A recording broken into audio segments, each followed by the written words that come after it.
go. Hello, welcome, towel friends. You are here. I am here. Your comments are not yet here, but my word, it is so wonderful to see you all. It is day 27 in the John O'Keefe and Karen Reed retrial. It is... Oh, there are your comments. It is just after 7:30 a.m., June 3rd, 2025. My name is Grant Smith Ellis. It is a Tuesday. I'm so glad to see you all, ladies and gentlemen. There is no one that I would rather spend my morning with other than the towel friends. And I will tell you, ladies and gentlemen, as the towel friends join in, jump in on the stream, say hello to their towel friends. I want to talk about a few things. First, I want to let you all know that towel is okay. All right, ladies and gentlemen, towel is okay. Towel is not heartbroken. There is no bear chasing me through the woods. Everything is okay. Towel has a propensity occasionally, maybe, to be an idiot from time to time. But other than Towel being an idiot and having panic attacks, nothing is wrong. Everything is okay. And due to Towel's own inattentiveness and proclivity to have panic attacks and be a stupid towel, the Towel is okay. That's the most important thing. It's funny. Due to those things, I am okay. Well, yes, Grant, I don't know if that necessarily means you're okay, but it does mean that a metaphorical bear is not chasing you through the woods. It's okay, ladies and gentlemen. If a metaphorical bear chases Towel through the woods, I'll get a metaphorical towel stick, and my guardian towel angel will protect me. I've thought about this extensively. But yes, just a few general remarks. Okay, so firstly, I am so grateful that you all watch this stream. It means so much to me. I'm not really sure why the towel stream has developed into what it is. I'm a little bit perplexed by the fact that so many of you find this engaging, entertaining, informative, etc. I'm so glad that so many of you have found a home here. I am so glad that so many of you have talked about how this has this stream and the community that's developed here has made meaning, brought meaning to your life. I want to assert foundationally that is what I am primarily interested in. More so than anything else, if it were up to me, I would just be doing what I've been doing for the past 5 or 10 years, which is covering regulatory hearings, court hearings, and just kind of talking to people on the stream and whatnot. I did not expect the stream to become what it is. I am eternally grateful for the platform you have all helped me create, but more so than that, and this is really why I'm sort of having just thinking a lot about my responsibility and my role based on what this platform has become. I think of it, I want you to understand, I think of myself as just like the same person who was streaming the Massachusetts CCC hearings to like 40 people in like 2018, okay? That's how I think of it. I don't really understand in practical terms what like 100 million views in a year means. I don't understand what like 40,000 watch hours. I just don't understand watch hours means. I don't understand the scope of what this is to me, and I'm not trying to be gratuitous in my humbleness or whatever. It's just my mind doesn't think of it as this kind of like gigantic international platform that across all of these different mediums that reaches a lot of people, and perhaps for good, for better or for worse, is intermeshed within a lot of people's lives. So therefore, two important insights. One, I have to be a mature and responsible towel. We've talked a lot in the past about how there's 3 different forms of intelligence: analytical intelligence, emotional intelligence, and executive functioning. I have very good analytical intelligence. I have very weak emotional intelligence. I'm aware of it. I'm working on it. I have very weak executive function skills. I'm aware of it. I'm trying to work on it. Part of this is, it is imperative that I learn how to balance all 3 of those forms of intelligence because of the unique position in which I am in, and that I remember that although what I am, this is me. There is very little distinction between Towel and Grant. The Towel and Grant are basically the same thing. It is just a persona that exists because it's hard for me to think about so many people relating to Grant, but if you all relate to Towel, then it's not me. So I'm like, okay, that's different. Like, it's weird for me to think about people relating relating to Grant, but I'm happy to have you relate to Towel. But I do have to remember there's like a small section of Grant. It's like the Stephanie Lady Gaga clip we watched from her lecture at Yale back in 2008 one time.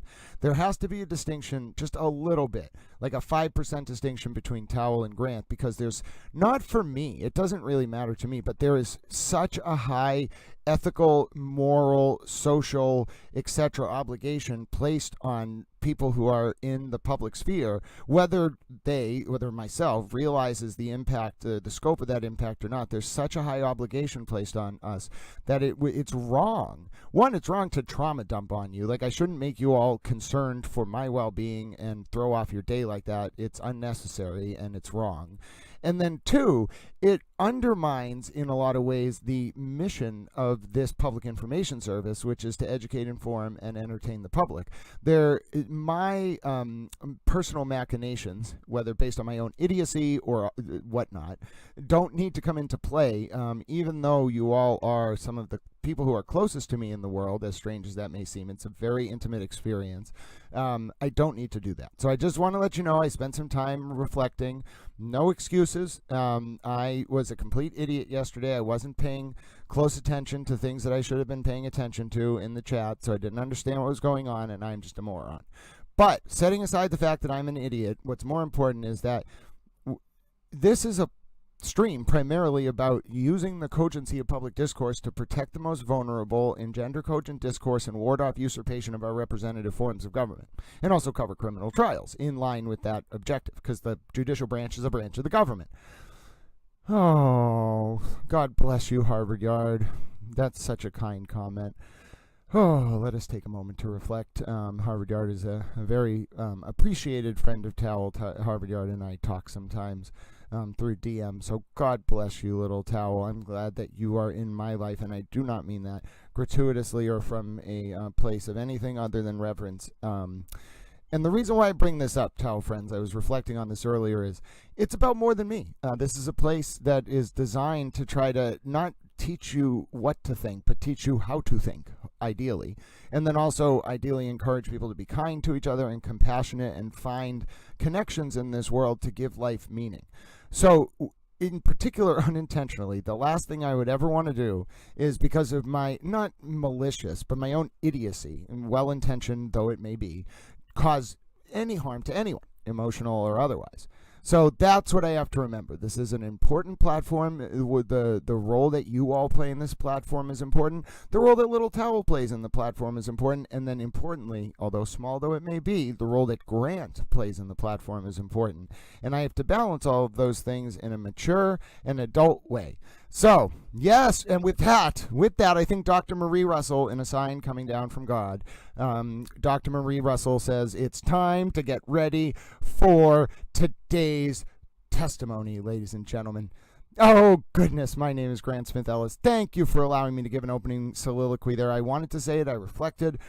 It's just how I feel. It's very hard for me to be anything but myself, even in all my embarrassing idiocy sometimes. That's just, I can't help it. It is just, I can't hide things. So, but yes, there's a duty, there's an obligation, there's a responsibility, and I will live up to those principles, but it's an asymptotic learning experience. I am an asymptotic towel, ladies and gentlemen. Asymptotic is the word of the day. And I tell you what, ladies and gentlemen, in line, we are with those principles. We are absolutely going to prepare for today's 9 a.m. start of testimony in the John O'Keefe and Karen Reed retrial. Thank you so much for all of you who are tuning in. We normally spend the first 5 to 10 minutes getting caught up. Today was a unique opportunity for me to let you all know, if you were worried, Towel is okay. Towel is not heartbroken. The SS Towel sails strong, ladies and gentlemen, with its interwoven towel fabric-based sails. Yes, ladies and gentlemen, things are okay. And also, I want to say God bless you and say hello to those who are here. Yes, we do well. So if you're new to Towel Channel, we welcome Towel friends of all opinions, and there was someone in the Towel chat yesterday. I just want Towel friends to know there was just a miscommunication between me and someone who was initially chatting with me. I thought they were speaking Spanish, and then I didn't understand some of the Spanish, and then Anyway, the point is, it was my mistake. If that person, I put their username was like A or something. If that person comes back, I want you all to be very nice to them. It was Towel's fault. Towel apologizes to them. I know if you were looking at the exchange at the time, you'd be like, "Oh, that person, like, what happened there?" But no, it was Towel's fault. Towel apologizes, and Towel owns up to that. And nothing is wrong. Towel is fine. No one is heartbroken. I am doing okay. But yes, I am. You're a special towel, Diana Natale. I'm so glad to see you.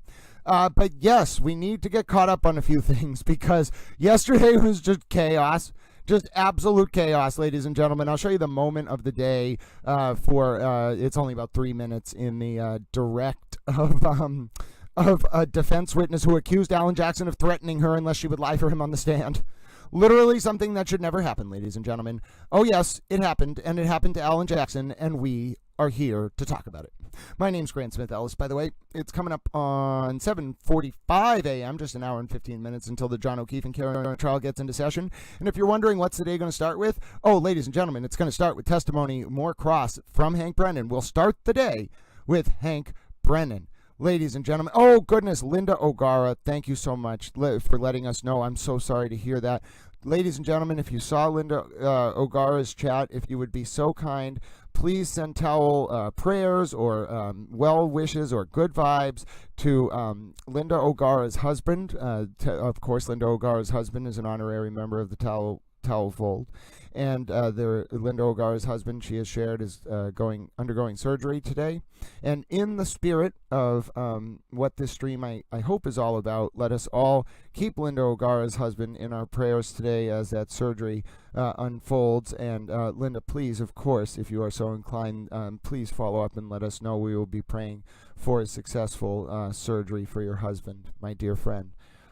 Let's go, Brandon. I'm not sure. I meant to say this earlier. We have rules here in Towel Chat. No being derogatory, no being discriminatory, and no sea lioning. So if you can go a little bit without doing any of those three things, then sure, okay. But otherwise, ladies and gentlemen, I want to watch this video of Kelly Devers because it was explosive. It was bombshell. It was quite intense, ladies and gentlemen. I don't know how to explain it. Kelly Devers decimated Alan Jackson's soul, and we were here for it. Oh, goodness, ladies and gentlemen. Where is my... Hold on, I'm going to get my short. I put together a nice little YouTube short for us, ladies and gentlemen. It's not as good as the Bella the Cat YouTube short, but ladies and gentlemen, it is nonetheless a YouTube short. I don't think Lesko is being mean, but... No, Brendan Lesko, no, absolutely not. You completely misunderstood. Someone was speaking in Spanish, and yo entiendo español un poco, y puedo hablar español también, y creo que las personas que latinoamericanas soy muy importante en el mundo, y soy personas muy beautiful? I don't know the Spanish word for beautiful. It was that there was a misinterpretation of the Spanish they were speaking. How could you get there from that, Brandon Lesko? That is sea lioning. Oh, goodness, we may have to move Brandon Lesko along. He's sea lioning about the definition of the word sea lioning, ladies and gentlemen. Oh, goodness. Well, at least you made me chuckle, so you got that going for you, Brandon Lesko. We're going to watch this Kelly Devers testimony, though, because I will tell you, ladies and gentlemen, I called it historic. Every news channel was covering it. Ladies and gentlemen, it was quite a moment. I don't think you'll ever see a moment like this again in a criminal trial. So here, let me bring it up for you on the screen. Oh, yeah, no, Alana, don't worry about that. It was just a misunderstanding. Everything is okay. I just want everyone to know this is the one time I will ask for it. Put trust in Towel. Everything is okay. That was a misunderstanding. Towel doesn't speak the best Spanish. That person was not being offensive. And Brandon Lesko was completely wrong about what was going on. It was a miscommunication, and Towel extends his apology. So. But Brandon Lesko, you may not have wanted us to watch this, my dear new Towel potential friend, but we're watching it anyway. You know why? Because I'm a Towel. Did you observe anything unusual that stood out in your mind that occurred, pardon me, in the Sally Port while you were on that ship? So we've discussed this previously. I can't make that statement on the stand because I've been provided information released by the defense that it was not a memory that it was a distorted memory, therefore I can't state it because at this point it would be a lie. I cannot make that statement that you're wanting me to make on the stand because I've advised that that would be a lie. Ms. Dever, I've never asked you to make a statement one way or the other on the stand. I'm asking you an open-ended question. Okay, Did so you, prior let to me the ask first the question. Did you observe something in the Sallyport garage on January 29th, 2022 that you found unusual, that stuck out in your mind?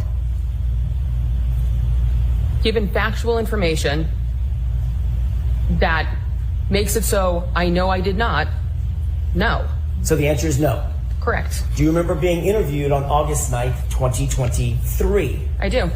That was by a separate law enforcement agency, correct? Yes. 2 separate law enforcement agents, is that right? Yes. And you were advised during the course of that interview on August 29th of something, correct? Can you rephrase I'm sorry, that? August 9th. So what was I advised of? Can you rephrase that? Sure. Were you advised that lying to those officers would be a crime? So it was a willing conversation. I've spoken with their legal team. Because of the fact I was provided factual information that showed a statement of mine was a false memory, it was not a lie. Therefore, I made it in good faith, and I retracted given information that it could not be accurate. Ms. Dever, did you understand my question? Yes, I did. You threatened to charge me with perjury during our phone call prior to the first trial if I didn't lie on the stand right now. I'm telling you, I did not see anything. Factually, I've been provided evidence by a timeline that it is not correct. Did you observe? Well, you heard it, ladies and gentlemen. That was the moment every news outlet's all they were talking about. Alan Jackson threatened a defense witness unless she was willing to commit, apparently, perjury on the stand for the defense. When she refused to do so, she got threatened. She called the FBI, who then cleared the witness of any wrongdoing. And I'm pretty sure the FBI then looked the other way under the old DOJ, which was very anti-cop and very, strangely very pro-liberal. Well, it was obviously liberal under Biden, but it was radically liberal and anti-cop. And needless to say, ladies and gentlemen, I think this DOJ, if that happened now, might have been a little bit more suspect to Mr. Alan Jackson, which is why Alan Jackson looked like he had seen a ghost after the witness said that. Oh, goodness, ladies and gentlemen. Goodness. My name's Grant Smith Ellis, and you know what we're going to watch next, ladies and gentlemen? We got to get prepared. You know, we have to get ready for it. First of all, we have 2 things we're going to do. One, who's ready for Baby Lucky? Everybody, listen, if you have not seen Baby Lucky before, Murder by Maestro, if you are here, dear friend, get on your Baby Lucky hat, ladies and gentlemen. We are going to watch both the Baby Lucky video and the video of Lucky getting absolutely brutalized on cross by Adam Lally during the first John O'Keefe and Karen Reed trial. And what happened in that one, ladies and gentlemen? Oh, I'll tell you right now, it was glorious. Adam Lally got Brian, I didn't know I wasn't Lucky Lofgren, to admit that he did not see a black car until 5 a.m. on the morning of 1/29/2022, and also that Lucky said that he's colorblind. And furthermore, Lucky didn't see police tape until after 6:30 a.m. All admitted already on the stand during the first trial. Completely different than what Lucky told the feds, perhaps under pressure from the defense or Turtle Boy, who knows, ? But ladies and gentlemen, let's just talk a little bit.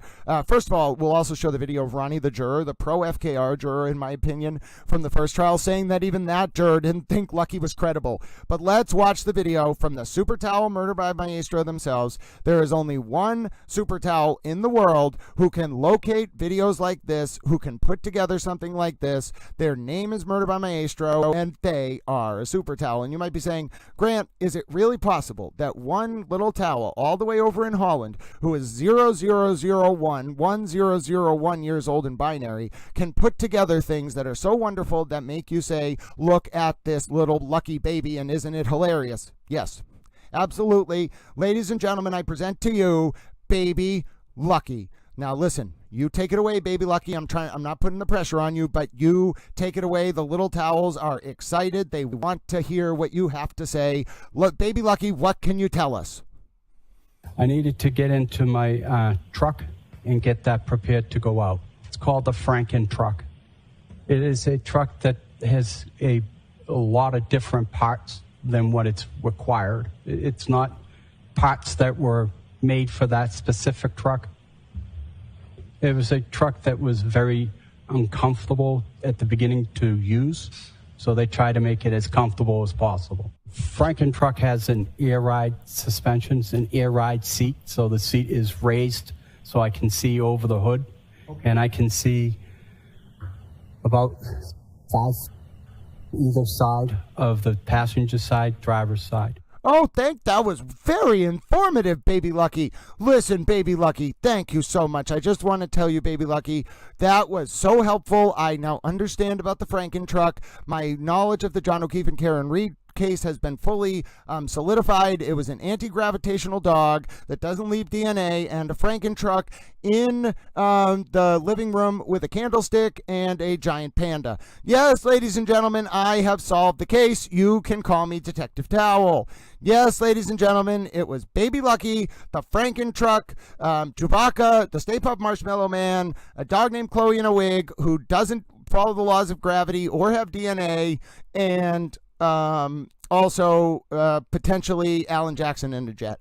Yep, I put it all together. Somebody call TMZ. I have put it all together, ladies and gentlemen. I am a towel. And you might be saying, sir, that is obviously not what happened. First of all, dogs follow the laws of gravity. Second of all, there is no way that a Franken truck, somehow with a baby driving it, was involved in this case. And you might be saying, sir, is any of this? Are you just sardonically commenting on the ludicrous nature of the Karen Reed defense by talking about Baby Lucky and a Franken truck? Yes, I am, potentially. But you know what, ladies and gentlemen? That is just the kind of thing that you have to do when you're talking about the Karen Reed defense. If you don't do it, you will lose your mind. Linda the AC Ninja, it is so good to see you, dear friend. Hold on, what's going on? Oh, Brandon, Brandon, let's go. Hold on. Everybody breathe. You don't need to buy the microphone. We got more than enough. I don't need more right now. If I trust me, if I had something we had to get, like working on immediately, I would tell you I'm okay. Please don't send anything. Please, no, don't. We have had so many offers and gifts. Just no, please, folks. Everybody go donate to homeless veterans. Donate to the top Give Send Go in the chat, not my Give Send Go, the Give Send Go in the top of the description.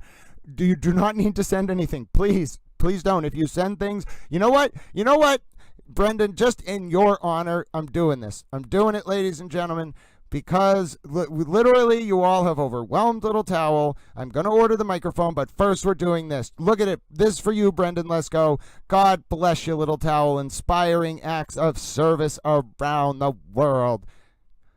What? No. I object, ladies and gentlemen. I object on principle.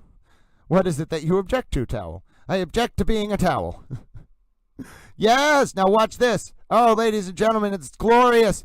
Oh, it's glorious, ladies and gentlemen. Little Towel, in honor of Brendan Lesko, has made it. I'm ordering it already. Don't worry, I'm going to go get it. But Brendan Lesko, in your honor, I have donated 5 Super Towel memberships, which will rain down in the chat. Maybe you'll even get one of them. Thanks, Brendan. Towel fans around the world are grateful. Now let's watch Lucky and tell Turtle Boy something. Now, Lucky, let's listen to Ronnie, the pro FKR juror, get interviewed by Turtle Boy.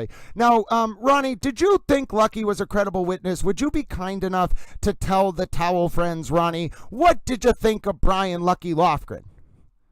Then it was determined that he was not or I basically believe that he was not a credible witness. Wow, that's wild. Do you guys think he was blind? I can't tell you that. I am colorblind. Oh, no, Lucky. Lucky, I'm so sorry to hear that. I hope that your condition improves. Is that why you crashed into a basketball hoop, Lucky? Oh, goodness. All right, let's listen to Lucky admit that he misled federal investigators and watch Lucky, after reading his own deposition during the first trial, be like, yeah, I don't remember that. I don't remember giving that. I don't remember saying that. Or it was the interview with agents. I don't remember saying that. I didn't see the black car until 5. I didn't see the police tape till 6:30. I never saw it at 2 and 3:30. Let's listen. Also indicated to them at that time that you went past Fairview at approximately 12 a.m. and 2 a.m., correct?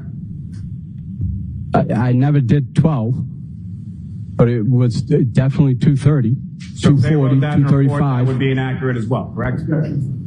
Sustained, and only one person can talk at a time. I apologize. I'm sorry, sir. Please continue and finish your answer. I didn't hear the question. Okay.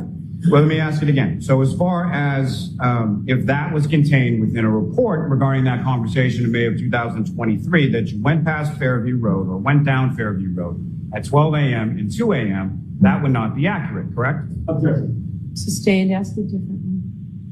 Did you go down Fairview Road at 12 a.m. and 2 a.m.? No.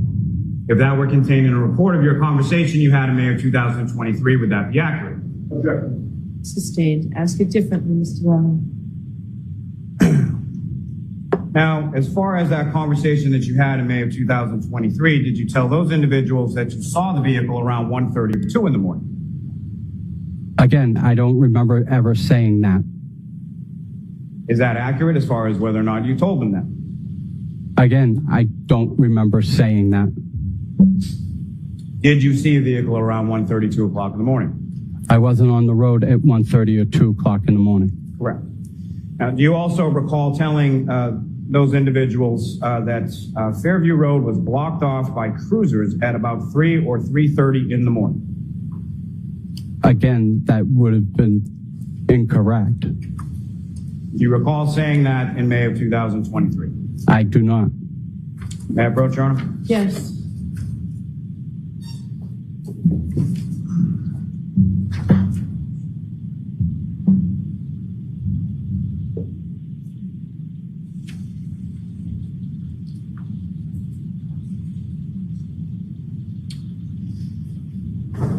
Show counsel.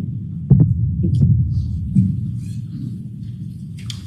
Sir, I'm going to ask you to read, join to adopt. I'm going to ask you to read this paragraph, and this paragraph to yourself, okay? And then whenever you're done, just please look, right?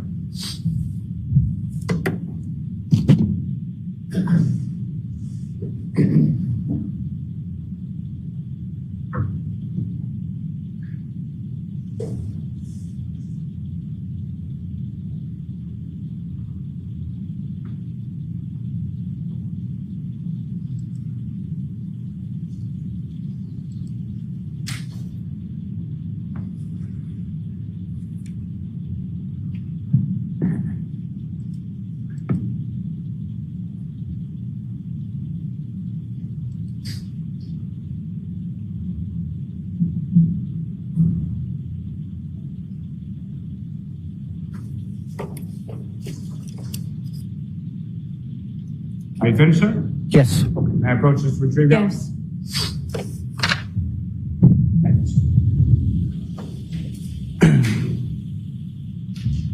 Mr. Loughran, after having reviewed that, as your memory refreshed as to that conversation you had in May of 2023? No, it does not. So you still, after reading that, don't recall telling anybody in May of 2023 that you came in around 11:30 p.m., 12 a.m. on the 28th, 29th? I never came in at 11:30, 12:30 at night. It was 2:30 call-in. You don't recall indicating to anyone in May of 2023 that you went past Fairview at 12 a.m. and 2 a.m.? Correct, never did.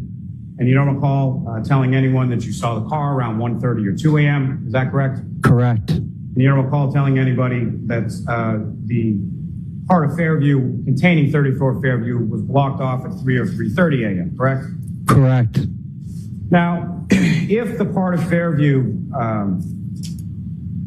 that you were talking about, you didn't say that in May of 2023, because at 3 or 3:30, the roadway wasn't blocked off, correct? Correct. It was blocked off sometime around 6 a.m., correct? Correct. And so if you had said that the roadway was blocked off at 3 or 3:30 in the morning, and it was actually 6, then when you saw the vehicle would have been off a little bit as well, correct? Objection. Sustained.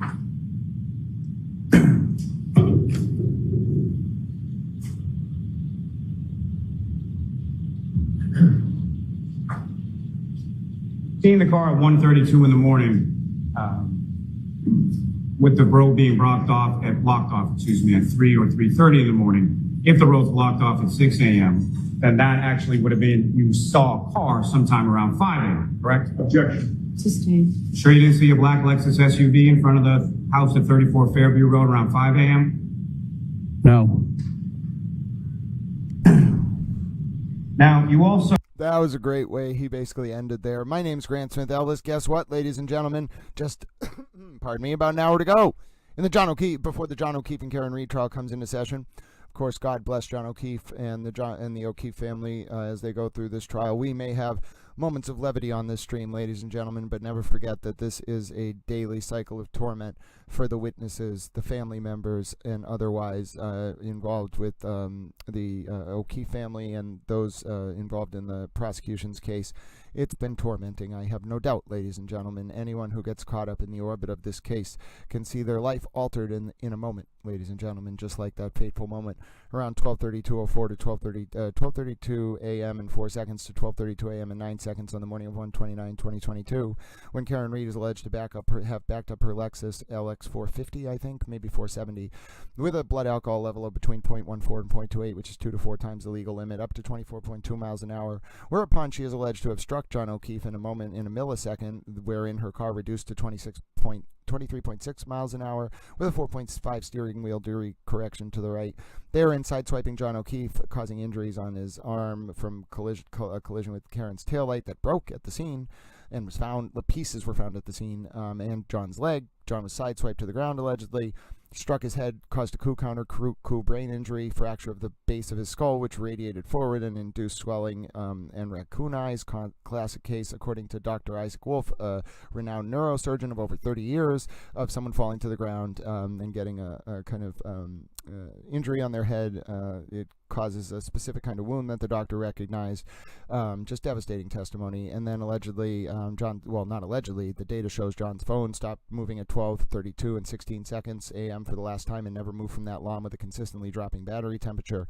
And furthermore, ladies and gentlemen, Karen then allegedly left the scene at 12:32 a.m., drove back to John's house, stayed there, got there about 12:37, left John angry voicemails in the moment after that collision, saying, "John, I effing hate you. John, you're an effing pervert." And then, ladies and gentlemen, let us not forget there was an argument between Karen and John that started about a month before, related to the breakdown in their relationship because Karen saw John hug a family friend in Aruba, accused John of cheating when he didn't. He just hugged the woman. Then Karen apologized on January 5th to the woman's sister. But on January 12th, Karen tried to start an affair with John's friend, Brian Higgins, by lying to Higgins and saying that John had cheated on Karen in Aruba when she hadn't. In turn, that was kind of a side effect, a symptom of the larger breakdown in the relationship. John asked Karen to leave the house one day, according to testimony from John's niece, which I saw in person.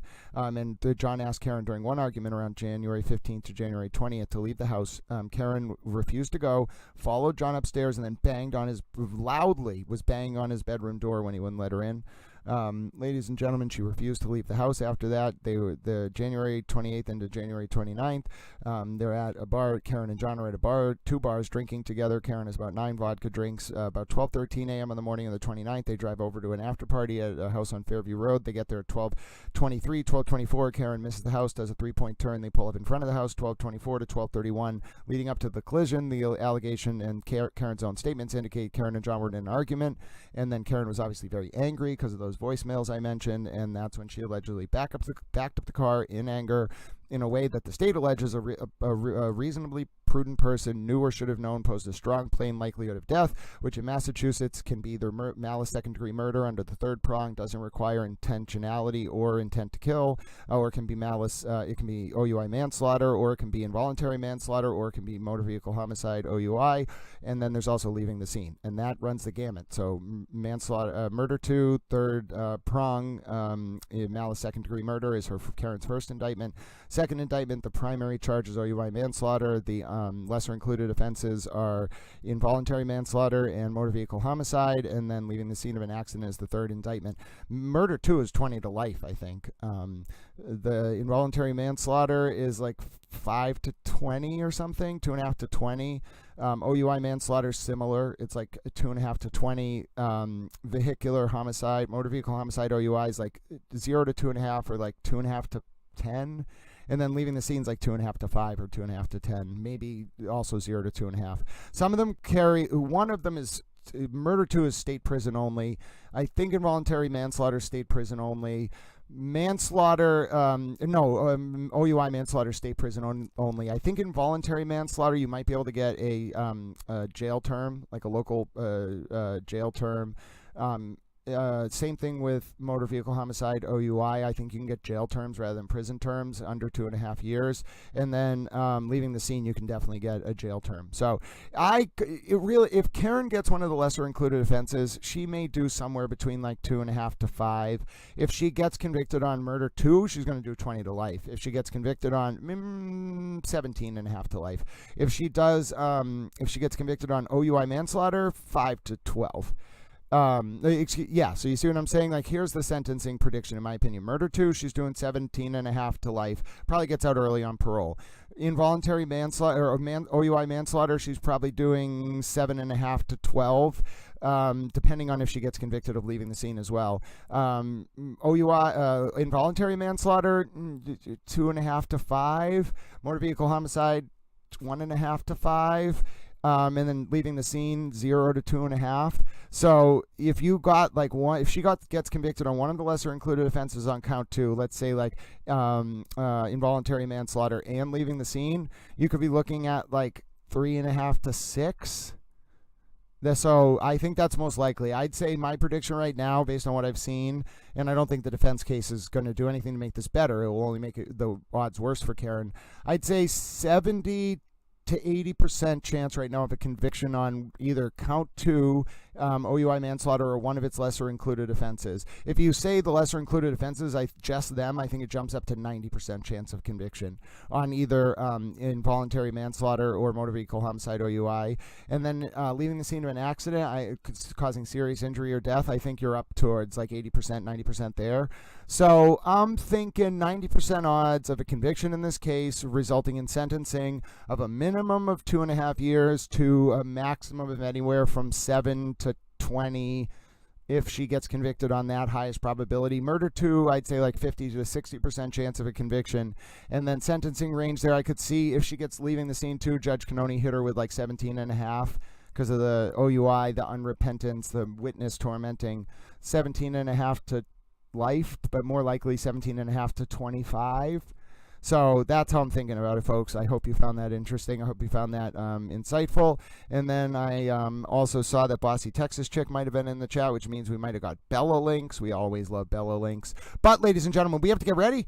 There's only 53 minutes until the start of session in the John O'Keefe and Karen Reed trial today. And guess what we need to do to get ready? We have to watch Hank Brennan cross Dr. Marie Russell. You know why? Because if we don't do that, ladies and gentlemen, well then when Hank picks up his cross at 9 a.m., we are not going to be ready. We will have insulted Hank Brennan. And my goodness, ladies and gentlemen, I may be a bold human being, but I will not insult Hank Brennan by having him start a cross out of context. Oh no, ladies and gentlemen, we are going to watch each and every minute, and it's about 50 minutes, which gives us enough time to then transition into the 9 a.m. start of coverage in today's John O'Keefe and Karen Reed retrial.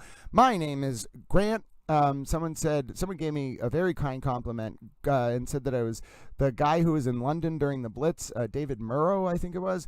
It was like Grant, David Murrow, Towel Smith Ellis. And I felt like a very honorific towel. I could have run around like the day that Hank Brennan said I could call him Hank. And you might be saying, Grant, did Hank Brennan actually say you could call him Hank? Yes, ladies and gentlemen, it was a glorious moment in the history of Towel's life. I felt so wonderful. I may as well have gotten a medal. You could have put a medal on Towel. The medal could have said, "This is the Call Me Hank medal." And you might be saying, Towel, there is no such thing as a medal because Hank Brennan said that you can call him Hank. Well, you know what? What if I want to make a medal? I could easily, ladies and gentlemen, I think I could easily lobby for the creation of a medal that is primarily centered around Hank Brennan saying I can call him Hank. Oh, goodness. But yes, we got to get ready. We got to get ready, my little towels. We got to get ready. And the way we're going to get ready is we are going to watch Hank Brennan start his cross of Dr. Marie Russell yesterday, and I'm going to continue to be a towel. Take it away, Hank. All right, hold on. Everybody relax. Before we begin, we've had a special request. From Kim Cordeau.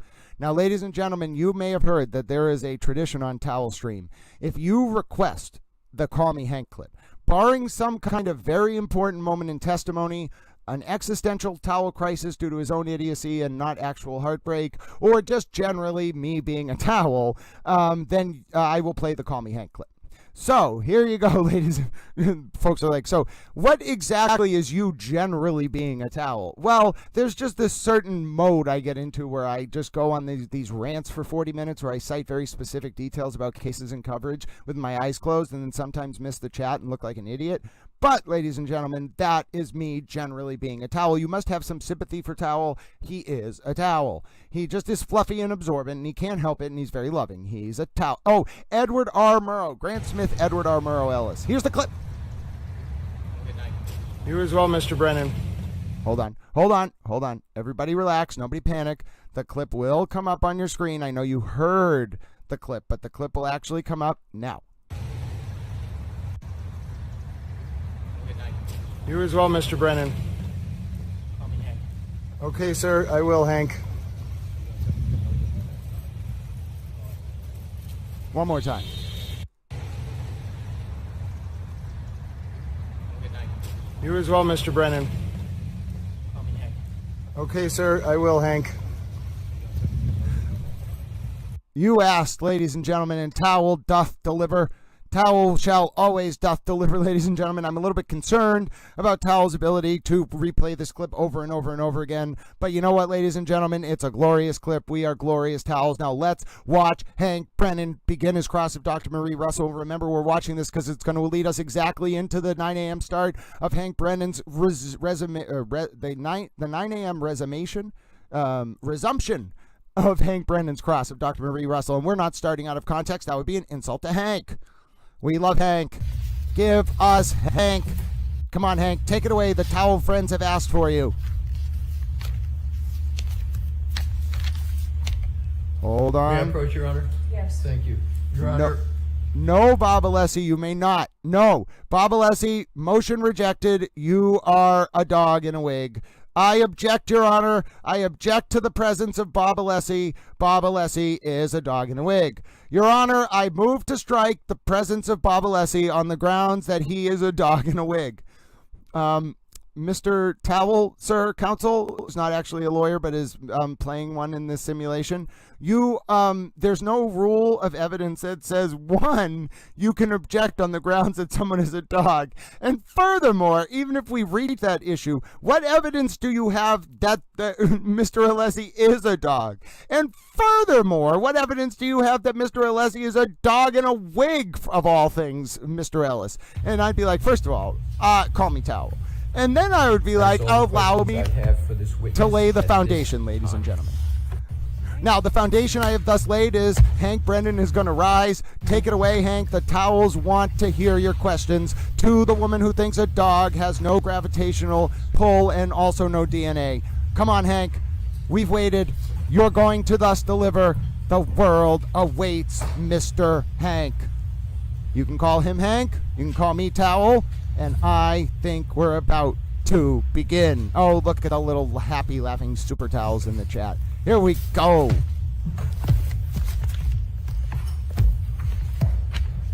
May I? Yes. Good afternoon, Dr. Russell. Good afternoon, Mr. Brennan. Dr. Russell, we've met before. Yes. I've asked you questions before. Yes. And you've testified before where I've had a chance to ask you about some of your statements and opinions, haven't I? Yes. Before this case, had you ever testified as an expert in dog bites in any federal court in the United States? No. Before this case, had you ever testified in any state court in anywhere in the country as an expert in dog bites? No. Other than this case, have you ever testified in a courtroom as an expert about dog bites? No. Last year, you learned that there was litigation regarding this case, Commonwealth versus Karen Reed, correct? Yes. You learned a little bit of information about it, and it piqued your interest, didn't it? Yes. Did you know that the case was receiving a lot of attention? No. Did you know that it was on television? I had no idea until I got here. You spoke to a colleague in Los Angeles, correct? I'm sorry, I spoke to who? A colleague? I spoke to a district attorney in Los Angeles. And did you just bring up the subject, or did that person bring it up to you? I brought it up. When you brought that up, is it because you knew of the relationship between that district attorney and somebody on the defense team? Yes. You wanted to get involved in this high-profile case, didn't you? No. Well, you weren't called by anybody on the defense and retained as an expert in the traditional sense, were you? That's correct. It was after you reached out yourself and interjected yourself into this case, true? I did so for a reason, and the reason being that I knew I was one of the only people in the United States board certified and residency trained in emergency medicine and also residency trained in forensic pathology, and therefore I had a unique skill or knowledge set, and I was one of the very few people that had the knowledge of dog bites, as well as those other trainings. And because of the fact that you held this opinion about yourself, you wanted to get involved in this very high-profile case, didn't you? I thought I could help clarify the issues as to whether or not this could be a dog bite, and maybe they could move on to something else if it wasn't. Did you want to get involved? No, not really. Inevitably, you got hired by the defense, didn't you? Yes, I reluctantly agreed. And they paid for your time? They are paying for the time. Yes. Did you know that there was a relationship between the district attorney you spoke to in California and somebody on this defense table? I know, yes.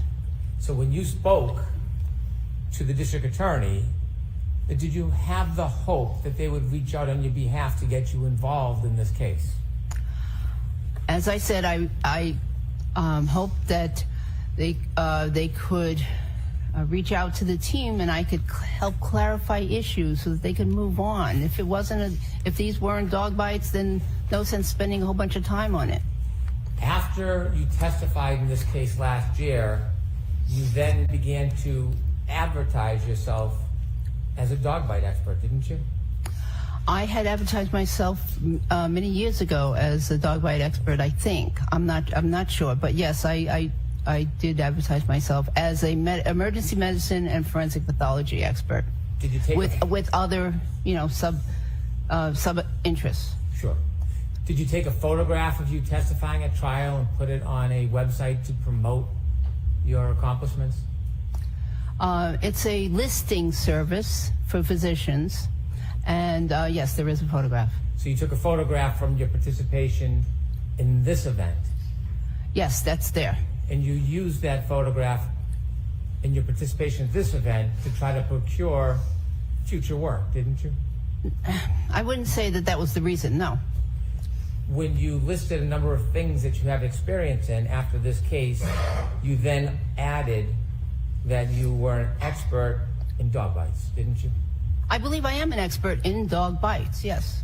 But after this case, and after you took the photograph from this case, and after you created this advertising, you then added the fact that you were an expert in dog bites, didn't you? It was all at the same time, and it was submitted at the same time. Right. After this case, after you participated or volunteered to involve yourself in this case, you then used it as a marketing opportunity, didn't you? Well, I also I had retired from my full-time job, and I had time, and I wanted to get more involved in some forensic legal cases, and not specifically dog bite cases. I have much more experience with other cases. Undoubtedly, I respect that, but simply after you testified in this case, you did use your participation as a way to try to garner future interest in cases and income, didn't you? I did, but I did not mention this case. Have you testified in any other court since this case as a dog bite expert? No. You had written a few articles that were peer-reviewed on dog bites back in, is it the 1990s? Yes. And they involved law enforcement canines? Yes. And you describe in those articles how a law enforcement canine grabs and holds? Is that the technique they call it? Yes. Where they lock their jaw and then they pull and hold on to the subject that they're attacking or holding? Yes, that's what they were trained to do back then. And you would agree that there's a difference between, generally, the way a domestic dog bites and a law enforcement dog bites? Generally, yes. Since those two articles in 1990, have you authored anything else regarding dog bites? No. You had mentioned that you had gone to seminars regarding identification. Now, I had a chance to ask you a number of months ago about some details about training and education you have on pattern recognition analysis as it specifically relates to dog bites. Remember I asked you those questions a number of months ago? I believe you did. And I'd asked you if you could give us any specific listed trainings that you had regarding pattern recognition analysis of dog bites. And at that time, you did not have any names of any classes or seminars or certificates that you have. You mentioned again today that you have attended seminars regarding dog identification analysis. Do you now know some of those trainings and seminars? And are any of those listed on your CV? The trainings that I went to on bite marks in general, they were bite marks in general, and included things like how to determine what was a human bite, how to differentiate a human bite from a dog bite. But no, I did not specifically attend seminars limited to dog bites only. However, actually, there was one this past February that I did attend at the American Academy of Forensic Science. Over your many, many decades, you did not attend any seminars on pattern recognition analysis of dog bites, did you? Of specifically dog bites? No. I only want to talk about dog bites. I know you're well trained and educated. I respect that, but I want to talk about dog bites. You didn't attain any certificates in pattern recognition analysis of dog bites, did you? I don't think there are any that exist, any training programs like that. In fact, forensically, have you ever been presented with a wound and been asked to determine whether or not the source of it was a dog bite? Other than right here in this very case, have you ever been asked to do that in your entire history? In my clinical career, perhaps once or twice, but not, not that I can give you a specific name. Well, the couple times, tell us what stands out. When were you asked ever over your entire career to do a forensic evaluation of a wound and identify whether it was a dog bite? When did that happen? A forensic evaluation? No, never. Never? Never. Okay. It just doesn't come up. Okay. And so this is the first shot, the first crack you've had at looking at a photograph and trying to make a determination based just on a photograph whether or not the wound is generated from a particular mechanism, and in this case, your opinion, a dog bite. No, actually, I disagree. I've been taking photographs of dog bites since the 1990s. And when you took the photographs, you knew they were dog bites. I did know that there were dog bites, yes. I have a collection. I'm sorry. I didn't mean to interrupt you. I'm sorry. That was it. Okay. So, not when you knew it was a dog bite and you took a photo. I know you have an interest. I'm asking, other than this case, there was never, ever a time in your career where you were presented with a photo and asked to give an opinion whether the mechanism of injury was a dog bite, other than this case? That's correct. So this is not a pattern recognition analysis engagement that you have any experience in before this effort? I've recognized that pattern many times. I appreciate your opinion, but I want to ask my question. You do not have experience over your long, accomplished career in the effort of pattern recognition analysis of dog bite wounds. Isn't that fair to say? Okay. You mentioned before, and you just mentioned again, so I want to ask you some more questions. You believe that you are uniquely qualified to look at a photograph and give an opinion about the source of the injury. I'm not uniquely qualified. That's done all the time in forensic pathology. Many forensic pathologists do that. Did you just say you're one of the very few physicians in the United States who has both the forensic and the clinical experience to look at a photograph and make a determination the mechanism of injury? No, I said, if I said that, then I was incorrect. I meant dog bites. But your question just now was not specific to dog bites. Postmortem photographs are used all the time in forensic pathology for second opinions. You're right. My apologies. Did you say today and before, have you said that you believe you're one of the only few physicians in the United States who could authoritatively distinguish between causes of wounds when it relates to dog bites? I did say that, and that's because of my unique training. I don't know of another doctor in the whole United States that did 2 residencies, one in emergency medicine and one in forensic pathology, and has a lifelong interest in dog bites. So, Dr. Russell, from your perspective, as far as you know, you were the only person in the entire United States of America who is qualified to look at a photograph and make a determination whether the wound was derived from a dog bite. No, I am one of I'm the only physician that I know of that can do that. There may be, a few others out there. There may be, but I don't know of any other physicians that can do that. Do you recognize anybody other than yourself who has this very particular expertise to be able to do this kind of work? I'm not aware of anyone. You were a medical examiner, a forensic pathologist? Yes. And you know there's about, or would you agree there's probably about 900 to 1,000 medical examiners around the country at the same time over a period of time?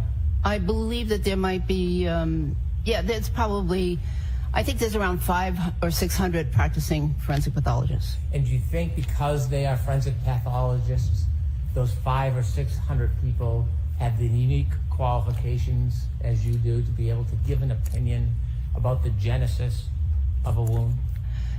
Wounds in general, perhaps. Dog bite wounds, I doubt that very many of them have a specific interest in dog bite wounds. And so you think that of all those forensic pathologists, medical examiners, you think that qualification and experience itself is not enough to qualify somebody to give an opinion on a photograph about the genesis of a wound related to dog bites? Well, if a forensic pathologist has autopsied 1 or 2 cases of dog bite wounds versus my experience with over 500 to 1,000 cases of dog bite wounds, I'm not so sure that person would be a very good expert in that kind of a case. Have you ever heard of a doctor named Dr. La Posada? I've heard of Dr. La Posada. Have you ever read any reports by Dr. La Posada? No. Has anybody ever shared with you any information or opinions of Dr. La Posada? I believe she has a very good reputation. Have you ever? Well, how do you believe that? Who told you because that? I've heard of her name at national organizations. I believe she's given presentations nationally. I've seen her name, over a dozen years or so. Do you know whether or not she has any participation in this case? I believe she does. Well, so you know when you're providing accolades that she has maybe some involvement in this case? You know that? I would provide those same accolades if she didn't have involvement in this case. Do you know that she has involvement in this case? I believe she does. The attorneys have not shared everything with me in terms of who the witnesses are. Somebody must have shared her name. Who shared her name with you? I'm very familiar with her name outside this case. Who shared her name that she may be a participant in this case? I don't remember. I I don't remember. Well, somebody might. I think I got a file or something, but yeah. So when you were reviewing this case, did you get materials from any of the attorneys authored by Dr. LaPosada? I don't think I read a report. I was very interested in reading a report by Dr. LaPosada. I was very interested, but I didn't see one. So when you received materials in this case, you didn't read all the materials the defense gave you? I don't believe they gave me the report. What report? Any report that Dr. LaPosada might have written. Do you know whether or not you've received the report or not? I received something that had her name on it. I don't remember what it was, but I was looking for a medical examiner's or a report, an actual report, and I did not see one. Dr. Russell, you are meticulous when you look and examine things. Right. So you would know what you've received and what you've read and what you haven't. So the fact that you're telling us that you saw something with her name on it, can you give us a little more information and share with us what it is you actually received about this Dr. LaPosada? What did you get from the defense? I saw something. I think it was the name of a file folder, but I looked for a report and there was no report in it. Did you ever ask for one?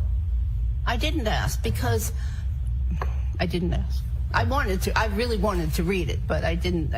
It wasn't given to me, so I didn't ask. Were you ever told what other people's opinions might be regarding those photographs?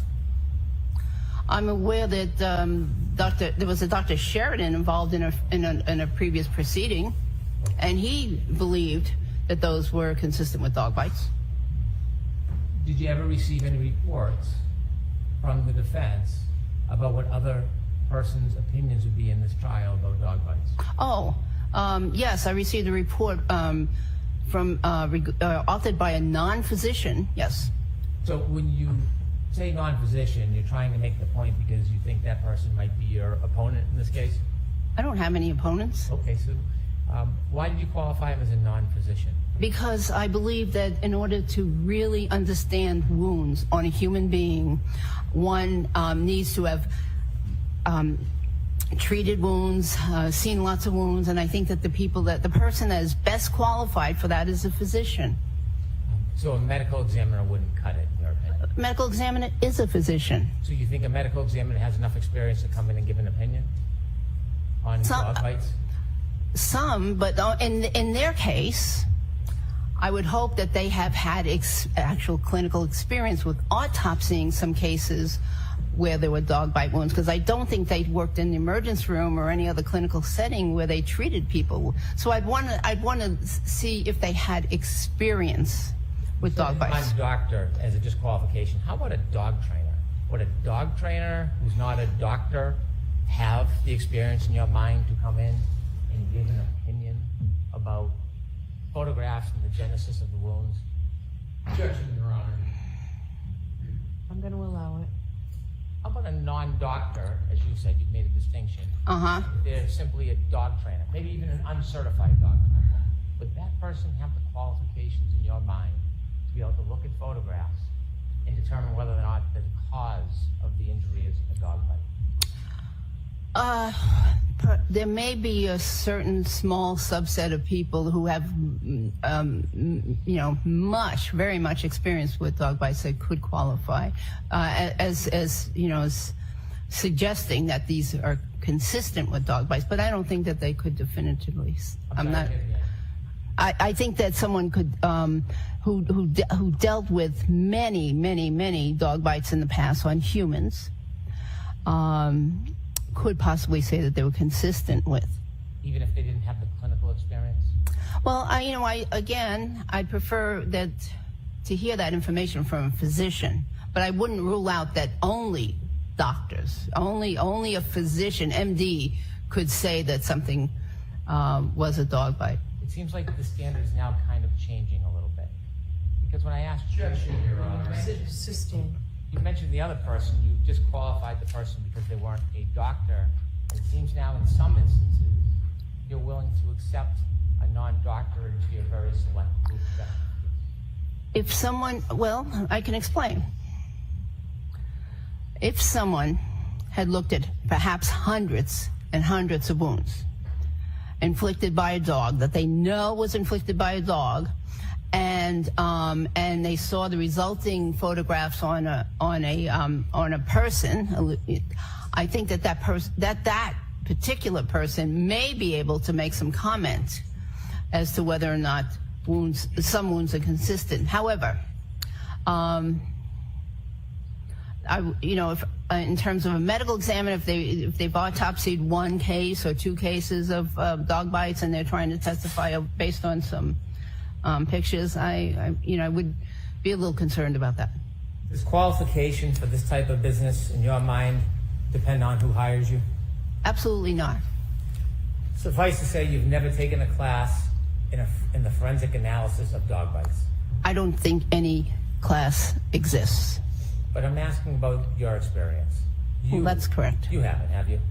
That's correct. I can't take a course that doesn't exist. You've never engaged in any type of opinion looking at photographs and then had that opinion peer reviewed by other dog bite experts, have you? No. Do you have any experience in veterinarian medicine? I'm aware of it. That's my experience. Do you have any accomplishments, like degrees? No. Now, you've testified a number of times in this case, haven't you? Yes.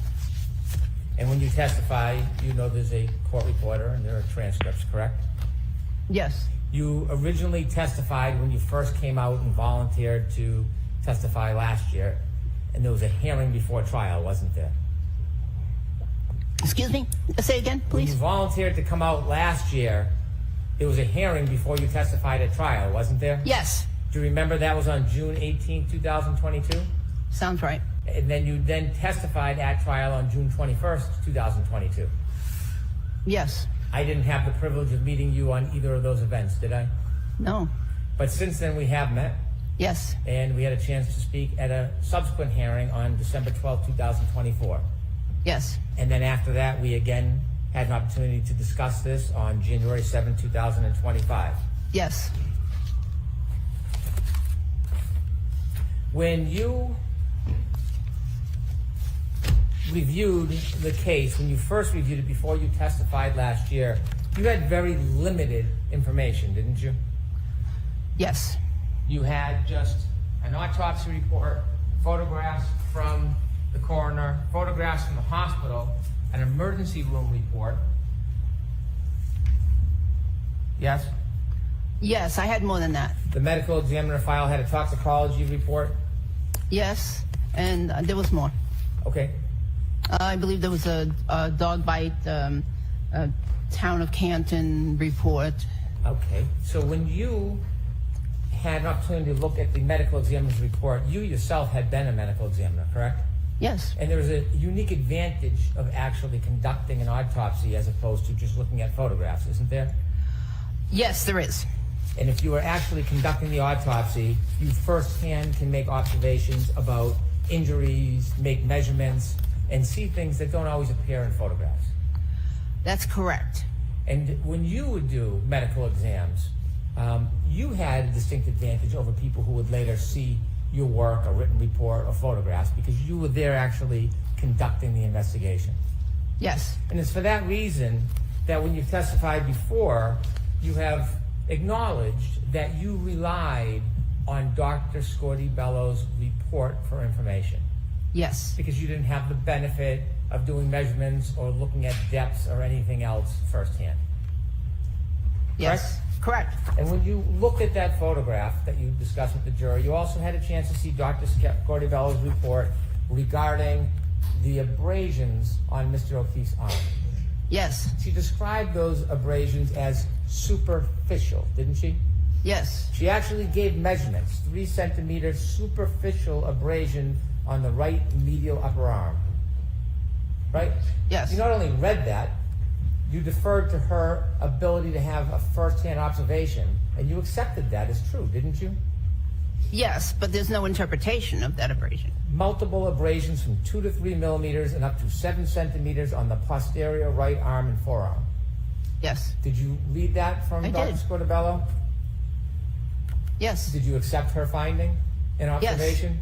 Yes. And you would agree she was in a far superior position than you when she made these observations and notes, correct? They are not inconsistent with what I said. That's not what I asked, though. Okay. Sorry, I didn't mean to be sharp. Okay. I apologize.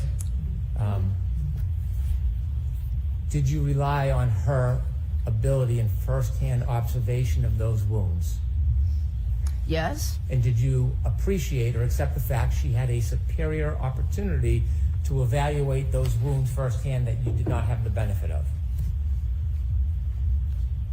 She made no interpretation of those ones. Well, did you know that Dr. Scortibello had described them as superficial? They are. Did you know that she said there was no depth and no puncture? Not inconsistent with what I said. I understand, doctor, but I'm asking you, do you know that her position is that there was no puncture and no depth to those wounds? Objection, Your Honor. Can we have the witness see the report that he keeps referring to? Can you answer that question without saying it, or do you need to see it? Well, I remember it, but there's no inconsistency here. I agree with that. Would you accept that Dr. Scortibello's opinion is that there was no depth and no puncture to those wounds? May I see the report? It might not be in the report. I'm asking about any testimony, anything that she's ever said. Would you agree or accept her position that there is no puncture or depth to those wounds? Objection, Your Honor. Like all the questions that were about an autopsy. Yes. Yeah. I mean, sidebar. So we go to sidebar. Now listen, folks, while we're at sidebar, let me pause this. We're almost about to come into session. It's 8:41, just 15 minutes or so, ladies and gentlemen, until the John O'Keefe and Karen Reed retrial starts today. But we have two requests, ladies and gentlemen. One, I don't know if you all know this, but Bella, the super towel cat, ladies and gentlemen, oh my goodness, are we going to get to watch a video of Bella, the super towel cat? Yes, ladies and gentlemen, we absolutely are going to do that, and we're going to do it right now. Get ready. Oh, ladies and gentlemen, I don't know if you all are going to be able to handle the greatness. Please follow Bossy Texas Chick. She may not want you to follow her on YouTube, but I thought I was subscribed. Oh, let's take a look at Bella, the super towel cat, one of the honorary towel mascots of Towel Channel. Bella, take it away. Bella, do you want to be a YouTube star? You're going to have to do something a lot more interesting than that if you want to be famous. That's just not good enough, Bella. People are going to swipe away from you. Hurry up. Do something quick. You got 13 more seconds. That was great. Oh, Bella. 10, 11, 9. Come on, Bella. You can do it. Do something special. 10, 11, 9. Bella, come on. Oh, Bella, you did such a good job. You're such a great honorary towel mascot, Bella. You keep being a little towel, Bella. We appreciate you. Oh, yes, you little fluffy towel. God bless you, Bella.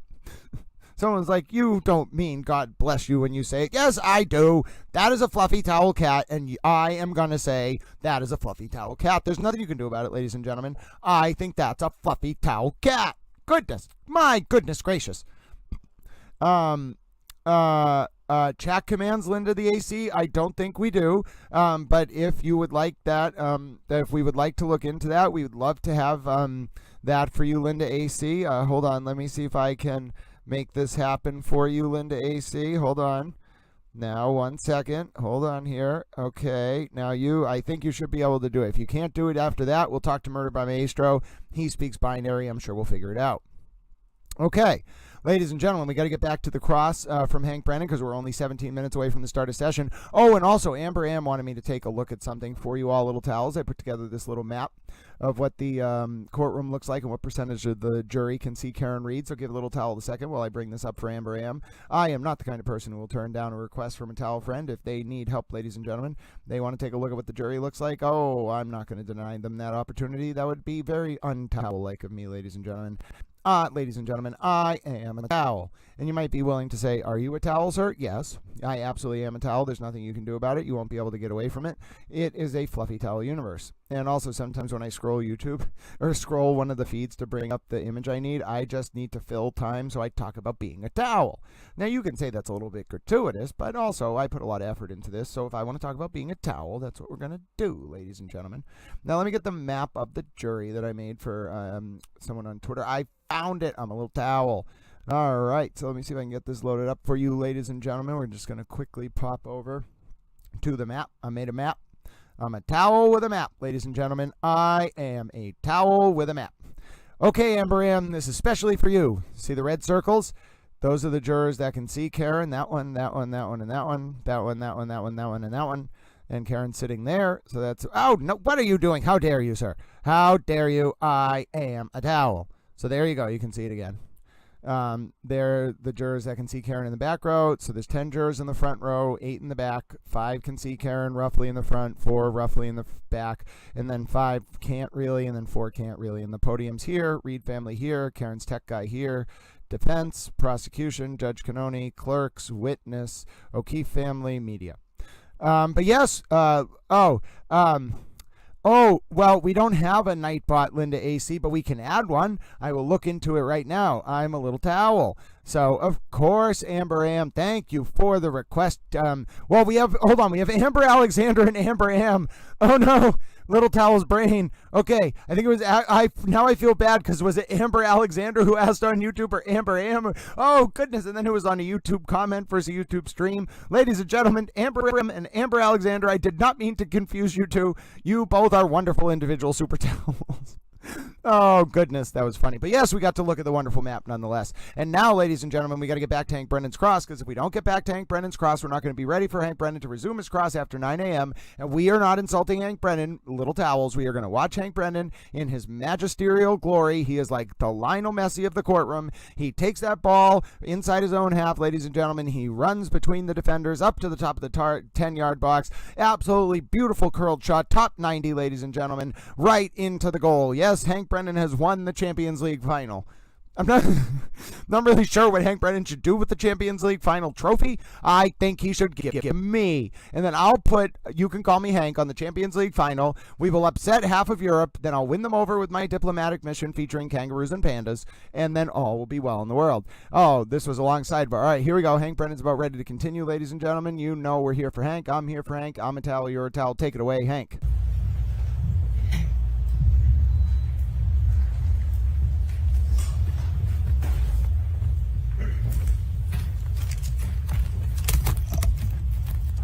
May I? Yes, please.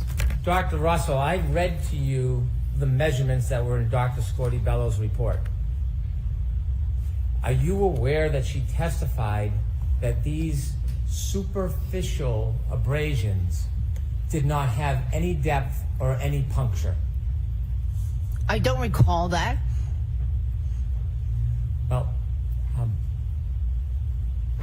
would you agree if Dr. Scorti-Bello testified in this court that those superficial abrasions did not have any puncture or depth? Would you agree with that assessment? Objection, Your Honor. In that form, it's sustained. Would you agree that the superficial abrasions on Mr. O'Keefe's arm had no punctures? I agree. Would you agree that the abrasions, the superficial abrasions on Mr. O'Keefe's arm had no depth? No measurable depth, yes. Between the last time you testified and then you testified here today, have you spoken to the attorneys at all regarding the issue of punctures? No. Because you are agreeing today that those superficial abrasions did not have any punctures, right? They don't appear to have any punctures. But you, in the past, have testified very, very differently than that, haven't you? No. Now, we've spoken many times. I'm going to go through many of those examples later, but we'll do that a little bit later, Dr. Russell.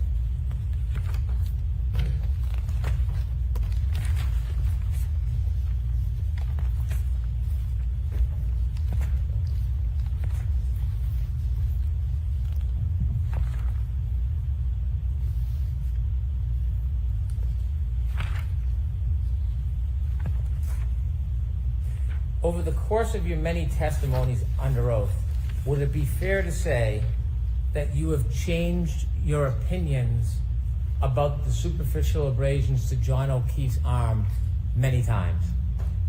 I don't believe that's fair to say. In the past, when you were describing Mr. O'Keefe's superficial abrasions on his arm, did you give varying and different opinions about the cause of each individual wound, area of wound? I don't believe so. When you first gave opinions, that was before the last proceeding. You came in and you were questioned before you testified in that initial proceeding, right? I'm trying to be as specific as I can. You testified last year? Yes. And please. There was a hearing and then there was a proceeding. Okay. That prior hearing, can we call the first event the prior hearing and the next one the prior proceeding? I'm confused. I don't want to confuse you. I'm just trying to follow the rules. You testified twice last year, didn't you? 3 times. 3 times. Okay. The first time you testified was just before the judge? Yes. Okay. When you first testified before the judge, do you remember that you had uncertainty about how each and every one of those wounds was caused? I don't remember that. Do you remember when you then testified a couple days later at the proceeding that some of your opinions changed from the first time you testified? I don't believe that. And then when you later met me and we had a chance to talk over the last 2 events, December and January, would it be fair to say that your opinions regarding the individual areas of wound changed? I don't believe so. Okay. At some point before or during our conversations in December and January, you wrote a report, didn't you? Yes. When you wrote that report, you hadn't written a report before the first time you came in and testified, had you? That's correct. And it was between those hearings in December and in January where you wrote your first report. Sounds correct. You dated that report December 9, 2024. Does that ring a bell? Yes. When you wrote that report, you did not write that report alone, did you? I did. You had some help, didn't you? Not in the content of the report. Well, you sent the report back a number of times for review and revisions, didn't you? In terms of organization. And some of the language in this report is really not your language. It's the language of somebody who helped you write some of this, isn't it? You know, if somebody helped me write it, it would have been much better written than that. Didn't you agree that you had some assistance with the report? Haven't you testified to that before? And no, and in terms of organization, there was some comments, though, this sentence belongs, you know, with this paragraph or the, you know, whatever. But in terms of content, that was my work. Well, it was your report, correct? It's my report. And when you write a report, it's your words, not somebody else's. Isn't that true? That's correct. But nevertheless, assist. It was somebody from the law office. Well, it was this gentleman right here, Attorney Alisi, who just asked you questions. He helped you, didn't he? Actually, it wasn't. Oh, was it from his law firm that somebody helped you? I believe so, but it was in terms of organization. Do you remember who was helping you with your report? I don't remember her name. Would you agree that after that report was written, many of your opinions changed? No. In your report, you provide your background. Yes? Yes. And you've been licensed to practice medicine since 1988? Yes. As a physician? Yes. And you've been licensed to practice medicine as a surgeon? It's called, in California, it's called physician and surgeon license. Mm-hmm. Do you have a physician and surgeon's license? I do. Okay. Have you ever practiced as a surgeon? Well, in the emergency department, we do surgery. We have to do some surgery sometimes. We have to open up people's chests and, you know, and compress the heart sometimes when they have gunshot wounds to the chest. I've had to put chest tubes in. I've had to debride dog bite wounds and other wounds. So yes, there is a component of surgery. If you do stitches, that's considered surgery, isn't it? Maybe. Well, medically speaking, stitches is surgery. I don't know, maybe. Okay. Do you have a surgeon's license? I have a physician and surgeon's license in California. Now, when you first looked at this case and testified, do you remember when you were looking at Mr. O'Keefe's superficial wounds, you said that you thought they appeared to be consistent with an animal attack? I do remember that. And when you were describing animal attack, you were a lot less specific than you were today, weren't you? Yes. You were less sure about your opinion when you first testified about this case than you provided to this jury today. I was certain that it was a dog attack. However, as I mentioned before to you, in medicine, we're taught never, nothing is 100%, and therefore never say, anything's 100%. So that's why I gave that generalization. However, I have reviewed the case. I personally was certain that those were dog marks. Now, I have reviewed this case over and over and over again. Plus, I've read additional articles more than once, and which substantiate again my findings. So my degree of certainty perhaps increased. So when you first testified in this case back in June of 2022, are you agreeing that your testimony was less certain than today? I believed that it was a dog attack at that time. When you testified, you didn't say dog attack, you said animal attack at the beginning, didn't you? Yes. And when you were asked about the cause, you said that it could be bite or scratch wounds. Correct. So back in June, when you were looking at individual wounds, you, at that time anyways, were unable to differentiate between bite and scratch wounds. They are very similar. I understand, but today you seem pretty unequivocal. So I want to go back to the beginning and see the evolution. I'm asking a question. All right. So the argumentative part is out. Ask the question, Mr. Brennan. I want to go back to identify the evolution of your opinions. So let's start at the beginning. So, question, please. At the beginning, before your opinion evolved, you started with an opinion that this could have been either bite or scratch wounds, right? Yes.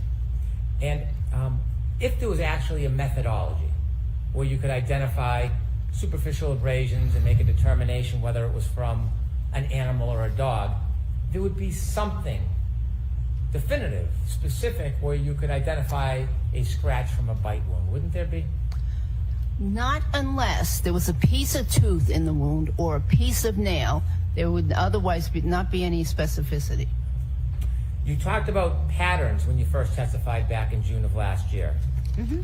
And when you talked about the patterns, again, you had some uncertainty whether those patterns were caused by nails, claws, or could have been caused by teeth. Isn't that fair to say originally that was your position? There is some overlap in terms of the appearances. They can appear very similar, and they can be arranged very similar in terms of parallel lines. In fact, when you first testified, you weren't consistently even saying that it was a dog, or as you say today, dog attack. You were saying, in your opinion, that they were the result of animal bites or scratches. That was what you originally opined, isn't it? We just went through that, yes. And at some point, you said that it might most likely be a large dog. Do you remember that? Objection, Your Honor. Can we approach with regard to this line of questioning? So why don't we break for today? This is where we end for the day. So, folks, guess what? How perfect is that? Look at this, little towels. 1 second. Look at this transition, little towels. I'm a little towel. And what do we have? Hold on. Yes. Oh, no, we don't watch the fan. If you're new to Towel Stream, ladies and gentlemen, we're almost ready to go for the day. But one thing we don't do on Towel Stream, ladies and gentlemen, no. It is a violation of intergalactic towel law. We do not watch the fan, ladies and gentlemen. I took the fan off your screen, so I get a second to upload it. Now, 1 second. All right, come on, stop being a little towel.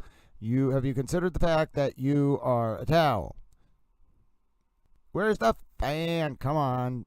Hold on. We're not into session anyway, but the Karen Cam is about to come on the line. Ladies and gentlemen, we're fully caught up on Hank Brennan's cross. Guess what? I have the Oh My Fan to save you. Oh, no. Oh, no. This is terrible. How about this? Ladies and gentlemen, look at how happy Chewbacca and the Stay Puft Marshmallow Man are to save you from having to watch the fan. Oh, ladies and gentlemen, it is a glorious day. We not only have been blessed with the Stay Puft Marshmallow Man and Chewbacca sighting, they have saved us from the fan. All right, we got to go over to the Karen Cam screen, ladies and gentlemen. You know why?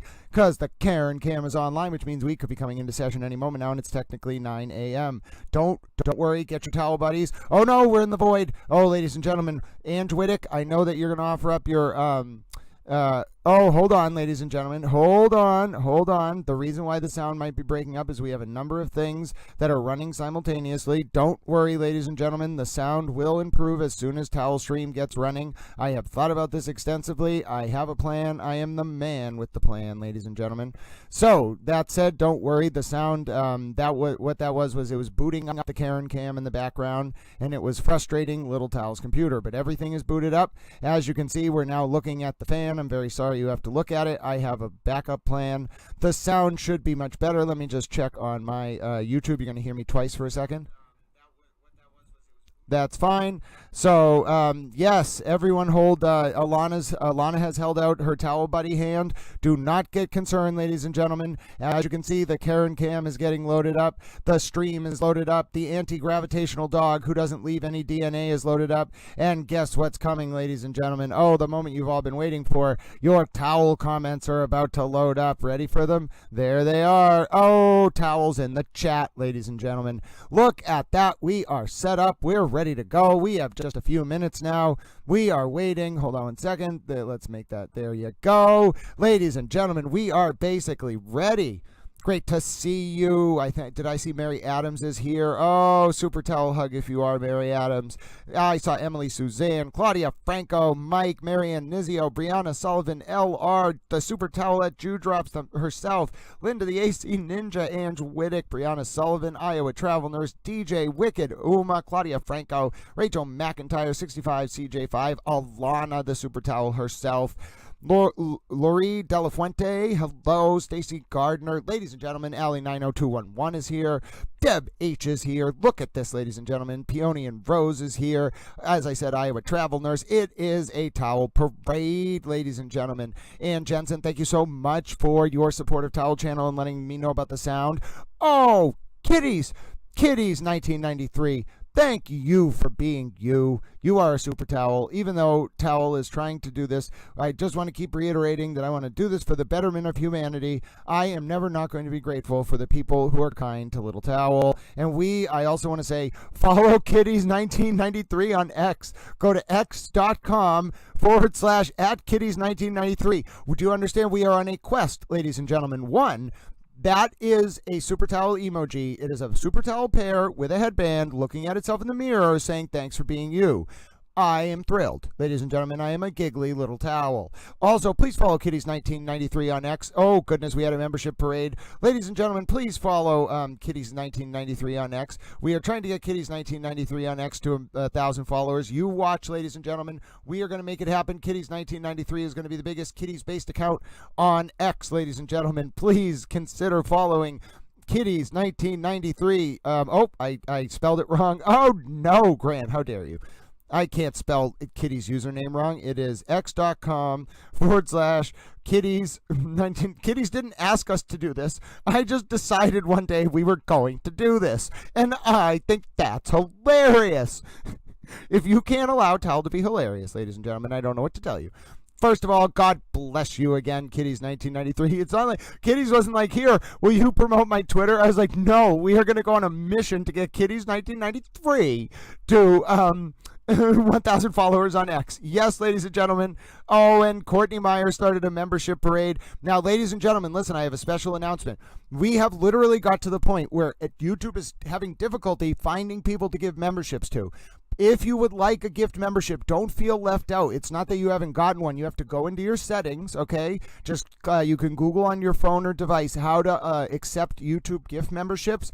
If you go ahead and you turn, oh goodness, I forgot to scroll the chat. If you go ahead, ladies and gentlemen, and you turn on accept gift memberships in like a second, there are gift memberships that are backed up. YouTube keeps telling me it cannot find people to give these gift memberships to. So please, ladies and gentlemen, not just me, I gave some earlier, not just Courtney Myers, the super towel herself, towel gifted memberships earlier. It could not find people to gift them to. They are waiting. They are queued up. They are ready to flood the zone, ladies and gentlemen. All you have to do is go into your, so for example, if you don't have a towel emoji, or someone called it like a toaster the other day, or a microwave, if you don't have one of those next to your name and you're thinking, oh no, I feel left out. First of all, it's an algorithm that gives them out, so don't get concerned. And the other thing, ladies and gentlemen, is you got to go, oh, thank you so much for sharing that link, Alicia B. Ladies and gentlemen, you got to go into your super towel settings, okay, on the YouTube, and you have to click accept gift memberships. It doesn't mean that you are giving them, you don't have to pay anything, but if you have to click on your settings, allow gift memberships, and then all of a sudden you will get bestowed with your super towel membership. Now, a lot of you are probably like, I have no idea how to do this. I'm not really sure how to do it either, but they're queued up and they're waiting to get distributed. So if someone would like them, you just have to, and please don't feel left out if you haven't gotten one. All you have to do is turn on the setting. But yes, we're about to come into court, ladies and gentlemen. It's 9:06 a.m. on June 6, 2025. My name is Grant Smith Ellis. Grant David R. Murrow, Towel Smith Ellis, according to our wonderful Eva friend earlier. You are a super towel, Eva. Court's going to come into session any minute now. Hank Brennan's going to continue his cross of Dr. Marie Russell, and as you are well aware, we just got caught up on Dr. Russell's full cross from Hank yesterday. So all we're going to do is pick up right from where we left off, and ladies and gentlemen, we are super towels. We're informed. We're ready to go. We're looking at what's going on, and ladies and gentlemen, there's nothing better. Oh, Mary Adams is here. It's great to see you, dear friend. Ladies and gentlemen, we have so many towel friends in the chat. JJ stopping by to say hello. Lisa, the super towel herself, is here. Kim Cordeau is here.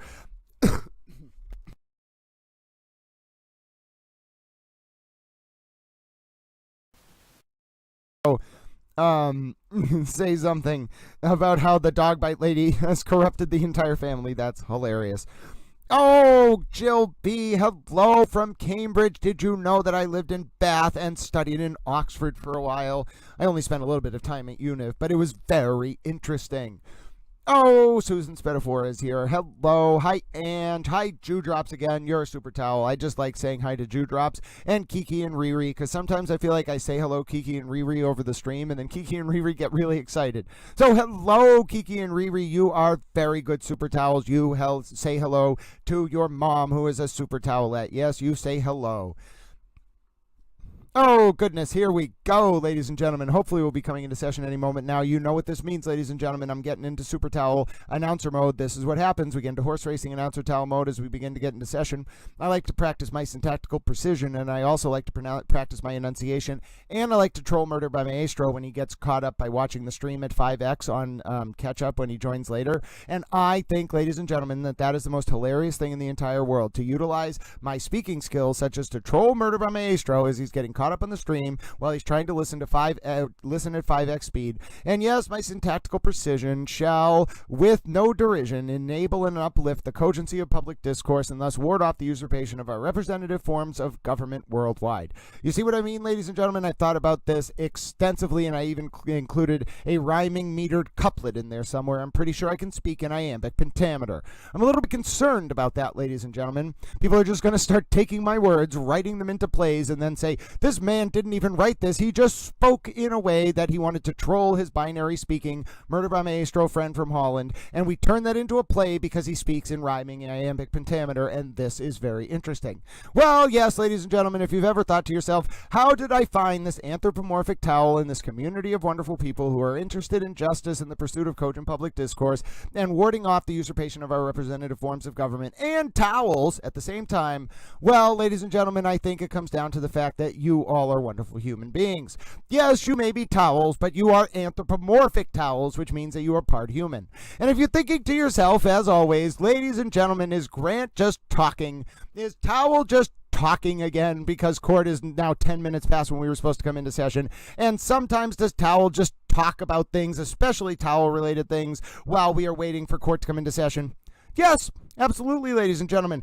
I am fully intent on continuing to talk like a little towel because I think court should come into session now. You can't just make little towel wait for like 10 minutes. I know Judge Cannoni probably thinks it's hilarious. Oh, don't worry. Grant will just talk. It'll be hilarious. He can just tell them about how he's a little towel. Well, don't worry, Judge Cannoni. I would be happy to tell the world. Listen, do you understand, ladies and gentlemen? I had to reflect overnight on a number of things, but one of the things I was reflecting on, the list of countries that are watching this stream is growing by the day, and I would just like to say that I am happy to tell the world that I am a horse racing announcer towel. I want to say hello to Germany and France and the UK and Australia and South Africa and Zimbabwe and Mozambique and Holland and Belgium and Ireland and the Faroe Islands and Malaysia and Singapore, ladies and gentlemen, and India and South Africa. Of course, ladies and gentlemen, if you are a towel friend around the world, Towel is saying hi to you. I want to just because I can, I want to say hello to Germany. I hope you enjoyed today's stream. It looks like the ponies are entering the stable, ladies and gentlemen. Oh, goodness, here we go. Judge Cannoni has her horse racing official robes on. We might be coming into session. Ready your towels. Oh, my word, ready your towels. I think the ponies are getting ready. They're at the starting gate, ladies and gentlemen. Oh, my word, ready your towels. Could this be the moment? Towel is here. You are here. Hear ye, hear ye, hear ye. And they're off. Persons having anything to do before the Honorable Beverly Cannoni, the Justice of the Superior Court, hold an indictum within and for the County of Norfolk. Draw near, give your attendance, and you shall be heard. God save the Commonwealth of Massachusetts. This court is in session. Please be seated. Good morning, counsel. Good morning, Ms. Reed. Good morning, jurors. I have to ask you those same 3 questions. Were you all able to follow my instructions and refrain from discussing this case with anyone since we left here yesterday? Everyone said yes or nodded affirmatively. Were you also able to follow the instructions and refrain from doing any independent research or investigation into this case? Everyone said yes or nodded affirmatively. Did anyone happen to see, hear, or read anything about the case since we left yesterday? Everyone said no or should be. Is Dr. Russell in the back there? Mr. Brennan, you can set up if you want to.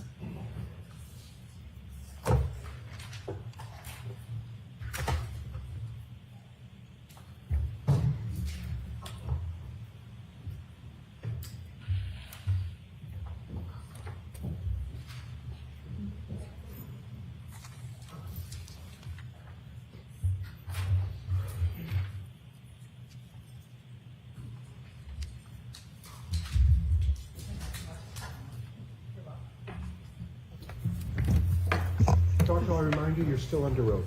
Thank you. Thank you. Good morning, Dr. Russell. Good morning, Your Honor.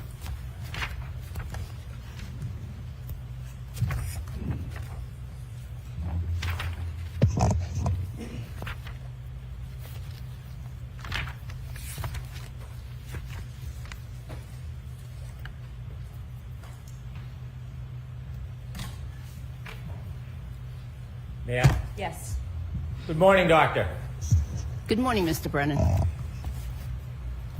I had asked you yesterday if your opinions regarding the wounds on Mr. O'Keefe's arm changed between when you testified last year and then the more recent hearings that we've had over the past 4 or 5 months. Do you remember that question? Yes. And when I asked you that question, I asked if you had help with your report, and you told us that there was a woman who helped you with your report. I told you that there was someone who helped me or made suggestions in organizing the report, having certain sentences placed in certain categories. When I asked you about the identity, the person who actually helped you, I asked you if it was one of the attorneys, and you had said no. That is correct. May I approach, Your Honor? Yes.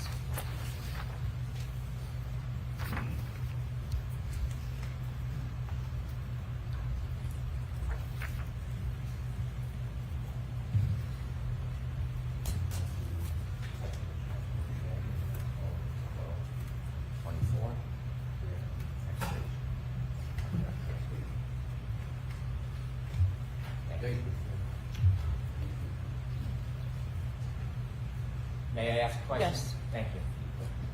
You had testified in December 22nd, 2024 in this case? I believe it was that date, yes. And when you testified back in December of 2024, do you remember I asked you who it was that had assisted you with your report? I don't remember that specifically. Well, I'm going to show you a page from the testimony. This is from the hearing.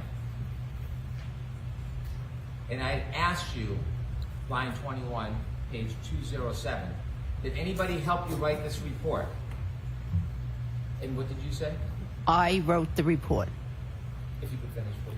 I had some help with some minor edits, rearranging, some paragraphs or whatsoever, but putting things in the right category. Then I said, okay. And you answered? No, I wrote the report. And then finally I asked, who helped you with your report? What did you tell us? I said, Mr. Lessie.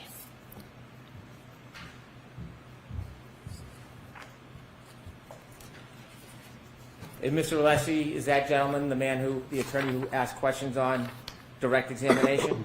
Yes. Okay. And so, did Mr. Alessi help you with your report? What I recall is we discussed the report, but I recall that it was someone else that actually helped me rearrange the report. That's my memory right now. Is your memory different now than it was last December? Well, I don't think so, but, you have something in writing. Do you think you would have testified to that if it was inaccurate? Mr. Alessi did not help write the report.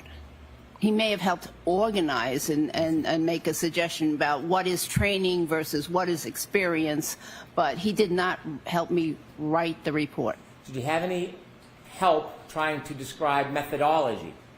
No. Did you have any help talking about differential diagnosis? No, I'm very familiar with differential diagnosis. And so, after that report was written, is there any reason why some of your opinions have changed? I don't believe my opinions have changed. When you testified at the hearing last year,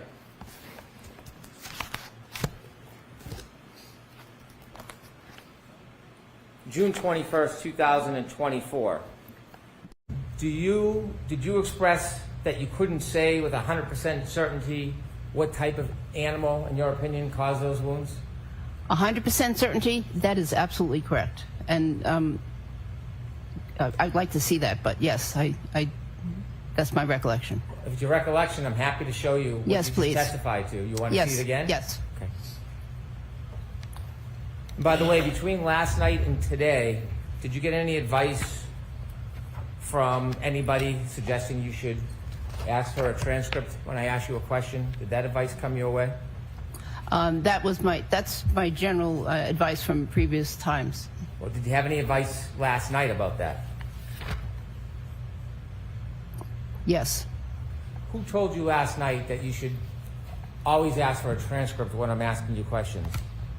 Well, I think it was just Mr. Alessi. So did you and Mr. Alessi, you know there's a sequestration order, don't you? Yes. It's a sequestration order that you're not supposed to discuss the case at all with anybody? Well, we didn't discuss specifics. do you know that the sequestration order mandates that you not discuss anything about the case from when you start your testimony until you end your testimony? You know that, right? I understand that there is a sequestration order. Do you understand the sequestration order mandates that you're not supposed to speak to people, including the attorneys, about this case overnight? Did you understand that? There were no specifics discussed.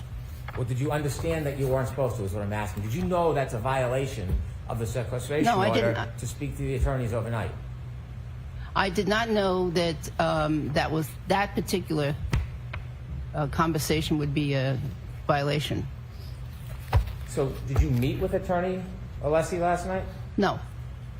How was it that you had a conversation with him? Actually, it might have been in the vehicle. You drove together? Yes. So did you commute to and from court together with Attorney Alessi? There's a driver. Okay. Who else is in the car when you left court yesterday? The driver. No, I wasn't with him yesterday, no. Not in the car yesterday, no. Well, you just said that you spoke to Attorney Alessi yesterday. And I'm trying to figure out, when was it that you were having conversations with Mr. Alessi relative to this sequestration order that you're under? This morning, riding to court. Okay, so you and Attorney Alessi drove to court? With the limo driver, yes. Well, who was in the limo with you and Attorney Alessi on the way to court today? That was just us. Just you two? Yeah. What else did you both talk about other than that you should ask for a transcript every time I ask you a question? That's what we talked about specific to this case. Was it a long conversation? No, not at all. The entire ride here, there must be more you spoke about other than just the sequestration order. We did. We spoke about Boston, how I love Boston area. We spoke about New York. We spoke about other things. And in fact, I have to say that even on the ride back to the hotel yesterday, with others in the car, nobody spoke about the case. But I'm talking about this morning when you did speak about the case. What else? Not about the Red Sox or the weather. What else did you talk to Attorney Alessi about this morning other than you should ask for a transcript every time I ask you a question? We talked about what I did last night. About this case? No. I'm sorry, but I'm asking you about this case. That was it. I want to know what all the discussions were between you and this attorney today or last night about this case. Just that I should ask for a transcript. Well, there must have been some there must have been some context. He didn't just turn to you talking about the weather and say, hey, you should ask for a transcript. You must have been talking about something. He also generally, not today, but generally says, be honest. Always be honest. Fantastic. But this morning about your testimony, what did he tell you? Did he tell you this morning you should be honest? Not this morning. Okay. Does anybody need to remind you to be honest when you testify? No. Okay. What else did he tell? How did it come up? Hey, by the way, ask for transcripts. I don't even know how it came up. I didn't put much significance to it. Well, it was just moments ago it happened because you just got to court. You can't remember the context of the sage advice of Attorney Alessi? No. You have any memory issues? No. Okay. May I approach? Yes. Transcript.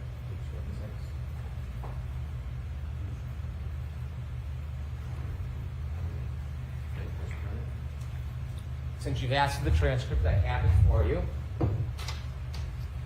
Dr. Russell, this is June 21st, 2024. I had asked you whether you expressed that you couldn't say with 100% certainty.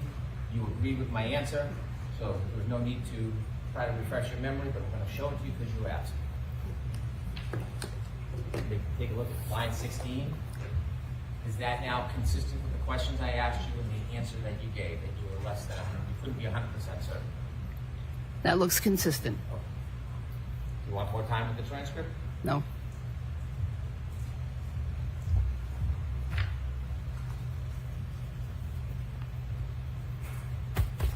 Has anybody else talked to you about your testimony today overnight, Dr. Russell? No.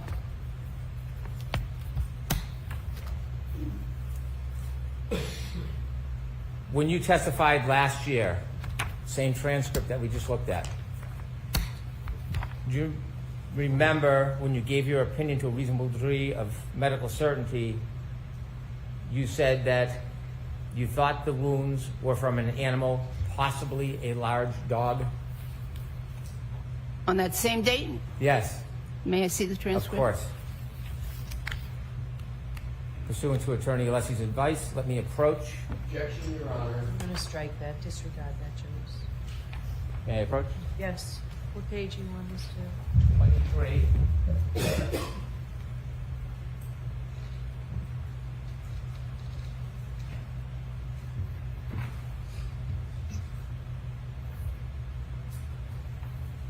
June 21st, 2024, Doctor? June 20th. Page 23, line 14. Will you ask the question based on everything we've discussed today? Is it your opinion based on a reasonable degree of medical certainty that these injuries were from an animal attack, possibly a large dog? What did you say? I said yes. Thank you. Have that back? Yes, you may. Okay, thank you.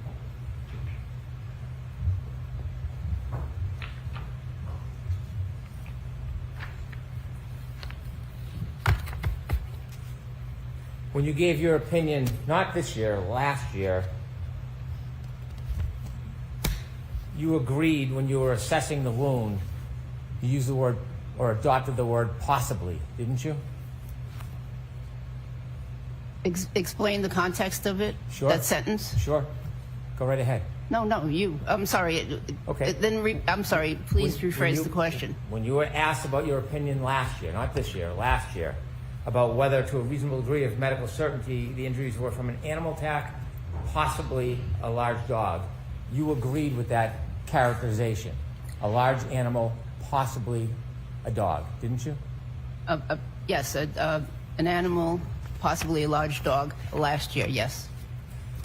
When you were on direct examination, there were tons of questions about this word methodology. Do you remember all those questions you were asked? In June? Yesterday. Yesterday, okay, yes. Yes. And when you were asked about methodology, was that an attempt to try to explain that you weren't just looking at an abrasion and guessing or eyeballing it? You were trying to suggest there was some type of scientific or medical process to give some type of certainty to your opinion? That is the process I used. When you talked about methodology yesterday, you talked about your experience in methodology with knife wounds and gunshot wounds, correct? Yes. But there was no methodology whatsoever regarding looking at a photograph and then identifying whether that is consistent with dog bites, is there? I disagree. When you describe methodology, you were asked by Attorney Alessi whether or not you've engaged in that methodology regarding dog bites. Did you agree that there is really no methodology regarding dog bites? I disagree. When you use the word methodology regarding dog bites, there isn't something specific you're looking at as if you were looking at a fingerprint. There are points of comparison. You don't do that, do you? There are no specific points that are published by a organization, for instance, on how to determine something is a dog bite. However, I did use different methodologies, including what we talked about, the differential diagnosis, the pattern recognition. Pattern recognition, again, is so important in medicine. It's what pathologists use to diagnose tumors. There is no standard. There is no recognized standard anywhere for methodology on how to identify a dog bite wound, is there? There is no published standard from an organization that I am aware of. So there is no source, there is no recognized community, there's no certification, there is no recognized method in identifying a superficial abrasion as a dog bite. Isn't that fair to say? As in many conditions in the medical field, there are no certifications. How about published standards? Is there any published standards whatsoever, any, regarding claims that a superficial abrasion is a dog bite? Are there any published standards by any organization? No, but there would have to be thousands of published standards to identify the causes of the thousands of different types of abrasions. So no, there's no published standards. No published standards. There is nowhere you can point to where the so-called methodology that you were telling the jury yesterday is a readily accepted standard in the dog bite community. You can't point to anywhere, can you? There are peer review articles which list recommendations on how to determine something is from some wounds are from a dog. These are peer review articles written by esteemed physicians that have analyzed dog bites and have published these and have published an approach to identifying, particularly a forensic approach to identifying dog bites. Let me ask you the question again, Dr. Russell. Can you point to one place where there is a readily accepted standard in the dog bite community for identifying dog bites? One article, one journal, one book. Can you point to any? Well, I'm going to mention the articles I mentioned earlier. The article with the lead author of Dr. DeMunick and the article with the lead author of Dr. Pollack. And although they're not standards, they are recommendations. I'm going to ask you the question one more time before I approach. Can you point to one place, where there is a readily accepted standard in the dog bite community for identifying dog bites? No.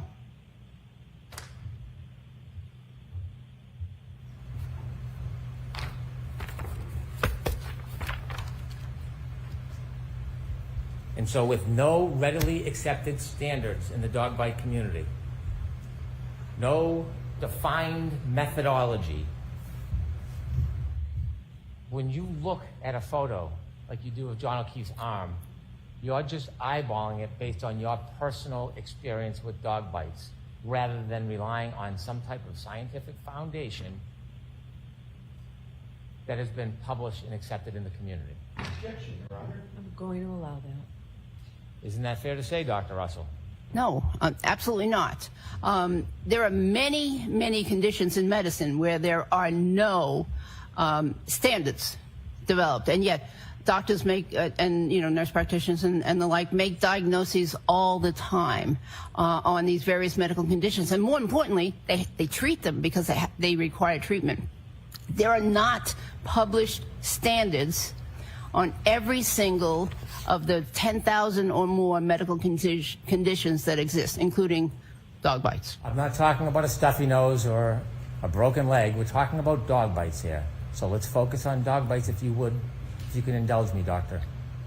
Regarding dog bites, since there is no standard practice, there is no accepted methodology, and since there is no accepted and approved guidelines, you are essentially simply looking at a picture, a photograph, and just using your past experience with treating dog bites as the basis for your opinion. Isn't that fair to say? I don't think so. I'm using my past experience, my strong interest in dog bites over 30 years, and the method and the articles that I read.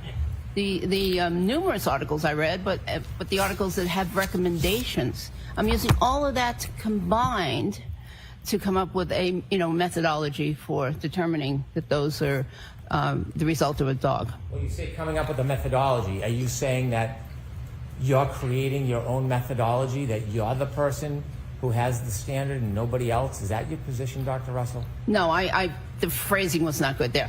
I use standard methodology of pattern recognition and differential diagnosis.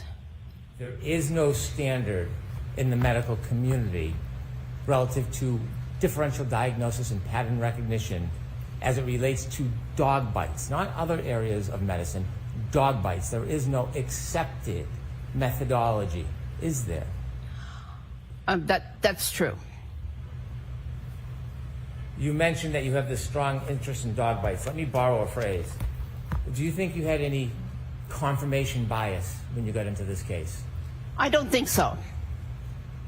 Well, you definitely wanted to be in this case. You weren't sought out, you sought the case. That is incorrect. And you said you had a strong interest in dogs, and that is one of the reasons you wanted to get involved in this case. Isn't that fair to say? No, that's actually an unfair statement.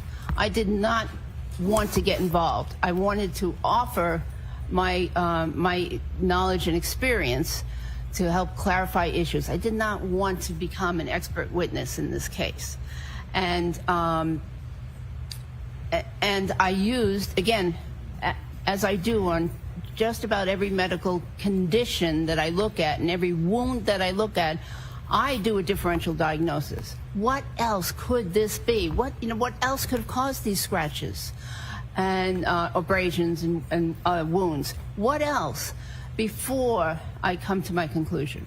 On your ride over here today, were you instructed that when I ask a question, rather than answer it, give a long explanation about something else? No.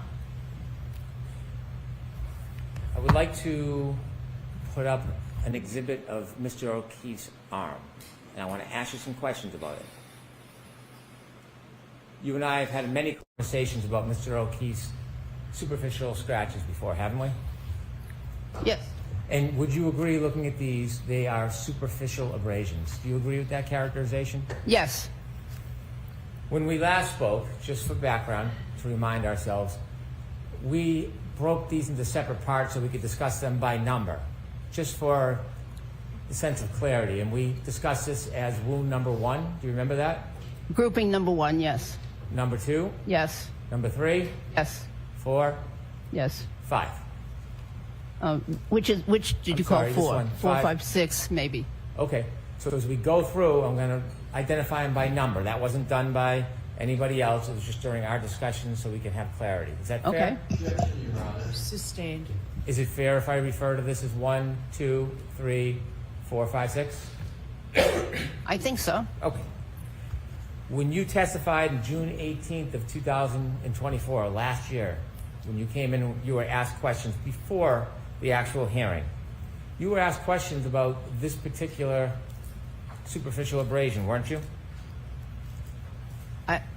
I'd have to see the transcript. I believe so, but I'd have to see the transcript. Do you remember when you were first giving opinion testimony about this specific abrasion, wound number 1? Do you remember you saying that you thought it was either teeth or nails? I'd have to see the transcript again.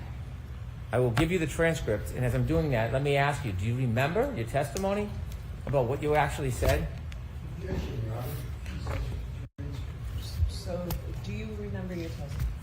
For each specific day, no. I remember generally, but not for each specific day.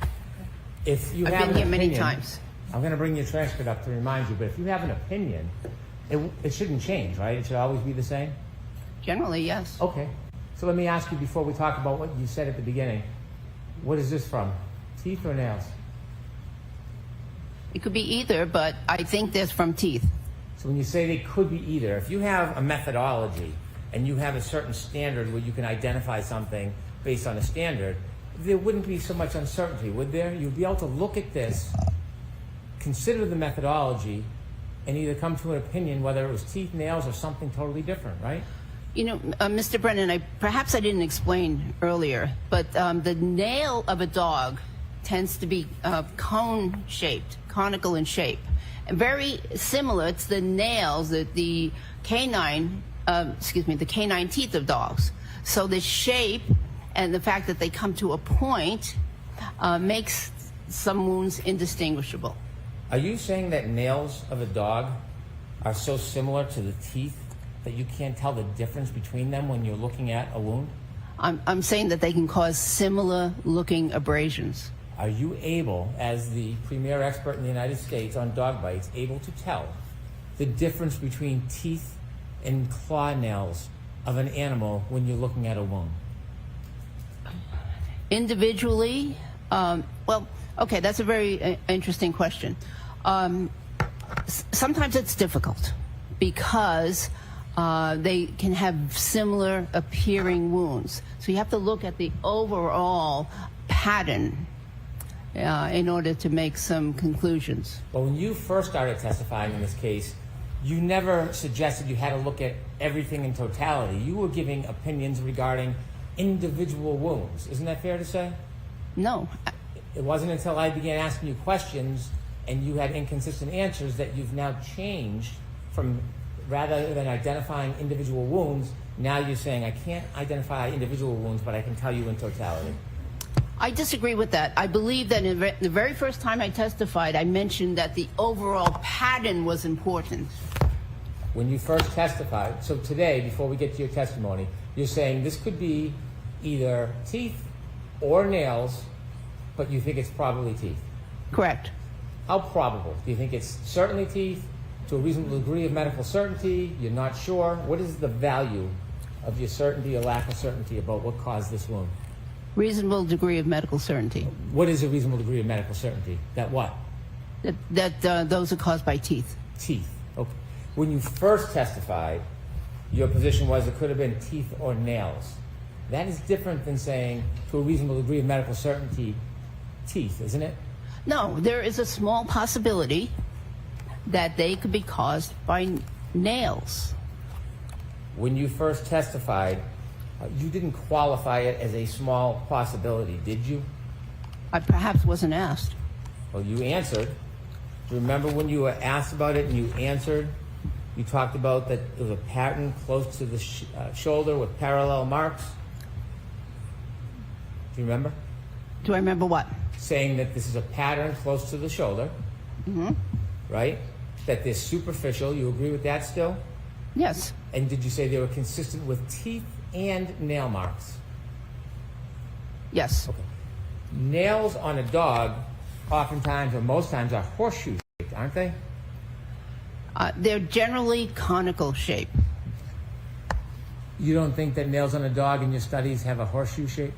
I think it depends on the grooming of the dog and if the nails were cut recently. But in general, they come to a point. They're at the at the end of the paw. They come to a point, and by the way, the paws can open and close. So the distance between the nails can vary depending on how that claw impacts the skin.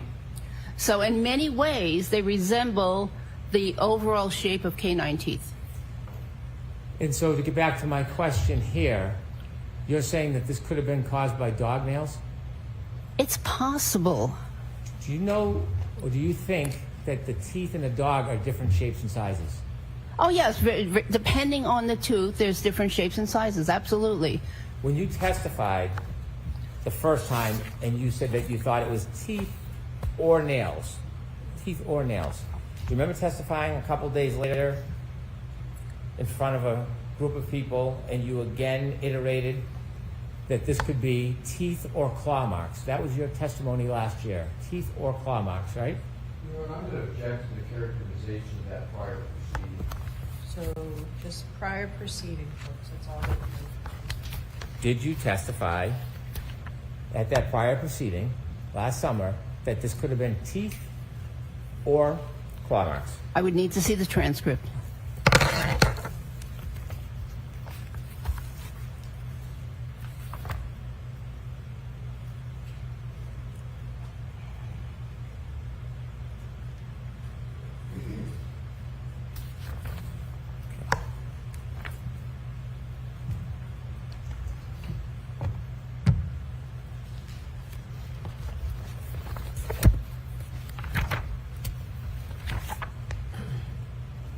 May I approach? Yes.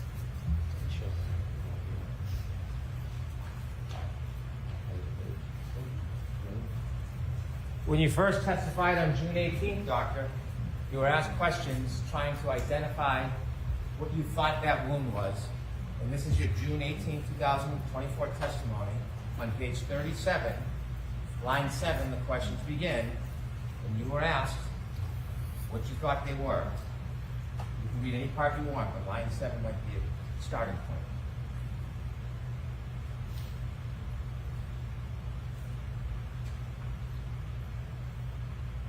Yes, I said that which are consistent with teeth marks. They also could be possibly consistent with nail marks. Dr. Russell, I'm just going to ask you to keep your voice up, okay? Okay. Thank you.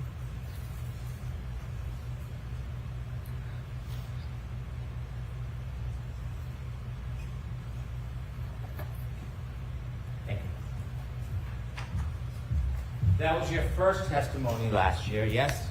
Yes.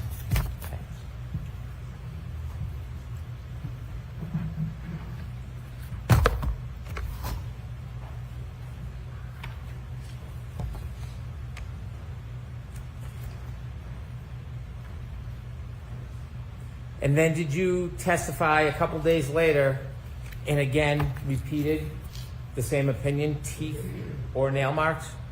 May I see it? I'm asking if you remember. Yes, I remember testifying. Do you remember after you worked on your report and submitted your report?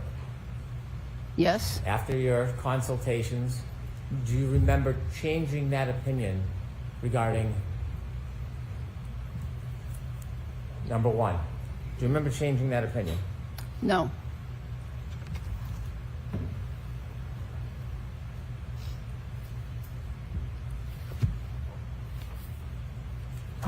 Do you remember changing from either teeth or possibly claw marks to being very specific, claiming that it was definitely teeth marks? No. Are there different types of teeth in a dog? Yes. Okay. The pointy teeth, the big ones, those are called canines? Correct. And the smaller ones are incisors? Correct. There are 6 incisors in a healthy dog on the top and bottom between the canines? Correct.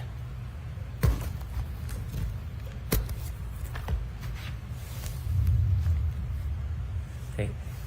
Did you, when you testified subsequently to the original proceedings, did you change your opinion from teeth or claw marks to specifically teeth and even more specifically canines? Do you have a transcript? I do, but I'm going to ask you the question. Do you remember changing your testimony from teeth or nails to being very certain that it was canines, not just teeth, canines that caused that wound? I became more certain, yes. You had never said that the canines caused these wounds before you filed the report, ever, did you? I may not have, that's true. And so after you did your report, you shifted from teeth and nails to canines. Do you remember that? I don't think it's a shift. No one would ever refer to a dog's nails as canines, would they? No, I don't think so. That would be inaccurate, wouldn't it? Yes. That would be a mistaken use of the word. I believe so. When you testified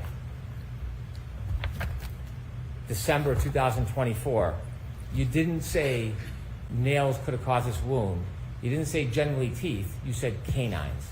I believe that, and that's true. I believe that canine teeth caused that wound. Did you have any new information about photographs that would help you change your opinion from teeth and nails to canines? Well, I had been challenged. I had testified several times. I reviewed the case several times and challenged, and each time I reviewed the case, I became more certain that these were from canine teeth. And actually, there's other marks there, but these are from teeth. You say more certain. You had never said canines before, ever, until that recent hearing. Isn't that true? I said teeth. Canines. It doesn't matter. I said teeth. Canines are some of the teeth. Upper or lower canines? Upper. And if it's upper canines, you testified previously that the point of entry would be here at the bottom and the dog would pull this way. That's what you testified to. Yes? No, I believe you misunderstood then. The point of entry is up there. The first initial point of contact is there. And the dog pulled this way, or Mr. O'Keefe pulled his arm the opposite way. Dr. Russell, you don't recall that you said that the bigger circles are the point of entry, the dog pulled this way, and then I asked you, how could a dog pull this way when the arc is like this? The dog's mouth would have to be in backwards. Remember that conversation we had? Objection, Your Honor. I'm going to allow. Do you remember that conversation? You said that the point of entry would be the bigger circle pulled this way, and then I questioned, how could a dog's arc look like this if the teeth went that way? No, I don't recall that at all. Remember that conversation No. we had? Okay.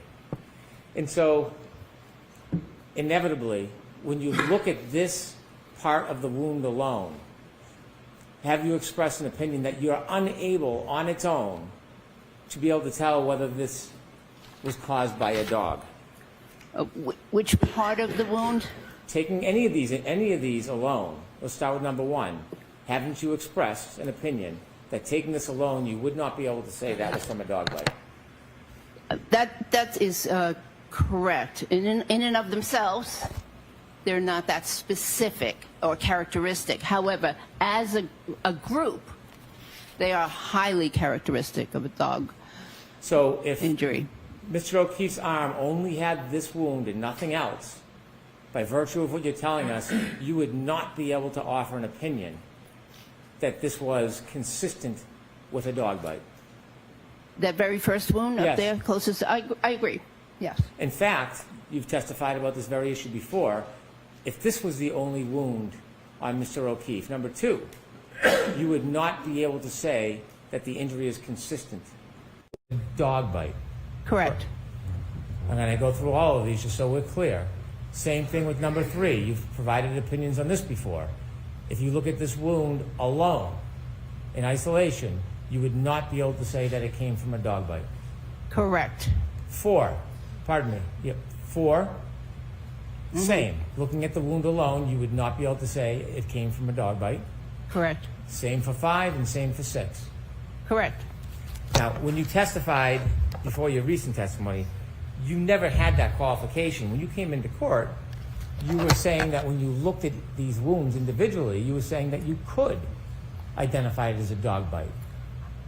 I disagree with that characterization. Number two, what caused this wound, Dr. Russell? Number two, I believe that was dog bite or scratch, but mostly I believe dog bite. And because there's a punctate, little tiny, pinpoint almost, lesion there and there, which could represent bottom teeth. Okay, so you're using words like could, and we're talking about a reasonable degree of medical certainty. So when you look at this wound here, you said that you are sure or not sure what caused this wound? I'm saying that individually, that wound, that's correct. I'm not sure individually what that wound was caused by. However, again, as I mentioned earlier, the overall pattern of wounds is what I am convinced of. I want to go through each of these wounds separately so we understand what you actually recognize with your methodology and what you don't. So looking at wound number two, based on whatever methodology you've been using, are there any signs, indicators, objective criteria you can look at and tell us this is or is not a dog bite based on this methodology you have? There are some characteristics that are suggestive of a dog bite or dog claw, including the fact that there are parallel lesions, and many of these, overall, by the way, parallel lesions are in the same general direction. So there are parallel lesions, and here they're associated with some punctate or point-like other abrasions right here. So they're consistent with being inflicted by a dog. I appreciate you using some medical terms to describe this, but my question is more pointed. Is there anything about your methodology, something that stands out about these wounds, that you can say to a reasonable degree of medical certainty that these are consistent with a dog either biting or scratching? These wounds all by themselves, not to a medical degree of certainty, no. You said on this first wound, you thought this was from the canines. Those are the big upper teeth is what you're claiming, right? Yes. And you're saying today, anyways, starts here at the bottom and goes up. Is that your position today? That's not what I said. I said the exact opposite. So it starts here and comes down. Correct. Okay. And these two scratches, they're linear, just like these are linear, aren't they? Yes. But you have a problem with these because if these are the canines, you see the spacing there? Uh-huh. This is nowhere close, is it? I didn't say that these were caused by canines. And spacing also, there's reasons why the spacing could be different. Well, we can talk about that in a second. Are you suggesting that these these two linear abrasions, just like 1 and 2, are you suggesting the canines caused these? I don't know what caused those, which teeth caused those, or which nails caused those. When you testified last year on June 18th, you said that this was either teeth or claws. Can you give us any development of your opinions, whether or not you think that is teeth or claws? Excuse me? Yeah, well, I couldn't hear because of the fan. When you testified on June 18th, you said wound number 2, the top 2 linear abrasions, you believe were either teeth or claws. You've shared with us now you have improved your study and have new opinions. Do you have a clearer opinion whether this is teeth or claws?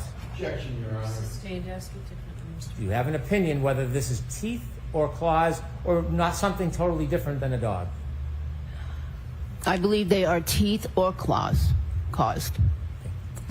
When you testified at trial and in that hearing that they were teeth or claws, you changed that opinion as well at the most recent hearings, didn't you? No, I'm going to object to the word that was used as been done before. Mr. Brennan, worded differently. I'm sorry? Worded differently. Okay. Did you testify at a more recent hearing that teeth made these, not teeth or claws, but teeth? I may have, and I would like to see that.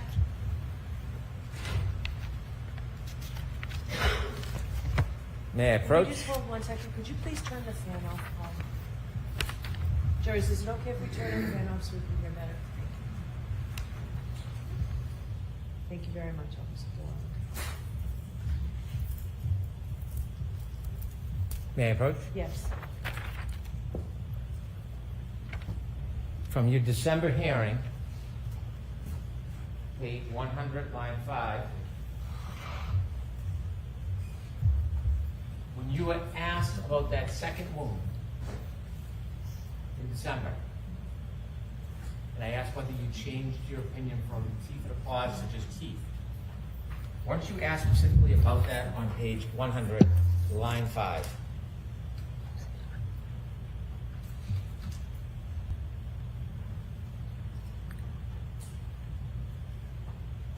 Yes. But may I read it? Sure, I'll read it with you. Okay. I said, I'm not sure on the second set. So this is the set just above the elbow. Mm-hmm. I'm not sure exactly what teeth made these. They could, one of them could, one set of these could be canine, one part of this, and then adjacent incisor tooth. But I'm not sure on the second set, so this is the set just above the elbow. Yeah, I think the first part of that paragraph is talking about the first set. Yes. up there close to the shoulder, and then the sentence, but I'm not sure on the second set, so this is the set that's just above the elbow. I said I'm not sure. And then, sorry. Go ahead. Are you done? Oh.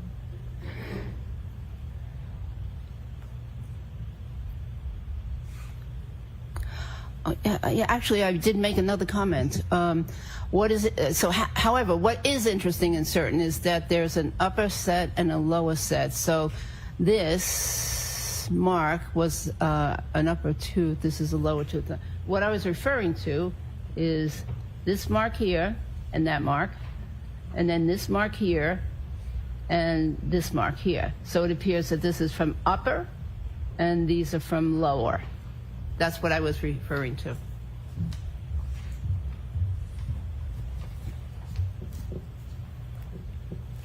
And so when you first described this wound as teeth or claws, at the most recent hearing, you had a certain opinion that this was teeth, didn't you? Yes, I was leaning towards teeth. Correct. Well, it didn't seem like you were leaning. You said these were from the upper teeth. Yes. You said it matter-of-factly, not with any qualification. Your claim at the last hearing is this was from teeth.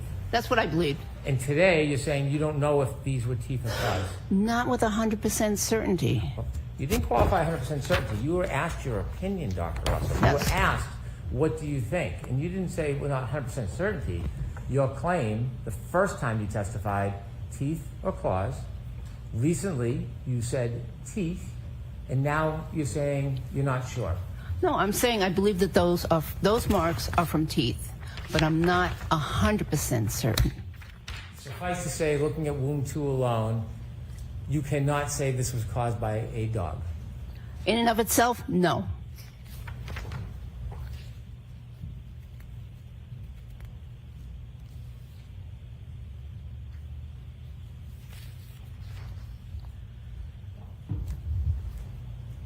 What tooth do you think caused this wound? I don't know. Do you think this in any way could be caused by dog teeth if you're claiming that this is dog teeth? Excuse me? Do you think there's any way these two could be caused by dog teeth if you're saying that these two were caused by dog teeth? Yes, could be, but I don't know which teeth. And I don't know the extent of the bite, how much impact there was, and how much pressure, how much contact there was between the teeth and the skin. The canines are the longer teeth in a dog's mouth, aren't they? They are. And when a dog bites, it's very common for the canines to puncture, isn't it?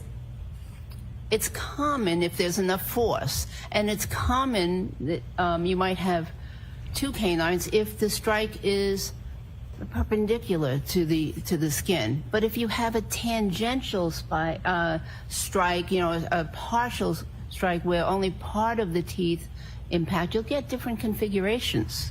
Look at the spacing, Dr. Russell. Did you say strike or strike? Strike with a K. Look at the spacing, Dr. Russell. Mm-hmm. A dog causing these wounds, the canines are not going to have such a dramatic distance between them because dog canines don't move, do they? They don't, and I'm not claiming that these two parallel stripes in this case, or abrasions here, I'm not claiming that those two were caused by canines. You think a dog is going to leave a wound with linear abrasions using its incisors as opposed to its canines? Is that your opinion? It's possible if that's the only part of the mouth or the jaw that actually touched the skin, if it didn't go back as far as the canines. Did you ever look at the underside of Mr. O'Keefe's arm? I did. Posterior side? Excuse me. Pictures, yes. Yeah. And when you looked at the photographs of the posterior side of Mr. O'Keefe's arm, did you find anything conspicuously absent from underneath his arm? Well, first of all, let me clarify. Part of this is the posterior aspect of the arm. So are you asking me, did I look at the underside of the arm, the fleshy part of the arm? Exactly what I'm asking. It's a question I've asked before. When you look at the other side of Mr. O'Keefe's arm, did you notice anything conspicuously absent? Yes, there's an absence of wounds. When a dog bites, I don't care if it's a law enforcement dog or a domestic dog, you know it's like a lever, a dog's mouth, isn't it? It can be if both jaws strike the skin. However, there are many times when only the upper jaw strikes the skin. The lower jaw as a lever locks, and that's part of the clamping and pulling process of a dog, whether it's a law enforcement dog or a domestic dog. You know that, don't you? I know that they are attached.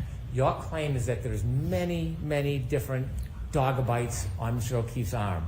Are you suggesting, to a reasonable degree of medical certainty, that these are a number of different dog strikes, and coincidentally, every single one of them lacks any wound to the underside of his arm. Yes. Your claim is that a dog penetrated the sweater on the top, but the lower jaw did not leave any wounds? I'm claiming that that's not what I'm claiming. No.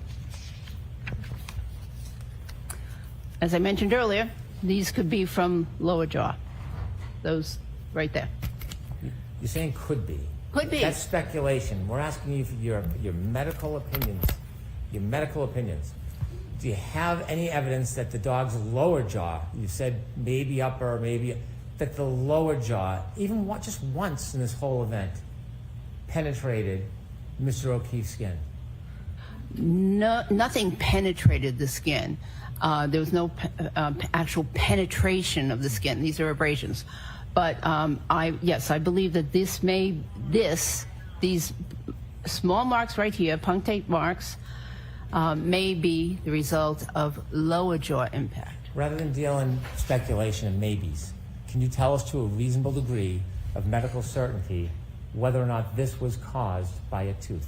Yes, Your Honor. We're going to strike the first part. Why don't you ask the other part? Can you tell us to a reasonable degree of medical certainty whether this superficial abrasion, put that back up please, was caused by a dog?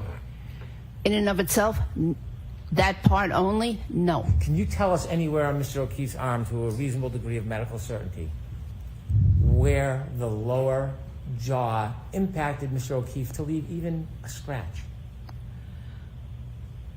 Not with a reasonable degree of medical certainty on individual wounds. And not just individual wounds, I'm talking specifically the lower jaw. Can you point to one wound, one abrasion on that arm where you can say to a reasonable degree of medical certainty the lower jaw caused any of those abrasions? I believe there are several areas where there's impact from the lower jaw. However, I cannot say with reasonable degree of medical certainty that part only. Let's look at number 3 to move along. When you first talked about these wounds, again, is it fair to say that you described that it could have either been teeth or claw? I'd have to see it. Okay, I'll bring it to you. You don't remember that testimony? I remember, again, I've been here many times, so I want to be Well, you have the opinion today, and I'm getting the transcript for you, Dr. Russell. Thank you. Do you have the opinion today that that those were either teeth or claws? Yes. What's your opinion today? Well, I think that most likely they are from teeth marks. Well, rather than most likely, we deal with reasonable degree of medical certainty. To a reasonable degree of medical certainty, can you give us an opinion regarding the cause of those marks? Objection, Your Honor. So I'll strike the comment. Can you tell us to a reasonable degree of medical certainty whether these wounds were caused by teeth or claws? Individually, no.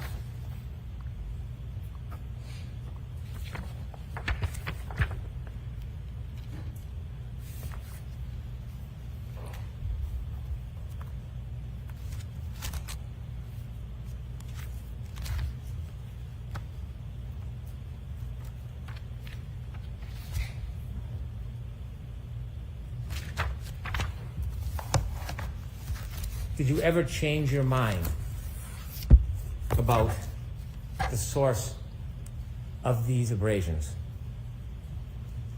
Can you be more specific? Did you ever claim that any of these abrasions were from upper or lower teeth? I don't recall changing my mind. You don't recall if you've ever said that? Let's separate these bottom wounds. Do you have an opinion to a reasonable degree of medical certainty whether these were caused by teeth or claws? I have an opinion.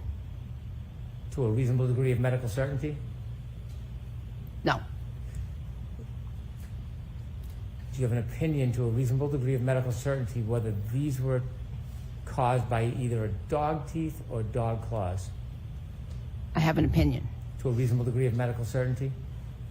Individually, no.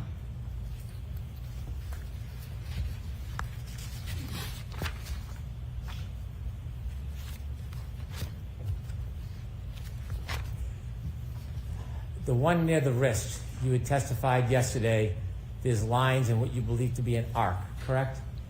Yes, they have a general overall appearance of an arc. If there's an arc and there's two linear abrasions on the outside borders, wouldn't these necessarily have to be the outside borders from canine teeth? Not necessarily. They're longer than the middle ones, aren't they?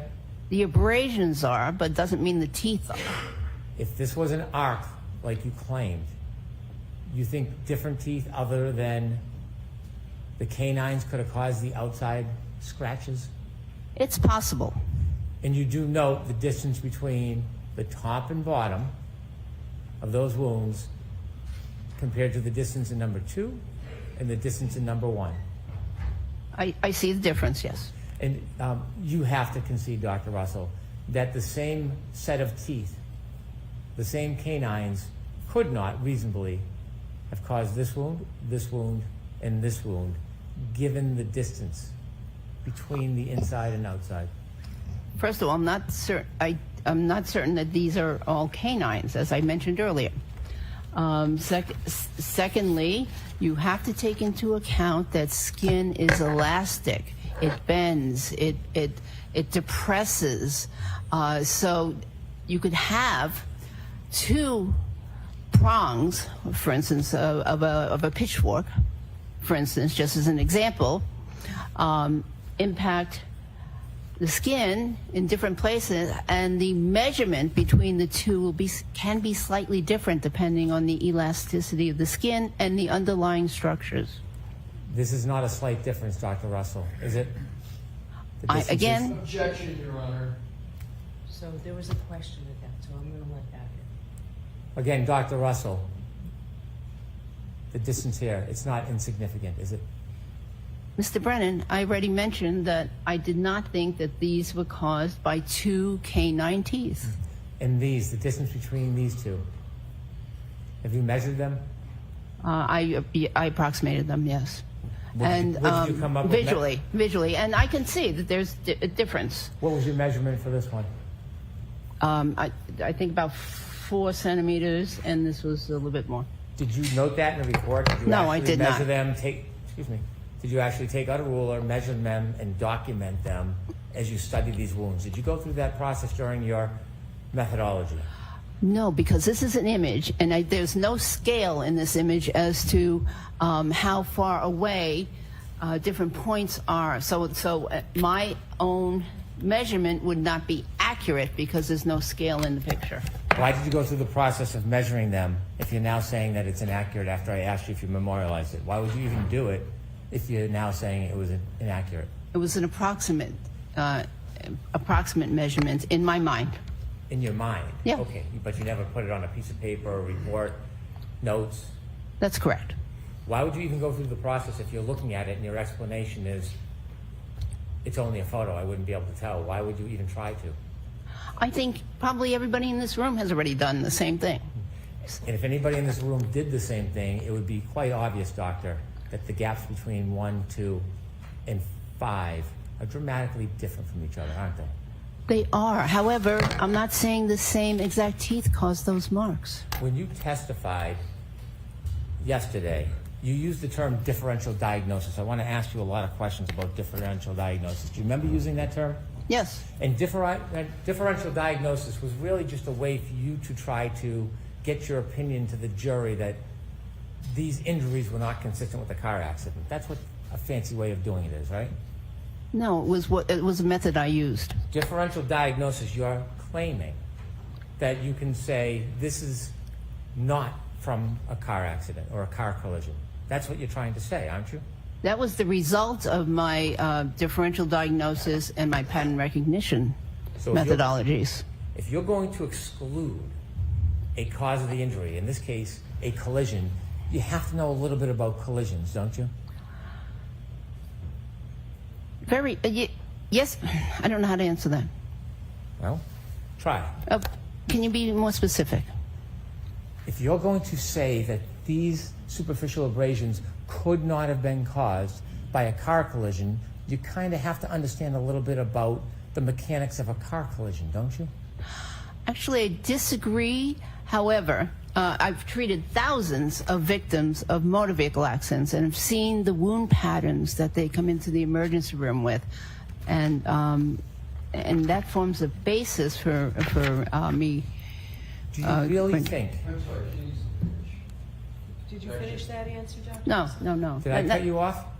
I believe so. Oh, I'm sorry. Please continue. No, and the thousands of victims of motor vehicle accidents, I've looked at their wounds, I've treated their wounds, cleaned their wounds, touched their wounds, and that is what I use as a basis, part of my basis, to determine that these were not caused or not consistent with a motor vehicle accident. When you first gave that opinion that it wasn't consistent with the motor vehicle accident, it's fair to say you didn't have a lot of information at that time when you first came in and said that, correct?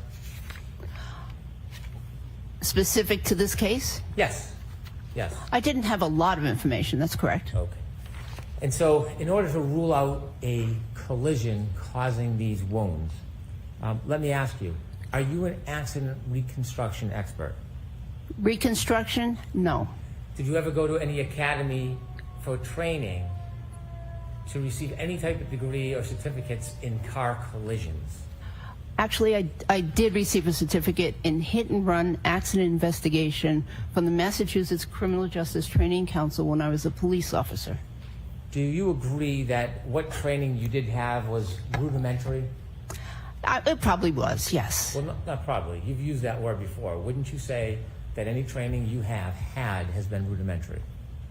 In terms of accident yes. Investigation, yes. Have you ever testified as an expert anywhere in accident reconstruction? No. Do you know what ACTAR is? ACTAR? Yes. No. It's a certification group for collision specialists, accident reconstructionists. Is it fair to say that you're not ACTAR qualified? Objection, Your Honor. I'm going to sustain the objection. Are you ACTAR qualified? No, and I don't know any physicians that are. Have you ever gone to a scene of a car collision and done an investigation and written a report and reached a conclusion about the cause of the car collision and the injuries that were related to that car collision? No, that's outside my scope. It's beyond your expertise. Beyond the expertise of a physician, yes. Right. Yet, yesterday, you offered the jury your opinion that these wounds were not consistent with a car collision. Did you offer that opinion yesterday? Wounds are in my area of expertise. So, yes, I am very comfortable talking about wounds from a variety of sources, including motor vehicle accidents. I'm sorry, I didn't want the siren to interrupt you. Okay. Yeah, wounds are definitely within my area of expertise. When you considered your opinion to this jury that this was not caused by a car collision, do you know what type of vehicle is in question? Yes. Have you ever studied the vehicle to look at the make, model, the height of different things like the bumper, perhaps the taillight? Have you ever studied that in this case?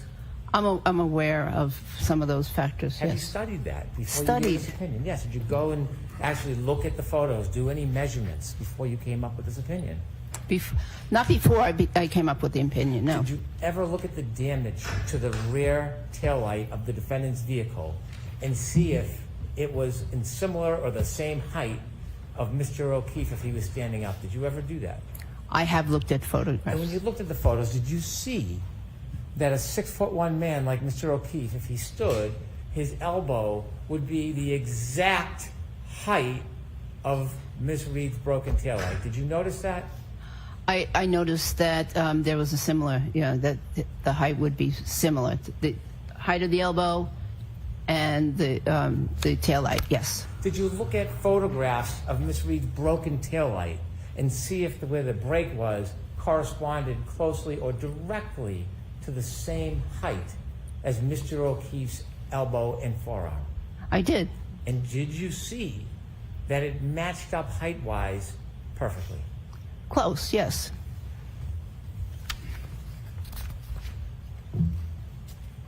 You have really no, respectfully, comprehension about the details of the car collision in this case, do you?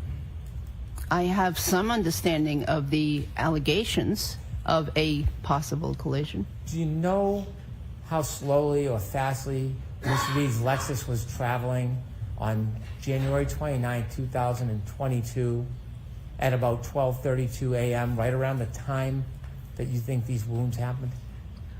I have some knowledge of the alleged speed at the time of the alleged collision.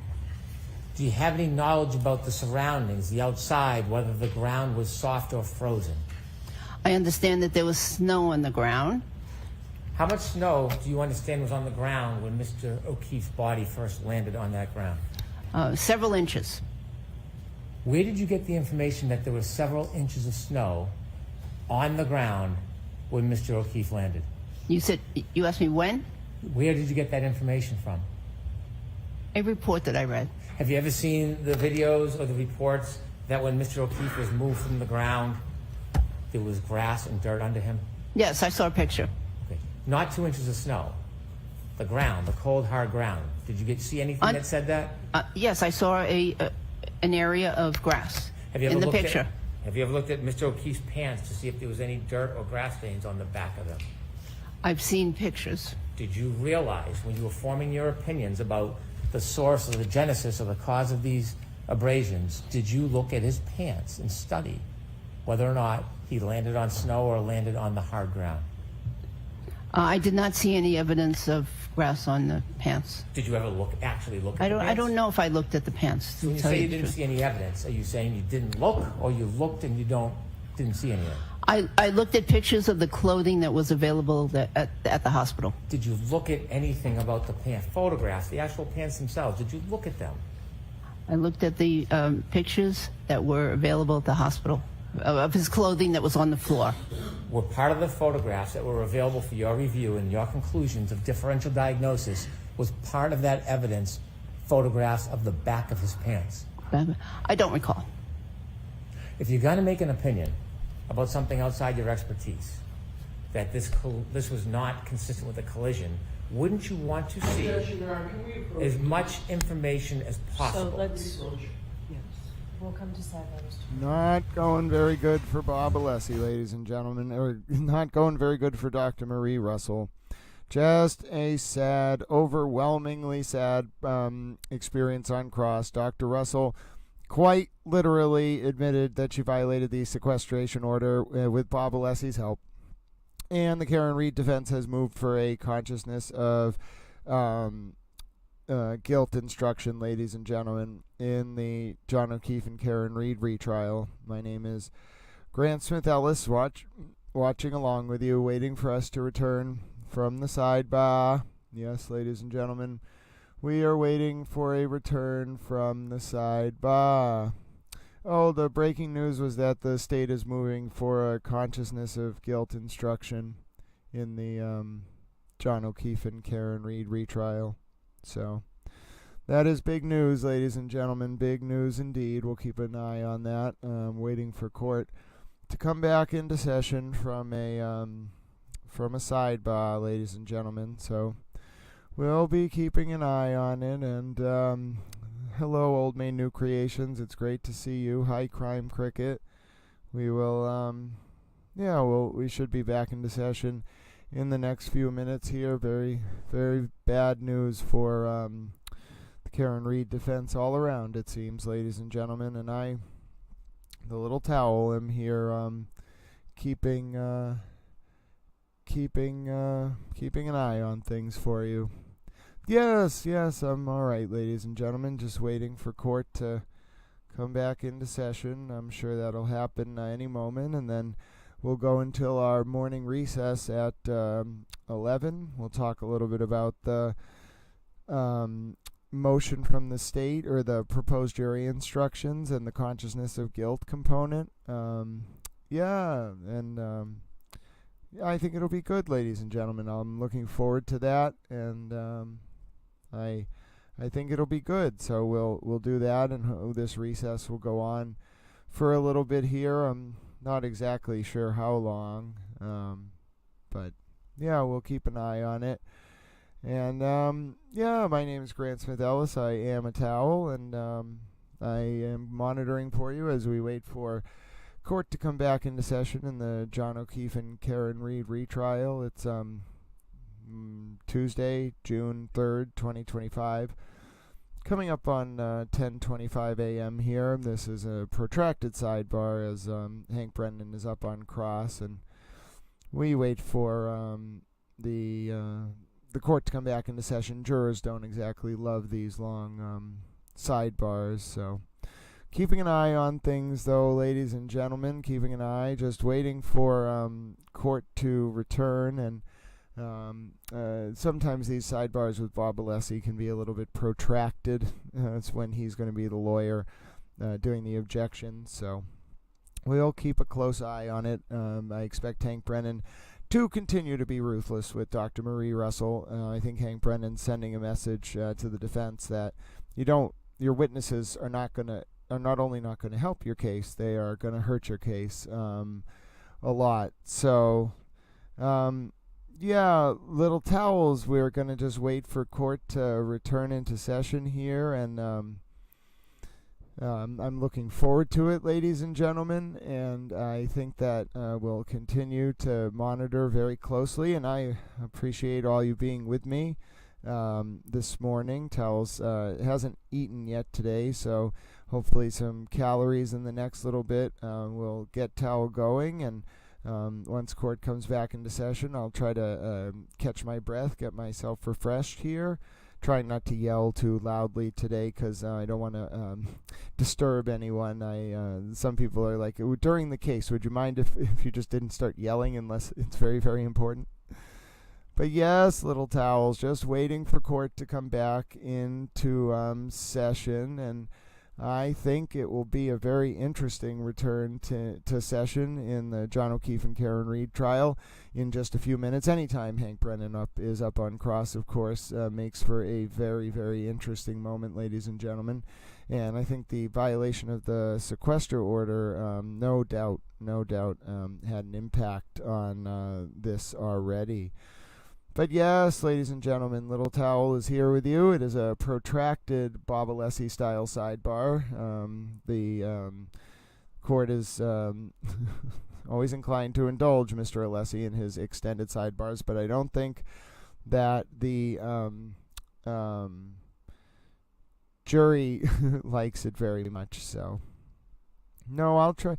I think I'm being true to myself, and the sidebar is just ending soon, and I'll be with you for the 11 a.m. break and try to get my towel bearings here so you enjoy listening to Hank Brennan. I know you all like Hank Brennan very much. You can call him Hank, and they should be getting going right now.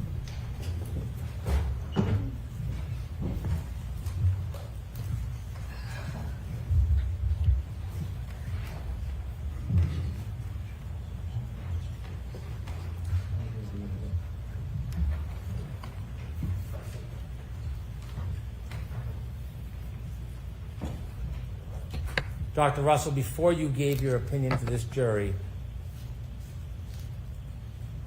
suggesting that Mr. O'Keefe's wounds on his arm were not caused by an impact with the motor vehicle, did you go to the scene of 34 Fairview and look around in the corner of the yard? I did not need to. Did you? No. Did you look at photographs to see if you could identify the land, the dirt, whether it was flat and smooth or whether it was bumpy, whether there was rocks or debris in that area? Yes. And you went there and looked at it? No. You asked me if I looked at photographs. When you looked at photographs, did they show whether that ground had any bumps or divots or rocks? It showed that there was a little bit of a hill in that area. Could you tell from the photos, were they close enough so that you could see what the makeup of the ground was? No, most of the ground was covered with snow. Did you know that there were bushes right near the area where Mr. O'Keefe was found? Bushes with branches. Did you know that? Not very close, no. Did you see the bushes in the photographs near where Mr. O'Keefe lay? Right where he laid, no. How about next to him on the left? Did you see those bushes? There was some other stuff there in the photograph, but the photographs I looked at were not of excellent quality. Do you have any understanding or information you can share with us the angle of Mr. O'Keefe's body at the time of any impact with a motor vehicle? I don't see any medical evidence that there was impact with the vehicle. Do you know Mr. O'Keefe had other injuries other than just the superficial abrasions on his arm? Yes, but no significant injuries below the neck. How about on the head? Was there a significant injury? Oh, yes. When you considered excluding car collision as a source of those wounds, did you consider in your history that you've seen, or have you seen, let me strike that, have you seen in your history multiple victims of a car collision where they were hit by the same car?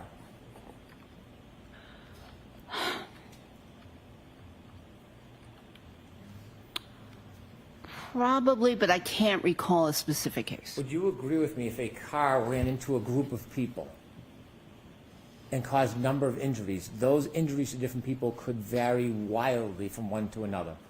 Yes. Even if the car was going at the same speed and ran into a group of people, those injuries could be totally dissimilar from one another, couldn't they? Yes. Some person, unfortunately, could be killed if the car was going fast enough and hit them the right way. Yes? Yes. Another person could have a less severe injury, maybe a broken bone. Yes. Another person in the same exact collision could have scratches. Yes.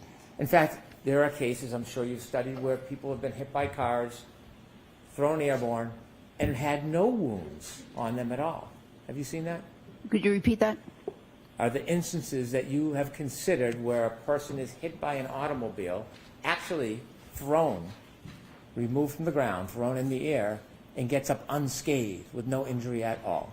No significant injuries, correct. So a car collision can cause wildly different injuries depending on many, many unpredictable factors. Isn't that fair to say?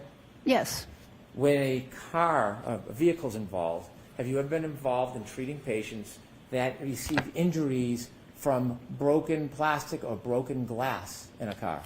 Yes, many times. And when you've seen them, have those injuries differed on a person as far as cuts and abrasions from glass or broken plastic? Yes. When you were considering excluding car impact or collision as a source of Mr. O'Keefe's injuries, did you consider whether or not Mr. O'Keefe could have been struck on the side of the car in a clip-type event rather than being run over? Yes, I considered multiple scenarios. Had you, or do you agree that injuries from a side swipe or from a clip could be much, much different than a full rear or front impact being run over? They could be. Did you do any study in this case when you were thinking about excluding the car collision or impact as the source of Mr. O'Keefe's abrasions, about what his body posture was, how he may have hit a motor vehicle? Did you consider that? I considered several scenarios, several different positions.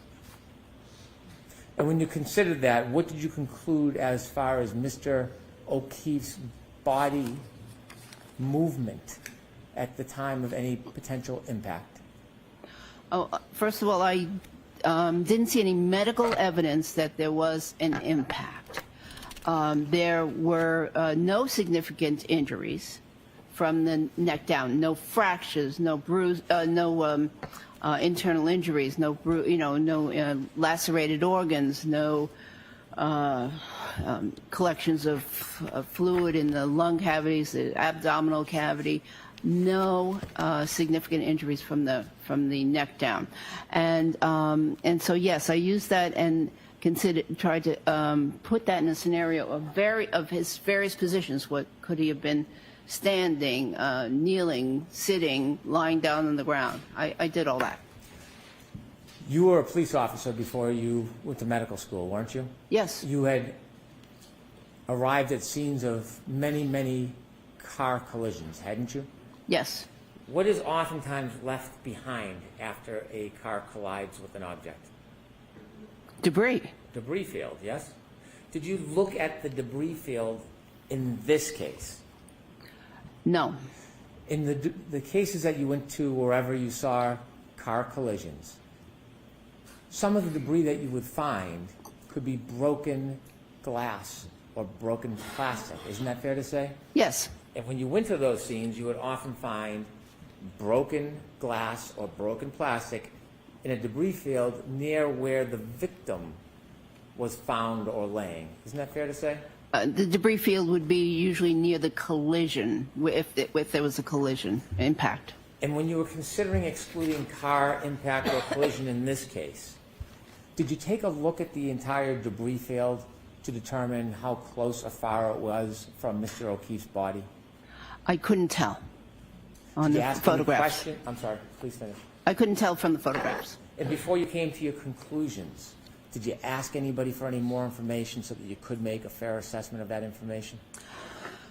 The injuries here were so characteristic that, and they were so parallel to one another that I couldn't even imagine pieces of glass or plastic or even metal lining up to cause those injuries, lining up in a certain fashion to cause those regular striations. Rather than imagining, did you make any effort to actually seek information so you could identify and evaluate the debris field around Mr. O'Keefe's body that morning? I did not. Have you ever, as a police officer looking into car collisions, ever hear the term knocked out of one's shoes? Not as a police officer. Have you ever heard of that as a medical expert? I've heard of it as a civilian, yes. Not as a medical expert. Can I have Exhibit 74B, please?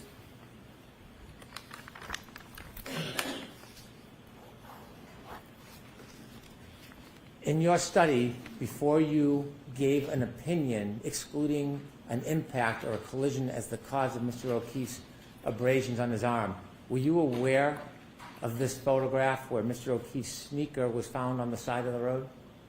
I am aware that that there was one shoe off, correct. Were you aware that it was wedged right up against the curb? Were you aware of that? I'm aware. I have been aware of that, yes. And when you came to your conclusion that you offered that the injuries are not consistent with a impact or car collision, was this photograph part of your consideration? No. If you could have Exhibit 99D, please. In your study to give an ultimate opinion, where you suggest that a car collision or impact was not the source of Mr. O'Keefe's arm injuries, were you aware of this photograph of Mr. O'Keefe's hat found at the bottom of the snow in the corner of that yard? No. Do you see underneath that hat there was not 2 inches of snow? It looks like dirt and grass? Yes. When you gave the opinion that he was on 2 inches of snow, would it be important to know whether or not he fell directly on the hard ground or on snow?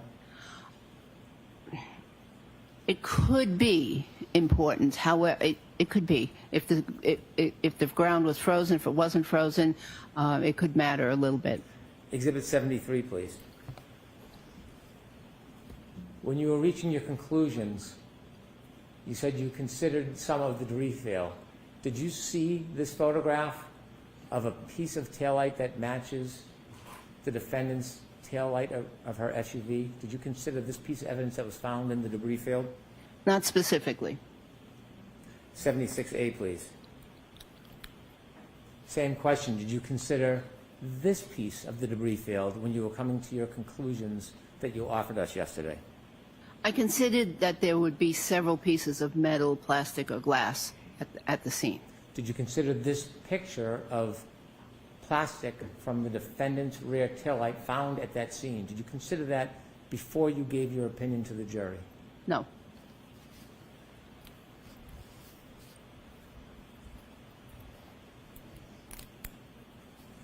You can take that down, please.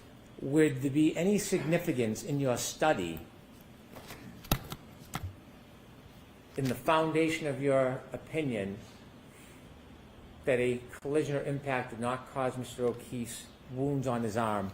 Was it important for you to determine whether or not the taillight to the defendant's Lexus was broken early that morning? I think there needs to be more to the question. Okay.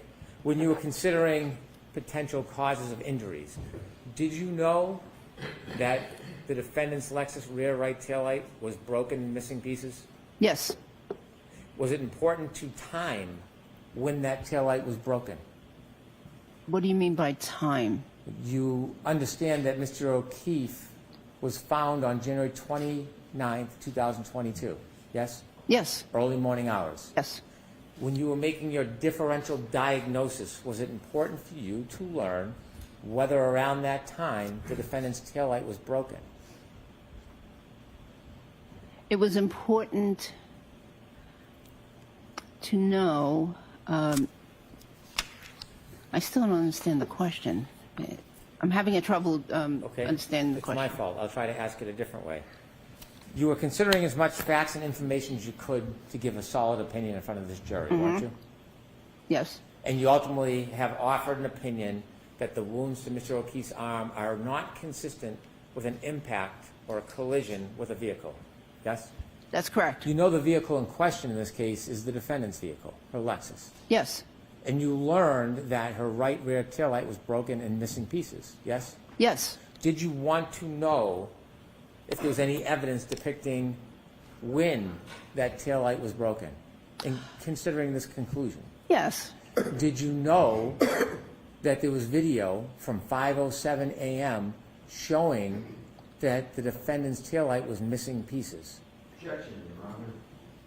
I'm going to allow that. Not at the time, but I expected that if there were a collision, that there would be pieces of the car,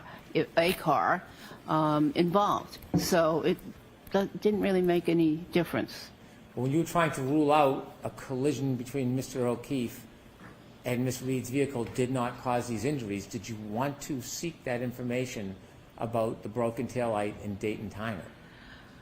A broken taillight in and of itself could not cause those injuries. There would have to be multiple projections from the vehicle that were lined up in certain pattern to give those parallel marks all in the same direction. So, that's why a broken taillight could not have done that. So in your investigation, you did not want to know when that taillight was broken? Oh, I did, but for information only. Did you review the ring video from 5:07 a.m. at Meadows Ave? Later on, later on in the, not initially when I had the initial records, but later on I did. Did you have that information before or after you arrived at your opinion? Oh, after. So you had already arrived at your opinion, then you received new information, which was that ring video, correct? And it confirms, yeah. And then you received more information. Did you receive photographs from a dash cam during a wellness check showing the defendant's Lexus missing pieces of her right rear taillight at about 8:03 a.m. that morning? Would that be? I'm not sure which video that is. Well, it's not a video. If we could put up Exhibit 10. It actually was from a video. Did you look at this picture during your differential diagnosis? I think I've seen that picture before. And The could we have the vehicle parked, yes. Exhibit 11, please. Did you consider this picture in your differential diagnosis? I don't know that I ever saw this picture. Seeing this picture, do you see that the right rear tail light is missing pieces? I can't even see that. Oh, yes, I do see that. But again, these pieces would have to be lined up in a certain configuration in order to cause those wounds. So seeing this photograph now for the first time, it doesn't in any way shape or change your opinion, does it? No. You had,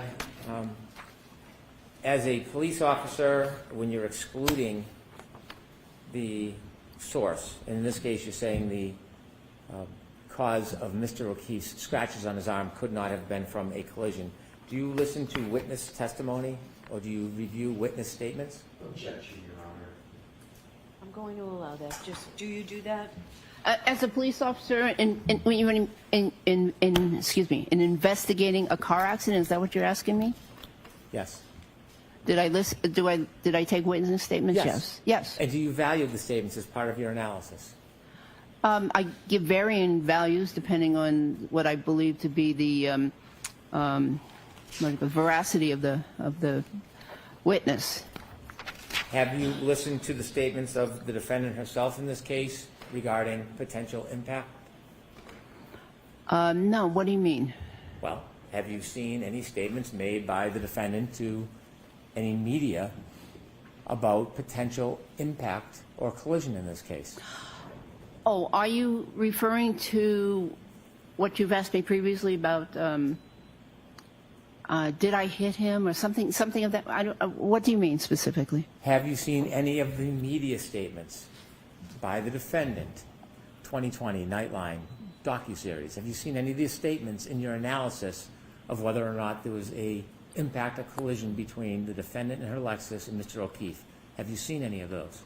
I did see some statements, but that was after I rendered my opinion. And some of those statements, after you rendered your opinion, did some of those statements come from the defendant herself? Yes. And when you listen to those statements, did you hear any of them talk about the idea or issue of collision or impact? Yes. And when you listen to those statements after you formed your opinions, did in any way change the analysis of your opinion? Absolutely not. And I'll tell you why. Please do. Because she had, the defendant had undergone a very stressful event, finding her loved one in the snow. And so after a stressful event, many people suffer from what's called an acute grief reaction. It's very common. And they do things that seem to be irrational. They ramble. They act bizarrely. They make statements that are irrational, that don't make sense, and they oftentimes tend to blame themselves for whatever has happened. I've seen this many, many, many times in the emergency department. Does this happen moments after a stressful event? Oh, yes. Does it happen months later when you go on 2020 or Nightline? I've never seen that situation. Yeah, no. Does it happen a year later when you go and speak to documentarians and be interviewed? Is that the same kind of condition you see a year and a half later? A grief reaction can last years. It usually is very brief, but it can last years. Now, when you looked at the clothes in this case, Mr. O'Keefe's clothes, you are aware that those clothes were swabbed for DNA traces, aren't you? Yes, I'm aware that some of the clothes were swabbed for DNA. Right. Could we have Exhibit 147B, please?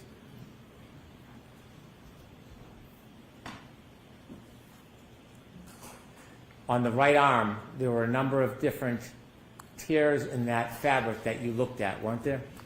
Yes, there were a number of small round holes in that fabric. You're aware, aren't you, that those holes were swabbed for traces of dog DNA. Objection, Your Honor. Like to approach, please. Okay, come on up.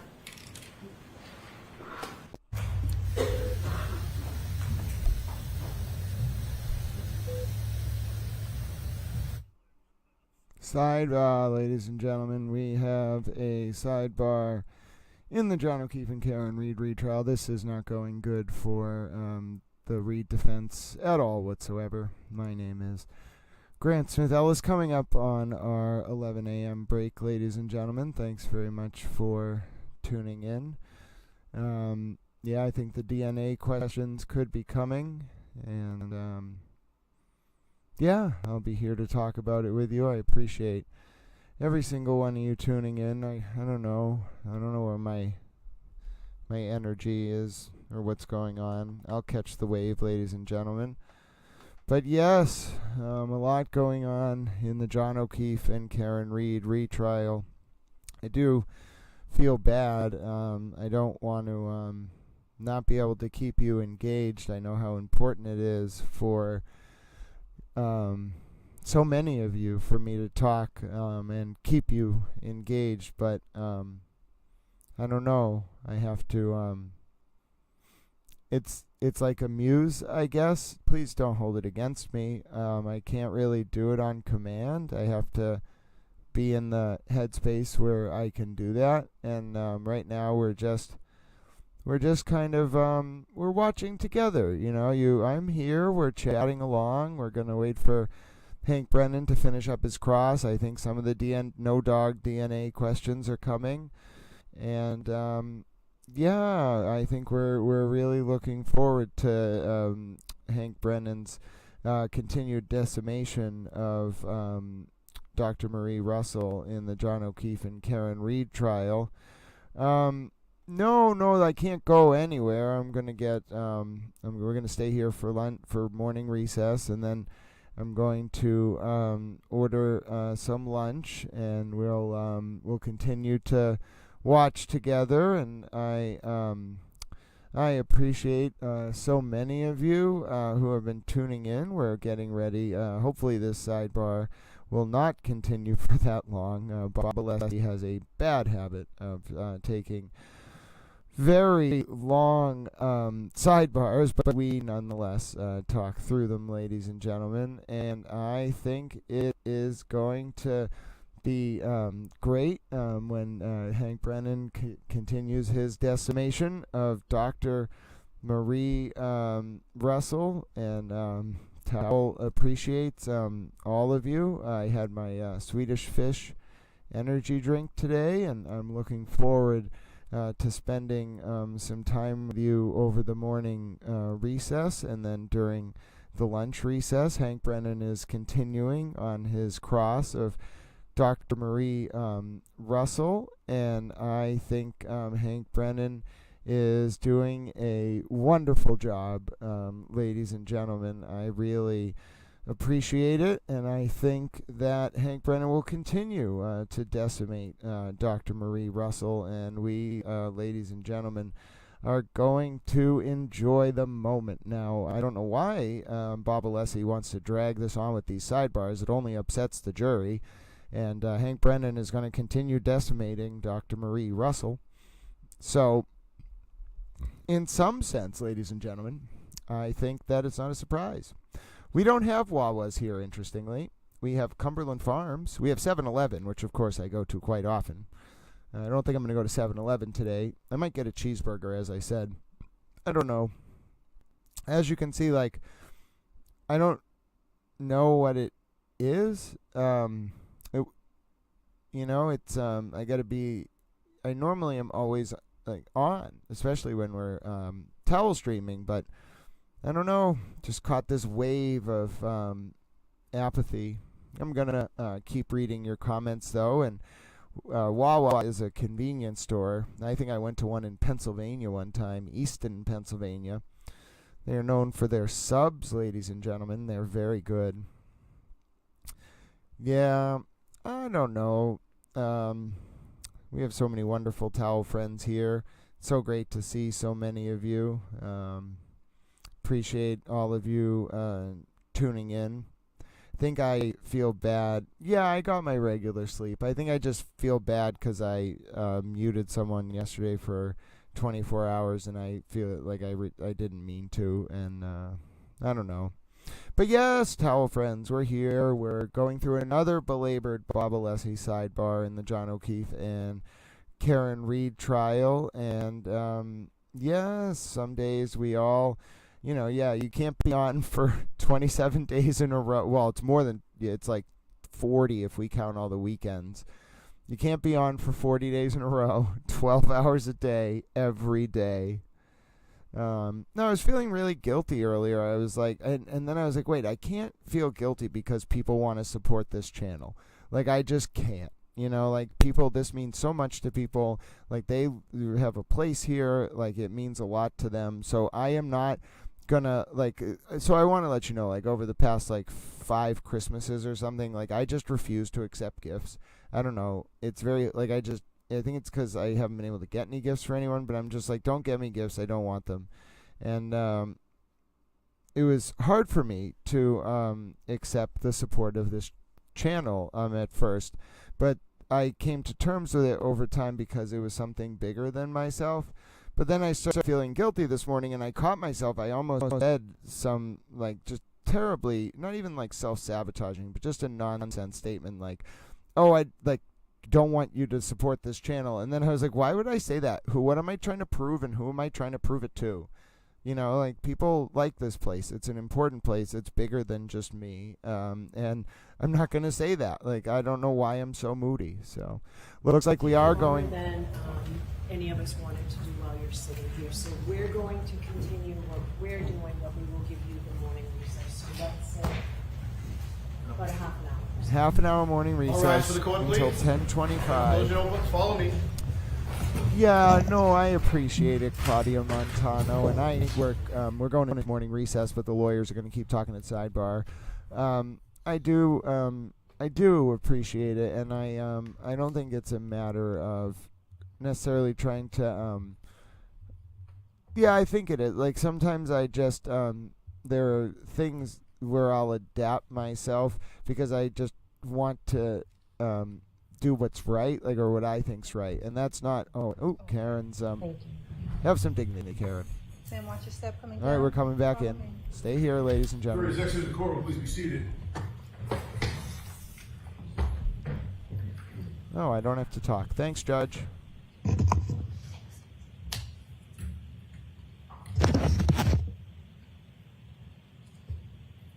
All right, Mr. Alessi, I'll hear you.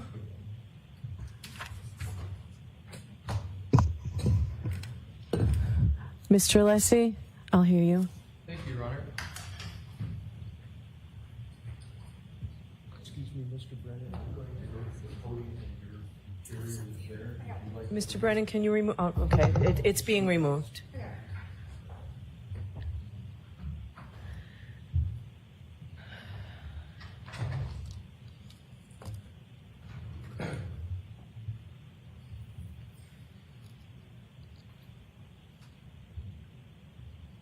Thank you, Your Honor. Attorney Brennan, just with regard to Dr. Russell, in open court in front of the jury, used the concept of DNA in this case. He has introduced it and brought it in for the very first time in front of the jury. He has done so intentionally. He intentionally brought up DNA. Based upon that intentional mention, the defense moves strongly, vigorously for a mistrial with prejudice. A mistrial with prejudice.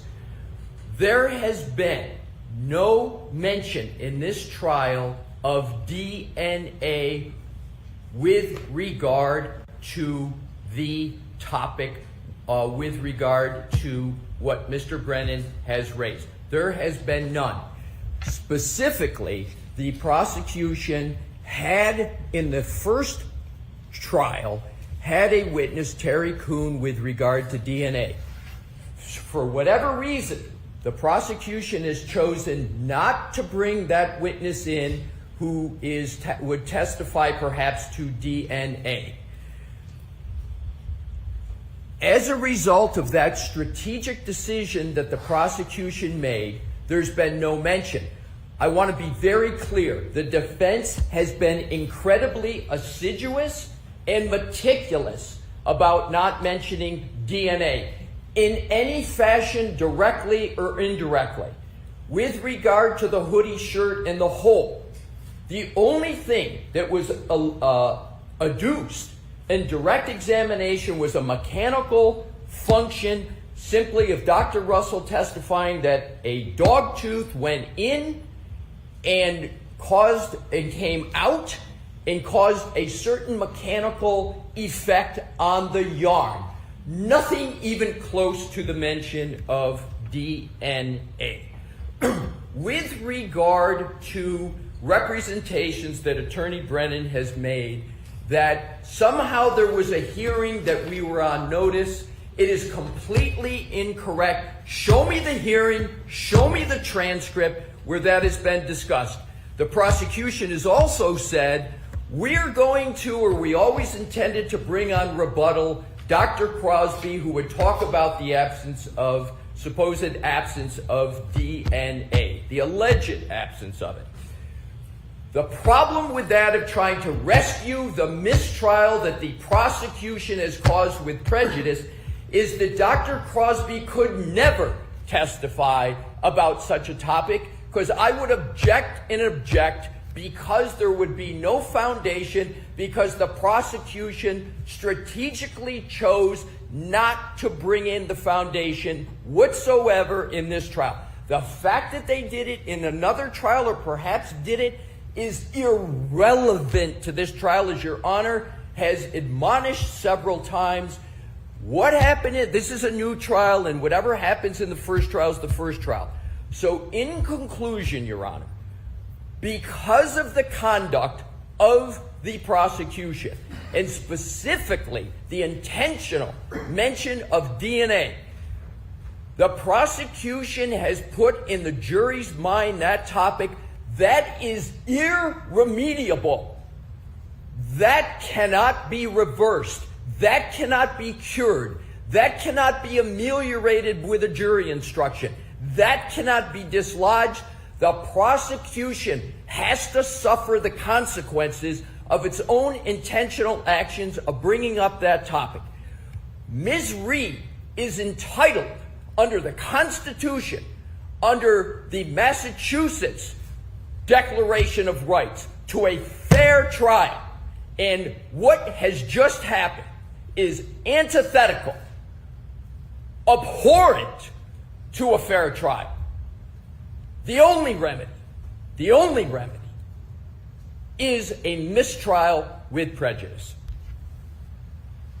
Okay, thank you. Mr. Brennan.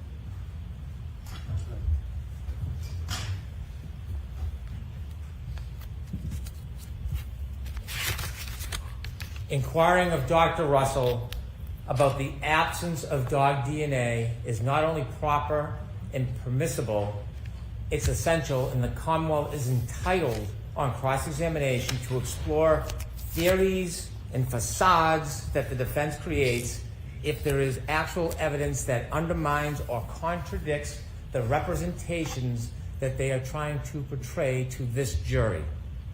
Let's be clear. The defense is on notice that there is no dog DNA in the sweater of John O'Keefe. Let's be clear. The defense is on notice that we were not going to try to disprove all of their varying theories in our case in chief, but if they were going to propose theories that we thought were unsubstantiated, we would do so in rebuttal. It is clear these witnesses are on the witness list. More so, the conversation and examination of Dr. Russell is replete in the historical record of this case. Dr. Russell herself testified on December 12, 2024, that she did consider the absence of DNA in her opinion. She disregarded it, she discounted it, she created false theories about the potential destruction of it, but she did testify this was part of her consideration for her opinions. Again, on January 7th, 2025, Dr. Russell again discussed the absence of dog DNA in John O'Keefe's sweater. Now, it may be inconvenient. It might be hurtful for the defendant's theories, for the creation they portrayed for this jury yesterday, but it is not improper. It's not unconstitutional. It's not irrelevant. It's very relevant. It is powerful evidence that the Commonwealth has to undermine this idea that the linear superficial abrasions on John O'Keefe's arm were somehow caused by a dog. They, on their case in chief, tried to create impressions about the cause of the abrasions to Mr. O'Keefe. The defense does not get to pick and choose what words the Commonwealth can or cannot use. They do not get to pick and choose what parts of Dr. Russell's opinions are important and not important. Because they chose not to emphasize, highlight, or discuss the absence of dog DNA on direct does not mean it's beyond the scope of direct examination. It means they did not want to talk about it because it was not helpful to them. There have been countless cross-examinations in this case where questions are asked beyond the scope of direct. This is not beyond it. It goes to the heart of her opinion. If I cannot cross-examine her, as proposed by the defense, about the heart of her opinion, she shouldn't give it. She shouldn't have an opinion, because you can't come in and just take the favorable factions to yourself and leave out reality. I intend on asking Dr. Russell about her opinions, about the role that the absence of DNA played. Also, I expect to ask her about her attempt to diminish or demean the DNA evidence, because it shows her inherent bias in all of her opinions, where she acts as an advocate, not as a scientist or a doctor. It is admissible evidence. We intend on using it. And when she returns to the stand, these are the very questions I'm going to ask her. Your Honor, may I have a brief 1 minute? Sure, go right ahead. Thank you, Your Honor. Your Honor, a key misstatement of fact that Attorney Brennan just made. He said that Dr. Russell talked in prior proceedings and hearings about dog DNA. The record is abundantly clear. She only did so in response to a question from Mr. Brennan. I have the transcripts right with me. She never raised it affirmatively. She gave her opinion that these wounds were to a reasonable degree of medical certainty from a dog. Mr. Brennan on cross said, did you consider, and this is in a prior proceeding, did you consider DNA? She gave her answer. She didn't raise it. I heard it. I was there. Your Honor was there. So this impression that Mr. Brennan is trying to give, that somehow the defense brought this topic up before, is incorrect. The second point, Mr. Brennan needs to have a good faith basis to ask the question. To have a good faith basis, he has to have some admissible evidence that he's got for it. He has no admissible evidence on dog DNA with regard to the arm. He knows he doesn't. He strategically chose not to bring that evidence in this case. Now he's saying he wants to use it. That would be improper in this trial for that reason. The other 2 points quickly. Mr. Brennan alleges an absence of dog DNA with regard to these wounds in the right arm. There was no swabbing of the wounds of the right arm of Mr. O'Keefe. That is a major, major investigative flaw in this case. That should not be befallen upon the defendant.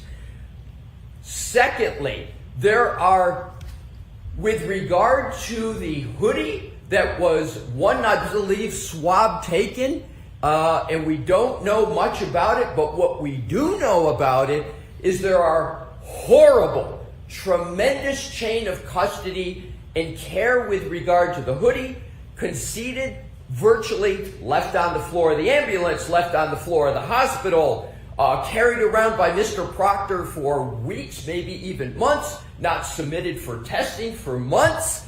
There are huge issues that prevent a fair determination about whether there was even proper determination of whether there was DNA or not. So in conclusion, Your Honor, the defense has never brought up DNA or alleged absence with regard to the right arm of the hoodie. It's always been the prosecution. We were meticulous and assiduous in not doing it here. The prosecution needs to live with the consequence of its action. This is remediable, and I respectfully submit warrants only one ruling respectfully, and that is this trial must be declared a mistrial with prejudice.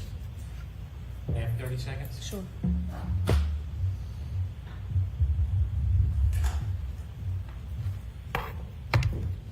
The defense can pound their fists and yell as loudly as they want, but they can't change truth and reality. Whatever the motivation is for wanting a mistrial can't be based on a claim that the prosecution raised DNA for the first time with Dr. Russell at the Lanigan hearing.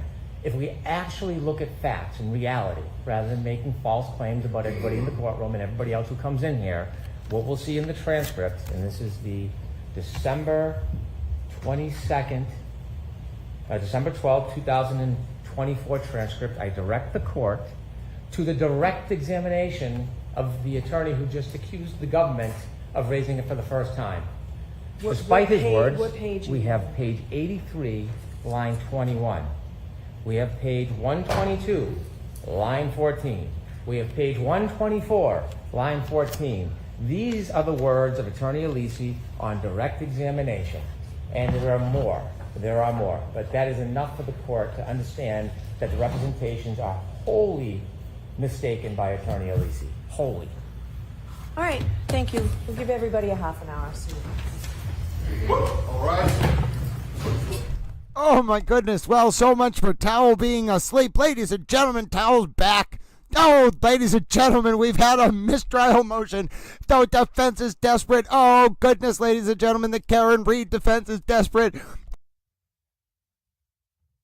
For the county's backup. We're going to be in break till 11:40. I'm a little towel, ladies and gentlemen. Oh, goodness, ladies and gentlemen. Hank has the receipts. Oh, Hank Brennan has the receipts. Hello, State Pub Marshmallow Man and Chewbacca. I am a towel. Oh, ladies and gentlemen, they're going to lose this motion. The Reed defense is going to lose this motion. My name is Grant Smith Ellis. I am a towel, and we are in morning recess. Well, for those of you who are wondering, are we going to see Howard Cosell towel again? I'm back, ladies and gentlemen. I am a towel. I'm sure some of you are celebrating. You are literally running around in towel circles saying, oh, goodness, this man somehow uses developments in court cases to get sparks of energy and become a Howard Cosell towel. Oh, ladies and gentlemen, that was quite a moment. I have been rejuvenated. Show me the documents. Show me the gravity-defying dog with no DNA. And show me the money, said Pavalesi.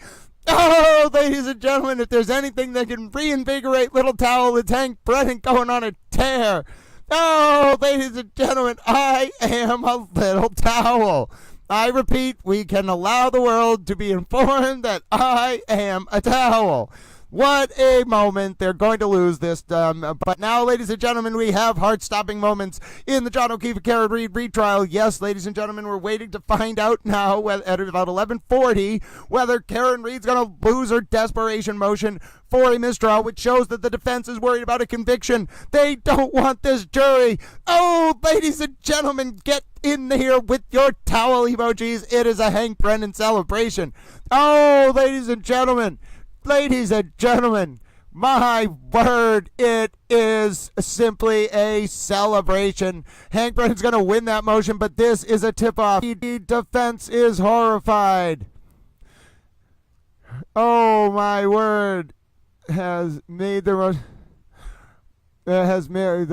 Karen Reed defense moved a motion for mistrial, made in clear desperation as a conviction looms in the John O'Keefe and Karen Reed retrial.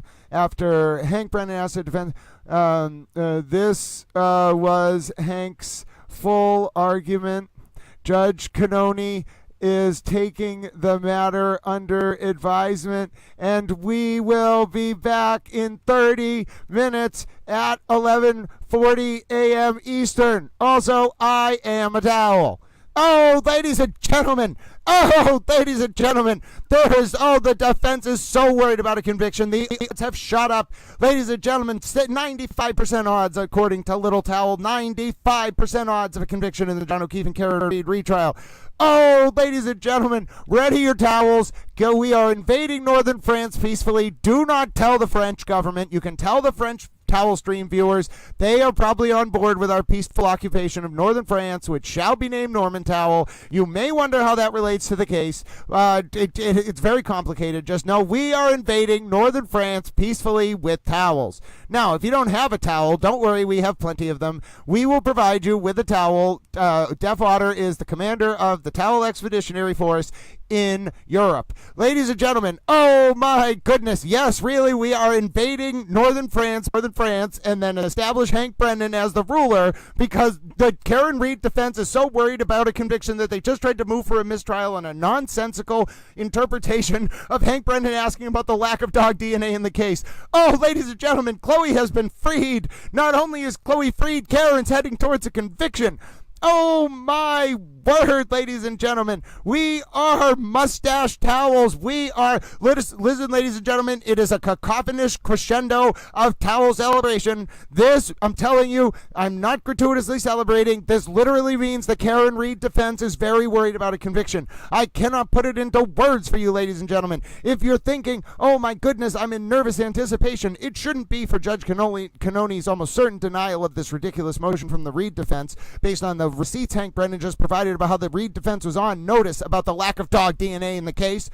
Oh, ladies and gentlemen, Hank Brennan, this was Hank's full argument wherein he proved via receipts that the Reed defense was aware of the lack of dog DNA in the case.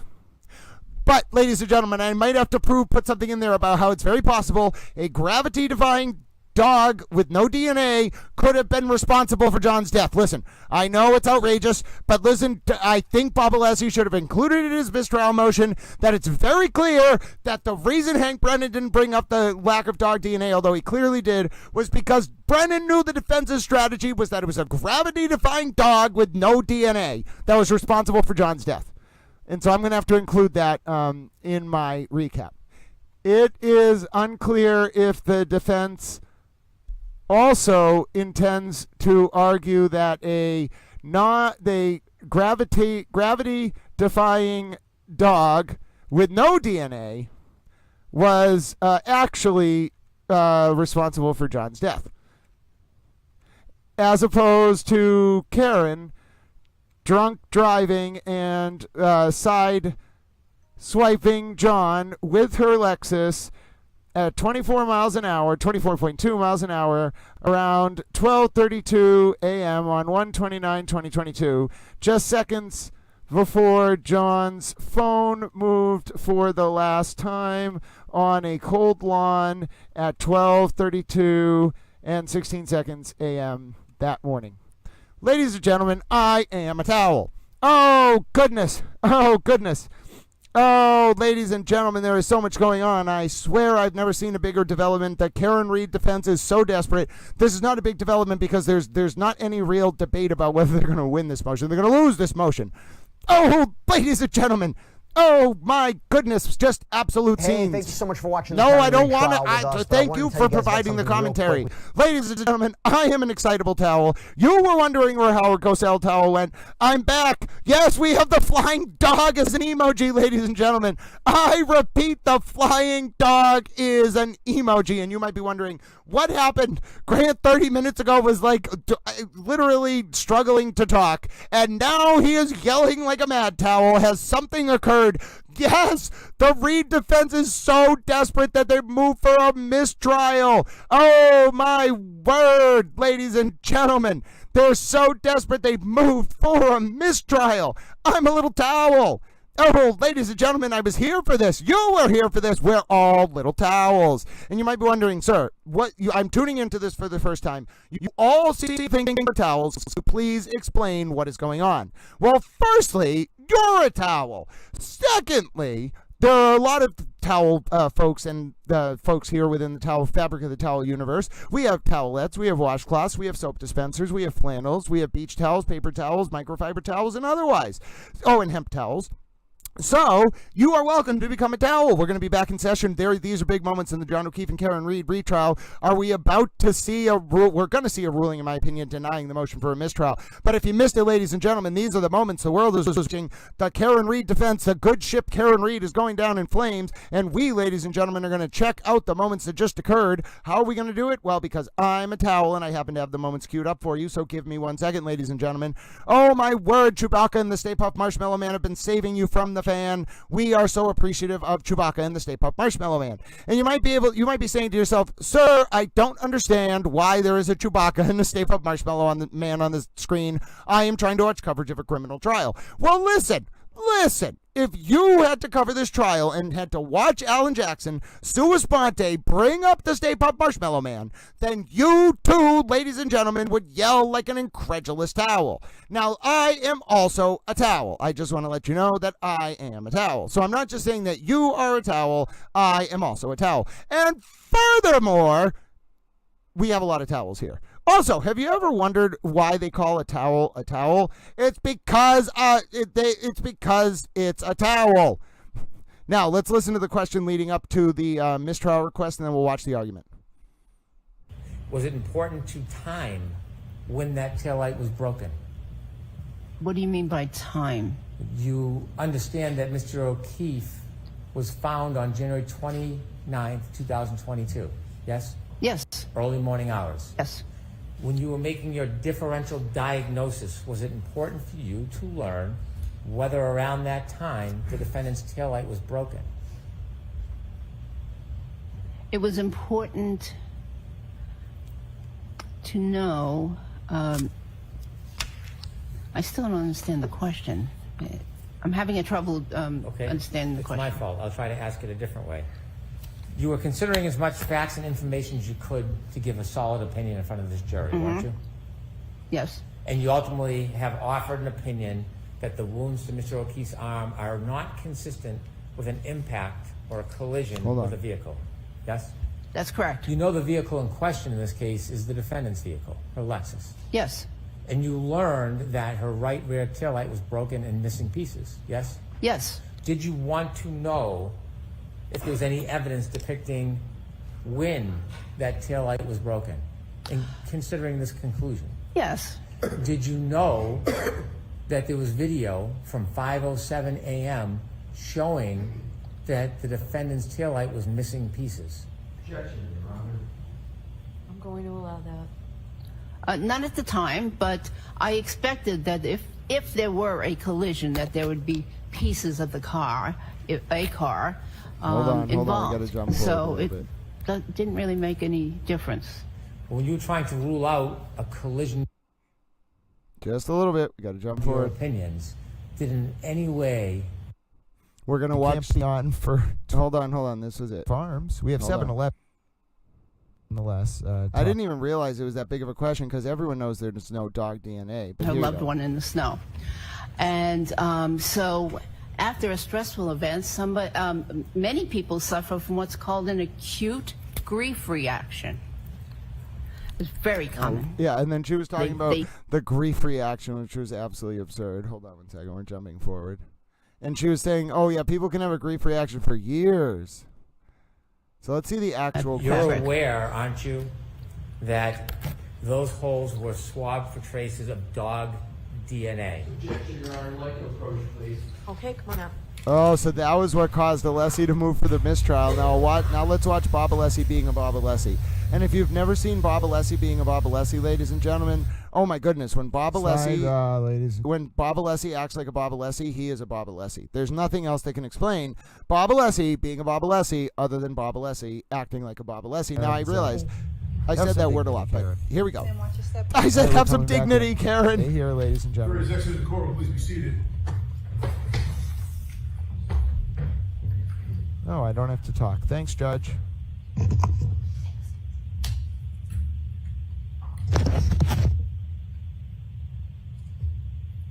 All right, Mr. Alessi, I'll hear you.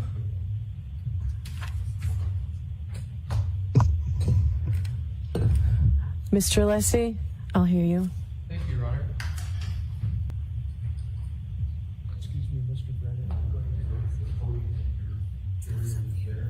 Would you like Mr. Brennan, can you remove? Oh, okay, it's being removed.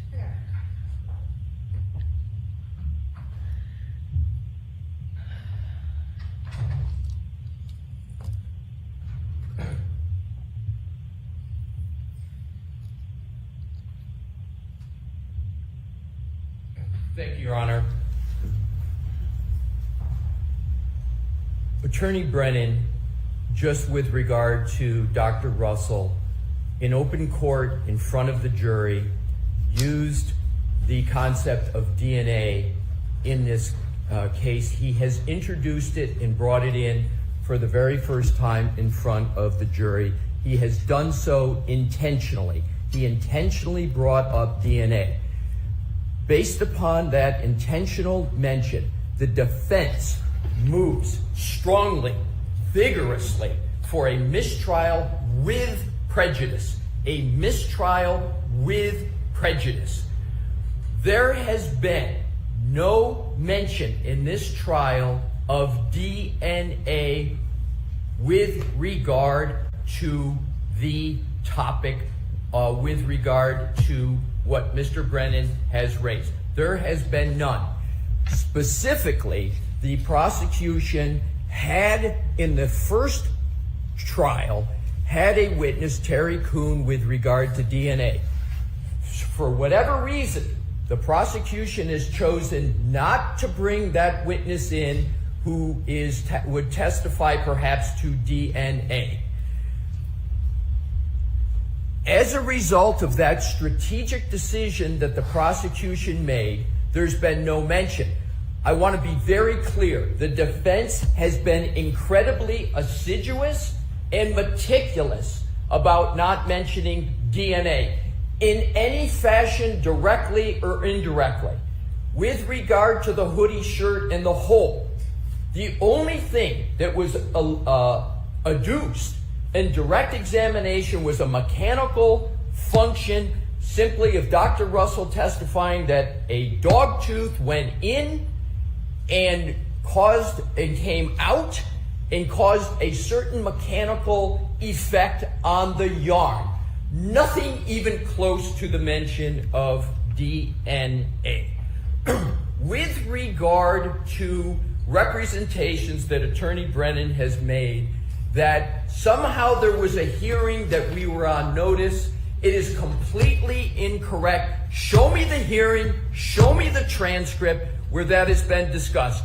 The prosecution has also said, we're going to, or we always intended to bring on rebuttal, Dr. Crosby, who would talk about the supposed absence of DNA, the alleged absence of it. The problem with that of trying to rescue the mistrial that the prosecution has caused with prejudice is that Dr. Crosby could never testify about such a topic, because I would object because there would be no foundation, because the prosecution strategically chose not to bring in the foundation whatsoever in this trial. The fact that they did it in another trial, or perhaps did it, is irrelevant to this trial, as Your Honor has admonished several times. What happened is, this is a new trial, and whatever happens in the first trial is the first trial.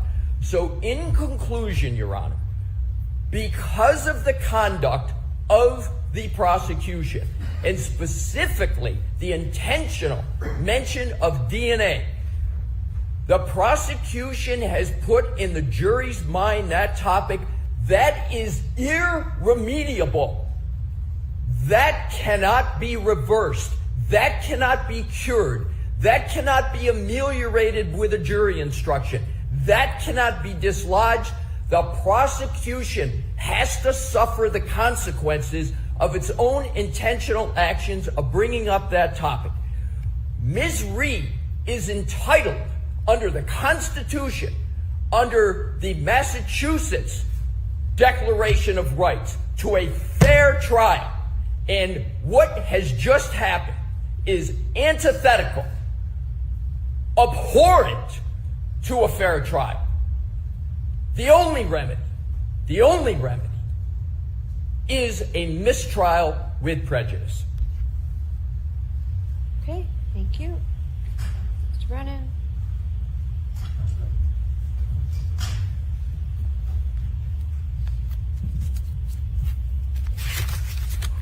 Inquiring of Dr. Russell about the absence of dog DNA is not only proper and permissible, it's essential, and the Commonwealth is entitled on cross-examination to explore theories and facades that the defense creates if there is actual evidence that undermines or contradicts the representations that they are trying to portray to this jury. Let's be clear. The defense is on notice that there is no dog DNA in the sweater of John O'Keefe. Let's be clear. The defense is on notice that we were not going to try to disprove all of their varying theories in our case in chief, but if they were going to propose theories that we thought were unsubstantiated, we would do so in rebuttal. It is clear these witnesses are on the witness list. More so, the conversation and examination of Dr. Russell is replete in the historical record of this case. Dr. Russell herself testified on December 12, 2024, that she did consider the absence of DNA in her opinion. She disregarded it, she discounted it, she created false theories about the potential destruction of it, but she did testify this was part of her consideration for her opinions. Again, on January 7th, 2025, Dr. Russell again discussed the absence of dog DNA in John O'Keefe's sweater. Now, it may be inconvenient, it might be hurtful for the defendant's theories, for the creation they portrayed for this jury yesterday, but it is not improper, it's not unconstitutional, it's not irrelevant, it's very relevant. It is powerful evidence that the Commonwealth has to undermine this idea that the linear, superficial abrasions on John O'Keefe's arm were somehow caused by a dog. They, on their case in chief, tried to create impressions about the cause of the abrasions to Mr. O'Keefe. The defense does not get to pick and choose what words the Commonwealth can or cannot use. They do not get to pick and choose what parts of Dr. Russell's opinions are important and not important. Because they chose not to emphasize, highlight, or discuss the absence of dog DNA on direct does not mean it's beyond the scope of direct examination. It means they did not want to talk about it because it was not helpful to them. There have been countless cross-examinations in this case where questions are asked beyond the scope of direct. This is not beyond it. It goes to the heart of her opinion. If I cannot cross-examine her, as proposed by the defense, about the heart of her opinion, she shouldn't give it. She shouldn't have an opinion, because you can't come in and just take the favorable factions to yourself and leave out reality. I intend on asking Dr. Russell about her opinions, about the role that the absence of DNA played. Also, I expect to ask her about her attempt to diminish or demean the DNA evidence, because it shows her inherent bias in all of her opinions, where she acts as an advocate, not as a scientist or a doctor. It is admissible evidence. We intend on using it. And when she returns to the stand, these are the very questions I'm going to ask her. Your Honor, may I have a brief 1 minute? Sure, go right ahead. Thank you, Your Honor. Your Honor, a key misstatement of fact that Attorney Brennan just made. He said that Dr. Russell talked in prior proceedings and hearings about dog DNA. The record is abundantly clear. She only did so in response to a question from Mr. Brennan. I have the transcripts right with me. She never raised it affirmatively. She gave her opinion that these wounds were to a reasonable degree of medical certainty from a dog. Mr. Brennan on cross said, did you consider, and this is in a prior proceeding, did you consider DNA? She gave her answer. She didn't raise it. I heard it. I was there. Your Honor was there. So this impression that Mr. Brennan is trying to give, that somehow the defense brought this topic up before, is incorrect. The second point, Mr. Brennan needs to have a good faith basis to ask the question. To have a good faith basis, he has to have some admissible evidence that he's got for it. He has no admissible evidence on dog DNA with regard to the arm. He knows he doesn't. He strategically chose not to bring that evidence in this case. Now he's saying he wants to use it. That would be improper in this trial for that reason. The other 2 points quickly. Mr. Brennan alleges an absence of dog DNA with regard to these wounds in the right arm. There was no swabbing of the wounds of the right arm of Mr. O'Keefe. That is a major, major investigative flaw in this case. That should not be befallen upon the defendant.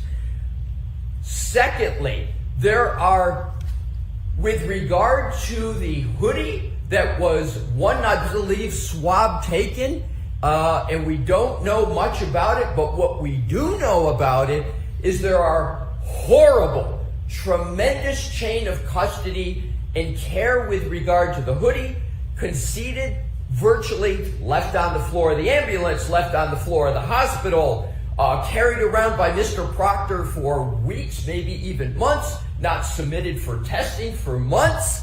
There are huge issues that prevent a fair determination about whether there was even proper determination of whether there was DNA or not. So in conclusion, Your Honor, the defense has never brought up DNA or alleged absence with regard to the right arm of the hoodie. It's always been the prosecution. We were meticulous and assiduous in not doing it here. The prosecution needs to live with the consequence of its action. This is remediable, and I respectfully submit warrants only one ruling respectfully, and that is this trial must be declared a mistrial with prejudice.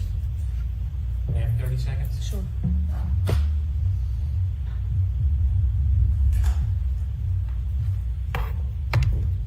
The defense can pound their fists and yell as loudly as they want, but they can't change truth and reality. Whatever the motivation is for wanting a mistrial can't be based on a claim that the prosecution raised DNA for the first time with Dr. Russell at the Lanigan hearing. If we actually look at facts and reality, rather than making false claims about everybody in the courtroom and everybody else who comes in here, what we'll see in the transcript, and this is the December 22nd, December 12, 2024 transcript, I direct the court to the direct examination of the attorney who just accused the government of raising it for the first time. Despite his words, we have page 83, line 21. We have page 122, line 14. We have page 124, line 14. These are the words of Attorney Alisi on direct examination. And there are more. There are more. But that is enough for the court to understand that the representations are wholly mistaken by Attorney Alisi. Wholly. All right, thank you. We'll give everybody a half an hour. There you go, folks. And you know what that means. Folks, we are back. We're just 2 minutes away. Is Judge Cannoni going to deny the motion? I say yes, ladies and gentlemen. Hold on. We got to do a towel. We got to do a special towel poll. First of all right, special towel poll incoming, ladies and gentlemen. You're going to have to vote very quickly, ladies and gentlemen. Ready your towel votes. Ready your towel votes. Everyone, get their clickers in your hand. Will Judge Cannoni deny or approve Karen Reed's desperation heave mistrial motion? I called it a desperation heave because I'm a towel. All right, ready for this, ladies and gentlemen? Deny Judge Cannoni for the win. Approve. I hate towels. No one. Okay. Hold on. That's how you spell the word will. Oh, goodness. Here we go. It's up, ladies and gentlemen. The towel poll is live. Okay, get in your horse racing announcer towel poll mode. We got big moments, ladies and gentlemen. The John O'Keefe, Karen Reed retrial. We're about to find out, ladies and gentlemen, if Judge Cannoni is going to deny the motion. I have just submitted the towel poll. It should be going live any second now. Sometimes it takes a second. It should be popping up on your screen any moment now, little towels. All right, let's see if we can make this happen. Come on, towel poll. You must pop up and populate onto the screen. Towel poll, I am excited, but I don't see the towel poll, ladies and gentlemen. What happened? I clicked submit, and it did not submit. Ladies and gentlemen, this is a travesty of justice. This is a sham. This is a mockery. This is a travesty mockery. Ladies and gentlemen, the towel poll is live. It is no longer a travesty mockery. Oh, the early vote, 58 votes already. Deny, we see deny at 95% to 5%. It's just that the towel poll is not showing up because I by accidentally froze the towel chat. That was not on purpose. I was just being a towel. All right, little ladies and gentlemen, you stay here with me. We are watching the fan. I am looking at the fan. I do not see court back in session. Big moments here in the John O'Keefe and Karen Reed retrial is, oh wait, we're back at 12 p.m. You said 11:40. You said 30 minutes, not 12 p.m. You said 11:40, Judge Cannoni. This is a travesty of justice, ladies and gentlemen. We were told we would be back in session at 11:40. That was 30 minutes from 11:10. Where has this nonsensical notion of 12 p.m. come from? Ladies and gentlemen, I am a towel. You don't understand. This is outrageous. Now, can you also please load the towel comments? It would mean so very much to me if you would be so kind to load up the towel comments. I can't even see the towel poll. You don't understand, ladies and gentlemen. This is some kind of violation of intergalactic towel law for me not to be able to see the poll on that screen and for your comments not to be scrolling. Ladies and gentlemen, I don't know what's going on. We were supposed to come back at 11:40, but now I'm seeing we might be coming back at 12. That's okay. Little Towel can talk a lot in the next 15 minutes. Ladies and gentlemen, we're waiting to determine the outcome of the mistrial motion. Oh my word, big moments in this retrial, ladies and gentlemen. I expect it to be denied. The votes are in, ladies and gentlemen, 96-4. 96-4, little towels. Oh goodness, mistrial motion, 96-4%, thinking that it will be denied. Little towels are voting. Little towels are checking. We are watching closely, and I am being a towel. Well, ladies and gentlemen, there was a lot that was going on there. We can't even review what was going on in the morning because we now need to find out with bated breath whether Judge Cannoni is going to approve or deny the motion from the Karen Reed defense as to the mistrial. I think, along with most of the towel friends, it is going to be denied, ladies and gentlemen. Oh, yes, indeed. Also, we had a wonderful announcement that Alana, the super towel herself, is now the Prime Minister of the Diplomatic Corps of Kangaroos. Yes, and we are going to Jerusalem. It's a long story. I don't have time to explain either. Oh, we're coming back. I told you it was 12 o'clock. Not 12 o'clock. Ladies and gentlemen, the ruling's incoming. Please be seated for the session.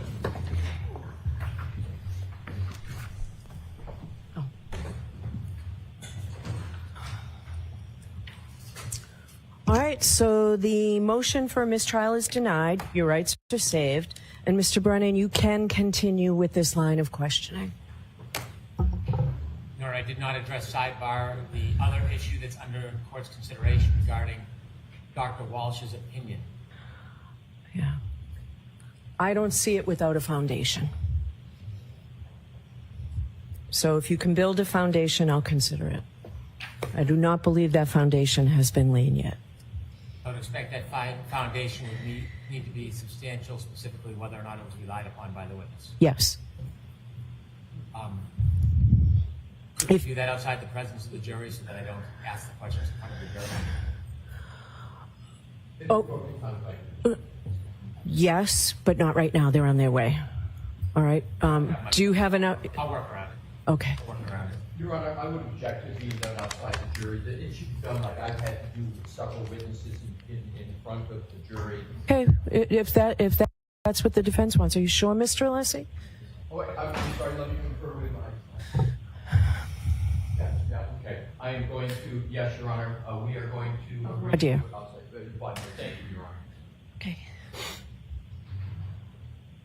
You're on the way, Your Honor. Thank you.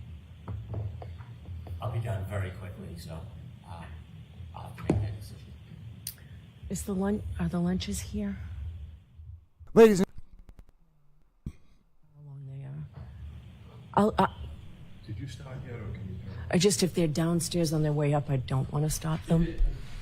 I can do it in 2 questions. Yeah, please. Oh. Excuse me? They're still on this one. That I could, most 35 can finish up whatever redirect that I have, if that affects your Honor's scheduling. I just didn't want to stop them if they were on their way. They haven't yet gone downstairs. No, I don't think they made it downstairs. All right, we'll do this now. Okay?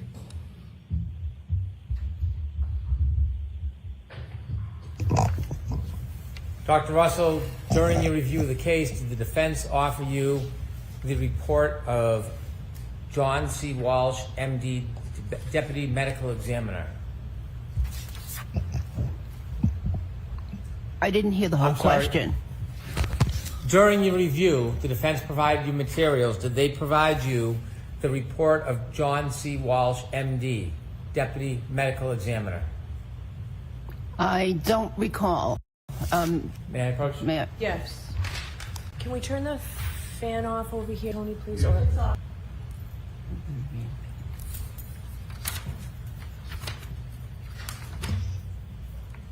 Oh, yes. And regarding Dr. Walsh's opinion, did you consider that when you formed your ultimate basis that the wounds on Mr. O'Keefe's arm were consistent with a dog bite? Yes. Did you disregard it or agree with it? I disregard. I disagree with his assessment. Thank you. So I'd like to inquire. Your Honor, I would object. This is the same exact issue I had to deal with because the witnesses disregarded it, and I was not allowed to pursue questioning. So I do not believe, under the standards that's been set in this trial, that a proper foundation has been set. What do you say about that, Mr. Brennan? How is this any different? Pardon me? I'm talking to Mr. Brennan. How is this different with this witness's analysis? Because they specifically opened the door when they had her vouch for her own credibility, extolling her uniqueness and ability to determine that these were dog bite wounds. And so when they opened their own door to vouch for their own credibility and suggested that they're the only person or a limited person in the entire country that can do this, they should be confronted that they are not alone. There are other experts. And so this isn't affirmatively bringing it in. This is when the defense continually opens the door and creates these issues. What do you say, Mr. Leslie? Thank you, Your Honor. My response is this. I'll give 2 quick examples. Dr. Welter, Trooper Ball, Dr. Squirty Bello. They talked and opened the door under Mr. Brennan's theory of opening the door widely. They even had, as part of their direct examination, documents in Dr. Welcher's slide that mentioned Dr. Squirty Bello. You'll recall that slide. They even had material from the CARS team with a file named Trooper Ball. I'm not letting it in. Thank you. All right, I'm not letting it in under that, Mr. Brennan. So you can mark the report if you want, but for that reason, I'm not. For the reasons stated by the Commonwealth, I'm not letting it in. I don't need to mark it. Okay. All right. Thank you, Hunter.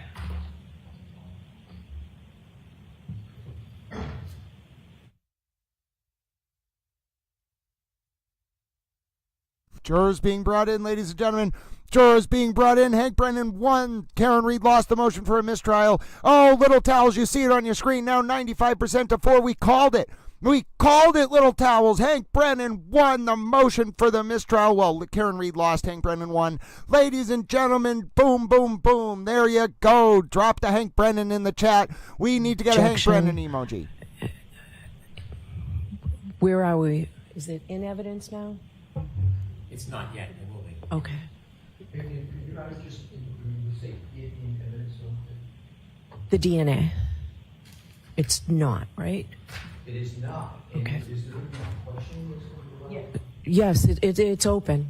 I denied the motion and allowed the line of inquiry.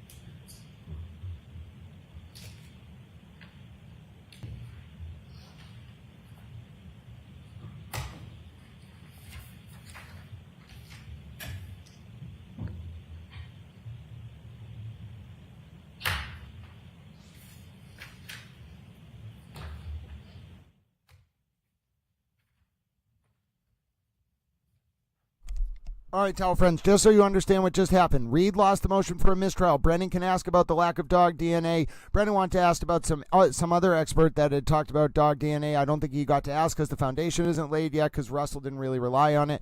Ladies and gentlemen, but the big news, Karen Reed lost the motion for a mistrial. Ladies and gentlemen, big news. It is big, big, big news. The jurors are on their way back in. I'm on my way to being a towel. Ladies and gentlemen, I think I'm going to wait 10 more minutes to order my lunch so I can get my special towel cheeseburger. I love towel cheeseburgers, ladies and gentlemen. You don't understand. I am a man who loves cheeseburgers. And you might be saying, sir, we're watching coverage of a criminal trial. That was a huge moment. Karen Reed lost her mistrial motion. Why are you talking about cheeseburgers? Have you never watched Towel Stream before? We love cheeseburgers, ladies and gentlemen.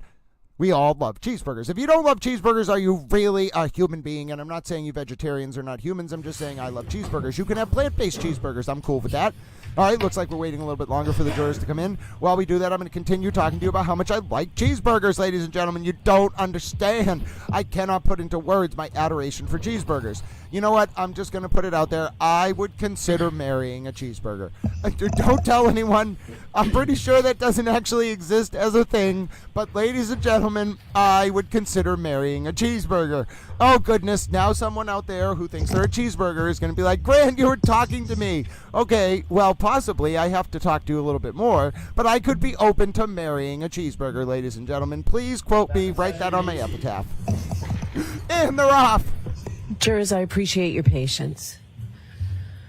All right, Mr. Brennan. Thank you.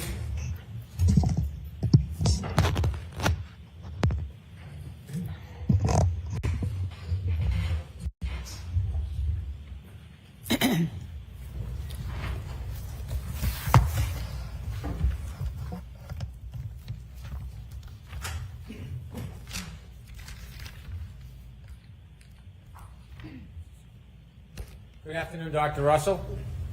Good afternoon.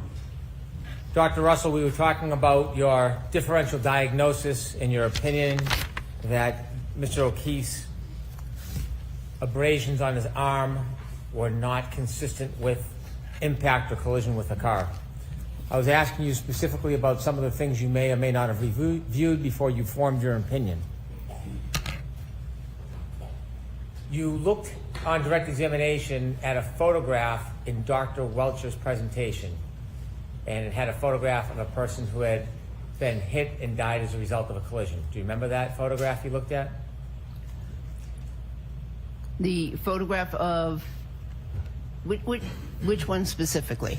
There was a gentleman lying on the ground. His face was redacted, and there was. Oh, that one. Yes. Remember that one? Yes. And when you discussed that, what was the reason? What was your point in discussing that? I was answering questions.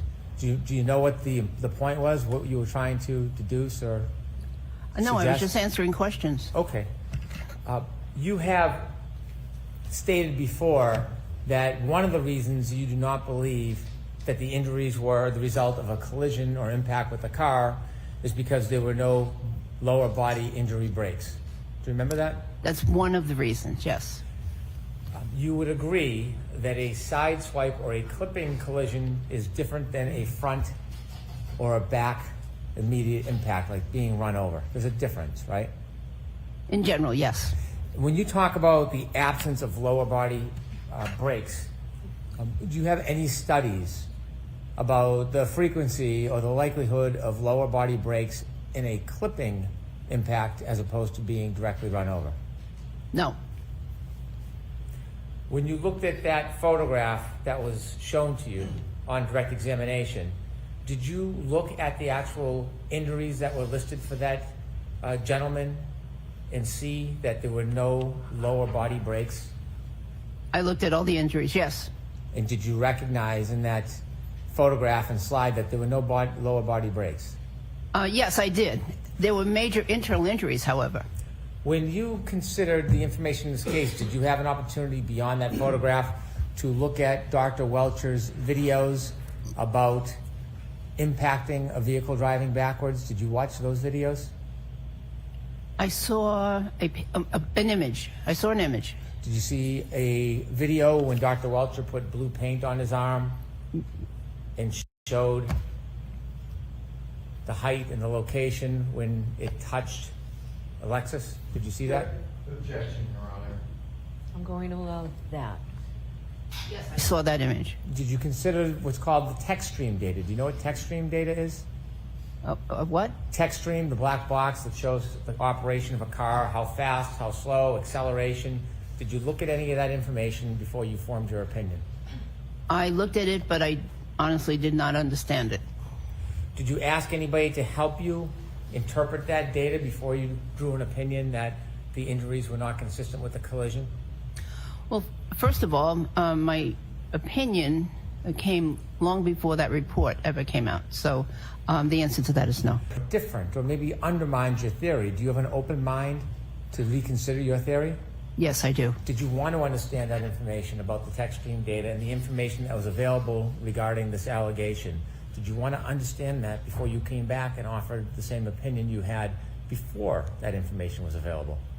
I didn't understand it, and I didn't know that if any of the attorneys understood it, actually. Did you know anything about Mr. O'Keefe's cell phone data when you were drawing these conclusions about when his last movements were? Did you learn anything about that? No. Did you know about any type of DNA testing on the defendant's rear taillight area? Yes. And did you know about any hair found on the car? Yes. Did you consider those things when you excluded the collision or impact as the cause of those wounds? Well, I considered that. However, he had. My understanding is he had been in and out of that car, on many occasions, and so therefore there would be reason for either skin cells or DNA or possibly other, hair, fabric to be on that car. So when you consider testing your conclusions, do you look at it as an advocate or do you look at it as a scientist or a doctor and try to value how little or how strong that evidence is? I'm looking at it as a neutral party, a doctor, a scientist. So you're not looking at it as an advocate to try to discourage the strength or weakness of evidence? Excuse me? You're not looking at it as an advocate? You're looking at it as an independent professional? I'm not an advocate at all. When you talked about John O'Keefe's sweatshirt, can we put that up, Ms. Gilman, please?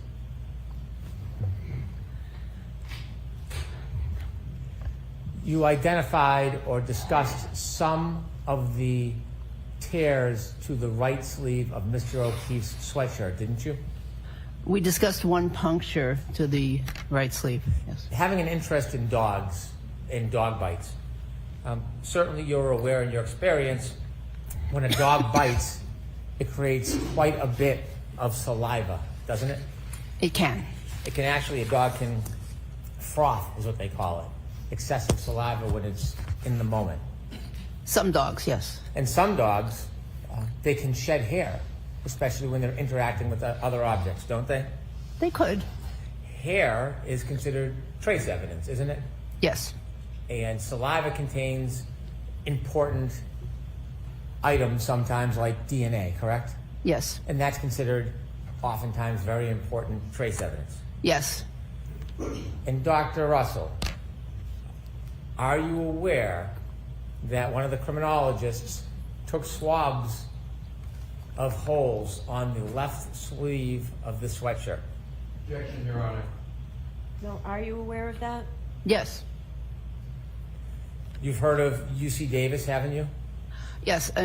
In reference to that previous question, however, the swabbing was done many weeks after the death, and there were images of clothing on the emergency room floor. So, yes, I am aware that there were some swabs taken at some point. Is that gratuitous answer part of your advocacy or a part of your medical objective opinion? Objection, Your Honor. And so you're aware that these holes were swabbed to send a sample to UC Davis, aren't you? Yes. UC Davis, do you understand they specialize in dog DNA? Animal DNA, I believe. And you also know, in giving it before you gave your opinion, that when they were tested, there was no dog DNA found in any of the samples. You knew that, right? Yes. In fact, what was found was pig DNA. That's correct. And there's no identification where the pig DNA came from, is there? I don't think so. So when you saw the information, after you claimed there is a dog, Kubik John O'Keefe, when you saw the information that they were swabs done of those holes and the results were no dog DNA, did you consider that before giving your ultimate opinion? Yes. And in fact, you've tried to discount the significance of that evidence in the past, haven't you? Yes. In fact, you have made claims about that evidence candidly with no foundation whatsoever, haven't you? I explained why there could be no dog DNA found. You were claiming that it was inconsequential because a number of speculative reasons, didn't you? So the objection's sustained. You can ask it differently. When you were discussing the absence of dog DNA on Mr. O'Keefe's sweatshirt in the past, were you trying to make suggestions that perhaps the samples could have been tarnished or compromised in some way? That's one possibility, yes. As a independent, objective expert, should you deal in possibilities, or is it a better practice, best practice, to deal with objective criteria in the form of actual opinions to a reasonable degree of certainty? It would be best to go through a process to determine, or at least come up with a list of reasons as to why dog DNA was not found. There are a number of reasons. You know, if you have a test in medicine, you expect it to be positive, and it's not positive. You go through a process of trying to figure out why the case is that way. There are many reasons why there could have been no dog DNA found. When you first gave your opinion, you didn't even know about that DNA testing, did you? Not initially, correct. But then once learning about it, you were not willing to reconsider and change your opinion about the source of these scratches. You maintained the same opinion you had before, correct? I reconsidered, however, my opinion did not change. What you suggested is there's possibilities, is the word you would use, possibilities why there were errors with the DNA, yes? Yes. You can't tell us anything based in fact. Wait, no. I'm sorry. You can't tell us anything based in fact to support the claim that something was wrong with the testing of this DNA, can you?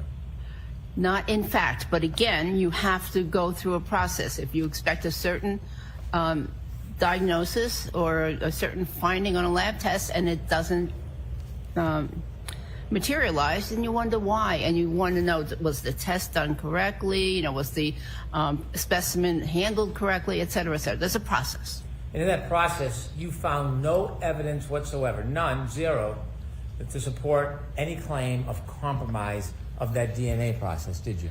Well, ideally, the swabbing should have happened immediately or very soon after the incident. So there was a delay in processing or swabbing to begin with, and then of course I don't know about the transportation or the chain of custody. You were a medical examiner, weren't you? Yes. When you were a medical examiner, when you examined a person or their body, you did everything you thought was reasonably necessary based on the information you had, correct? Yes. Did you know at the time Dr. Scortabello did the autopsy, there was no claim whatsoever that a dog caused these wounds? Yes. Did you know that claim didn't come about until over a year later? No. And did you know that in response to that claim, that's why this was done at a later time? Did you know that? Still, for a complete investigation, this should have been considered by investigators early on. Even where there was absolutely no claim or evidence whatsoever that a dog caused these wounds? Well, again, a complete investigation. You can't tell us one step that went wrong with that DNA process, can you? The process, no. In fact, you have admittedly very little experience with DNA. I have little personal experience with DNA. And yet, although you're not an advocate, you are willing to advocate trying to undermine the strength of that evidence, aren't you?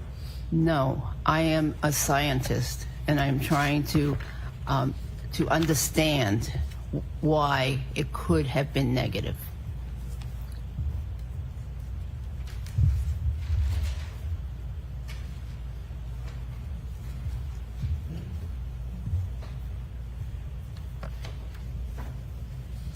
As a scientist and providing a medical opinion, do you try to exclude in your differential diagnosis all other reasonable causes of a wound? Generally, yes. And did you do that in this case? Yes. Now, when a dog bites a sweater, would you expect that it would leave DNA? Yes. When a dog bites a sweater, you would not expect it would leave little fragments of taillight shards in clothes, would you? Correct. And so in this case, when you were developing your theory and differential diagnosis and excluding causes, did you consider that when Mr. O'Keefe's clothes were scraped, his pants and his shirts and his sweatshirt, what was discovered were minute, small fragments of broken taillight that came from the defendant's motor vehicle? Objection, Your Honor. I'm going to allow that. Did you consider that? I didn't know that at the time. Could we have 201D, please? Dr. Russell, this is a photograph. Sidebar. Ladies and gentlemen, we have a sidebar. We have a sidebar. I repeat, ladies and gentlemen, we have a sidebar. Ladies and gentlemen, we have a sidebar in the chat. Now, we are waiting for this very, very interesting sidebar to conclude. Hopefully, it will not take too long, but knowing that Bob Alessi is Bob Alessi, it's going to take a while. Hank Brennan has permission to ask about the lack of dog DNA in the case, and he is humiliating Dr. Marie Russell. I, on the other hand, ordered a cheeseburger, and I am a towel. And you might be wondering, sir, are we watching a criminal trial and coverage thereof, which is very serious, which I agree with, and God bless the O'Keefe family. It absolutely is very serious. Yes, but also I ordered a cheeseburger, so I don't know what you want me to tell you. I'm an anthropomorphic towel who thinks he's a horse racing announcer, who thinks he's sometimes a news broadcaster, who thinks he's an auctioneering announcer, who also thinks he's a towel. I may have said that I'm a towel twice, but that's okay. Saying you're a towel twice is actually a virtue on Towel Stream, ladies and gentlemen. Yes, I repeat, I am a towel, and also for the record, I am not a communist. And you might be saying to yourself, sir, you have never been accused of being a communist. I know that, ladies and gentlemen, but I just want to let you know I am a lot of things, but I am not a communist. And you might be saying to yourself, sir, we know you're not a communist. You are a towel. Well, yes, and in that sense, towels can't really be communist. They're just towels. But I just want to redeclare to you all that I might be a person who says the word sidebar, but I am not a communist.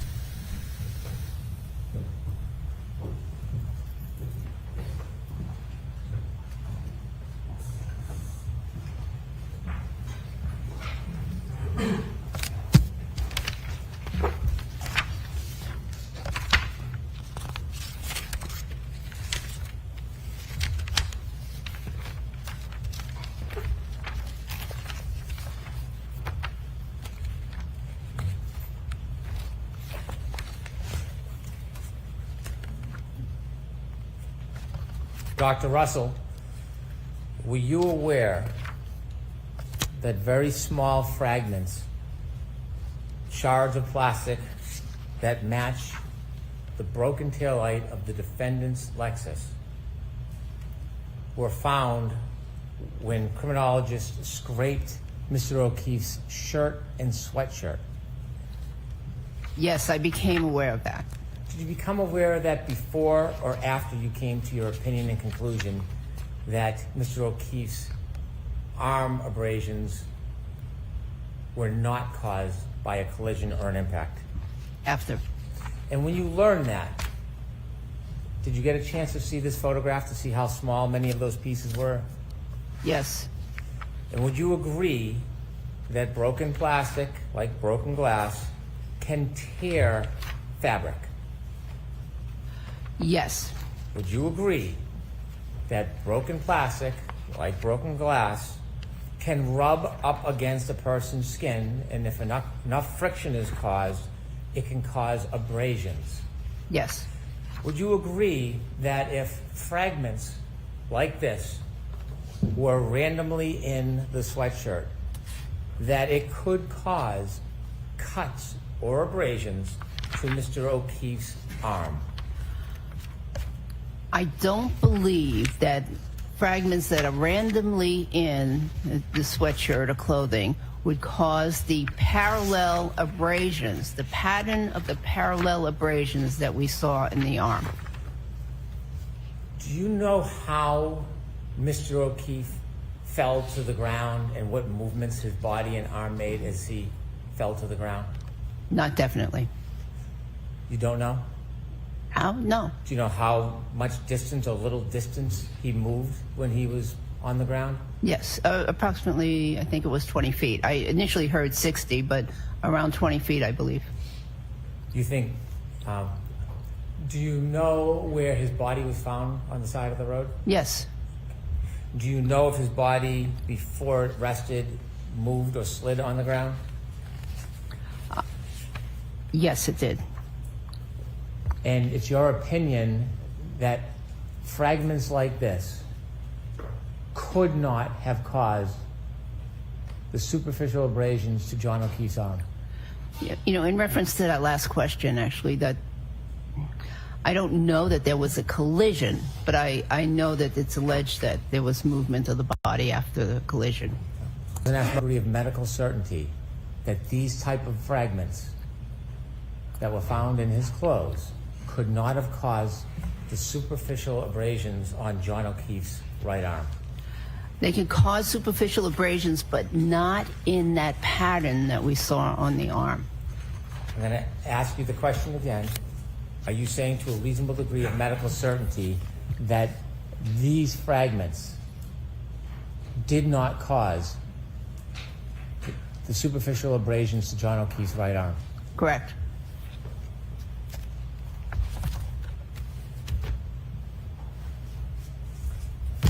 I have no further questions. Okay. Mr. Alessi? Thank you, Your Honor.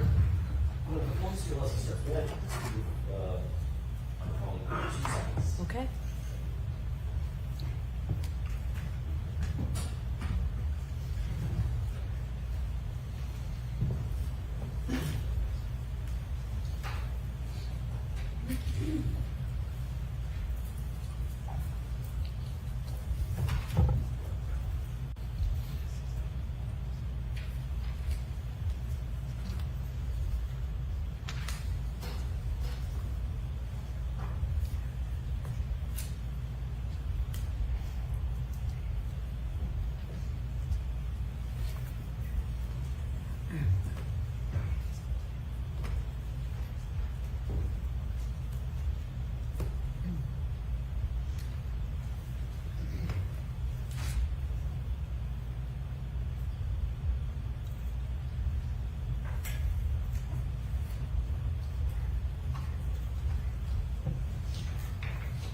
Thank you, Your Honor.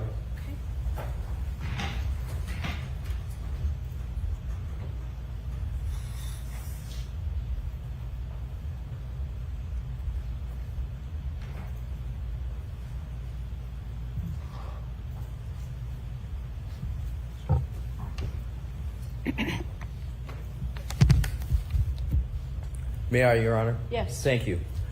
Your Honor, I would like to have published what is in evidence is 201A, and then I'm going to proceed after that with 201E. Okay. Dr. Russell, I have up this exhibit, and with regard to the questions of Attorney Brennan that he just asked about these alleged shards, can you tell the size of them from this depiction? I don't even see any shards in that depiction. Can you read that slide and see the handwriting that is there? Yeah, it looks like clear plastic collected from 7/18/18.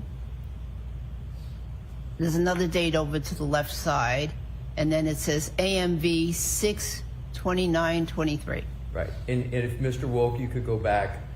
Can you determine at all from this whether the shards are microscopic or not? I cannot see any shards. All right, let's go to 201E.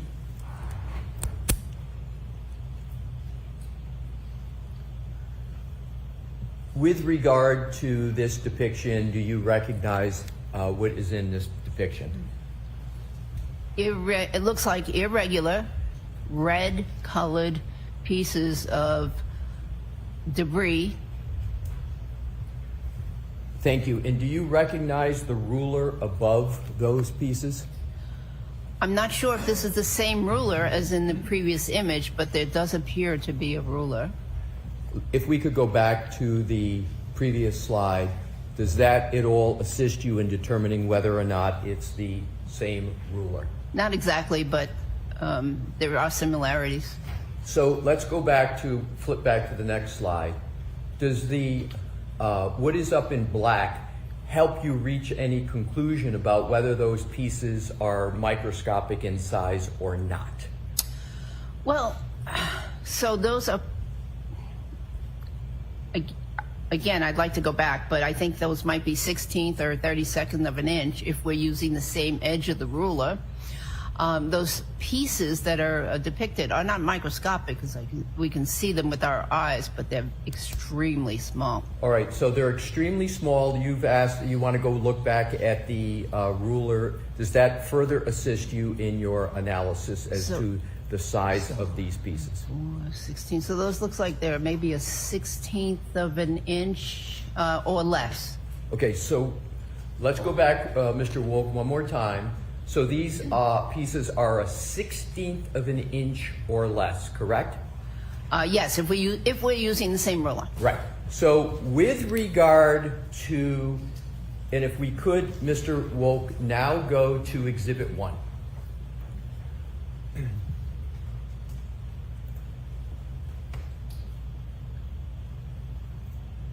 Attorney Brennan asked you several questions with regard to whether those 16th of an inch or less pieces could cause these types of abrasions. You have addressed this issue, but I would like you to answer whether those pieces, a 16th inch or less, could cause, now knowing the size, whether they could cause these abrasions, including with regard to this pattern. I don't believe so. And with regard to that answer, how do you come to that conclusion? What is your thought process? Okay, again, there are multiple parallel abrasions. So these pieces would need to be lined up in a certain configuration to cause those abrasions, and they'd have to be oriented in nearly the same direction because many of these groupings of wounds, and if I may use the pointer, are oriented in this direction a little bit, well, anatomically a little inferior to superior, ever so slightly this way. So they're oriented in the same way. So not only would they, those abrasions are rather large for those tiny pieces of plastic or glass, but they'd have to be oriented in a certain way to cause those wounds. As an emergency department physician, as a forensic pathologist, what is the likelihood, if any, that those shards could cause those wounds? You have to ask it differently, Mr. Rossi. Dr. Russell.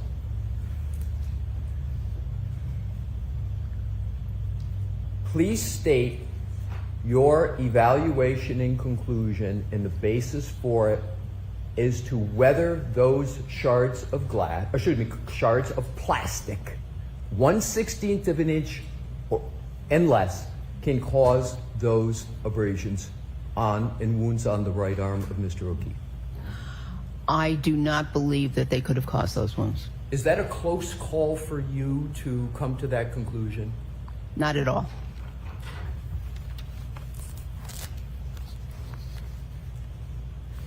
You were asked several questions by, please keep that depiction up, Mr. Wolf. You were asked numerous questions by Attorney Brennan where he wanted you to go section by section by section and evaluate each. He grouped these, I think, 5 or 6. Do you recall that questioning? Yes. Is that a scientifically proper way to evaluate this wound to determine whether or not it is from a dog? Is that a proper methodology to look at each individual section only? Objection. Sustained. Dr. Russell, what is the proper way to evaluate the wounds on the right arm to determine whether or not they're caused from a dog? To look at patterns, because individual wounds can vary, but the pattern is what is significant. And on your direct examination, did you go through this method that you just described, a pattern and pattern recognition? Did you go through that in some detail and discuss that? Yes. Now, you were asked questions by Attorney Brennan, and in his questions, it was asserted that you don't have a standard, a published standard. Do you recall that questioning? I'm going to allow it. Do you recall the question asking whether you had a standard to reference for your methodology? You recall that questioning? In reference to dog bite wounds, yes. Yes. Yes. And with regard to the question and assertion in the question with regard to a methodology, you referenced studies and as part of your answer. Do you recall that discussion with Mr. Brennan? Yes. Do those are those studies peer reviewed? Yes. And give the name, please, again, that we had gone over on direct, but give the name of the lead authors of each of those studies. Yes. So one of them was by Dr. D. Munich, and the other one was Dr. Pollock. And by peer review, that means that it's the article was reviewed by other physicians in those respective specialties of the authors. I'm sorry to interrupt you, Doctor. I'm sorry. Finished? The specialties of the authors, yes. We could take that down for a moment.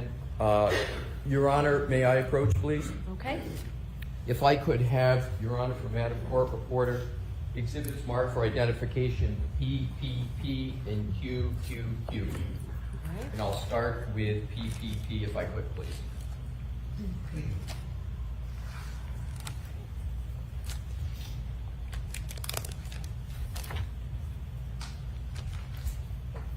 Thank you, Madam Court Reporter. May I present PPP? Yes. Thank you, Your Honor.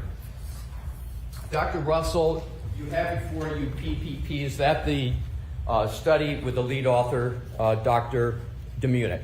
Yes. Do you recall Attorney Brennan in his questioning asserting that you had no basis and there was no support for your methodology of pattern recognition? Do you recall that discussion? Objection. Sustained in that form. Do you recall questioning on the cross-examination by Attorney Brennan as to your basis for a methodology in terms of pattern recognition with regard to dog wounds? Do you recall that? Yes. Can you please take a look at exhibit PPP for identification and identify whether there's any section in that study that talks about and documents the methodology that you used in that study? Yes. So this is an article that was published in the International Journal of Legal Medicine, and it is entitled Forensic Approach of Fatal Dog Attacks, a Case Report and a Literature Review. And so it's several pages long, talks about a specific case, and then on page 298, there are some significant passages that I would like to read, actually. So it says here, dogs have some very specific dental and maxillofacial features. They have 42 teeth, 20 in the upper jaw, 22 in the lower. Usually the mandibular dental arch is narrower and shorter than the maxilla, and that means upper, lower and upper. Maxillar is the upper. Maxilla, and the shape of the dental arches varies among the different breeds. There are natural gaps between the teeth that are attenuated or accentuated depending on the breed.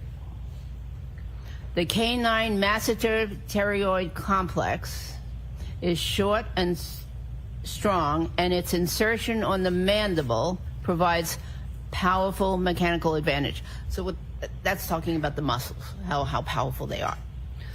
And then goes on to measure the forces. If you could find the location, if there's any in there with regard to pattern, is there any discussion about attributes and patterns in that study? Yes, this next paragraph. The above features attribute to the characteristics of dog bites. The maxillary teeth distal to the mandibular teeth allow the so-called scissor bite, in which the dog can lock onto his prey. The tremendous force of the bite,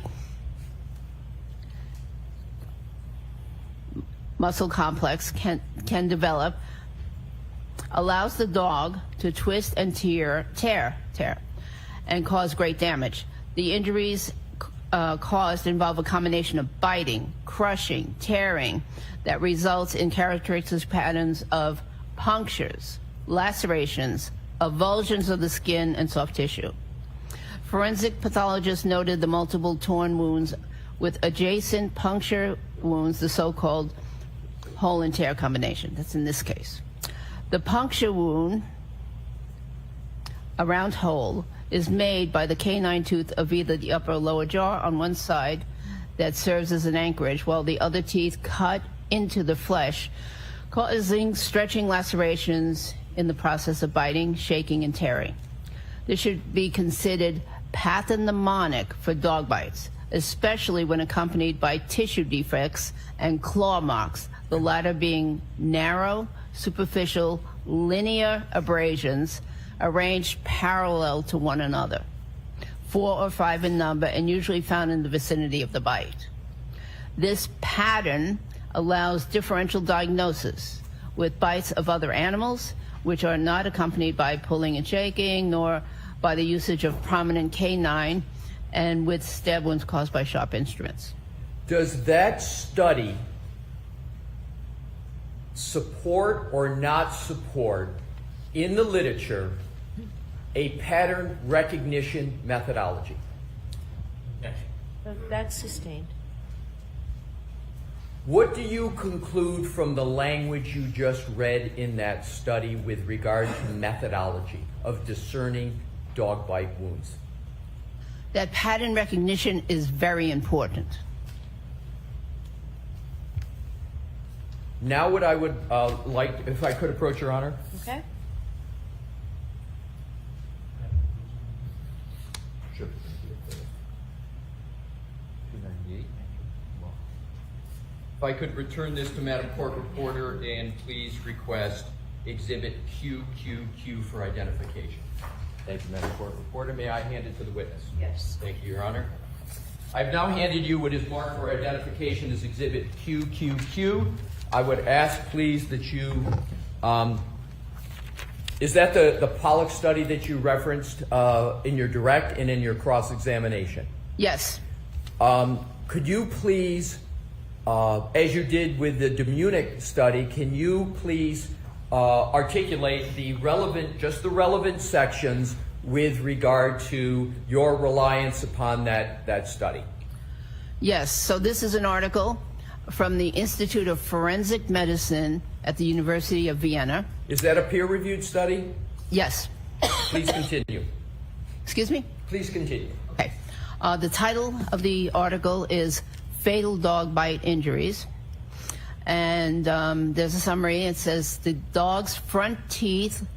So let me preface this. This was talking about a deceased child, and they describe the features. It says the dog's front teeth left marks of individual circular or scratch-like abrasions, as well as slit-like skin severances. Slit-like skin severances of the skin, arranged in curved lines. The pattern of the skin lesions largely corresponded to the anatomy of the dog's set of teeth. No tissue defects could be detected. And is there any other section of that study that references pattern and pattern recognition methodology? Any other words, any other section? And if so, could you please read them? Yes. So on page 491, there's a section called the Morphology of Dog Bite Injuries. What does morphology mean? It means the shape. And so it goes on to say the anatomy of a dog's teeth is the key to interpreting injury findings. The particularly long, cone-shaped, pointed canine teeth often create sharp-edged wound slits that can be mistaken for stab wounds. The bite mark on the skin is ideally a complete and congruent imprint of the front dental arch. Sometimes only the protruding canine teeth are imprinted. If the shorter incisors leave an impression, smaller skin lesions, parentheses, round pressure marks or streaky glide marks, can be found between the impact points of the canines. In practice, it is hardly expected that all 6 incisors will act uniformly. I'm sorry, I didn't hear that sentence. Could you repeat that? In practice, it is hardly expected that all 6 incisors of a jaw will act uniformly. Is that sentence relevant at all to what you've referenced as an incomplete bite? Yes. How is it relevant? Because if not all the teeth impact, then you get a partial bite. You get irregular appearances. There's another sentence that's important here. A gap in the injury pattern can have several causes. Oblique biting, so what that means is not dead center on, but off to the side a little bit. Oblique biting. Curvature of the body surface, which we could have in this case around the arm, the edges of the arm. Mr. Walker, could you please put Exhibit 1 back on the case, and Dr. Russell, would be helpful as you're discussing these items if you could determine whether or not what's discussed in that study is at all depicted in this exhibit. Okay, so we discussed oblique biting, which is off at an angle.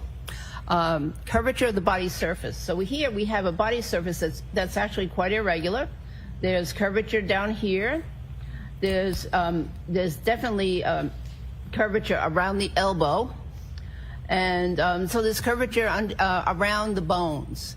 So curvature of the body surface can change the appearance of the wounds. Interposition of textiles, so that would be clothing.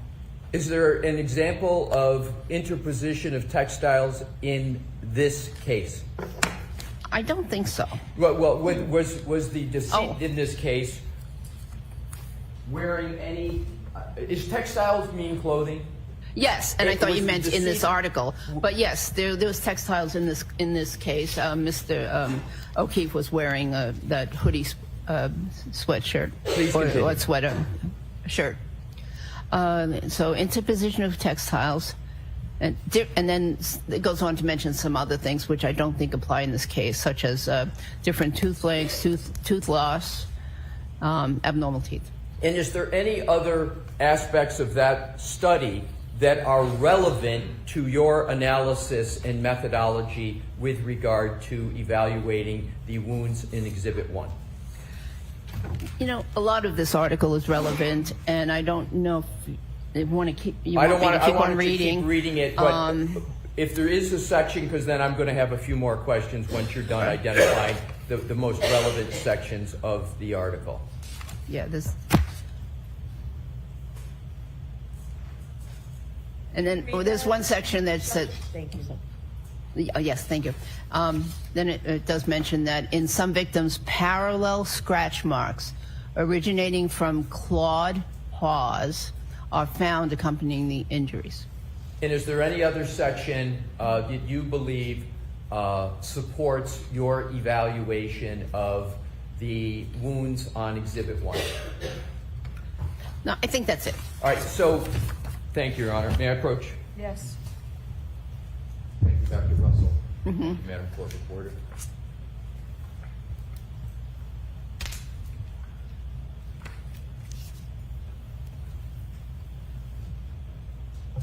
So do those studies, the Demunic and the Pollock that you just referenced, do they support the methodology of pattern recognition that you applied in evaluating Exhibit 1? Absolutely. And do they directly or indirectly support that methodology? Directly. And is that medical literature peer-reviewed support or not for your pattern recognition methodology? So as to the form, Mr. Lessing. Do those studies, each of them, those peer-reviewed studies, support your pattern recognition methodology that you applied with regard to Exhibit 1? Yes.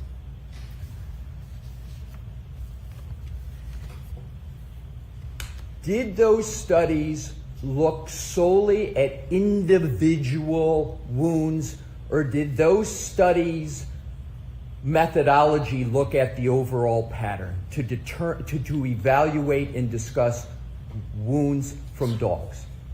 Objection. Ask it differently. How did those studies evaluate wounds with respect to individual wounds and overall wounds? How did the study evaluate those? They described some individual wounds. There were numerous wounds. Described some individuals, but they looked at the overall pattern to make recommendations. Was the overall pattern in those studies important or unimportant in the analyses and conclusions that those authors reached? Important.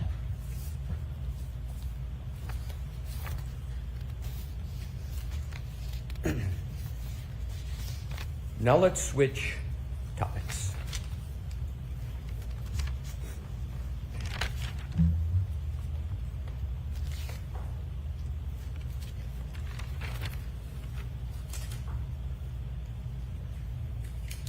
Attorney Brennan asked you about various considerations you made with regard to differential diagnosis. Do you recall those? Yes. Let's just start with your differential diagnosis methodology. You describe whether or not you took into consideration additional information that was presented to you in determining whether your initial hypotheses was correct or not. Describe just generally that process and whether or not you took new information and retested your hypotheses. Describe that process that you undertook just generally. So in general, when a physician is presented with a set of circumstances or wounds or symptoms or whatever, they come up with a possible diagnosis, but have to consider other diagnoses as well. That's what a good physician does. They consider what they think is the most likely, and then they go through a process of eliminating the or including and the other possibilities. Would you like me to give an example, like chest pain or? Well, I'd like to give you an example of what you used here in this case as the application of that. Well, okay, so I'm just describing the overall process, because if you came to a diagnosis and narrowed in on it and never considered any other information, sometimes your diagnosis is going to be wrong. And so you have to allow for other information. And so I did that in this case. I examined the circumstances, examined the wounds photographically, and came up with my impression, but I also considered other possibilities. What else could cause those scratches or those abrasions? And did you honestly and scientifically consider those other possibilities as you continue to review the information, old and new information in this matter? Yes. And did that process allow you to avoid confirmation bias? Yeah. Yes. So in terms of that process, now let's go through some of the items that Attorney Brennan discussed with you. He asked you several questions, one of which, did you evaluate news clips in audio clips? You remember that questioning?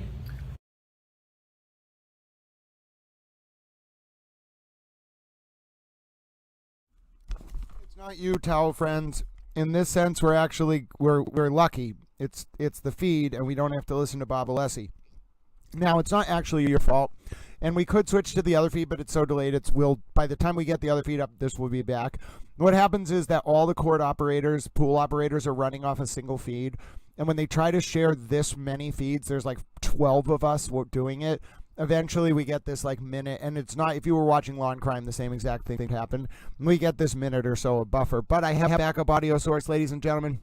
Let me get you the backup audio source. By my luck, though, as soon as I turn this on, the other camera's going to start working, but here you go. Nope, wrong one. This one. Oh, we're on a sidebar. All right, ladies and gentlemen, we're on a sidebar. Unfortunately, Dr. Marie Russell is frozen, but I have good news. We are on a sidebar, and I have the backup audio ready. If I played it for you now, it would just be beeping. But I am a towel. We are monitoring. We are being towels, ladies and gentlemen. My name is Grant Smith Ellis, and I'm eating a cheeseburger. Now, come on. What's frustrating is all the people watching the Law and Crime feed can't watch it because it's frozen. It's not that our feed is frozen, their feed is frozen, but I have the backup audio. So it won't matter. We're going to hear it, but I just wish they would understand, it's either their broadcasting software, they either had to do a reboot, something went wrong because they lost 6,000 viewers over the past 4 minutes. So, ladies and gentlemen, my name is Grant Smith Ellis. It doesn't matter that the feed is frozen. Don't worry, I have a backup feed. You want to know how it's live? Listen to this. Oh, it's supposed to be beeping. Yeah, see, you hear the beeping? Hear that beeping? That beeping confirms we have a backup audio feed, ladies and gentlemen. So, Law and Crime, now that they've lost 1/3 of their audience, probably is rushing to get their feed back up. I'm sitting here with the backup audio feed, and it is beeping. And I'm waiting for it for us to go live, ladies and gentlemen, because I will have the backup audio feed. As soon as the Law and Crime feed comes back, I'm sure they're rushing to get this back up. I cannot believe they're going to want to leave their feed buffering as their numbers drop from 35 to 23 to 1,000, et cetera, in a matter of seconds. So it takes about 60 seconds to reboot a streaming software or redo a connection. You go back to the YouTube, and then you don't have to click the live on YouTube again, but you have to click a button to get into the YouTube, and then you have to click from the software and launch the software connection to the YouTube again. That's frustrating. But anyway, we're going to be ready, ladies and gentlemen, no matter what. We got backup audio. We can switch over to the other feed, but I think by the time we do that, Law and Crime is going to be back. And we're also at Sidebar, ladies and gentlemen. We are at a Sidebar. If you don't know what Sidebar is, you got to put the sheeps in the chat, ladies and gentlemen. Sheeps in the chat for the Sidebar. I am a sheep. No, I'm a towel. Towels are like sheep, though. We're both very fluffy, ladies and gentlemen. I've always wanted to be a sheep. Maybe one day I will be a sheep. Oh, that's it. I will wander the countryside as a towel sheep, and you all can listen to me ramble and lecture about morality. Ladies and gentlemen, I'm a towel sheep. Somebody let the world know. Allie 90211's like, I have to leave. Well, I'm sorry, Allie. I didn't know that you were that hurt about sheep. I didn't know that sheep were a bit of a trigger for you. Hello down there in Texas, Troy Scott. We're talking about sheep, mostly because we're at Sidebar. Up here in Massachusetts, we don't say the R's on the end of words. We just say Sidebar. Like we're going to go down the park or down Harvard Yard, but we're going to go to the Sidebar. You know what I'm saying? Well, Law and Crime has officially lost 15,000 people in 4 minutes from their feed because they lost the stream. But we have the audio ready, ladies and gentlemen. You want to listen to the beep? There's the beep. Your message is ready when you hear the beep. Beep. Anyway, ladies and gentlemen, we're going to monitor that beep. We're going to listen to that beep. And as soon as court comes back into session, my dear friends, we are just going to switch over to the backup feed. I imagine Law and Crime is not going to wait too much longer. They literally are losing all of their viewers. They're down to 18,000, ladies and gentlemen. So it is indeed not us. The Law and Crime feed itself, they're going to want to jump that thing right back live. I'll tell you what, ladies and gentlemen. I know we are going to go to Court TV, but don't worry, I have an even better solution, ladies and gentlemen. I have an even better solution. Yes, what we are going to do, ladies and gentlemen, is hold on, and we can just actually click over to Court TV this way. Watch this. Ladies and gentlemen, towel. Have you considered the fact that I towel? Now, I know a lot of you are going to say to yourself, sir, we are well aware of the fact that you are a towel. In fact, that is one of our favorite things about this stream. You talk like a horse racing announcer, and you think you're a towel. Yes, Bob Alessi. Do you know why they call a towel a towel? Because it's a towel, ladies and gentlemen. You have to apply the methodology. A equals B, A equals B equals C, therefore A equals C. That's why they call a towel a towel, because it's a towel. Want to lose all their viewers. They drop from 35,000 to 18,000 in just 2 minutes, ladies and gentlemen. That shows you what happens if you don't keep your feed live, ladies and gentlemen. Even Little Towel works very hard to keep the feed live all the time. Sometimes you get buffering from storms in the area. It's very natural. Now that was a professional network, ladies and gentlemen. You saw it took them about 3 to 4 minutes to get their feedback. When we have had a stream crash in the past, ladies and gentlemen, 60 seconds for Little Towel. 60 seconds, I repeat, ladies and gentlemen. That's how quick Little Towel can sometimes get things done, because I'm a little towel. And now I know a lot of you are thinking in the chat, I am still perplexed about this riddle, because I don't understand the riddle. If the question is, why do you call a towel a towel? If the answer is because it's a towel, that doesn't really make a lot of sense to me. You know, and you know what I say to that, ladies and gentlemen? Well, I say you have to think of it from a hip-hop context. Do you know why they call a project? Because it's a project, an experiment, etc. Do you know why they call a towel a towel? Because it's a towel, ladies and gentlemen. Do you see what I'm laying down for you here? You got to follow the framework. There's a certain analytical schema that we try to deploy on Towel Stream, and part of it has to do with towels. Now, I realize that no matter how many times I lay out this enunciated, very important vision for America in the form of my towel philosophy, some people are just never going to get it. They're going to continue to say, sir, I don't understand why we call a towel a towel. Well, that's okay. That's okay, ladies and gentlemen. Sometimes you just got to call a towel because it's a towel. And sometimes you got to call a Bob Alessi because it's a Bob Alessi. Oh, so to get the sheep emoji, hold on. Do you have it unlocked, Dee Dee? Hold on. Dee Dee, you have it unlocked. Click the smile button on your phone if you're using a phone. You're going to have rows and rows of custom emojis. You want to go to the third row. In the middle, it is Chewbacca and a Stay Puft Marshmallow Man riding a sheep. Now, you might be saying to yourself, why is there an emoji of a Stay Puft Marshmallow Man and a Chewbacca riding a sheep? Well, listen, some things are beyond explanation, ladies and gentlemen. Why Bob Alessi talks so much and keeps us at Sidebar for an extended period of time, that's one of those questions. 2, why I can't eat my cheeseburger, that's another thing. And furthermore, why is there a picture of Chewbacca and the Stay Puft Marshmallow Man riding a sheep? Ladies and gentlemen, I don't understand. I am just a simple towel commentator. I thought that this was a horse race. I showed up this morning. I was like, oh, another day at work at the horse track. I don't know if I can comment again. And then suddenly I found myself commentating on a criminal trial.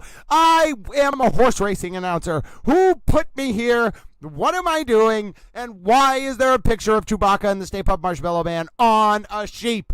Because we're at a sidebar. All right, we should be coming back into session in the next 10 minutes. YouTube.com/@GrantSmithEllis. I'm going to eat my cheeseburger. When Allie90211 says eat your cheeseburger, I know what that means. It's time to eat my cheeseburger.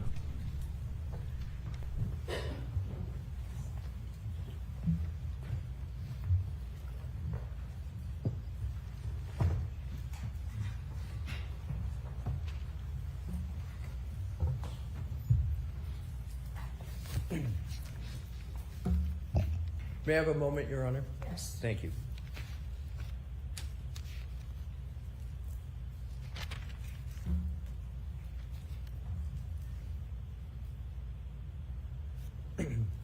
Dr. Russell, do you recall questioning by Attorney Brennan with regard to some alleged clip with regard to a motor vehicle, the Lexus and the pedestrian in this case? Do you recall that discussion?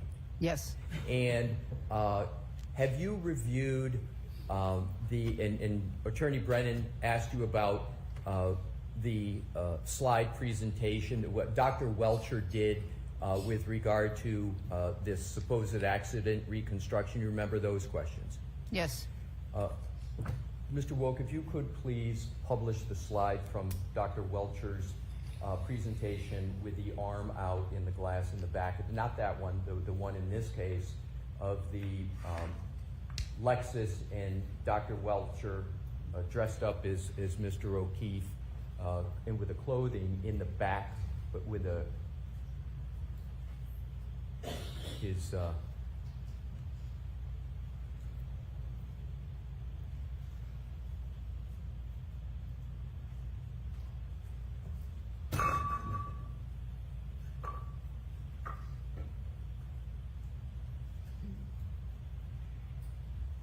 that would be toward the back of that slide presentation, probably around 130-ish, 120. That's it, yes. And what slide number is that? 109. So, Dr. Russell, can you see what is depicted on that slide? Yes. Is that impact that is depicted on this slide, is that a clip or is that a direct impact to the arm? I believe that that's a rather direct impact. Okay, so this is a direct impact. And now, from your experience, and you were asked about this on cross-examination, a direct impact to the arm, assume, as was discussed, a motor vehicle, 6,000-pound Lexus going 24 miles an hour in reverse with a direct impact on the arm. From your experience as an emergency medicine physician, what type of injuries would you expect to this arm? So I would expect at least significant bruising, at least. But I would also expect fracture, possible dislocation of portions of the arm. What portions of the arm would you expect fractures and dislocations? Well, from this image, if it impacted that section of the arm, and let me use my pointer, right here, a very good possibility that there would be a radius and ulnar fracture of the forearm or an elbow fracture. Could you please stand up and with your Honor's permission, show where the radius and where the ulnar bones are of the arm? The lights on, please. Thank you. You can keep the lights on. So the radius and ulnar are the two long bones in the forearm right underneath the skin. And then they join with the humerus bone here in the upper arm at the elbow. And those, of course, these bones are they're susceptible to fracture with a significant impact. And also the elbow would be susceptible to fracture. How about the hand? The hand could be injured. It depends on where the hand was in relation. And also, if there was a fall, there are other mechanisms that could contribute to a fracture from the actual fall onto the ground. So there could be a wrist fracture, digital fractures. It depends on the circumstances. Thank you. And do you, you can be seated. Thank you very much, Dr. Russell. From a direct impact to the arm, as you said, is depicted here, what is the likelihood of there being any fracture to any bone? Objection. Sustained in that form. Do you have an opinion, based upon a reasonable degree of medical certainty, as to whether there would be any fracture to any bone? I believe that there is a very high likelihood that there would either be a significant bruise or a laceration or a fracture of the bones. Now let's go to, as I understand it, you have reviewed the autopsy report of Mr. O'Keefe? Yes. And you've reviewed the file, the medical records files, correct? Yes. Is there any indication at all of significant bruising to the right arm of Mr. O'Keefe?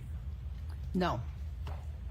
With regard to the lower extremities, from what is depicted here, meaning this impact, did you evaluate the autopsy and the medical records to see what evaluation was done of the lower extremities? Yes, a very extensive evaluation of lower extremities was done. What very extensive evaluation was done, and by whom? By Dr. Scorbello, and it was both an external and an internal examination of the lower extremities. Let's start with the internal examination by Dr. Scorbello. Could you please describe what type of internal examination she performed? Well, she opened up the legs. Sustained. Lunchtime. May we approach her? Or lunch? Lunch. All right, jurors, I'm going to send you out for lunch. Okay. We might have an oral argument, so don't go anywhere. We're doing a sidebar. Bob Alessi's being a Bob Alessi.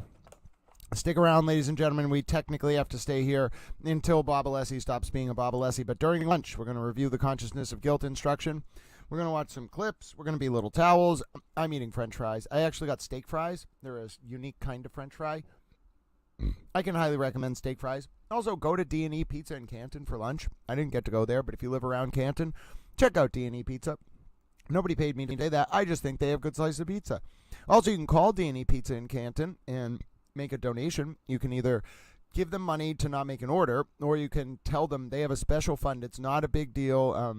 Hold on. Are we coming back? No, I think we're just at Sidebar. Wait a minute. Stay here, ladies and gentlemen. They have a special fund, by the way. Oh, there goes Karen. They have a special fund, folks, at D&E Pizza, that you don't have to worry about the logistics. If you want to feed some of the local population in Canton, ladies and gentlemen, some of the, maybe the police station or the fire station or some of the nonprofits, all those groups sometimes place orders through D&E, and there's a special fund. You can call D&E Pizza, owned by Chris Albert and Colin Albert, who were some of the witnesses in the first Karen Reed trial. You can call D&E Pizza, and you just out of support for not beyond that, just to show support for people who were tormented for so long. You can call D&E Pizza and place an order and tell them you want to donate towards the fund for first responders or other groups in town who want to call in for an order. I think that they have a tradition of doing just that, ladies and gentlemen.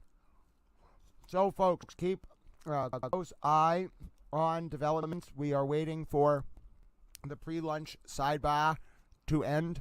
As a little towel, I am eating steak fries. Yes, ladies and gentlemen. Yes. Tay Marie, can anyone help us in the towel chat? Could someone post the number for D&E Pizza in Canton? I'm going to get it for you right now, Tay Marie. D, and you can call them. And if you do call them right now, please let us know how it goes, because they're going to be so grateful If you you can either just let them know you want to pay for an order that they don't make. That's absolutely an option. But if you want to actually tell them about your donate, if you actually want to support the charity initiative, you can do that too. So I'm posting the number in the chat right now, folks. If you want to call D&E Pizza, D&E, it is, ladies and gentlemen, 781-840-4263. 781-840-4263. And again, this is a pizza place. It is a mom and pop pizza shop. You're able to call them, ladies and gentlemen. This is a very nice thing. A lot of people do it weekly or monthly. This is a way to sort of support. We talk so much about the O'Keefe family, the victims, witnesses in this case.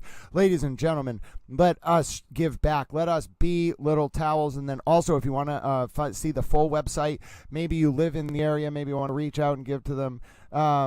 Ladies and gentlemen, God bless you. I just saw we got a Super Towel chat from the Super Towel themselves. Is that Lisa? Oh, it's Lovely Sphinx. Lisa and Lovely Sphinx have L's in their username, similar pictures. Lovely Sphinx. Oh, by the way, folks, I think we might be setting up an interview with Lovely Sphinx. We didn't have time to get it done for today, but it might be one day this week during lunch. Lovely Sphinx, a wonderful, wonderful Super Towel on the Towel chat. All of us are so thrilled to have Lovely Sphinx with us. And Lovely Sphinx had to say, dogs have upper and lower jaws. They don't bite with only one jaw. For crying out loud, I'm not a dog bite expert, but it's common sense. Well, I'm a towel, not a dog bite expert, but it is common sense. Oh, God bless you, Lovely Sphinx. You are lovely. So, folks, if you're just tuning in, we're about to wait. We're just waiting, ladies and gentlemen, for the end of session in the John O'Keefe and Karen, the end of the morning session in the John O'Keefe and Karen retrial. And watch this. I got to say this. You are a super towel, Lovely Sphinx. I am a towel as well. I got my comment in. Sometimes you have to be really quick to get the comments in, and I am such a super towel. We're all super towels, ladies and gentlemen. I got my comment in on the Super Towel Lovely Sphinx's wonderful contribution to Towel Channel, and I'm here being a Towel Channel. I'm not a channel. I am a towel.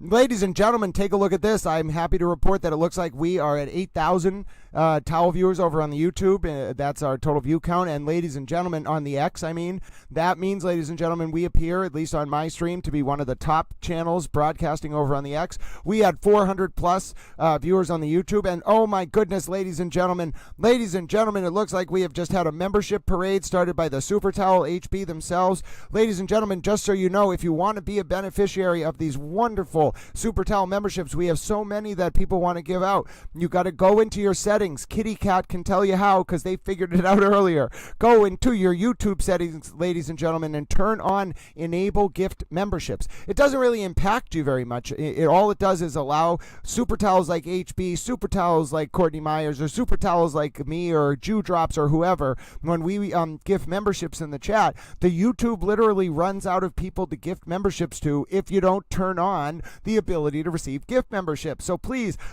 Troy Scott, if you'd like to get one, Amber Am, if you'd like to get one, Claudia Montano, you guys are able. It doesn't cost any money. It doesn't entail you paying anything. It's just a setting in your YouTube. All you do is click the button, and you, ladies and gentlemen, will receive your gift membership. In fact, earlier, Stacy Gardner, that's wonderful. All right, so folks, sometimes what happens with the YouTube is it gets so overwhelmed because we're up to I don't even know how many members on this YouTube channel. It's a lot.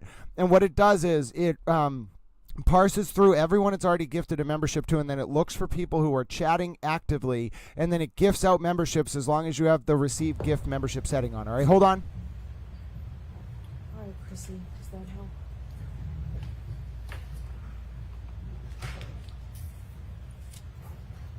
All right, we're going to lunch. All right. So we're in our traditional lunch, ladies and gentlemen. Who's ready? Who's ready to talk about the day? Oh, goodness. Karen lost her motion for a mistrial. It was embarrassing. Ladies and gentlemen, it was embarrassing. It was more embarrassing than calling yourself a Bobalessi. Oh, ladies and gentlemen, an hour with Towel. We're going to call it the Towel Hour. Ladies and gentlemen, I'm so excited to spend time with you because you know why? I am indeed a towel. Joe O'Keefe, congratulations. I know you're with family today. God bless you. You are now officially have access to towel emojis. Noah, Nora McCullum, welcome, dear friend. You now have access to towel emojis, and you are now a super towel. Oh, ladies and gentlemen. Oh, what a day with the super towels. Oh, goodness, friends. Look at my hat. I'm all discombobulated. Oh, I still feel like such an idiot towel from last night, but that's all right. I'm working on it. We just... Sometimes I'm an idiot, and then we just deal with towel, and then we move on. But it's lunchtime. We got things to keep track of. Take a look at that picture of Chewbacca and the Stay Puft Marshmallow Man. If that doesn't make you happy, what can, ladies and gentlemen?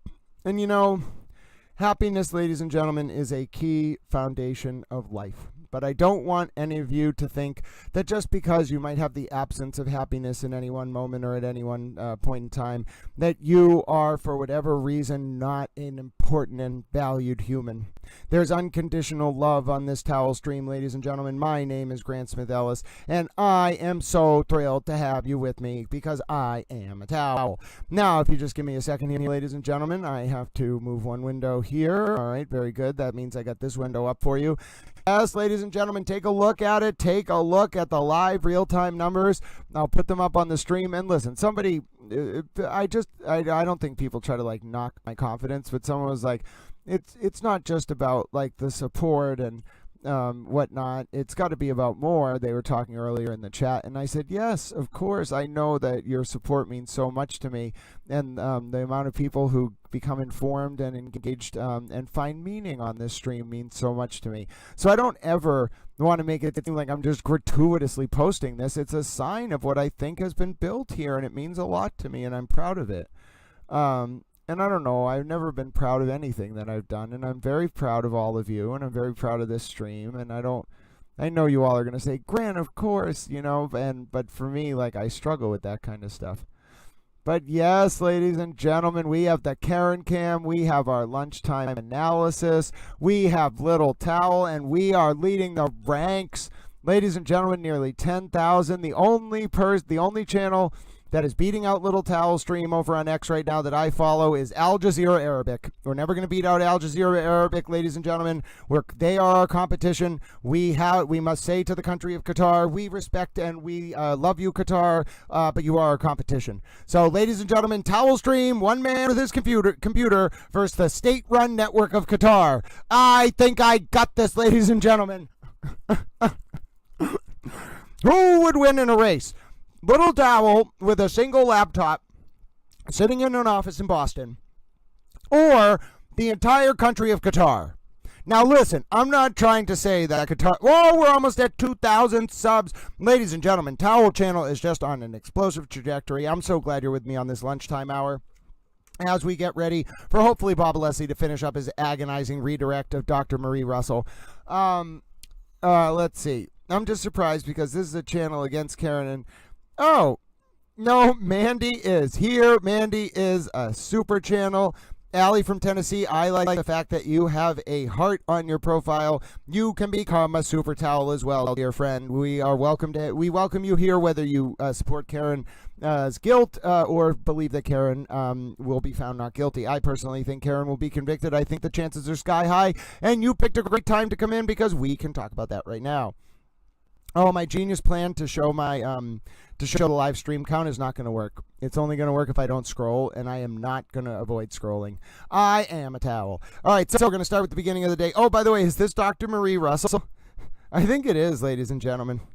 Very interesting pictures of Dr. Marie Russell. Oh, you can't just take down that towel feed. You know what? I'm actually getting frustrated with this. I have a plan, ladies and gentlemen. I'm the towel with the plan. I'm the towel with the towel plan. I think it's just because I have too many of these things simultaneously trying to display the same thing. How dare you? I have made a request of you, and you shall listen to Towel. I'm speaking to my streaming software. The streaming software and I have a very delicate relationship. I try not to be mean to the streaming software or Towel computer. It tries not to be mean to me. Generally, we're agreeable. I'm an agreeable sort. The Towel stream software is an agreeable sort. But occasionally, we get into little tiffs where I try to be very nice to the Towel computer in the stream, but it doesn't always go along with what I'm asking. Thank you, Towel. Apple computer.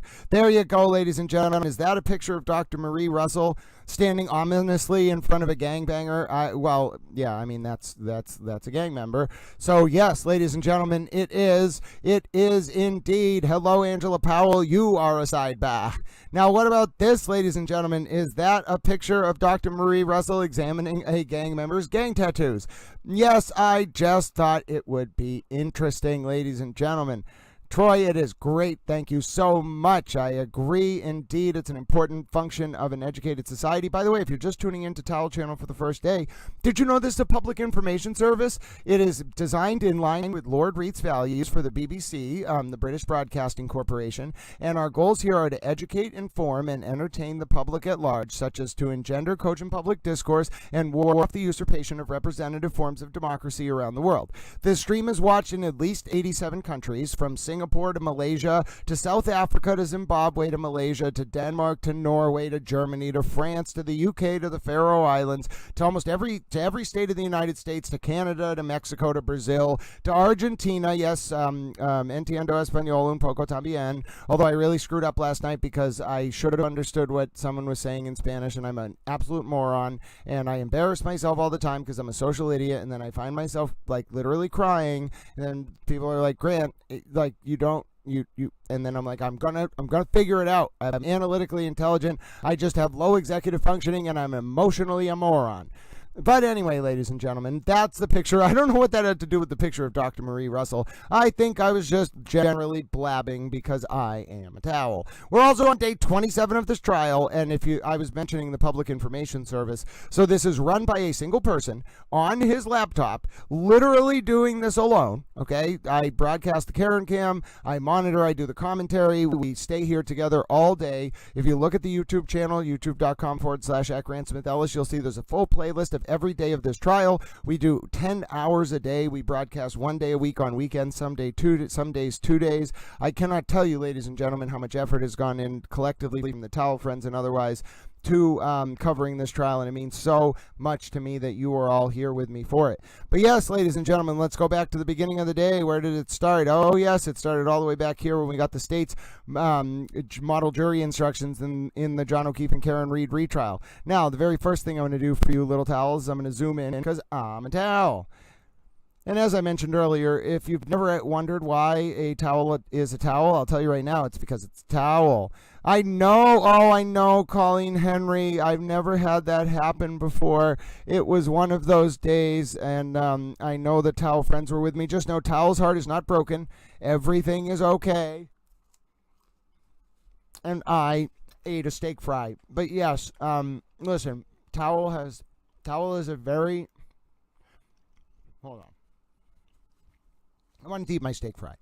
For as hardened as I am by life and as I am by the world, my soul is a very, delicate thing.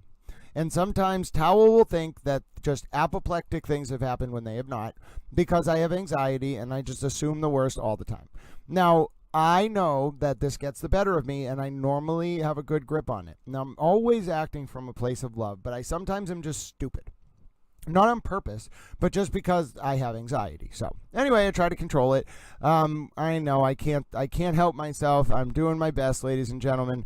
But little Towel is going to tell you more about the consciousness of guilt instruction that was moved for by the state. It has to do with witness intimidation in the context of Karen Reed. So we knew this was coming. If Hank Brennan gets this instruction, it is extremely damning for the Reed defense. I think they know they're heading towards conviction, which is why they moved for a mistrial and lost. But anyway, ladies and gentlemen, let's take a look at the consciousness of guilt instruction. This is what Hank the masterclass Brennan himself, ladies and gentlemen, the son of Ireland, ladies and gentlemen, the American patriot himself, the super towel Hank Brennan. He's got for us, ladies and gentlemen, this document. Let me zoom in on it for you. There you go. You can see my summary. Breaking news, it is now confirmed the Commonwealth of Massachusetts will be moving for consciousness of guilt instruction based on witness intimidation in the John O'Keefe and Karen Reed retrial. Hank Brennan is about to cap his masterclass in trial strategy, and the world is watching. Read the state's full proposed model jury instruction, including the dangerous weapon instruction and an overview of all indictments against Karen as to causing John's death by way of allegedly driving drunk and crashing your Lexus into John via a sideswipe at 12:32 a.m. on 1/29/2022 here. Then, ladies and gentlemen, here's the relevant part. It's a very long motion, but I found the most important part. Consciousness of guilt. You have heard evidence suggesting that the defendant may have intentionally tried to destroy, conceal, or falsify evidence in this case. They may have been, they're going with the destruction of evidence prong too. Oh my goodness, ladies and gentlemen, towel over Reddit during the first view. Oh, ladies and gentlemen, rally the horses. Rally the horses, ladies and gentlemen. They're going both for the destruction of evidence instruction as to consciousness of guilt and probably for the deleted ring videos and for the witness intimidation consciousness of guilt. Oh, ladies and gentlemen, a bombshell dropped in the morning of the John O'Keefe and Karen Reed trial, and I'm eating a steak fry. No one can hate steak fries. They are delicious.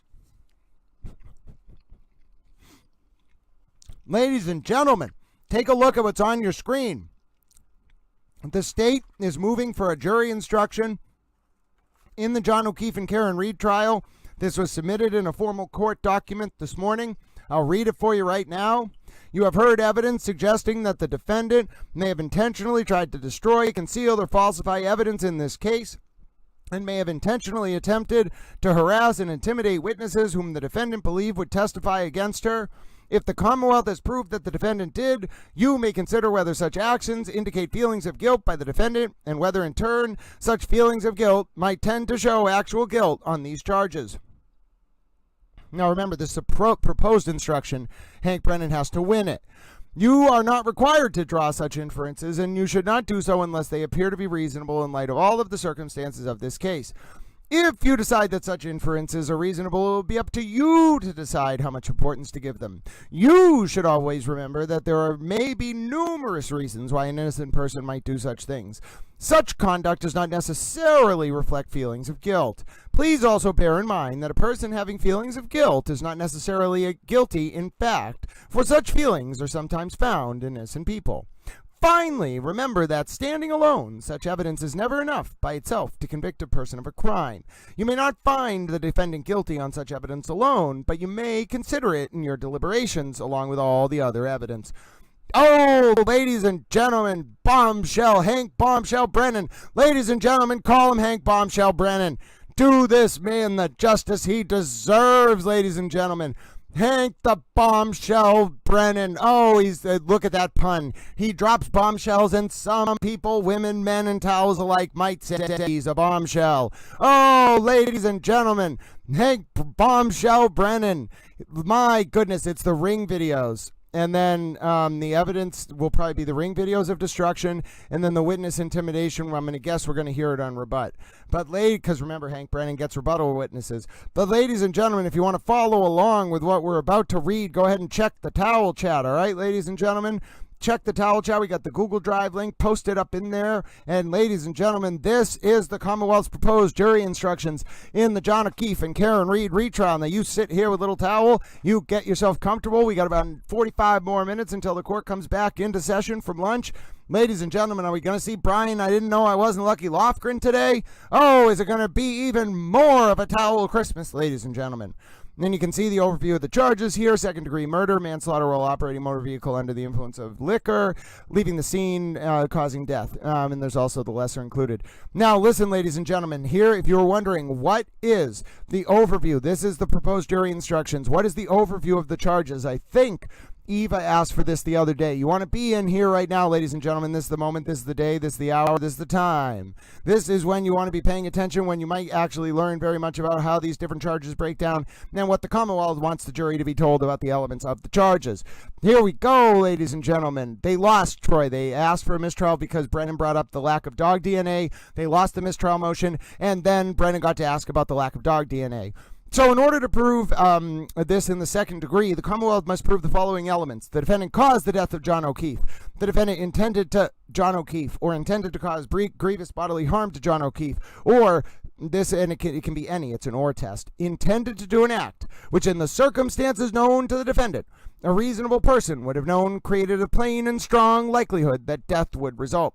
Ladies and gentlemen, then as a footnote, we go down to footnote 1. The Commonwealth requests the jury be instructed on only the third prong. Oh, Hank Brennan.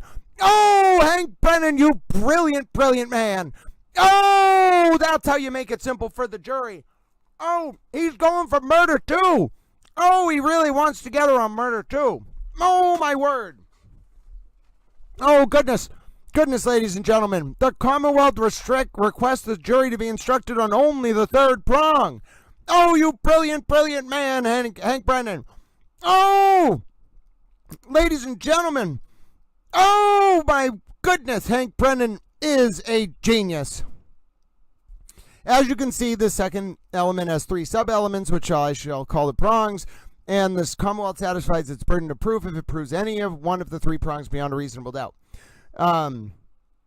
The second prong, the first prong, and we don't get into the first prong because that's just one option. The Commonwealth doesn't want to use this first or second prong. And then the third prong, they only want this in bold red.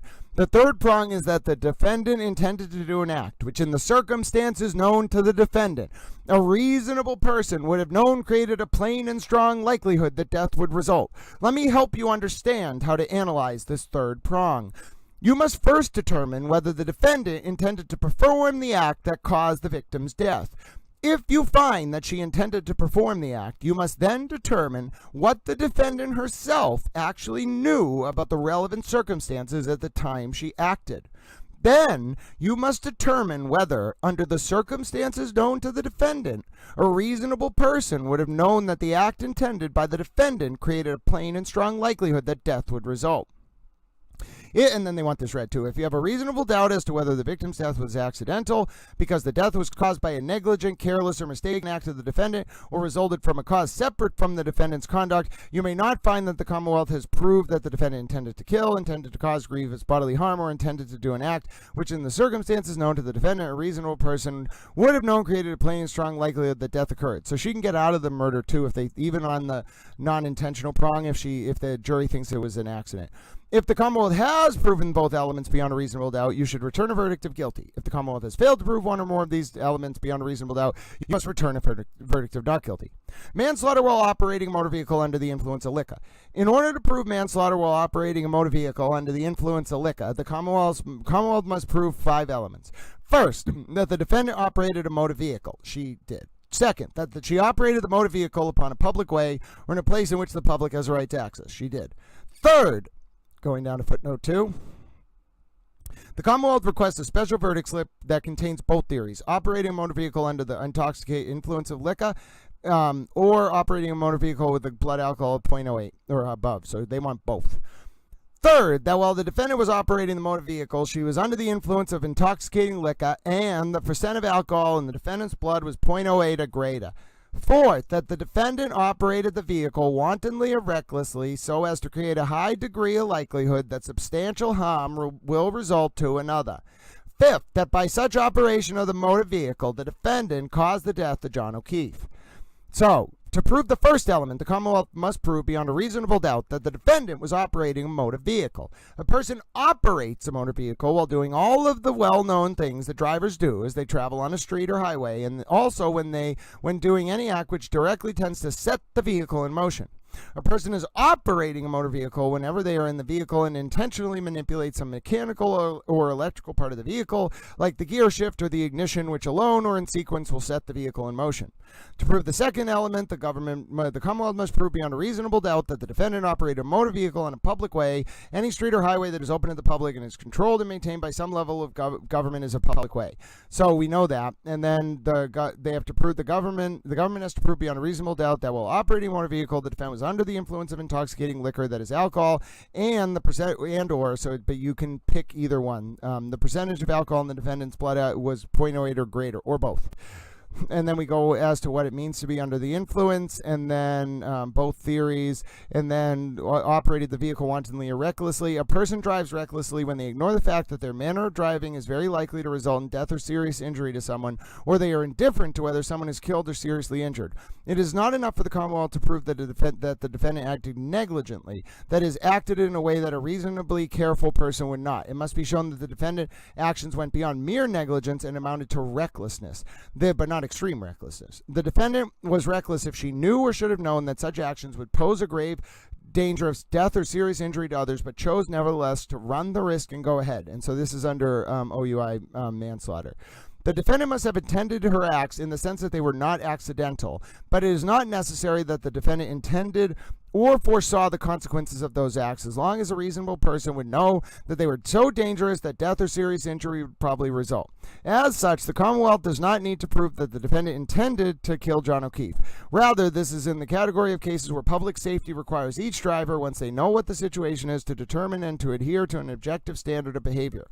In determining whether the defendant drove recklessly, you should take into account all the facts of the situation: the defendant's rate of speed, manner of operation, the defendant's physical condition, and how well the defendant could see and could control their vehicle, the condition of the defendant's vehicle, what kind of road it was, and who else was on the road, what the time of day, the weather, and the conditions of the road were, what any other vehicles or pedestrians were doing, and any other factors, including the defendant's consumption of alcohol that you think are relevant. The fifth element that the Commonwealth must prove beyond a reasonable doubt is that the defendant, by her actions, caused the death of John O'Keefe. A defendant's act is the cause of death where the act in a natural and continuous sequence results in death, and without which death would not have occurred, but for causation. If the Commonwealth has proven all five elements beyond a reasonable doubt, you should return a verdict of guilty. Leaving the scene of an accident resulting in death. In order to prove the defendant guilty of leaving the scene of an accident resulting in death, the Commonwealth must prove six things beyond a reasonable doubt. First, the defendant operated a motor vehicle. Second, she did it on a public way. Third, that defendant knowingly collided with John O'Keefe. Fourth, that the collision caused injury to John O'Keefe, resulting in his death. Fifth, that after causing such injury, the defendant failed to stop and provide name, home address, and registration number of motor vehicle. That the defendant failed to do so for the purposes of avoiding prosecution. So that's that overview. That's just what they want. And then, ladies and gentlemen, you can see they want the dangerous weapon instruction. There you go. That for the use of the vehicle. An item that is normally used for innocent purposes can become a dangerous weapon if it is used in a dangerous or potentially dangerous fashion. The law considers an item, in this case a motor vehicle, to be used in a dangerous fashion if it's used in a way that a reasonably appears to be capable of causing serious injury or death to another person. In deciding whether an item was used as a dangerous weapon, you may consider the circumstances of the alleged crime, nature and size and shape of the item, and manner in which it was not handled or controlled. Stuff that's not evidence, arguments by the attorneys, questions by attorneys, testimonies that's excluded or stricken, things outside the courtroom. How to evaluate the evidence, no juror being more qualified than another to hear the evidence and make decisions. Charts and summaries that aren't in evidence, inferences that can be drawn by jurors, redacted exhibits, direct and indirect evidence, witness pretrial preparation, expert witnesses, and then electronic communications, testimony and photographs with an emotional impact, the picture of John, confessions. Now, you've heard the testimony about a statement allegedly made by the defendant concerning the offense which is charged in this crime. Before you may consider any such statement, you are going to have to make a preliminary determination whether it can be considered as evidence or not. You may not consider any such statement in your deliberations unless, from all the evidence in the case, the Commonwealth has proven beyond a reasonable doubt that the defendant made the statement she is alleged to have made, and that she made it voluntarily, freely, and rationally. In determining whether or not any statement made by the defendant was voluntary, you may consider all the surrounding circumstances. So, the media interviews, and then it ends with the consciousness of guilt, which we already read. So there you go. Full proposed jury instructions from the state in the John O'Keefe and Karen Reed trial. You heard it first on Towel Stream, ladies and gentlemen. We read through it, we powered through it, and now we get to talk about the other developments of the day. We get to watch Karen Reed make and then lose her motion for a mistrial, ladies and gentlemen. Actually, let's just listen to Hank Brennan's argument, because Bob Alessi was being Bob Alessi. So hold on, which version is this? No, we're gonna listen to just Hank Brennan. Yep, just Hank Brennan. Here we go, ladies and gentlemen. Take it away, Hankinator. Hold on, I have to unmute the tab. Have you all considered that you are in fact towels? Yes, indeed. Sorry, I haven't been able to look at your questions and comments. Brennan. Let's listen.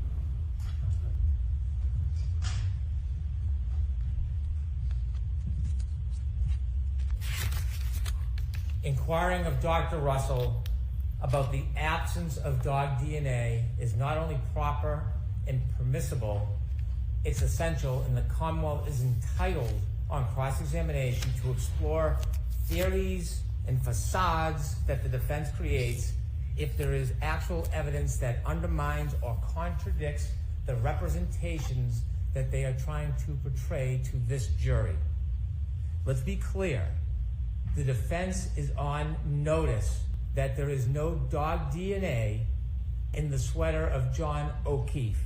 Let's be clear. The defense is on notice that we were not going to try to give varying theories in our case in chief, but if they were going to propose theories that we thought were unsubstantiated, we would do so in rebuttal. It is clear these witnesses are on the witness list. More so, the conversation and examination of Dr. Russell is replete in the historical record of this case. Dr. Russell herself testified on December 12, 2024, that she did consider the absence of DNA in her opinion. She disregarded it, she discounted it, she created false theories about the potential destruction of it, but she did testify this was part of her consideration for her opinions. Again, on January 7th, 2025, Dr. Russell again discussed the absence of dog DNA in John O'Keefe's sweater. Now, it may be inconvenient, it might be hurtful for the defendant's theories, for the creation they portrayed for this jury yesterday, but it is not improper, it's not unconstitutional, it's not irrelevant, it's very relevant. It is powerful evidence that the Commonwealth has to undermine this idea that the linear superficial abrasions on John O'Keefe's arm were somehow caused by a dog. They, on their case in chief, tried to about the cause of the abrasions to Mr. O'Keefe. The defense does not get to pick and choose what words the Commonwealth can or cannot use. They do not get to pick and choose what parts of Dr. Russell are not important. Because they highlight or discuss the absence of dog DNA on direct does not mean it's beyond the scope of direct examination. It means they did not want to talk about it because it was not helpful to them. There have been countless cross-examinations in this case where question the scope of direct. This is not beyond it. It goes to the heart of her opinion. If I cannot cross-examine her, as proposed by the defense, about the heart of her opinion, she shouldn't give it. She shouldn't have an opinion, because you can't come in and just take the favorable factions to yourself and leave out reality. I intend on asking Dr. Russell about her opinions, about the role that the absence of DNA played. Also, I expect to ask her about her attempt to diminish or demean the DNA evidence, because it shows her inherent bias in all of her opinions, where she acts as an advocate, not as a scientist or a doctor. It is admissible evidence. We intend on using it. And when she returns to the stand, these are the very questions I'm going to ask her. Your Honor, may I have a brief 1 minute? Sure, go right ahead. Thank you, Your Honor. May I have 30 seconds? Sure. I skipped ahead to Hank.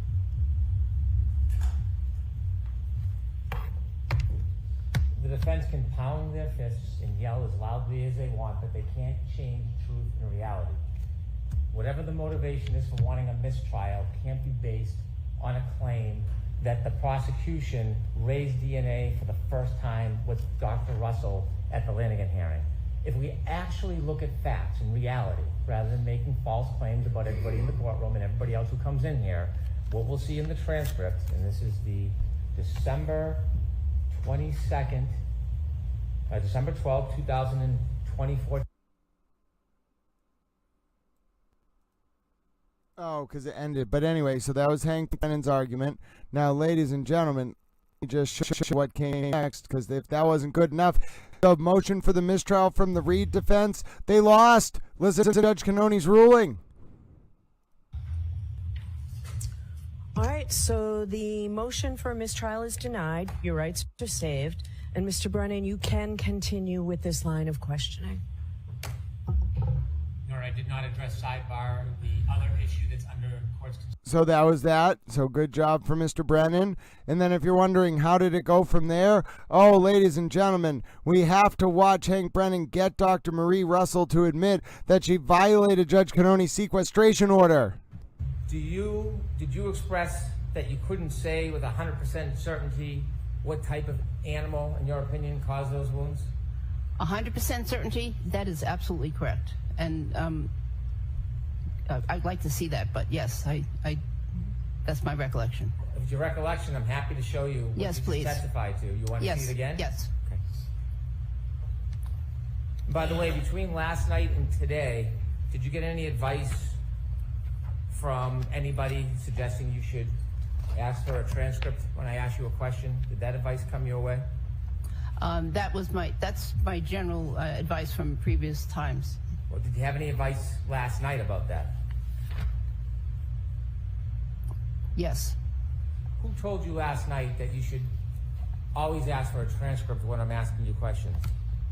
Well, I think it was just Mr. Alessi. So did you and Mr. Alessi, you know there's a sequestration order, don't you? Yes. That's a sequestration order that you're not supposed to discuss the case at all with anybody? Well, we didn't discuss specifics. Do you know that the sequestration order mandates that you not discuss anything about the case from when you start your testimony until you end your testimony? You know that, right? I understand that there is a sequestration order. Do you understand the sequestration order mandates that you're not supposed to speak to people, including the attorneys, about this case overnight? Did you understand that? There were no specifics discussed. Well, did you understand that you weren't supposed to, is what I'm asking? Did you know that's a violation of the sequestration order to speak to the attorneys overnight? I did not know that that particular conversation would be a violation. You heard it, ladies and gentlemen. She got crucified by Hank Brennan, ladies and gentlemen. That was not a good moment for Dr. Marie Russell. But yes, if you want to watch the confirmation after Hank Brennan won his motion, if you want to hear the confirmation, ladies and gentlemen, that there was indeed no dog DNA, and if you want to watch the hilarious moments, the absolutely hilarious moments where Hank Brennan asked about the absence of that dog DNA, we can do that right now because I have the little timestamp saved up. It is at 11:57 a.m. We're going to be back into session in just over 25 minutes. So we're going to jump forward a little bit here to 11:57 a.m. Just give me a second, little towels, and now we're going to listen to the questions about the lack of dog DNA. The questions Hank Brennan won the ability to ask after Karen Reed lost her mistrial motion. Yes, I do. Did you want to understand that information about the text stream data and the information that was available regarding this allegation? Did you want to understand that before you came back and offered the same opinion you had before that information was available? I didn't understand it, and I didn't know that if any of the attorneys understood it, actually. Did you know anything about Mr. O'Keefe's cell phone data when you were drawing these conclusions about when his last movements were? Did you learn anything about that? No. Did you know about any type of DNA testing on the defendant's rear taillight area? Yes. And did you know about any hair found on the car? Yes. Did you consider those things when you excluded the collision or impact as the cause of those wounds? Well, I considered that. However, he had, my understanding is he had been in and out of that car, on many occasions, and so therefore there would be reason for either skin cells or DNA or possibly other, hair, fabric to be on that car. So when you consider testing your conclusions, do you look at it as an advocate or do you look at it as a scientist or a doctor and try to value how little or how strong that evidence is? I'm looking at it as a neutral party, a doctor, a scientist. So you're not looking at it as an advocate to try to discourage the strength or weakness of evidence? Excuse me? You're not looking at it as an advocate? You're looking at it as an independent professional? I'm not an advocate at all. When you talked about John O'Keefe's sweatshirt, can we put that up, Ms. Gilman, please?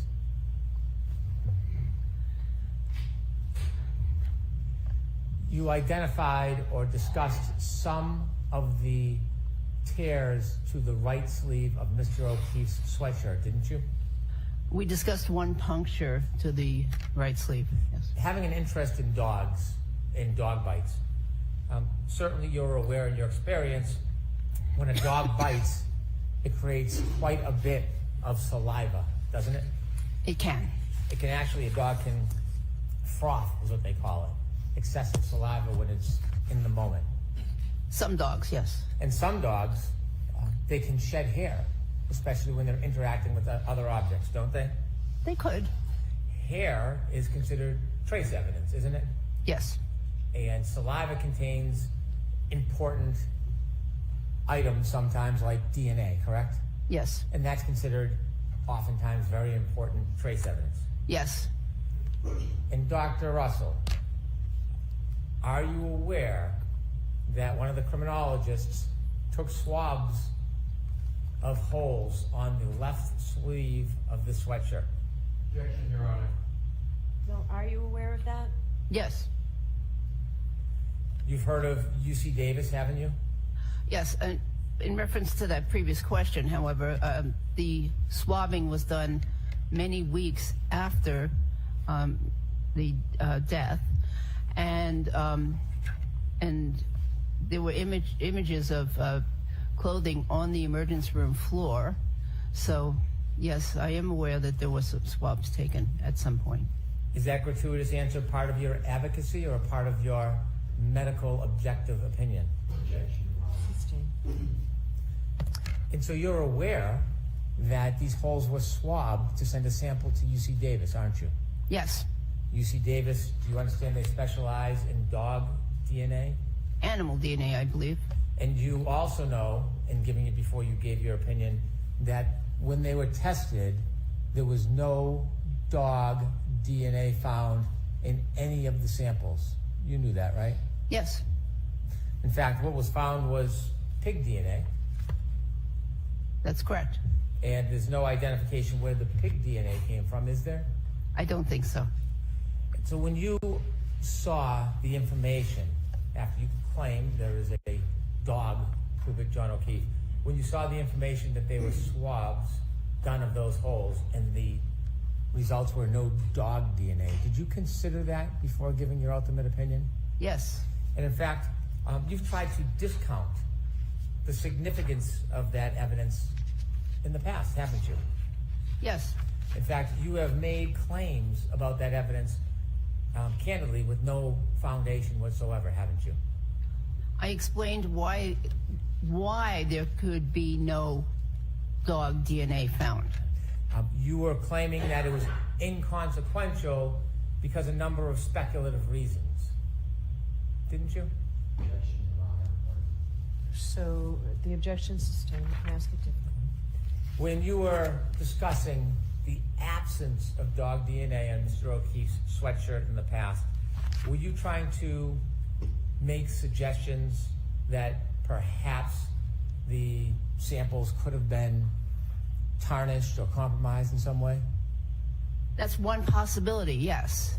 As a independent, objective expert, should you deal in possibilities, or is it a better practice, best practice, to deal with objective criteria in the form of actual opinions to a reasonable degree of certainty? It would be best to go through a process to determine, or at least come up with a list of reasons as to why dog DNA was not found. There are a number of reasons. You know, if you have a test in medicine, you expect it to be positive, and it's not positive. You go through a process of trying to figure out why the case is that way. There are many reasons why there could have been no dog DNA found. When you first gave your opinion, you didn't even know about that DNA testing, did you? Not initially, correct. But then once learning about it, you were not willing to reconsider and change your opinion about the source of these scratches. You maintained the same opinion you had before, correct? I reconsidered, however, my opinion did not change. What you suggested is there's possibilities, is the word you would use, possibilities why there were errors with the DNA, yes? Yes. You can't tell us anything based in fact. Wait, no. I'm sorry. You can't tell us anything based in fact to support the claim that something was wrong with the testing of this DNA, can you? Not in fact, but again, you have to go through a process. If you expect a certain diagnosis or a certain finding on a lab test and it doesn't materialize, then you wonder why, and you want to know, was the test done correctly? Was the specimen handled correctly, et cetera, et cetera. There's a process. And in that process, you found no evidence whatsoever, none, zero, to support any claim of compromise of that DNA process, did you?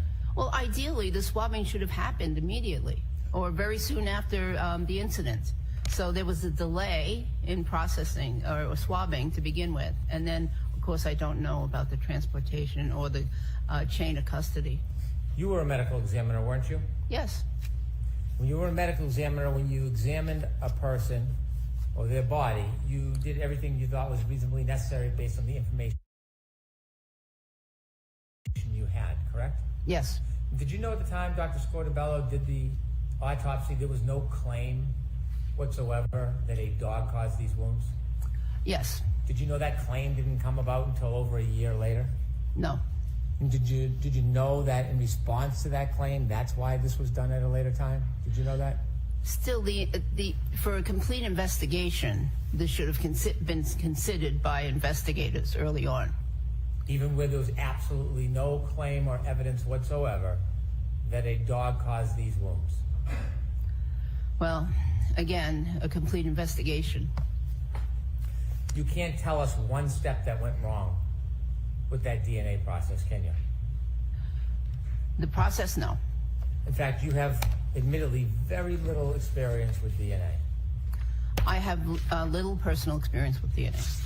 And yet, although you're not an advocate, you are willing to advocate trying to undermine the strength of that evidence, aren't you? No, I am a scientist, and I'm trying to understand why it could have been negative.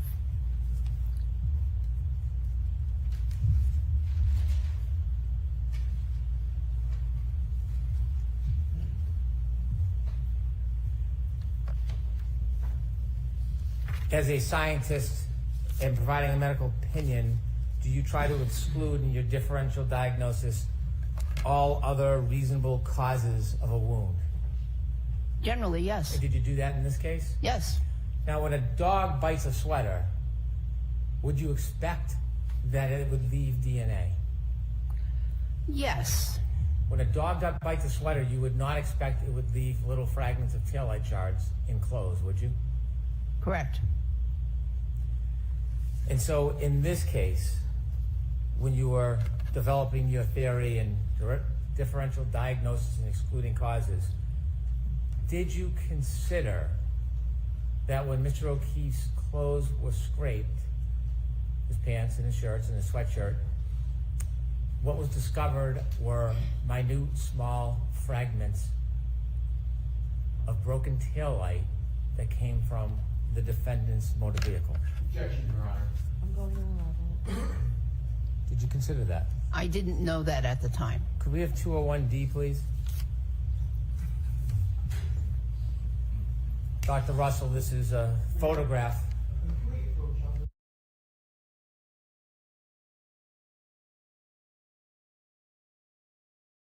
Just jumping forward, folks. Just jumping forward.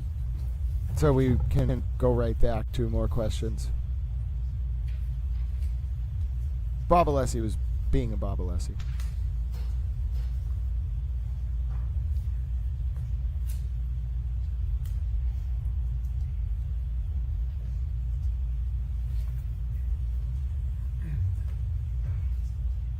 Mr. Brennan? Would you like to rejoin us, Mr. Brennan? Paging Hank Brennan. 1 second. Jump forward. Right. Hold on. What do you mean, Bob Alessi? That was the end of Mr. Brennan's questions? I thought Hank Brennan had some more questions. Oh, goodness, and that's when Bob Alessi started. We are not listening to Bob Alessi, I'll tell you right now, ladies and gentlemen. Wait a minute, it just ended on that, though? Hold on, I thought there was some more questions from Hank Brennan. I feel like we jumped forward more than I anticipated there, so hold on 1 second. No, I guess, was that really it? And then we went into the sidebar. Right, we watched all that, and then we went into this sidebar, and then when we came out of this sidebar, I guess... Oh, Hank Brennan did have more questions. 1 second. I just jumped a little farther forward than I expected. Hold on, little towels. Wait a minute, actually, maybe he didn't. When did this sidebar... Yeah, maybe that was the end of his questioning. Okay. All right, ladies and gentlemen. So then Bob Alessi got back up on redirect, and that's what took us into lunch. Look at that, little towels. We are efficient. We are caught up. We are being little towels. Ladies and gentlemen, I don't think there is anything quite like an effective, set up, and ready group of little towels. Now we just have to get ready for the start of the session at 2 p.m. We are excellent and effective little towels, ladies and gentlemen. We even knew earlier court was coming back into session at 11:40 and not 12, despite the fact that the display said 12. And I am just going to sit here, little towels, and wait for court to come back into session with you. We have been updating. We covered the very interesting filings from the state as to the consciousness of guilt motion that they're going to be pursuing. We have been talking about how I am a towel. And you know what, ladies and gentlemen? Let's see. What can we watch? You want to watch the Call Me Hank clip? We can watch the Call Me Hank clip. Oh, all right. I'm not... I don't know, folks. I'm going to be like a shipwreck in a storm all day, I think. There's going to be a lot of just ups and downs for Little Towel. Oh, it's 'cause I'm an idiot, too, which makes it all the worse. If I had just been a smart towel and just said, oh, I see, but instead I'm an idiot, and so I will forever pay for being an idiot. I think that's what makes it worse. Like, it's my own doing. I'm such a moron.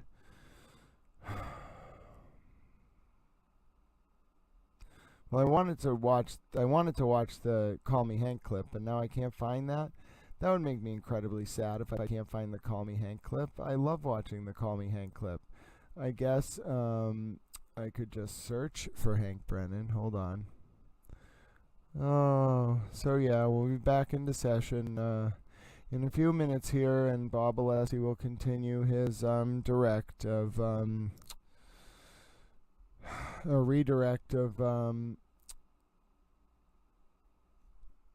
what's his name? Dr. Marie Russell. Oh, yes, ladies and gentlemen, that is life, I suppose, and yeah, I'll look for the Call Me Hank clip, and we'll see if I can find it. And yeah, ladies and gentlemen, appreciate you being with Little Towel today. My name's Grant Smith Ellis, and appreciate all of you being here with me. We'll be back in the session in just the next eight minutes, I guess. I want to look for the Call Me Hank clip, but I can't find it right now, and it's frustrating. Little Towel. A clip that I play so often, and it is escaped me. I found it.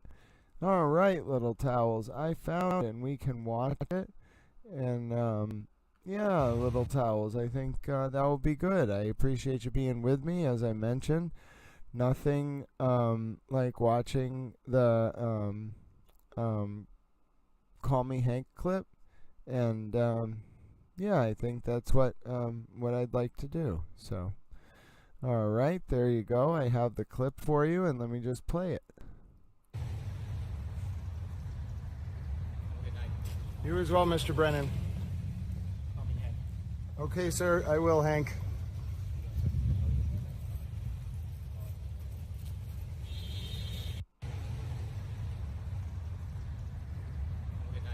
You as well, Mr. Brennan. Okay, sir, I will, Hank.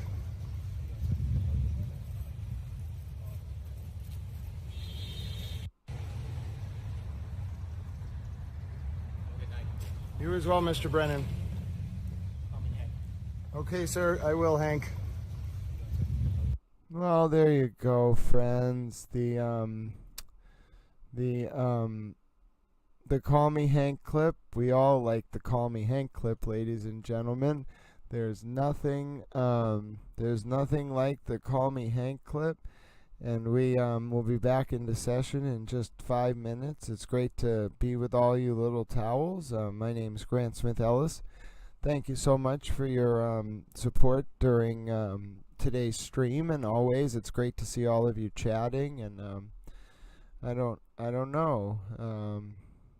I feel so proud of this community that's built up, but I feel so guilty about it now. And I don't know. I am just excited to be here with you, and I'm looking forward to spending time with you during the day, and we will be back into session in just a few minutes.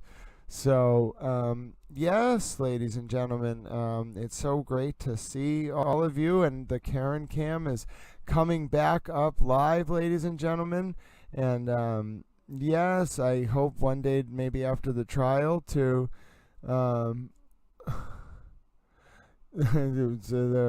after the trial, to interview Hank. And I thought Lucky was going to be next. What happened to Lucky? They're afraid to call Lucky. Imagine if they don't call Lucky, you know.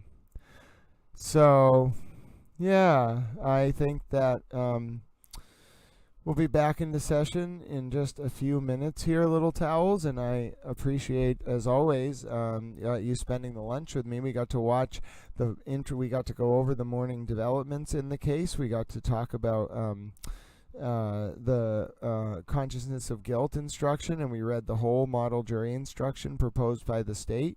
We saw Karen lose her ill-fated motion for a mistrial, which is a sign that the defense is very worried about a conviction. Yes, towel loves the towel fold, ladies and gentlemen. Thank you, Holistic Psychology. That means so much to me. And then we watched some of the best moments of Dr. Marie Russell's cross from Hank Brennan. And now we'll come back into session and we'll watch Bob Alessi continue his redirect, ladies and gentlemen. And I'm sorry for all the ums and pauses. I'm having a towel day, ladies and gentlemen. And I think that, you know, I just have to, I'm just looking forward to watching the rest of testimony with you. And obviously we've been covering a lot of material. We're on day 27 of the trial now, so I think some trial fatigue is natural. But yeah, I don't know, some days you're like, you don't, maybe it's faded, you know, but you just miss a few comments, and then you don't understand what's going on, you know, and then things just go to hell. And but yes, ladies and gentlemen, I think we are here, and we're going to be returning to session any moment. If the judge could return us right around 2 o'clock, that would be great. I appreciate you so much, Cinnamon Buns. Yes, I am grateful. I promise you, it requires an incredible amount of strength to even the past 15 minutes to do this. I know it may seem a little disaffected, but I'm staying very even-kiltered, and it's hard. So, and I know there's little I can't hide from you. We've spent hundreds of hours together. So, but yes, I'm here. I'm keeping up my towel strength, and yeah, no, I know. We were talking about it earlier. I appreciate the platform that this is. That's been built up. I'm so grateful for the community here. I want to be authentic to myself and to the people who are here and that have helped build this wonderful place, not just for me, but for the people who find so much respite here. And sometimes that reciprocal respite. What a nice little alliterative couplet. That reciprocal respite is very important. Sometimes I just think I, as a towel, have a very important duty and role in the position that I'm in, and it's very small, but there is probably like 95% of Grant that is Towel, and then there's 5% of Grant that it just belongs to Grant. And although I may be a very lonely person, although, trust me, I value all of you immensely, I have to be responsible and a steward of the platform that I build and all of the different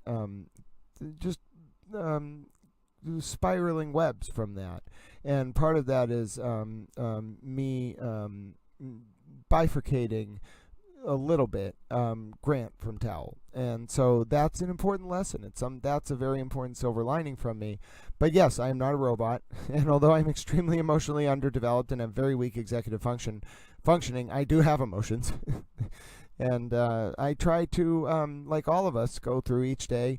Even if you do 27 straight days where you're on 100% of the time, you might catch a day or two where things are tough, and some things,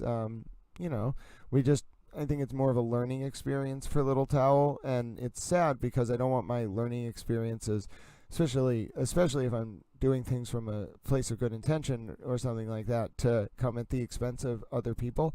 So I have to be an incredibly vigilant steward, and I should not just like close my eyes and not read comments sometimes, because I'm just gonna rue that day forever. It was the worst thing I've ever. It was just so stupid.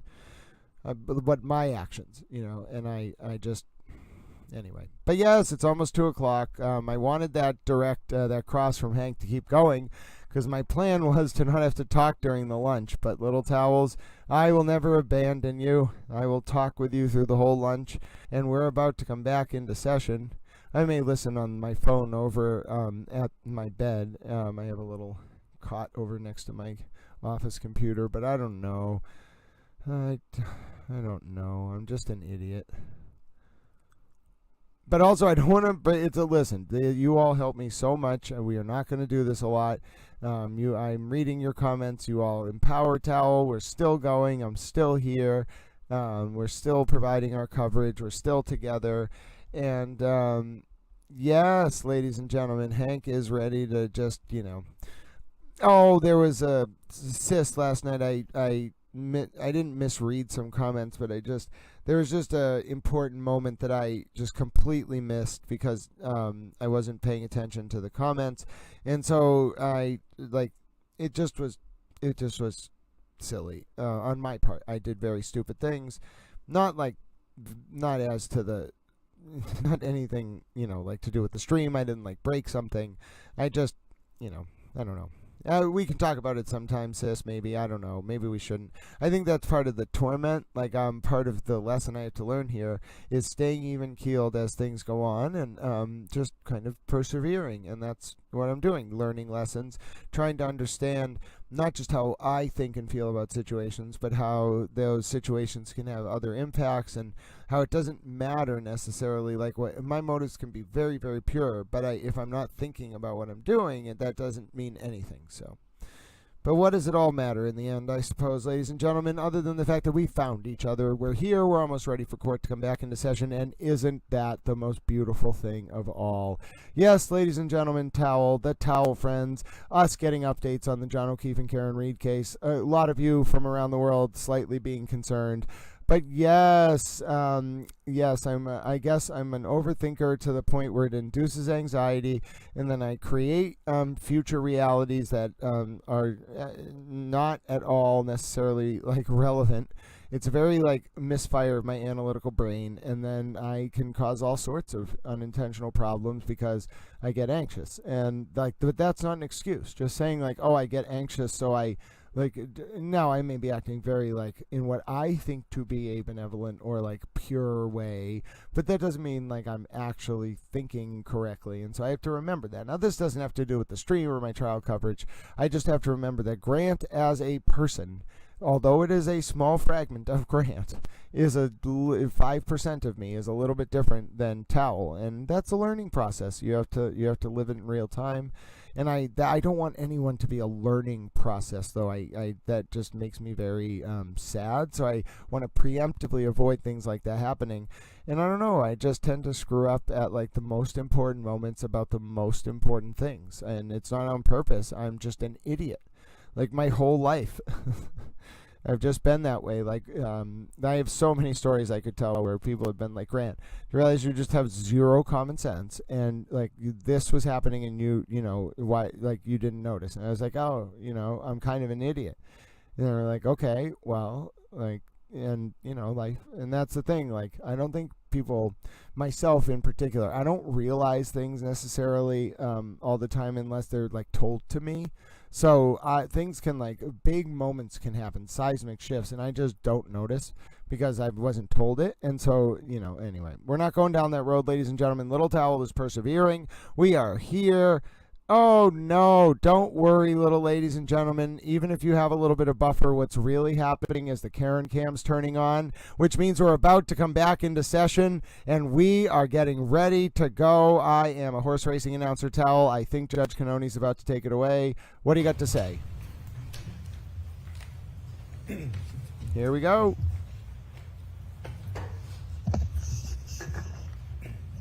All right, Mr. Alessi, whenever you're ready. Thank you, Your Honor.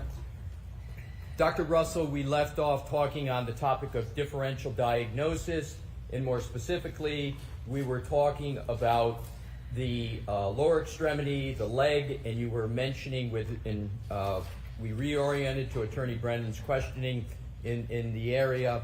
Could you please describe for the jury your basis of differential diagnosis with regard to the lower extremities and the leg, and specifically with regard to the autopsy's analysis of that area? Well, the autopsy doctor did a very thorough evaluation of lower extremities, and to include, you know, the external examination, which is very important, as well as an internal examination of the extremities, the tissues beneath the skin in both legs. And just briefly, how did she perform that internal examination beneath the skin to look at what was beneath the skin? Well, to directly visualize those tissues, she had to open up the skin. So she opened up the skin in the legs from the buttocks right down to the bottom of the legs near the ankle, and then reflected or folded back the skin to examine if there were any injuries to the tissues underneath. Were there any injuries to the tissues underneath from that examination?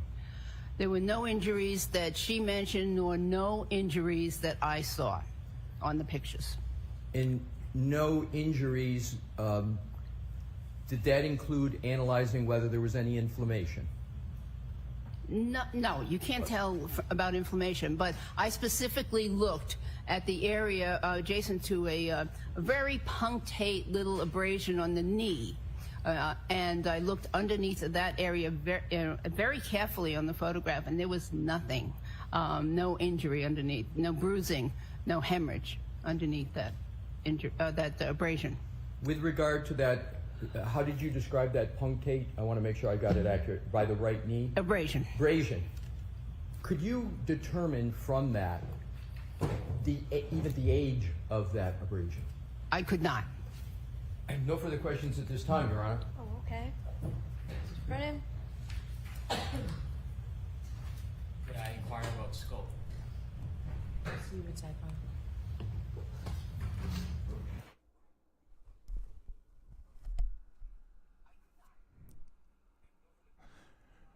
Wow, okay.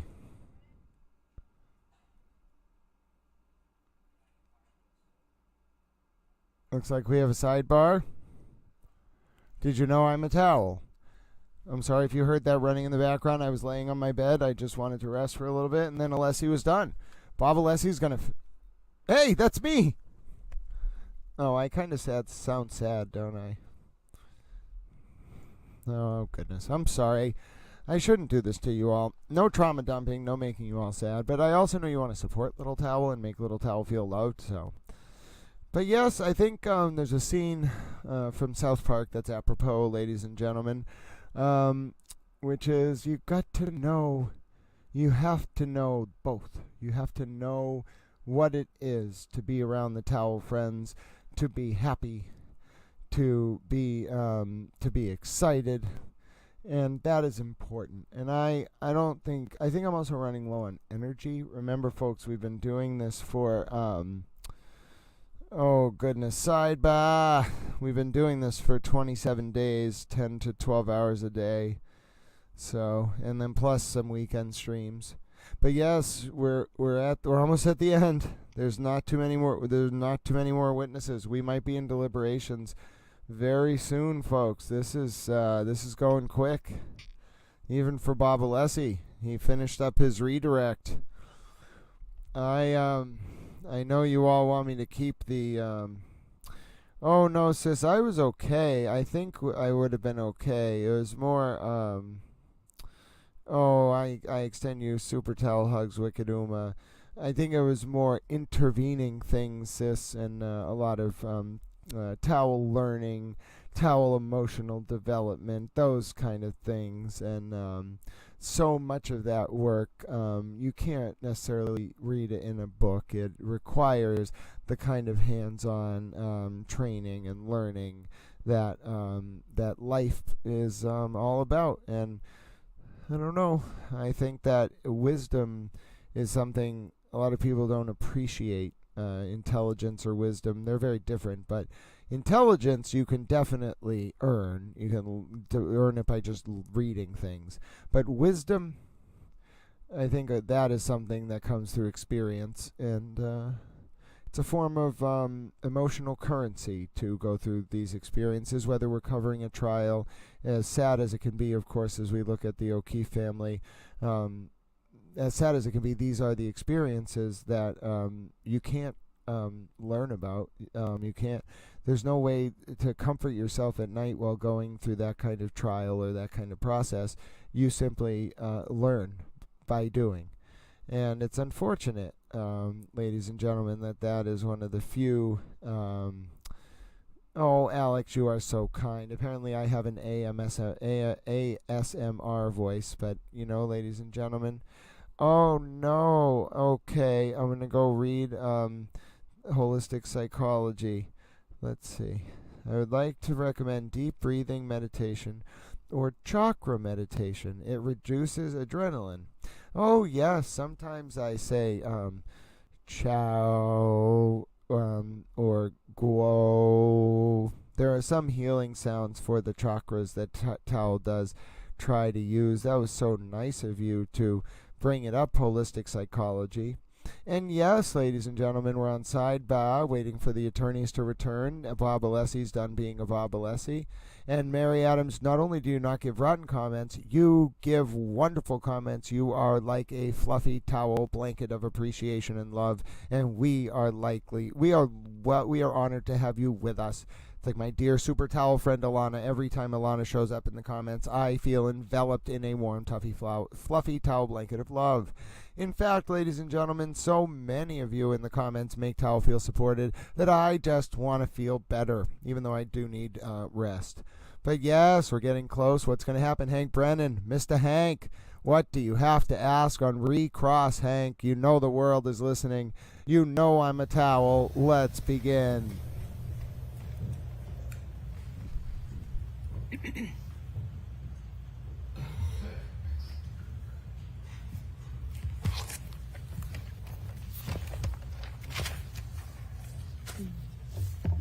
May I? Yes.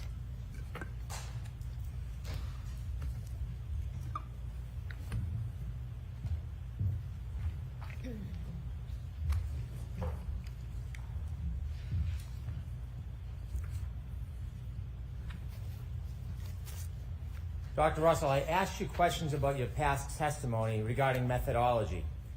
And when I asked you those questions and showed you some of your transcripts, Would you agree with me that you have testified that there is no recognized methodology on diagnosing dog bite wounds? No, I believe I said that there was no standard methodology or no standard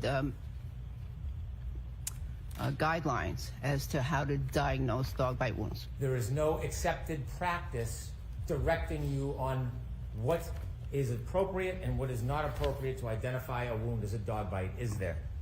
There are no accepted standards.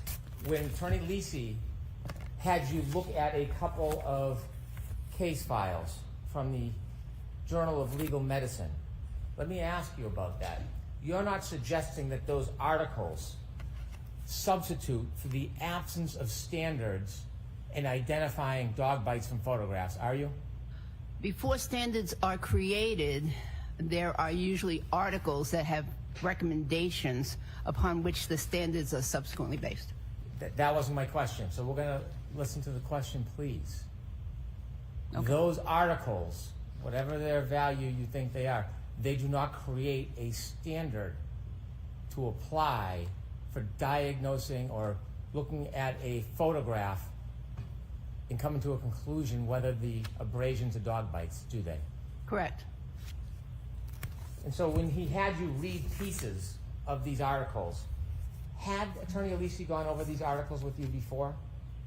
Yes, we discussed them several months ago. Did he point out parts of them he would like you to read? I pointed out parts that I thought were significant. In this article that was marked for identification, parts of it are highlighted. Who highlighted those parts? Mr. Alessi highlighted those based on my recommendations. So Attorney Alisi highlighted the parts he wanted you to read to the jury? Yes, and I believe they were the same parts that I read last time. Could we have Exhibit 1, please? Now, regarding the Munich article, that was a case study on the unfortunate death of a young girl, yes? Yes. Who was attacked by or bitten by up to 3 different dogs. Yes. And it was a neck wound from which she bled. Yes. Very, very unlike what you're looking at here.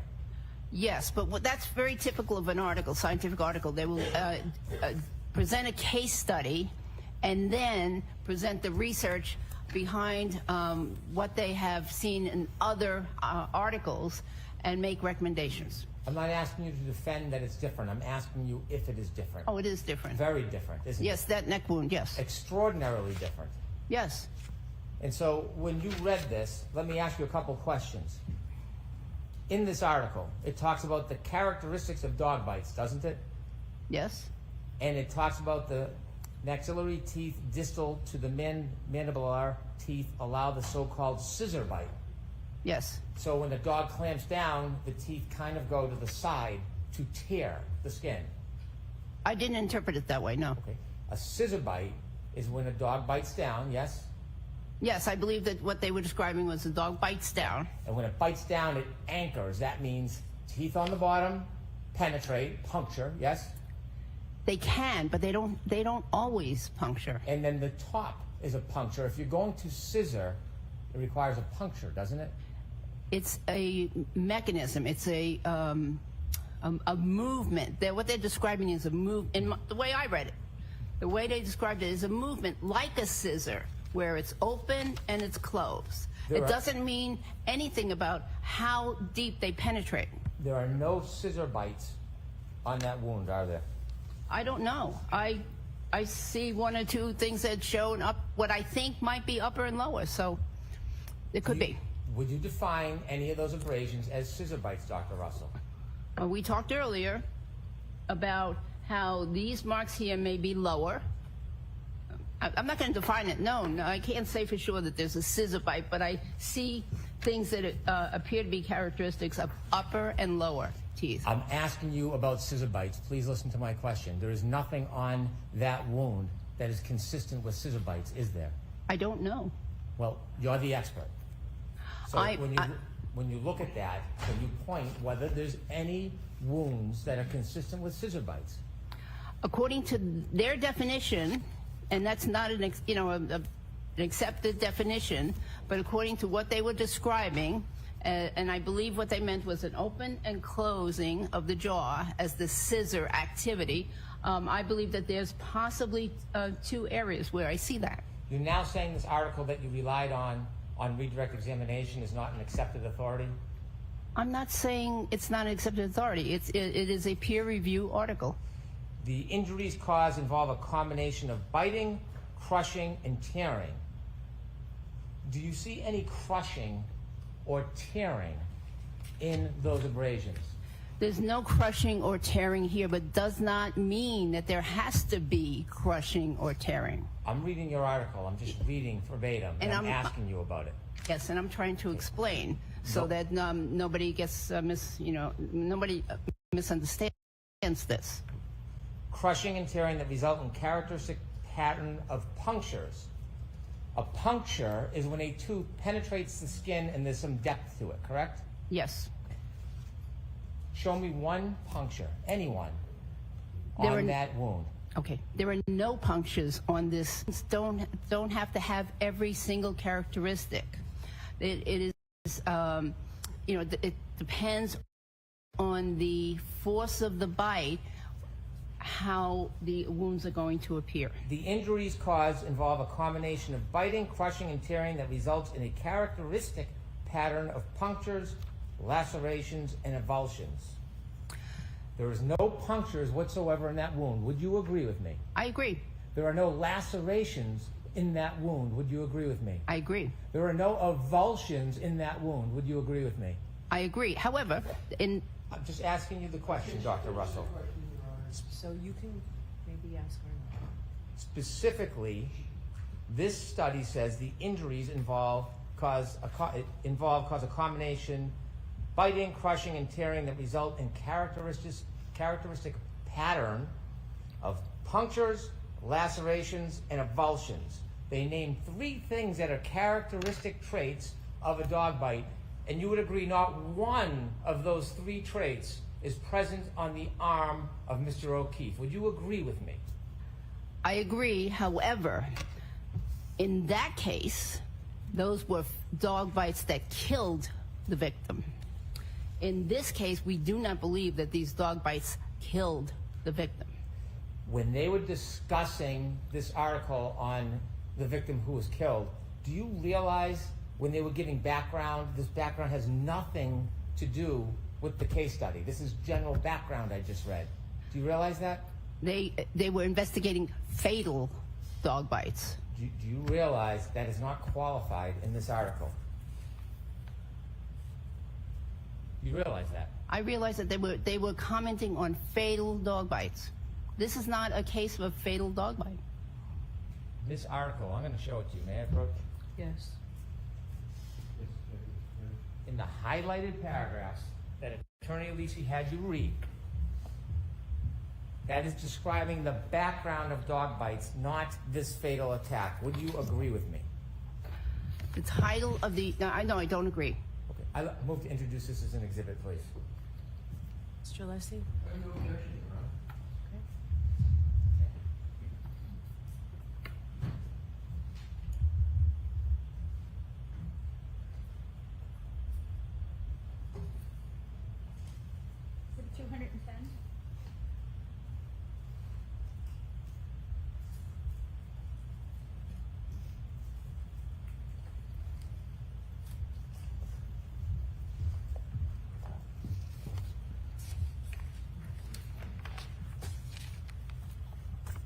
In the other article that you read from, that was highlighted as well. Who highlighted the portions you were to read? Mr. Alesi.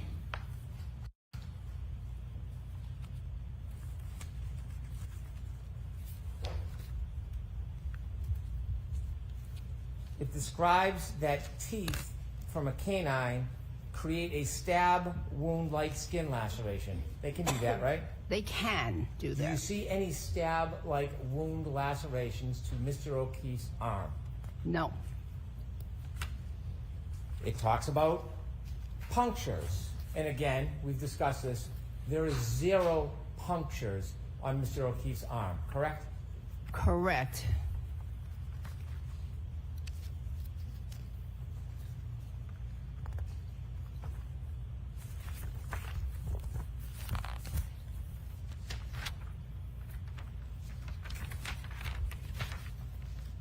You said that when somebody is in a collision, that they can suffer injuries such as bruising or breaks. Yes. We've also discussed when a person is impacted by a vehicle, it can result in a variety of different injuries or no injury at all. Correct. There's a number of dynamic factors involved that are very difficult to assess and predict, correct? Correct.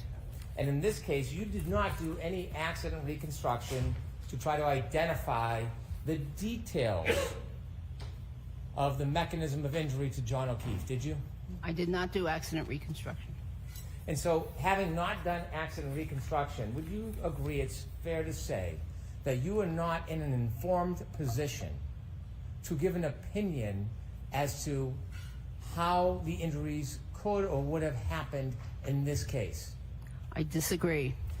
Specifically, you were asked questions about the impact or collision in this case. How fast was the defendant's Lexus traveling when there may have been an impact in this case? I understand possibly 24 miles an hour. Who picked that number? I have no idea. Well, you heard it from somewhere and you're just giving an opinion on it. Where is that number committed to or derived from? I don't know. Well, if you're going to give an opinion based on what you are portraying as facts to this jury, you should have some certainty about the source of your material, shouldn't you? You know, I'm an ER doctor, so in the ER, I've treated thousands of motor vehicle accident cases. And most of the time, I do not know what speed the vehicles were going at. I've never done accident reconstruction. I don't know any ER doctor that does accident construction or is trained in accident construction. It's not part of the job. I totally agree, but you're having opinions you're giving on behalf of Mr. Alisi, and that's why I'm pressing you on these issues. Do you know, you don't know the movement of John O'Keefe before any potential strike or collision, do you? I don't know the movement of most of the patients I've seen in my life before or immediately after the impact. Of course, you wouldn't know the body angle because you weren't there. Right. So when you're asked to give an opinion whether this was a clip or a direct strike, you're really not in a position, having not been an accident reconstructionist and not having been there, to give that type of information, are you? I wasn't asked to give an opinion about whether this was a clip or a direct strike. I was asked to give an opinion about these wounds caused by a motor vehicle collision. So you would agree with me, you are not in a position, based on your opportunity to view evidence and your experience, to give an opinion about what injuries would have occurred in this event? No, I disagree. And so you think you can give an opinion about the extent of injuries, even though you are agreeing, not only you're not an accident reconstruction expert, you have no idea about the details of the collision in this case, Dr. Russell. Mr. Brennan, is that true? I have no details about the collision? About what happened during the collision. You have no details about the body movement, the placement, the speed. You don't have any details that you know of other than what was told to you, correct? Objection, Your Honor. Sustained. There are dozens, hundreds, thousands. You mentioned bruising. What do you do to treat for a bruise? If someone's has some type of pressing and the bruise before it really forms, what's the best way to treat it?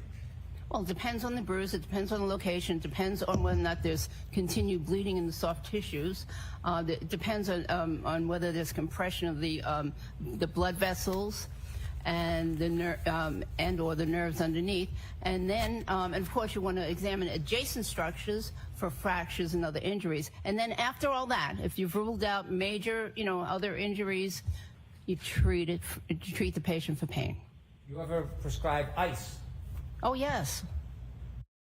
So if a person was lying prone in the cold winter on the front yard in the dirt and was being covered by snow, sub 32 degrees, and the body temperature were to drop from 96.8 to about 80 degrees, would that have a similar effect to ice on the area that may bruise? Not exactly. You want me to explain? I do. Okay, yes. So as the snowflakes fall, yes, there will be a gradual lowering of the body temperature. and gradual effect on the body. Now, if as opposed to in the ER or in a medical setting, if I or another practitioner, and by the way, nurses and nurse practitioners and PAs also treat dog bite wounds.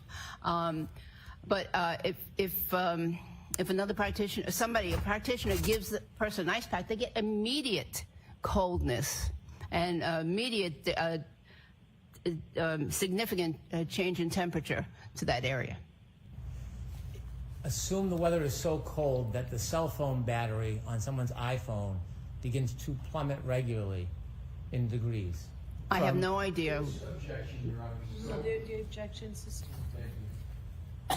When you came to your conclusion, considering what you see in this picture, and Attorney Alisi was asking you about fragments from a broken taillight, did you know or consider that Mr. O'Keefe, sometime around when he incurred these wounds, had a piece of glass stuck in his nose? Objection, Your Honor. Sustained.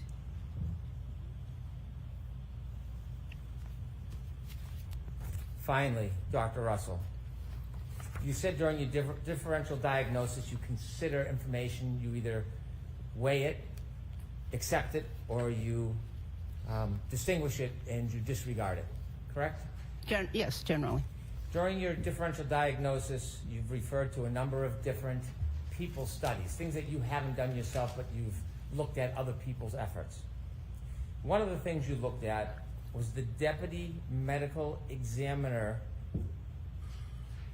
from the Forensic Pathology Investigations Division of the Armed Forces, a person by the name of John C. Walsh, correct? Objection, Your Honor. I'm going to allow that. Would you like me to ask that again, Dr. Russell? No, you don't have to ask it. I read that report, yes. And John C. Walsh is a doctor, correct? Yes, that's what it says. And do you have any understanding that he works with the Forensic Pathology Investigations Division of the Armed Forces? Yes, and therefore his practice may be limited in scope. Well, you are trying to qualify what he doesn't do. Do you know if his practice is limited in scope? Typically, the medical examiners that work for the armed forces often have a specific practice that is limited in scope. Do you know anything about Mr. Walsh and his practice? No. Why do you find the need to try? You don't know what his scope and practice is, do you? No, but I always look at where the person works that writes the report in terms of physicians and what their possible experiences are. Do they work in a medical examiner's office in Alaska or Hawaii or a big city or a little town? I look at those things. When you considered his opinions after his review of these materials, did you consider when he offered in his report that multiple abrasions ranging in size from 2 to 3 millimeters up to 7 centimeters were documented on the decedent's right arm? Yes. These injuries do not photographically appear to be, nor are described as puncture bite wounds, and thus are highly unlikely to be the result of an animal bite attack. The abrasions are non-specific. Abrasions occur as the body moves over a blunt or rough surface such as a skinned knee. Did you read his report and consider it? I did. However, I don't know if he's ever had any experience with dog bites examinations. So I had to consider that and weigh it. I have no further questions. Thank you. Okay. Yes.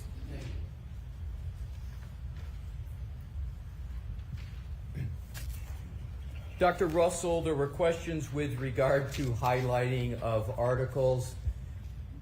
Did I determine which parts were to be highlighted, or did I merely perform the function of highlighting the parts you wanted me to highlight because you didn't have a highlighting function with you traveling from California? That is correct. It's the second one. With regard to these articles, is You mentioned a methodology in connection with them, and a pattern recognition methodology. Was it the purpose of citing this article to say that they're just like this situation, or was the purpose to say that there is a methodology in the literature to determine how to determine whether a wound is from a dog? Objection. Sustained is to the form. Dr. Russell, what is the purpose? Let's just start with the Demunic article that was talked about, because these articles were discussed. What was the purpose of you citing to those articles? The purpose, was to identify that pattern recognition is an important component in identifying wounds, and particularly in dog bite wounds. It did not mean that the victim had to have every single characteristic that was listed. And it just was focusing on things to look for, and the patterns. It was not just that there's one individual wound that's going to be diagnostic, but that there are patterns for the physician to look for.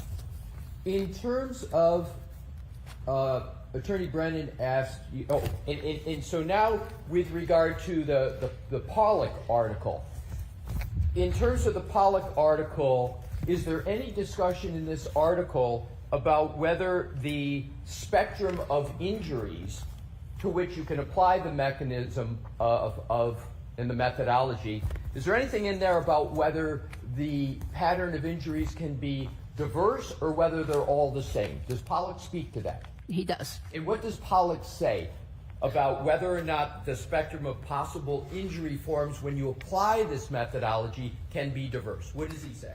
Well, he mentions about the actual surface of the body that is impacted, if there's any curvature to that surface, if there's any structures underneath that would affect the bite. Those are, and if there was material or textiles or fabric that were in between the bite and the skin. And there were other factors, too. Okay, thank you. Now, lastly, what I'd like to cover is Attorney Brennan discussed the Dr. Walsh. May I approach, Your Honor? Okay.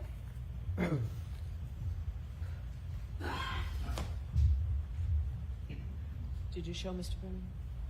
He's the one who gave me it. Okay. I didn't know what you had. Yes, thank you. So may I hand to the witness? Yes.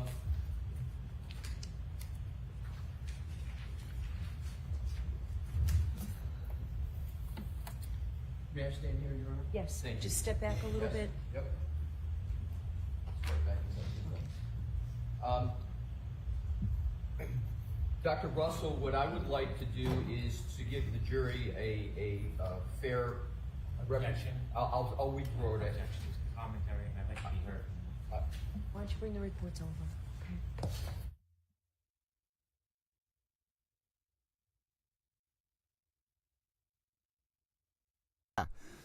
Oh, ladies and gentlemen, we have Sidebar, and Bob Alessi is being a Bob Alessi. Also, yes, ladies and gentlemen, Call Me Hank is now in GIF form.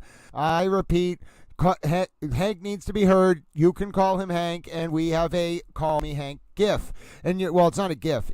I think I might be able to make an animated emoji. I don't know if YouTube allows that. But we have Call Me Hank in emoji form. Oh, ladies and gentlemen, Chloe is in the chat. I repeat, Chloe the dog in a wig. Chloe is clearly in court. She is at the defense table. Her name is Chloe the dog in a wig, and she is capable of defying the laws of gravity, ladies and gentlemen. Yes, Chloe the dog in a wig can defy the laws of gravity. She is an anti-gravitational, non-DNA having dog. She is actually a dog in a wig who cosplays as Chewbacca on the weekends at Comic-Con conventions. Yes, ladies and gentlemen, you can find Chloe the dog in a wig cosplaying as Chewbacca this weekend at your local Comic-Con convention. Please do not go to your local Comic-Con convention and ask them if you can see Chloe the dog in a wig. I am 90% sure that if you went to your local Comic-Con convention and said, Can I see Chloe the dog in a wig cosplaying as Chewbacca? I am pretty sure they would say to you, please leave, ma'am, sir, or towel. You may not do that. Hello, Sole Nina.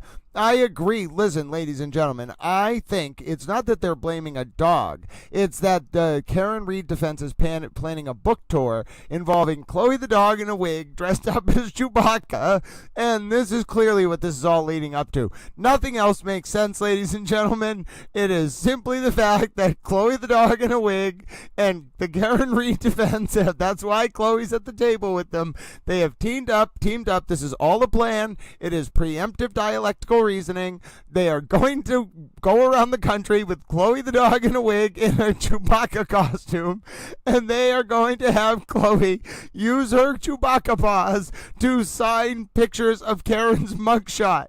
Ladies and gentlemen, I put it all together. You got to think about it. Chloe has anti-gravitational technology. Clearly, that's what Dr. Russell, I think. That's just what I think Dr. Russell is talking about. Chloe has anti-gravitational technology. Yep. And Chloe is a non-DNA based entity.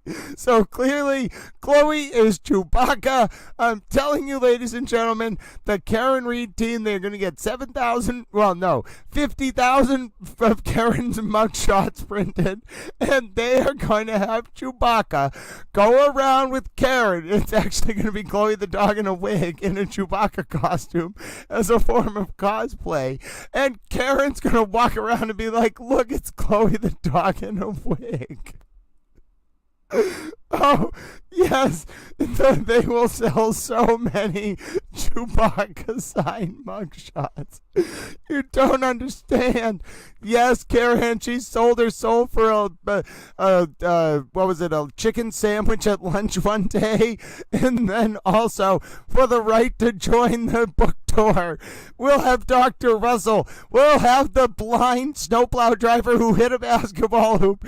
We'll have the corrupt, allegedly, people from ARCA. We'll have Alan, the state marshmallow man Jackson. Oh, goodness, it's going to be the Karen Reed book tour extravaganza. Oh, ladies and gentlemen, I don't think any of you are ready for Chloe the dog in a wig to come into that courtroom and say to the people of America in dog language, well, listen, if Chloe can violate the dogs of gravity, if Chloe can violate the laws of gravity, and if Chloe is a non-DNA based entity, then clearly, ladies and gentlemen, what we will do is we will get onto Chloe. We will use Chloe as a spaceship.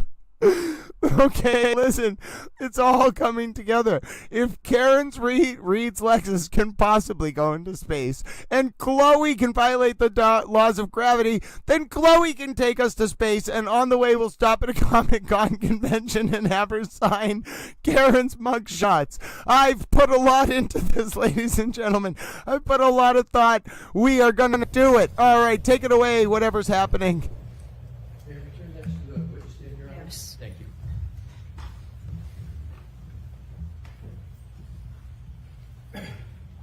May I proceed, Your Honor? Yes. Thank you. Dr. Russell, I am re-handing you this letter from Dr. Walsh, and what I am going to do, and you just tell me if I do it correctly, I'm just going to read 2 paragraphs, okay? And you just tell me if I'm reading it correctly. In totality, the injuries documented in the autopsy report and photographs are non-specific and may be the result of a variety of different mechanisms. No additional information was provided regarding the possible circumstances or events surrounding the death. The absence of additional information prohibits the attribution of injuries and contribution of findings to a specific underlying cause of death. Did I read that correctly? Yes. No further questions, Your Honor. Thank you, Dr. Russell. All right, Dr. Russell, you are all set. Thank you. I'm going to have this marked for identification. Thank you.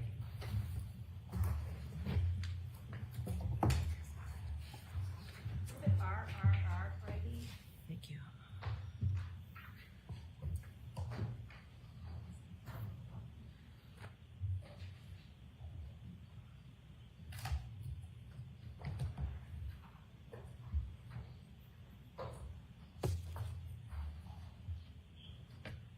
And the next witness is who? Sorry, Your Honor. Who's the next witness? If I may, Your Honor? Yes, just tell me the name because I need to know whether we need to go to sidebar first. Okay, thank you. Officer Barrows. Oh no, Alan Jackson's gonna call another hostile witness. No, Alan, don't do it. Alan, no. Oh goodness, I thought I was gonna get a short recap. Oh, this could be glorious. Alan Jackson's gonna be stupid enough to call another hostile witness who he doesn't know what the witness is gonna say. Oh, I can't wait. Yes, do it, Alan Jackson. Oh, sorry, I didn't mean to yell. Do it, you silly towel. Alan Jackson, give the towel friends one. Important jury in the case down here and true the truth, the whole truth, and nothing but the truth, so help you God. I do. Maybe see. Good afternoon.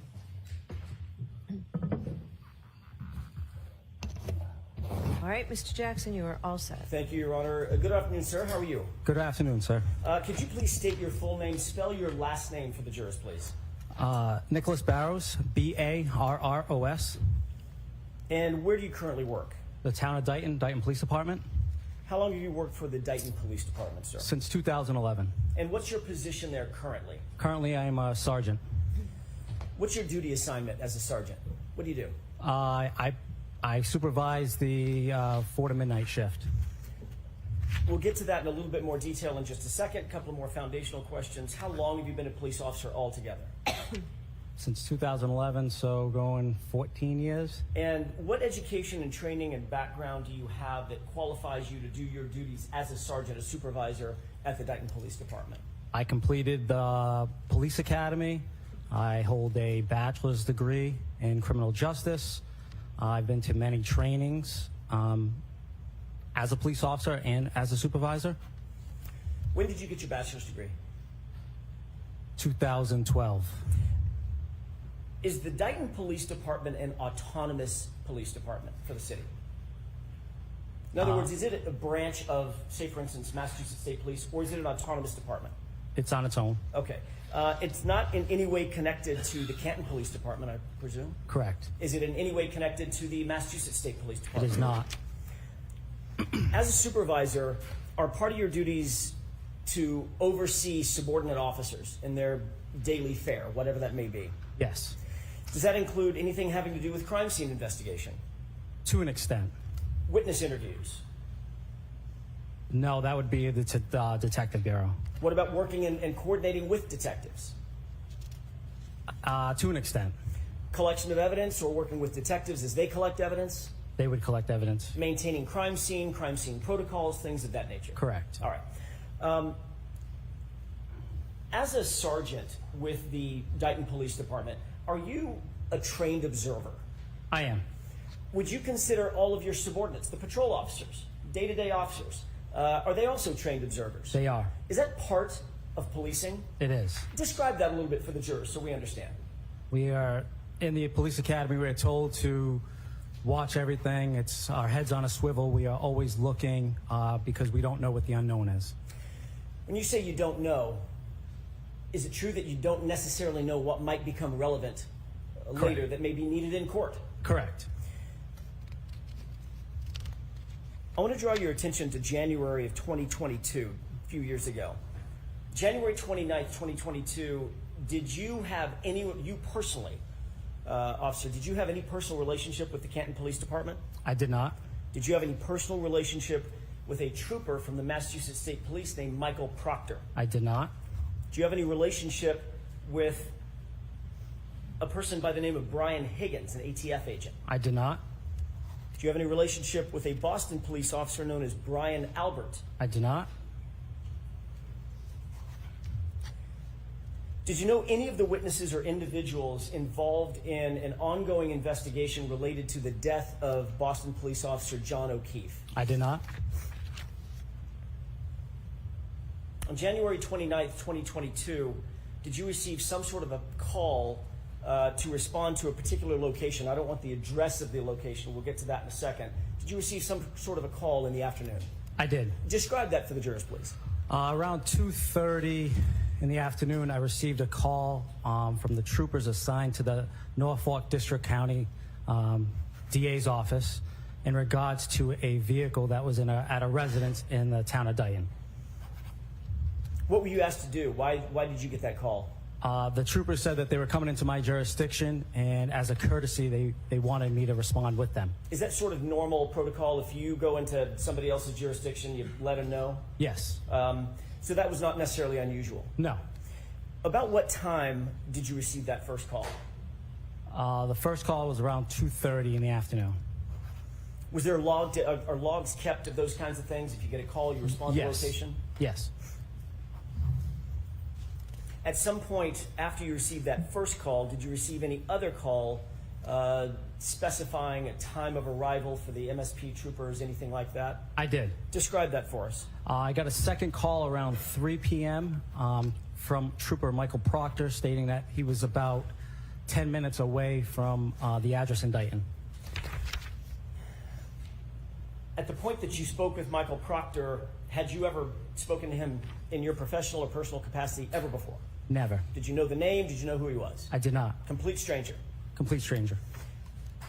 What time did you actually arrive at the residence?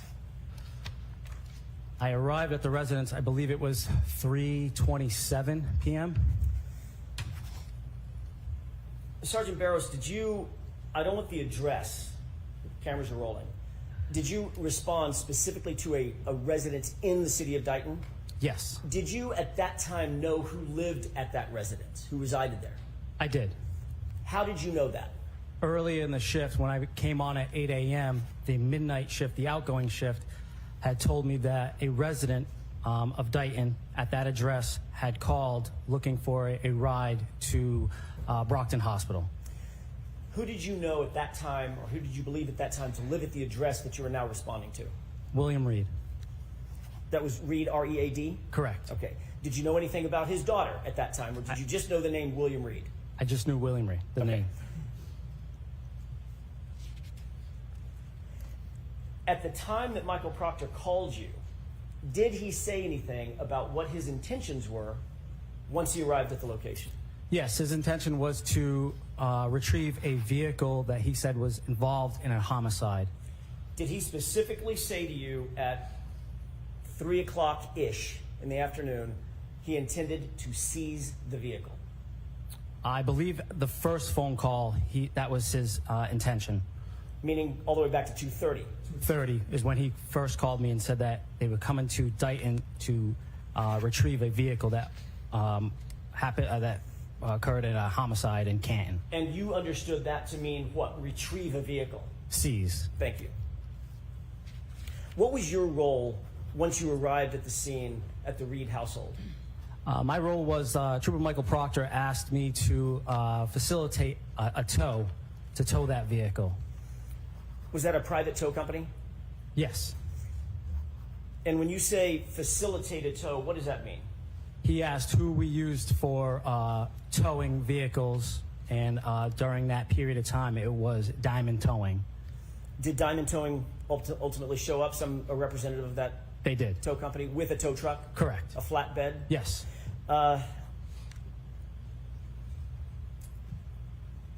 Who was with Trooper Proctor when you arrived at the scene? Sergeant Buchanan. Had you ever met Sergeant Buchanan before? Never. Did you know him? Nope. Do you know him professionally or personally? Never. Had you ever spoken to him? Never. Ever? I'm so sorry. It's getting late in the day, and I guess I'm going too fast. Sorry, my fault. Let's start that just a little bit slower. Did you know him? No. Had you ever spoken to him before? No. Had you ever heard his name before? No. No relationship whatsoever? None. Same with Trooper Proctor? Correct. Once you arrived at the residence, did you have an opportunity to see the vehicle that was the focus of Trooper Proctor and Sergeant Buchanan's attention? Yes, once I arrived and I parked my cruiser at the end of the driveway, I observed a black Lexus SUV in the driveway. What were you driving? I was driving a Ford F-150 police cruiser. A police cruiser that's a Ford F-150? Correct. They have those? Yes. Cool. Were you in full uniform? Full uniform. Gun, badge, the whole works? The whole works. Did you ever go inside the house? Briefly. What was the circumstance of going inside the house? I went inside to let the troopers know that the tow truck operator was there, And I also went in to ask how we're going to get the tow truck into the driveway because there was about a foot of snow. Okay.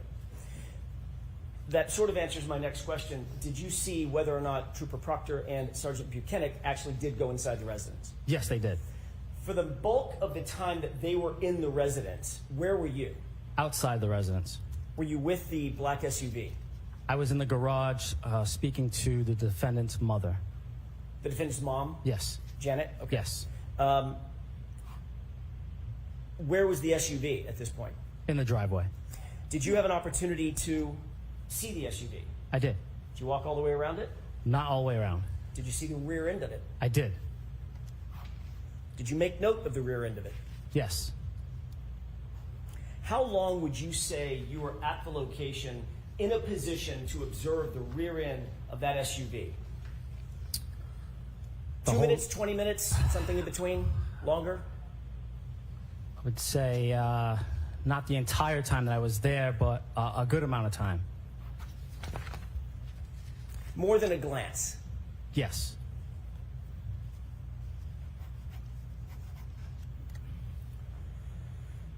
This is the afternoon of January 29th, 2022, correct? Correct. Before the vehicle had been seized formally by Trooper Proctor and Sergeant Buchanan, correct? Correct. Did you observe anything of note about the rear end of that black SUV? Yes, I noted in a report that there was damage to the taillight. Can you describe for the juror, by the way, which taillight are we talking about? The right rear taillight. Can you describe for the jurors what you noted in terms of the damage to the right rear taillight? I noted that the report said that there was right rear damage to that taillight. When you say damage, have you ever described that damage previously? I have. Can you tell us what that description is? There was, it was damaged, the taillight was damaged, but there was a crack missing, but it was not completely damaged. When you say there was a crack, do you mean there was a piece missing? A piece was missing. Can you describe for the jurors kind of what that piece looked like, how big it was, how small, the shape, as you call it? The piece was about maybe this big. Is that maybe the size of a dollar bill, maybe 6 inches? 6 inches. And how wide? Maybe that wide, maybe 3 inches, 2 inches, somewhere in there. I want to show you a photo. Your Honor, with the court's permission, I would like to show Exhibit 13. It's been previously marked. Do you see what's depicted in this photograph? I do. What does that appear to be, just generally? The right rear taillight. Of what? The Lexus SUV. Is that consistent with the black Lexus SUV that you saw at the Reed residence? That was the black Lexus. That was not the taillight the day I was there. Can you do me a favor, Mr. Wolk? With the court's permission, could we zoom in on the right rear taillight, please? Okay. Do you see the condition of that taillight as it's depicted in this photo? I do. Sergeant Barrows, is this the condition of the right rear taillight when you showed up at the Reed household at around 3:15 in the afternoon on January 29th, 2022? Absolutely not. What's different about this photo, sir? That taillight is completely smashed out.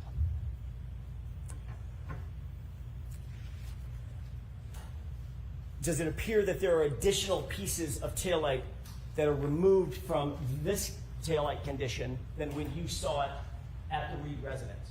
Objection. Sustained. Ask it differently, Mr. Jackson. Of course. Describe specifically, other than the fact that it's different, describe in detail for the jurors what is different about this taillight as it's photographed here. That middle section was intact when I was there. Towards that right side where that large chunk is, that's what was missing. I'm going to hand you a green laser pointer. If you can, there's two displays, one monitor directly in front of you and one to your right. If you could use the one to your right, it's a little easier on the jurors. Describe what's different about that taillight. Can you see that? So this area was intact. This is what I saw was missing.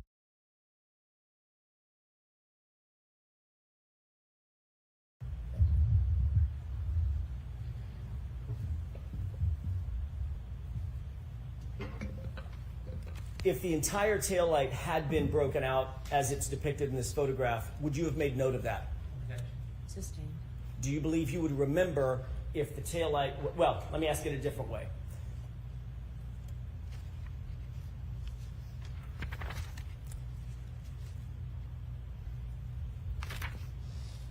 The piece that you saw missing, but not completely damaged, is the reason that you use the phrase not completely damaged to highlight the fact that there was still more taillight attached to the vehicle than is depicted in this photo.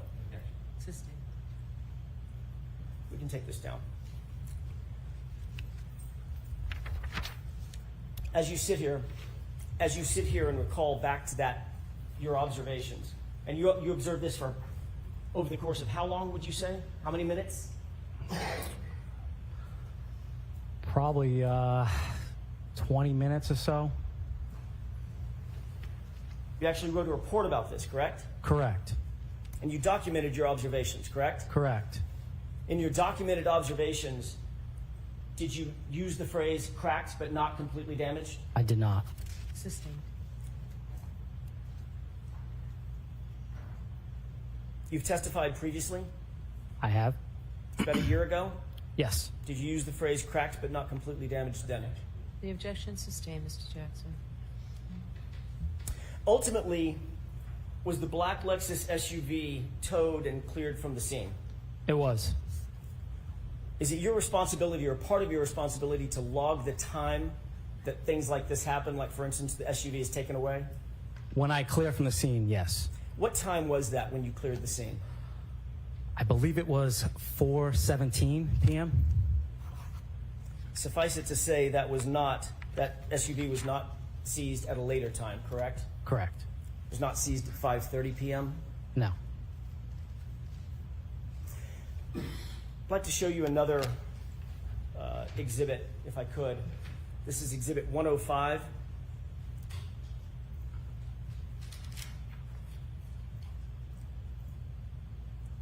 Do you recognize this scene generally?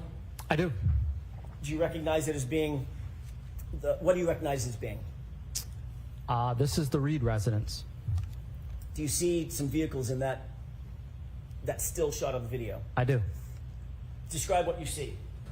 That tow truck is Diamond Towing, and that other vehicle that's at the rear of that tow truck is the Lexus SUV.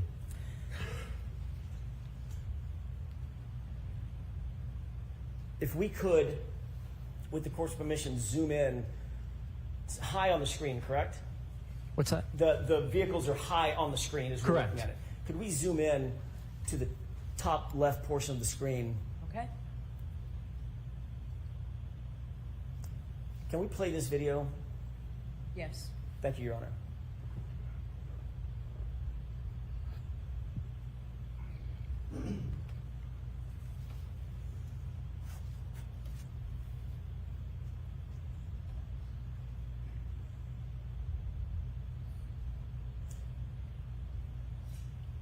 Can you see what's depicted in the still image of that video right now? I can. I'm going to ask you if you'll turn to your right, concentrate on this area. This area here. Do you see what's depicted in that still image? I do. Does that appear to be a taillight? Yes. Does it look clear? Does it look like it's shining red? Looks clear. The portion that is intact, does that appear to be brighter red? Correct. And the photograph that I just showed you a second ago, is that red portion there? Can you rephrase that? Sure. Let's go back. You see the red? Yes. All right. Is that the condition of the taillight as you saw it on January 29th around 3:15 or 3:30 when you got to the location? It was. Let's go back to the other exhibit, please. Exhibit 13. Can we zoom in, please? Can you see that this entire area is now missing? I can. Sustained. Just ask it differently. Sure. The area that I'm circling here, do you see any red lens in that area? No.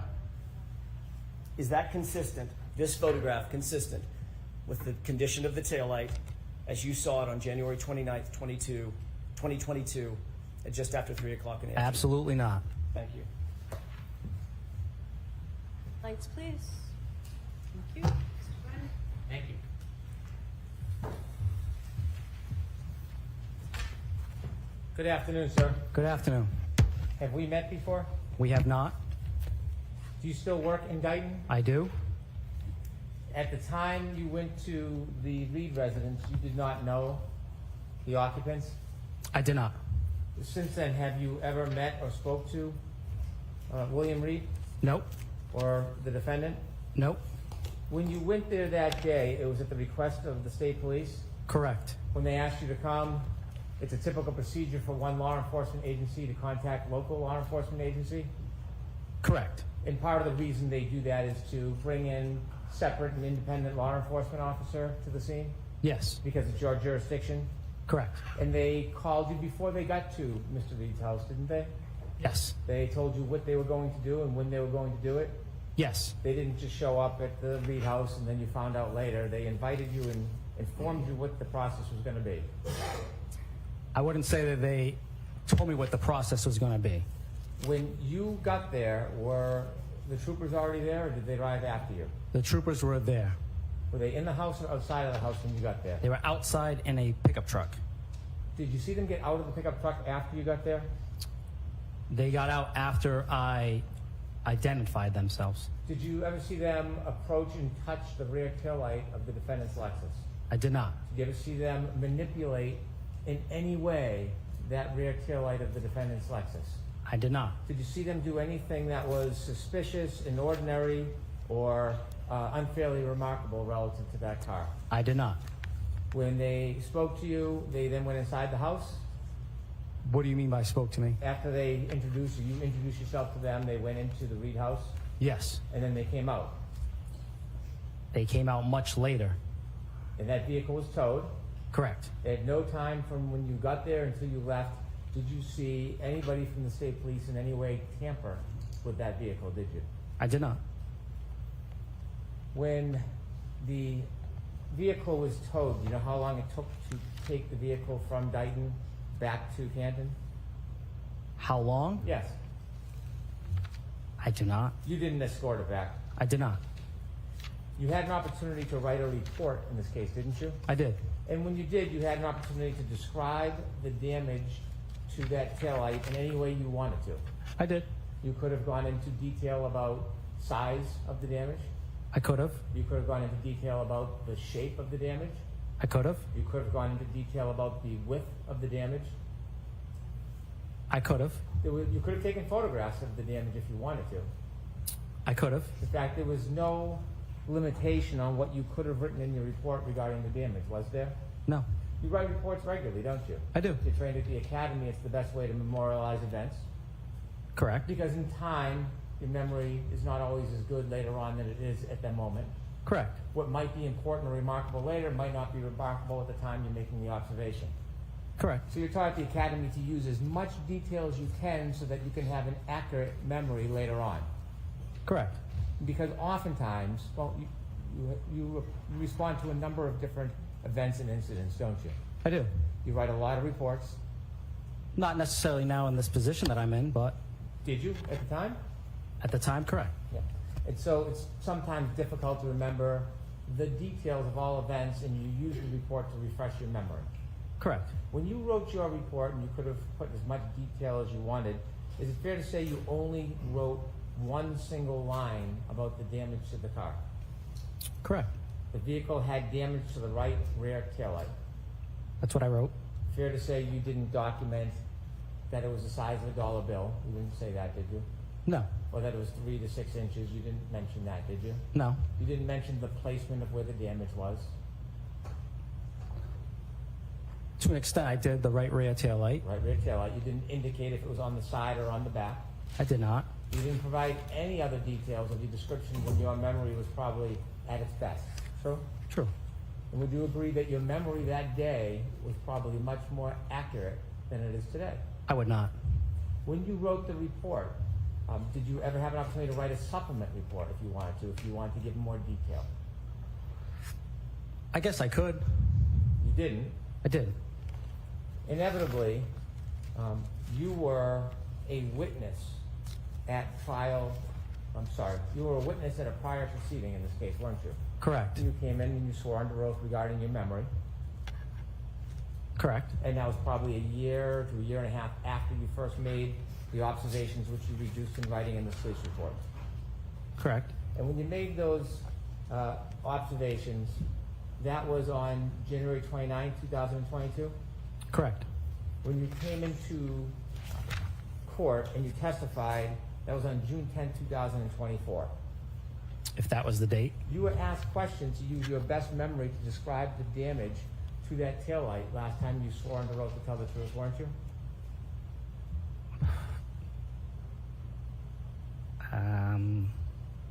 I don't think I was asked that. Well, were you asked to describe the best you could the damage to that right rear taillight last time you were in court on June 10, 2024?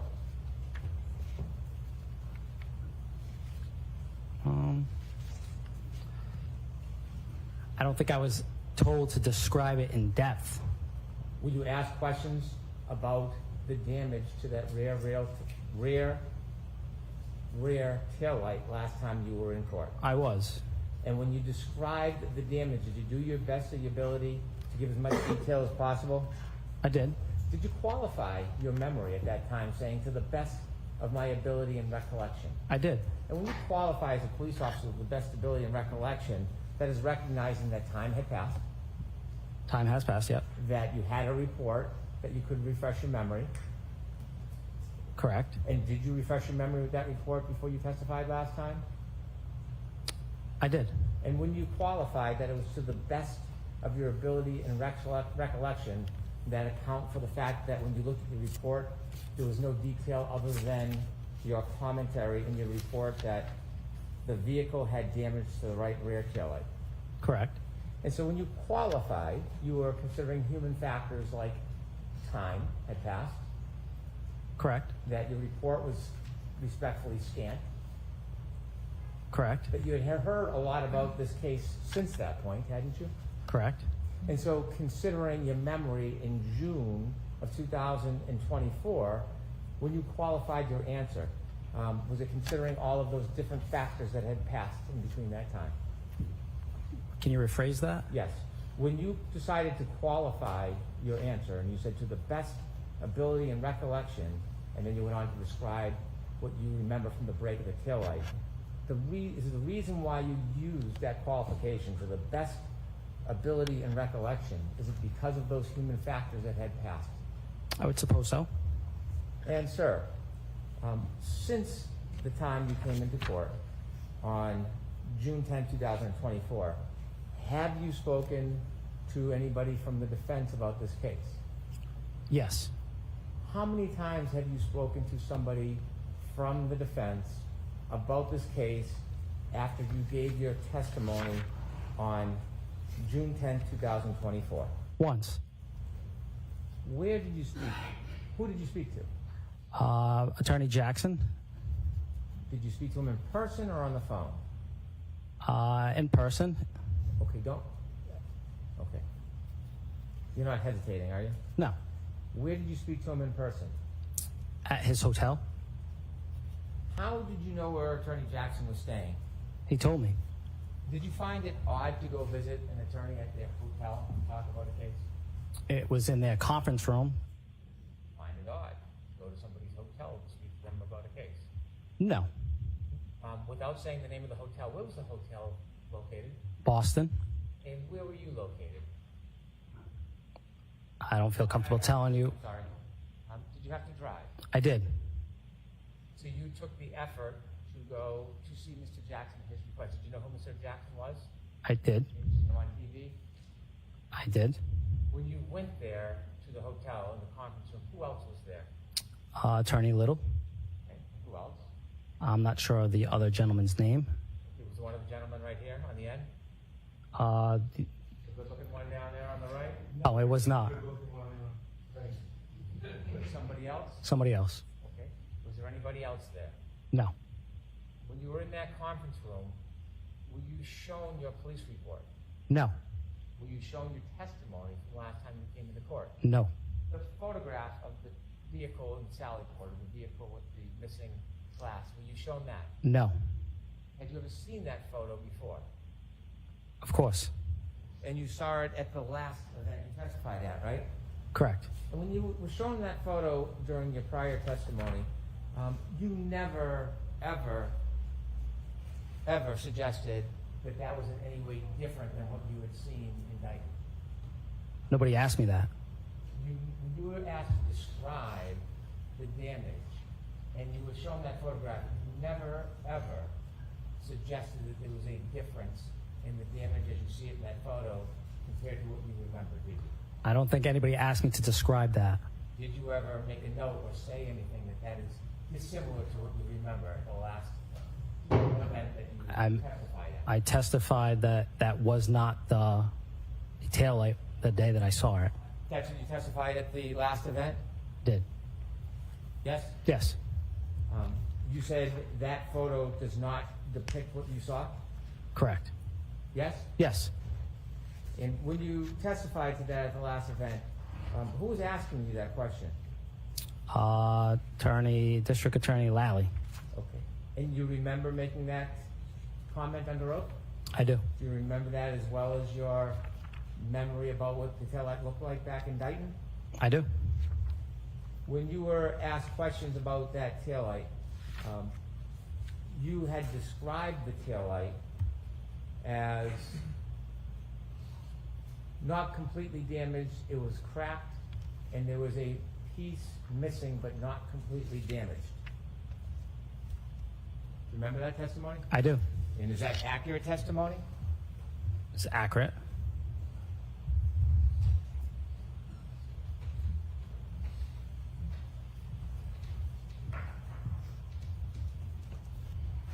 So, in your memory, in June 10, 2024, was that vehicle's rear taillight had a piece missing, correct? Correct.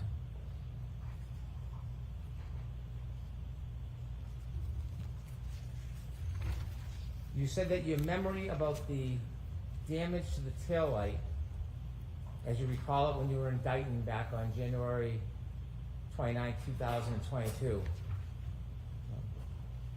you said your memory is as good as your memory that you said in court there was a difference between that photo and the damage, right? Right.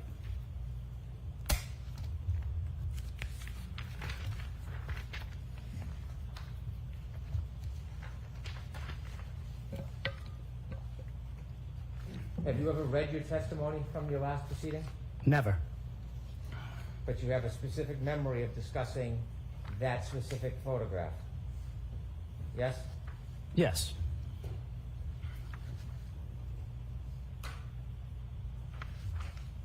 Any approach?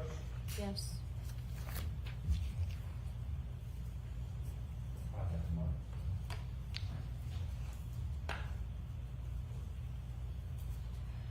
I'm going to show you your transcript of sworn testimony on June 10, 2024. And when you reflect on your memory, understanding some time has passed, you've testified that your memory of distinguishing that photo is reflected in your testimony, right? Objection. Ask the question differently. Okay. Your memory is that you discussed the distinction between that photo and what you saw at the last time you testified. Objection. I'm going to allow that. And I should take a look at there.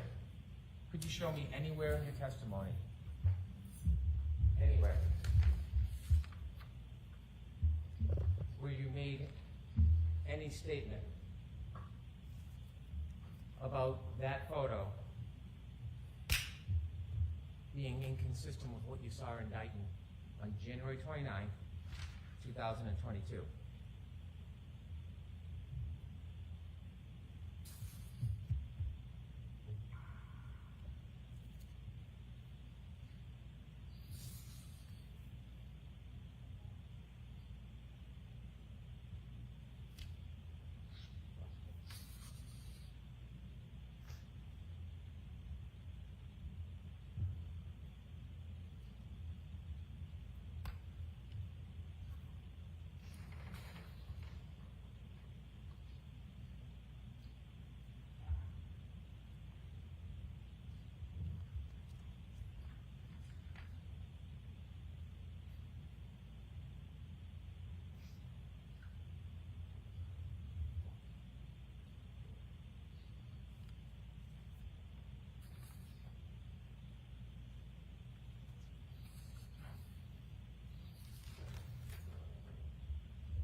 It's not in there. Can I approach? Yes.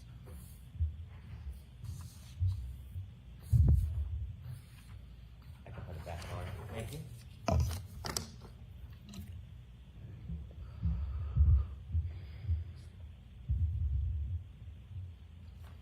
So respectfully, sir, your memory about distinguishing that photo is not as you thought it was and claimed it was in this transcript, correct? Correct. And that's not a matter of you trying to fool anybody or lying, is it? No. No, it's a matter of time passes and memory fades.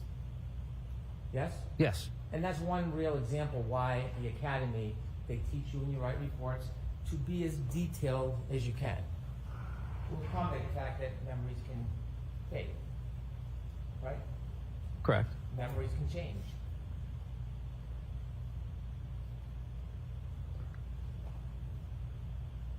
I know what I saw, and that wasn't it. Well, that's not what I'm asking you, because you just testified that under oath you had looked at that photo and distinguished it. But that's not accurate, is it? No. And so it's not a matter of you perjuring yourself or lying, it's a matter of difficulties with memory, wouldn't you say? Yeah. Correct. And you share those same difficulties with memory as many other witnesses. Objection. Sustained. You have, as is human nature, difficulties with memory at times, correct? Correct. And so that very certain memory you had about your testimony last year, fair to say that never happened. Correct. You were simply mistaken, weren't you? Or something more, please tell me. Correct.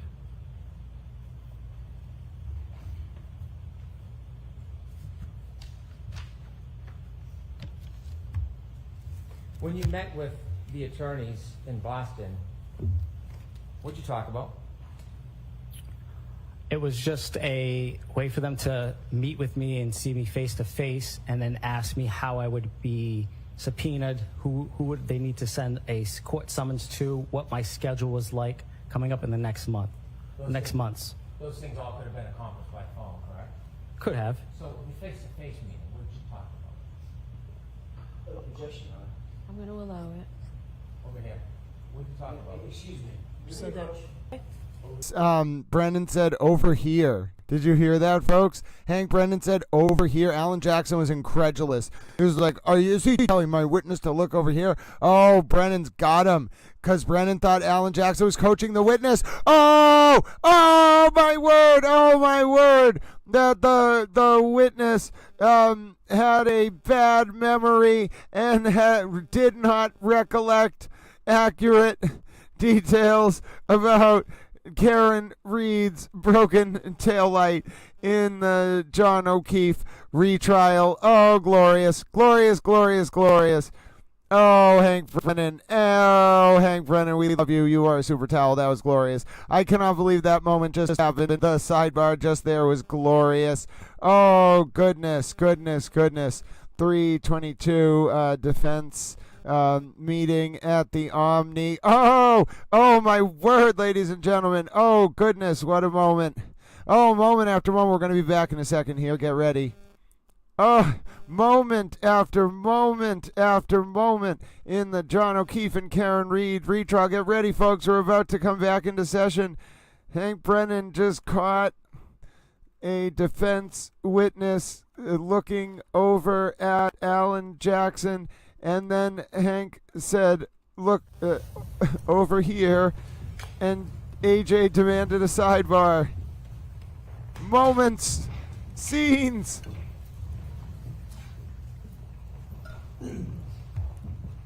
Here we go. You told us there was some background about being subpoenaed and timing.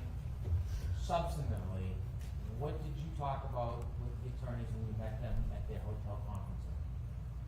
Other than that, they didn't go over my testimony. We just spoke about that I said that the taillight was not completely damaged. Okay. Did you get into any detail about the conversation about your testimony today? No. When did you meet with them? I don't have the date. Last year, this year? I don't have the date. I don't recall the date. I'm not looking for a date, just the general year frame. Last year, this year? Probably we're in June. Early in this year. Are you having some difficulty with memory about that as well? On a certain date, yes. Not a certain date. Was it this year probably, or do you think you met them this year? This year. Do you know what month you met them this year? I wouldn't know the month. Certainly you talked about this issue with the taillight, didn't you? Yes. When you talked about the issue with the taillight, did anybody from the defense offer you any opinions or information? No. Did they ask you questions about it? No. So you went to a meeting in a Boston hotel in a conference room, and nobody talked about the taillight? Objection. I'm going to allow it. Sir, I'll ask you another question instead.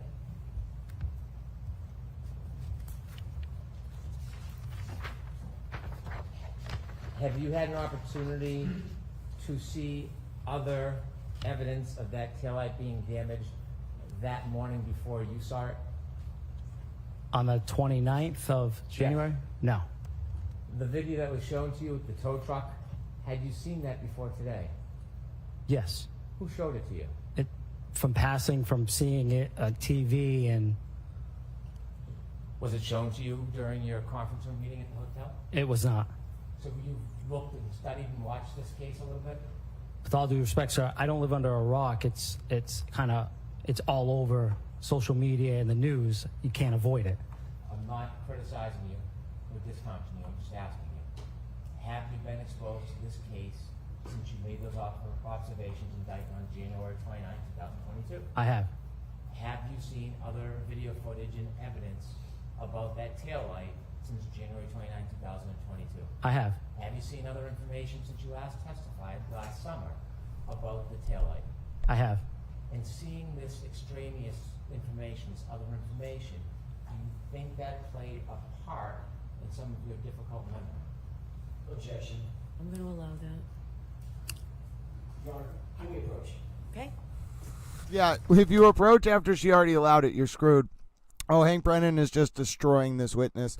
This witness clearly changed his testimony from the first trial, clearly met with the defense. Oh, this has gone down in flames again for the defense. You can't play Hank Brennan. Are you some kind of fool? We're at Sidebar, ladies and gentlemen, creeping towards the 4 p.m. potential end of court. Who knows where this is going to go. Ladies and gentlemen, Alan Jackson just lost, and now he wants a sidebar. It was quick. I'm going to guess he was told he lost, and now Hank Brennan's going to get to re-ask his devastating question. There's Karen Reed. I'm a towel. There's Chloe the dog in a wig. I am a towel. Hank, we know you're ready. We know you're willing. We know you are a super towel. Take it away. Come on, Mr. Brennan. The world awaits your decimation of the Karen Reed defense witness who clearly changed the story.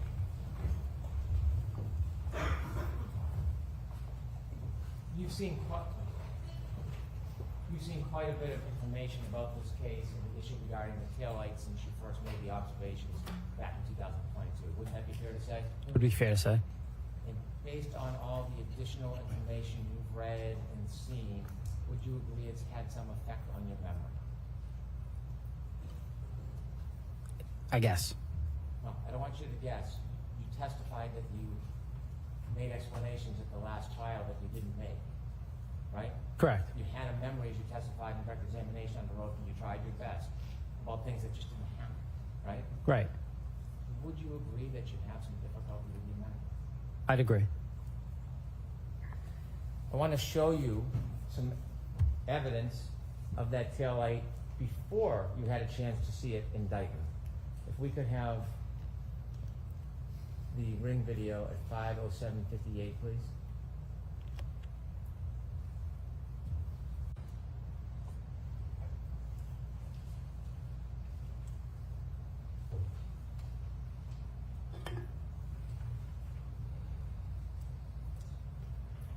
Have you seen this video before, sir? I have. Okay. Before you proceed, Ms. Gomez, have you seen this on social media? The news, social media. Has anybody else shown you this video? No. How many times do you think you've been exposed to this video?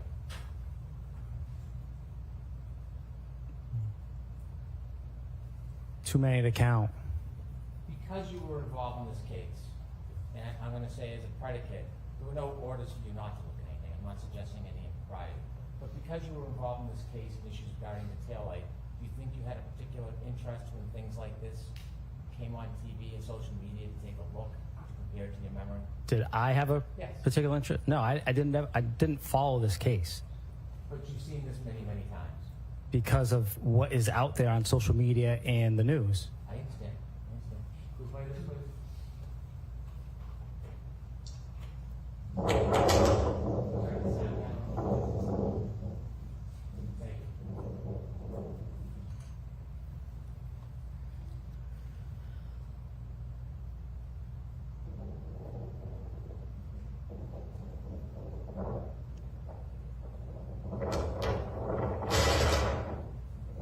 Stop, please.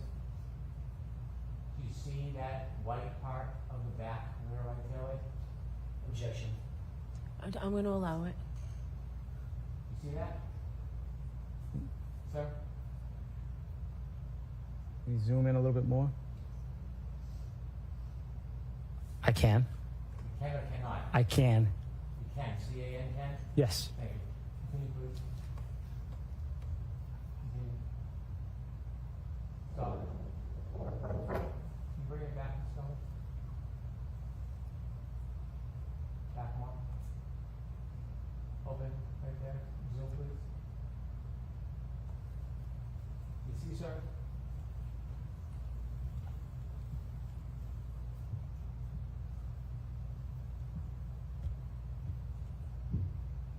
I can see that. Is that consistent with the damage that you saw when you looked at that Lexus in Dayton hours later? Consistent. Can we go to Exhibit 10, please? And before you show it, I have a couple questions. This was a snowstorm, kind of like a blizzard that day? Yes. And when you got to the driveway, it had not been shoveled or plowed. Correct. There was quite a bit of snow accumulating and ongoing. Yes. And there was snow coming down on top of everything, the ground, the streets, the cars, correct? Correct. And snow was accumulating, did you notice, on cars and packing onto cars? Yes. When you looked at this house, when you looked at the defendant's Lexus in Dayton, you didn't go over and scoop out any of the snow that was in that broken taillight, did you? I did not. You didn't try to remove any snow off it or that was accumulated inside of it? I did not. And the snow there was snow packed on that car, wasn't there? There was. There was snow packed around the light, wasn't it? There was. And would you agree with the snow, since you didn't tamper with it or try to remove anything, that could impede your ability to accurately observe the depth of the damage? Would you agree with that? I would. If we could have Exhibit 10, please.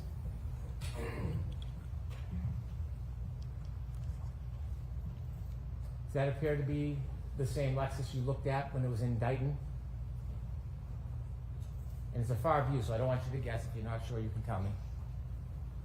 I wouldn't be able to tell you. I can't. We have Exhibit 11, please. Can you take a look to the right? You see that right tail light, the white part? I can. Missing, yes? Looks like snow is packed on it. Does it look like there's a red tail light there? Does not. This is before you saw the car in Dayton. Do you know that, or you wouldn't know that? That doesn't look like the Reed's driveway. Do you know if this photograph was taken before or after you made your observations in Dayton? I do not. The right rear tail light and the missing parts there, is that consistent with what you saw around 3:27 on January 29, 2022? Yes.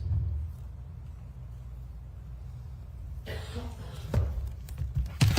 have no further questions. Okay. Lights on, please. Mr. Jackson. Thank you, Your Honor.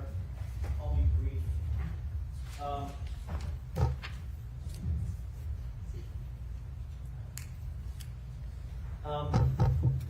Sergeant,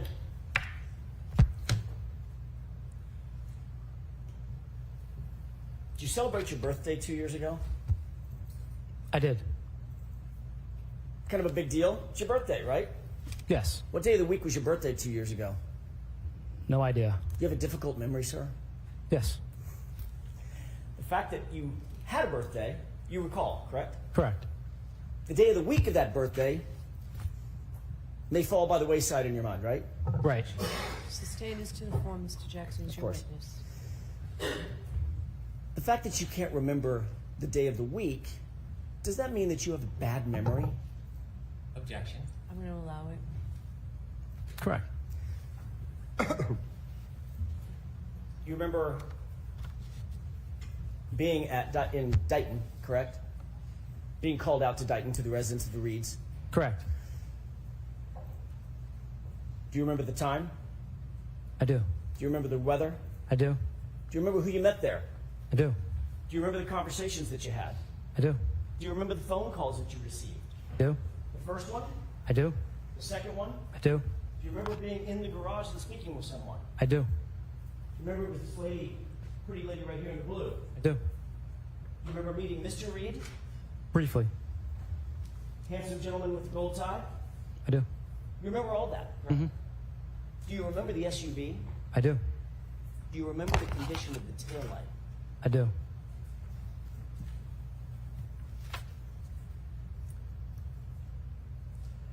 You were asked whether or not you saw Trooper Proctor in any way manipulate that right rear taillight while it was out at Dighton, while you were there, correct? Correct. You said no.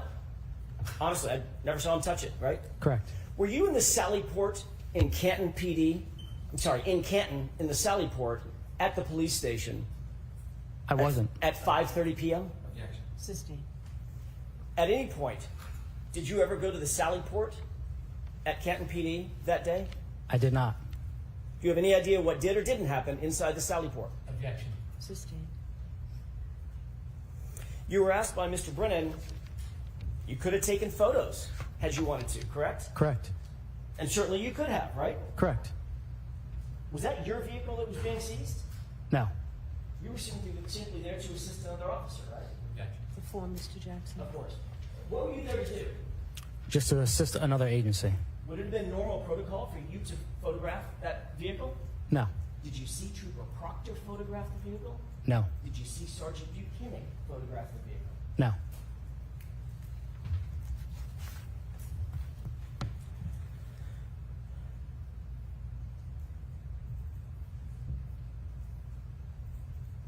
By the way, you and I did meet once before, correct? Correct.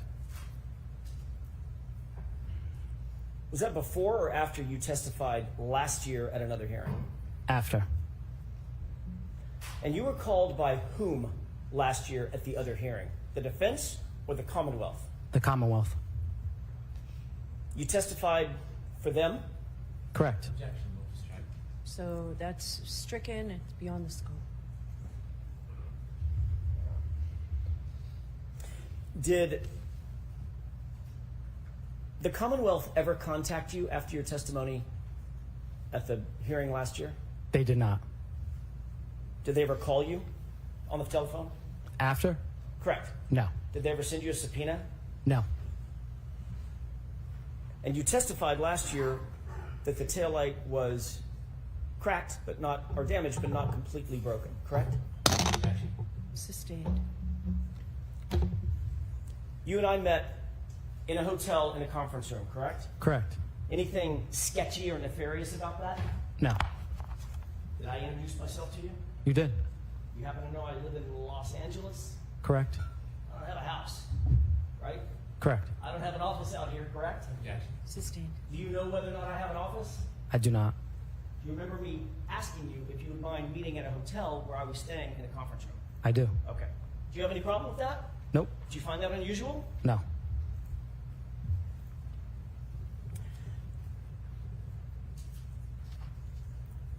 Did you and I ever speak, ever, before your testimony last year? No. Did I ever tell you how I wanted you to testify? No. Did I ever tell you what to say? No. Did I show you any testimony? No. Did I play you any video? No. Did I show you a single photograph? No. During that conversation, did you tell me how to subpoena you? I did. Did you tell me where the subpoena should be directed? I did. Did you tell me your vacation schedule? I did. Did you tell me your availability and willingness to testify? I did. Did we talk about any other thing of substance other than that and whether or not you recalled what your testimony was from last year? That was all we talked about.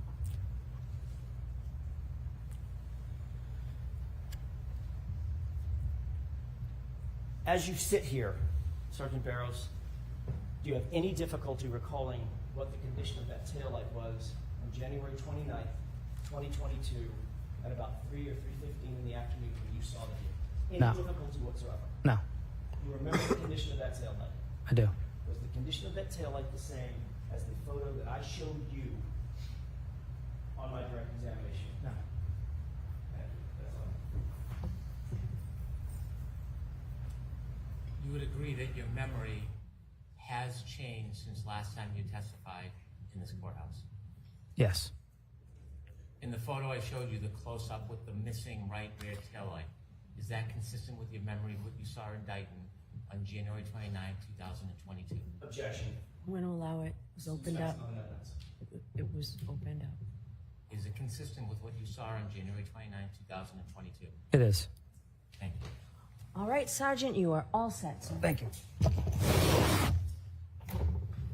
Quiet, please. All right, so jurors, I know I need to talk to the lawyers about a couple of things, so this seems like a good spot to just send you home for the day rather than bringing out witnesses. So those same cautions, please do not discuss this case with anyone. Don't do any independent research or investigation into the case. If you happen to see, hear, or read anything about this case, please disregard it and let us know, and be careful with your social media. Remember, tomorrow's a half a day. We'll finish by 1. Okay? Thank you. All rise for the court, please. Close your notebooks and follow me.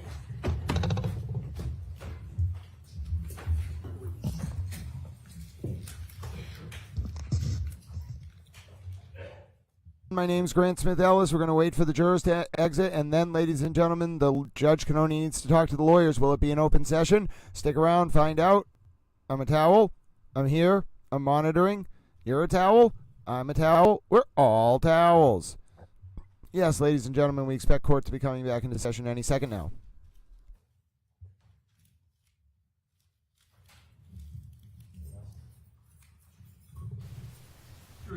Back. So there have been some motions, I think, piling up. 2 I have not had a chance to read yet, maybe more. Commonwealth's motion for reciprocal discovery, and then the defendant put in writing about the discovery from Aperture. I've not had a chance to read the prosecutor's opposition. I'd like to do all that before I hear you on that, but the only one that I did read is the reciprocal discovery. Ms. Giannetti, are you examining both Brian Loughran and Karina Kolakithis? Yes, and there are 3 issues that I believe we should dispatch with today. All right, so why don't you, sure, I have time, I just don't know what you're talking about. Sure. Sidebar. Karen Graham still live. We have a sidebar, ladies and gentlemen. I repeat, we have a sidebar in the John O'Keefe and Karen Reed retrial before we begin with the motion hearing. Oh, yes, everyone loves a motion hearing, ladies and gentlemen. No one likes anything quite as much as myself. No one likes anything like a motion hearing quite as much as a little towel. And you might be saying, sir, you have been going, what is it, hour 8 or 9 now, and you are still thrilled that you get to watch a motion hearing. Yes, I am an excitable towel.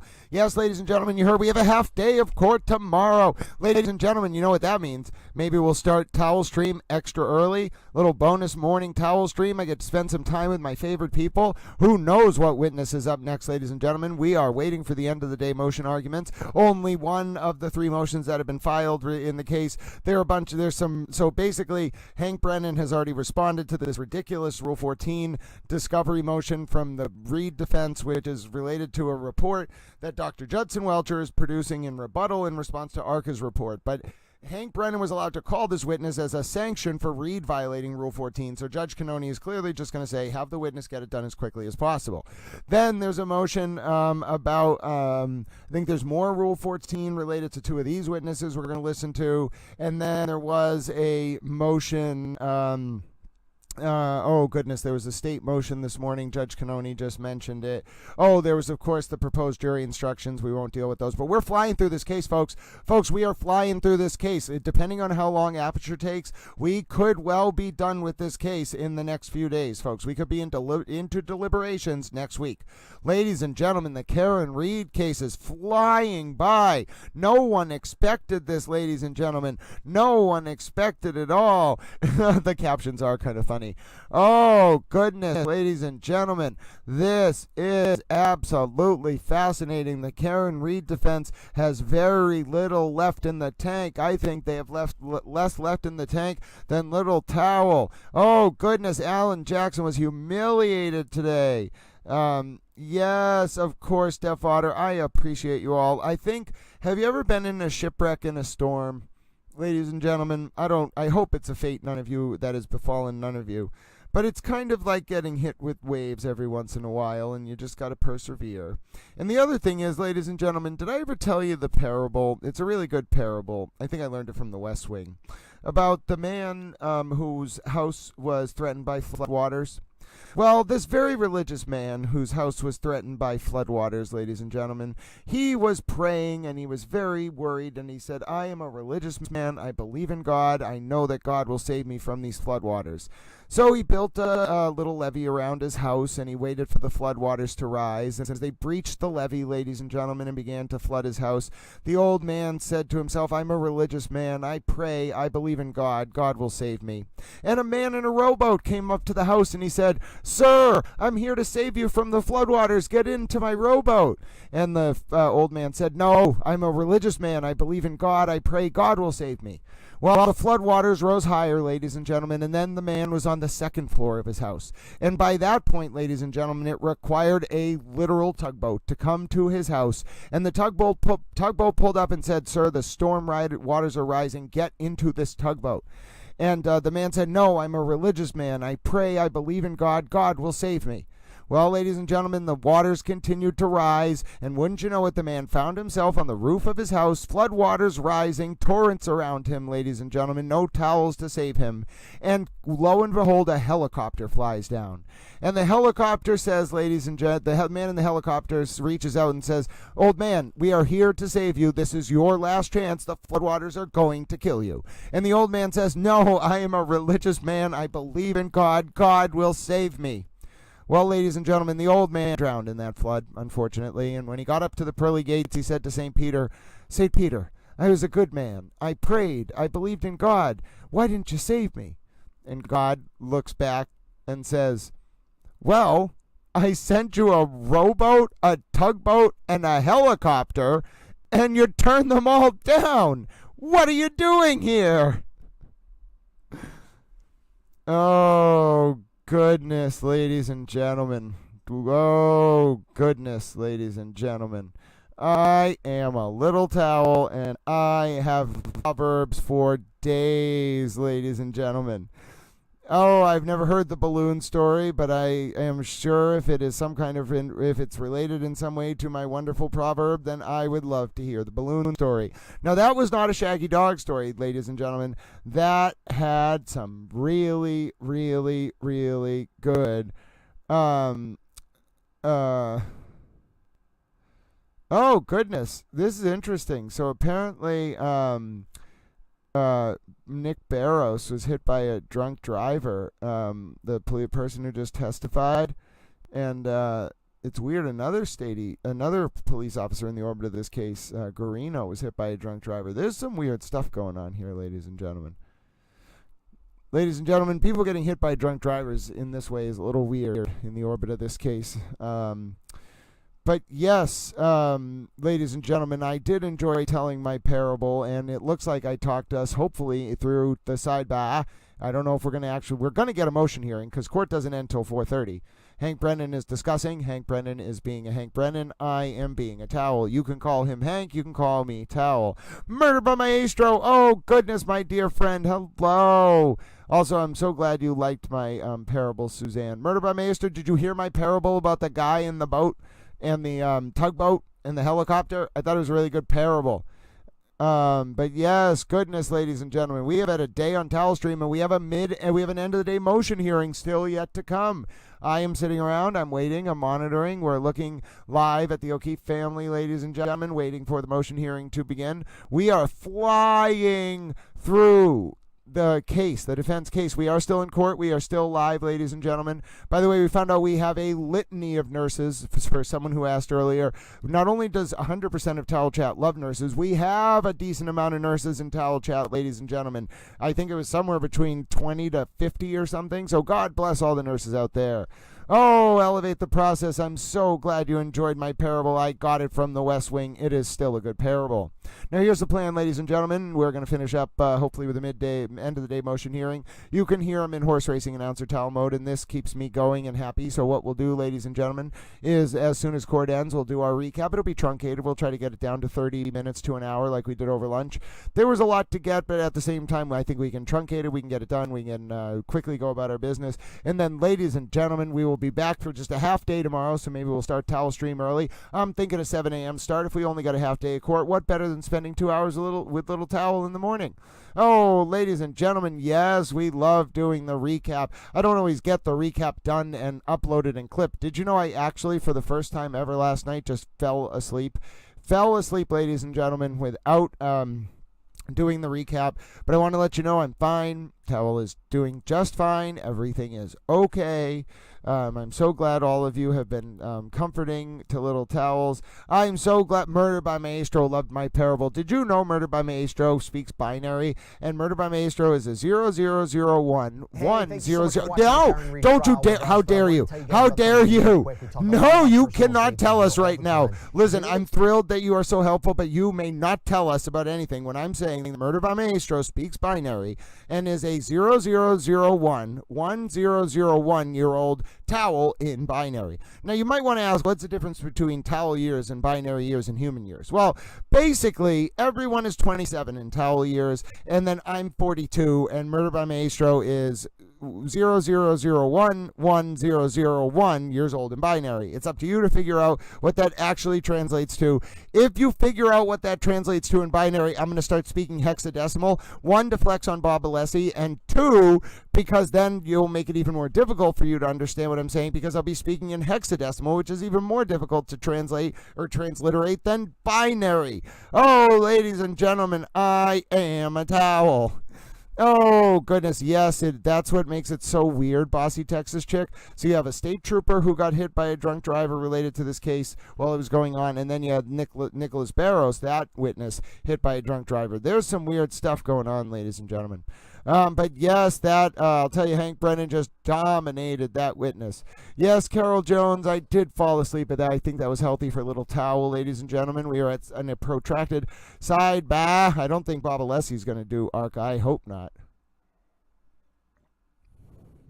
Yeah, I'm wondering what went on. Oh, my goodness, it's Jack D65. Oh, Jack D, you can't see me on camera, but I'm giving you a high five, my dear friend. God bless you, Jack D65. Always got a bright smile when Jack D65 shows up. I feel like the late night crew on stream last night went to bed, and they were like, oh no, we are very worried about little Towel. He has sunken to the bottom of the fish, what's it called, a fish pond. No, ladies and gentlemen, I have not. I have arisen. I am a Towel. I am a floating Towel fish.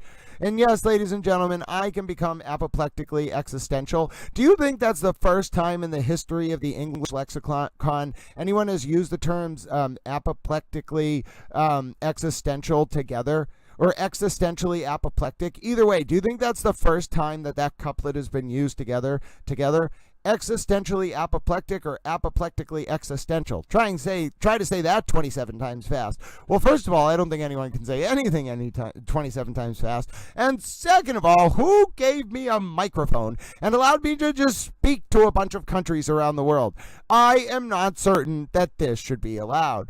Yes, Trailman, I agree. Myself talking about my, what was that interesting phrase I just came up with related to existential? Someone's going to have to remind me in the comments, but it was a really funny couplet that I don't think has ever been said before. So, of course, I forgot it.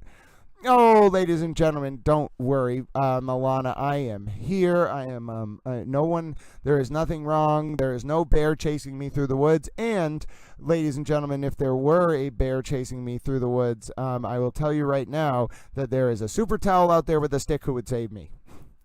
And then, oh goodness, our dear towel friend Andrea. If our dear towel friend Andrea is listening, I extend my sincerest apologies for not reading the chat, for being a stupid towel, and just But look at I'm learning. I'm paying attention. I'm trying to develop as a towel. I'm absolutely not speaking to people directly through the towel stream. One time, someone was in a Home Depot parking lot, and I was like, "Hey, person in the Home Depot parking lot, hello." Then one time I was like, "Hello, Germany." And then I'm kind of thinking to myself, are there just random people playing this stream in these countries who are like, is he talking to me? Yes, Colleen Henry, but in his own way, Towel was unintentionally, not mean, but harmful, and Towel doesn't want to be harmful, and that's part of the learning process, even though Towel has, I know all of you are very protective of Towel, and very defensive, and not defensive, but you defend Towel, and you care a lot about Towel. I don't want anyone to deify me or try to paint me in the style of the apotheosis of George Washington, although I think that would be hilarious if there were a towel up there instead of George Washington. The apotheosis of Towel. No, absolutely not. It is idolatry. We shall not do it.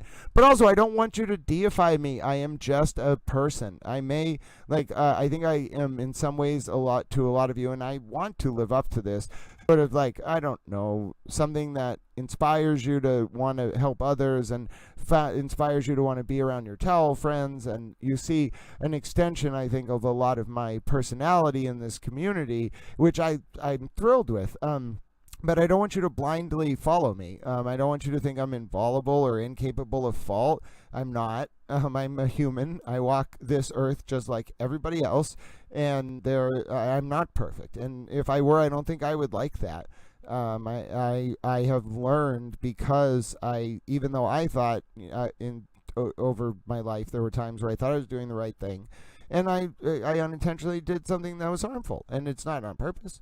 But you learn, ladies and gentlemen, and that's what's beautiful about being a human, and it doesn't always work out. You can't. The other thing is, so Little Towel is so used to doing his stream. I'm so used to just sitting here, and it's not like I'm in control of anything, but if I click the button and then the sound goes on, and then I sit here and I talk when there's a sidebar.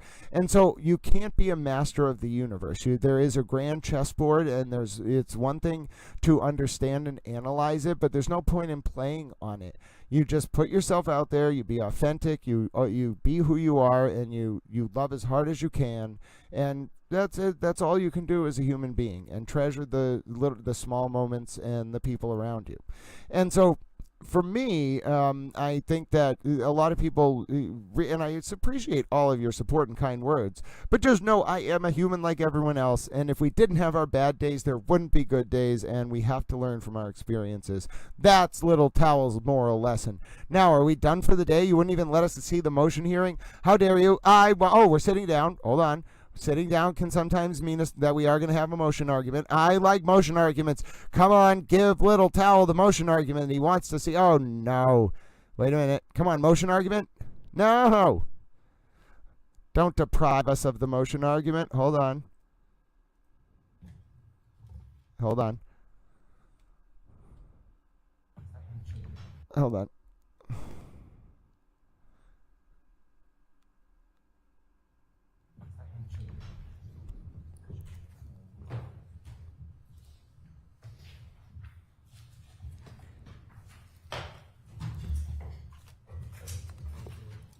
Where they have the whole motion argument at Sidebar.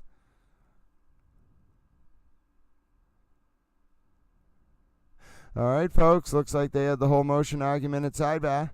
So you're watching the scenes at the end of court. Oh, Karen, have some dignity. Oh, well, at least the Karen logo in her backpack gives her a little dignity. Ladies and gentlemen, we have an exclusive extended Karen Cam look today. Taking a long look. Hello, Mr. Reed. I'm a towel. Oh. Oh, Mr. Reed being so lovey with his wife, ladies and gentlemen. What a Mr. Reed. There you go. That was a rough day in court for the defense, but we are getting an interesting, unique look. An extended Karen. Oh, they took the Karen cam from us, ladies and gentlemen. That was a unique look, huh, though, ladies and gentlemen? What? And we are right around 4 o'clock. You ready? I'm going to do. Who's here? Who is ready for the recap? We're going right into the recap. Little Towel is going to try to actually get some more sleep. I think the more Little Towel sleeps, the less likely it is that Little Towel will have apoplectic existential crises. Oh, that's what I was talking about. Apoplectic existential crises. That's hilarious, ladies and gentlemen. All right. Here we go, ladies and gentlemen. Here we go. I am Grant Smith Ellis. I am a towel. We're going to keep an eye on a number of different things going on, ladies and gentlemen. We're going to see if we can get footage of Karen Reed leaving court. And then obviously the accident related to Officer Barros. I want to bring this up if you missed this. So Officer Barros, who just testified for the defense, this was the drunk driving accident that he got into, ladies and gentlemen. You can see that. That was found by one of the Super Towels. This article is from March 15, 2024 on WPRI.com, 12 out of, I don't know if that's out of, Rhode Island. But this was down in Dighton. Barros got hit by hasn't been in a cruiser since 2023. So it looks like he was actually hit October of 2023. Very interesting. Very interesting, ladies and gentlemen. Very sad to hear that. But that officer did not do well. That was a rough day for the Karen Reed defense. Not a good day for the Karen Reed defense at all, ladies and gentlemen. My name is Grant Smith Ellis, of course, and we are about to get rolling on the recap, but we always got to say hello to the towel friends. We got to chat a little bit. We got to talk. We got to be little towels. In fact, if we weren't being little towels, ladies and gentlemen, we would not be doing our job, which is to sit here, be friendly, get ready to do the recap. That was quite a day. It was a horrible day for the Karen Reed defense. We're going to talk about it in a minute. We're not going to do a double recap, but what we will do is, because I'm sure Colleen Henry is still here, so many towel friends are still here, I'm going to unpause your comments, ladies and gentlemen. So sorry about that. No, don't worry, friends. You know what is more like you all are so kind. Hold on, I'm going to you all are so kind. You know what's more likely to make Little Towel tired and ill? Not spending time with the towel friends. Yeah, I don't think we saw the I think that we I don't know if we heard that. We can watch the Karen clip compilation. Eva, if I don't remember to watch it today, please remind me tomorrow morning. We'll watch the Karen clip compilation with a specific eye to see if we can find the clip about pulling the taillight out, glass out of the taillight at 5:30. And remember, Hank could play that during his closing, too. He's only played 25 or 26 of the 44 Karen clips. Oh, ladies and gentlemen, I know the recap crew's coming in. If you missed today's John O'Keefe and Karen Reed trial, it was explosive. Karen lost her motion for a mistrial. Bob Alessi was being a Bob Alessi. I was being a Little Towel. Then what witness? We got the end of Dr. Marie Russell's testimony. It did not go well for the defense. Hank Brennan was on his A game. And then, of course, ladies and gentlemen, after lunch, it got even worse for the Karen Reed defense as they proceeded to call a police officer from Dighton who had admitted to Hank Brennan on the stand that he had a terrible memory and misremembered why he changed his first trial testimony to his second. Generally humiliated the Karen Reed defense. And then that's how he closed up the day, because we didn't actually get to hear the motion arguments. And then, of course, there was a model jury instruction submitted by the Commonwealth, which included the consciousness of guilt jury instruction, which is a big deal. We all knew it was coming, ladies and gentlemen. But listen, Colleen Henry's probably here. I'm a Little Towel. I'm here. You know what Colleen Henry wants to see. You know what the people want to see. Before we begin the recap, let's give the people what they want. You as well, Mr. Brennan. Okay, sir, I will, Hank. One more time. You as well, Mr. Brennan.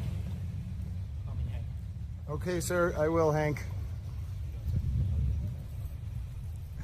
The people want the Call Me Hank clip. Did you know, ladies and gentlemen, we even have a Call Me Hank emoji now. Yes, ladies and gentlemen, Hank Brennan is in emoji form in the towel chat.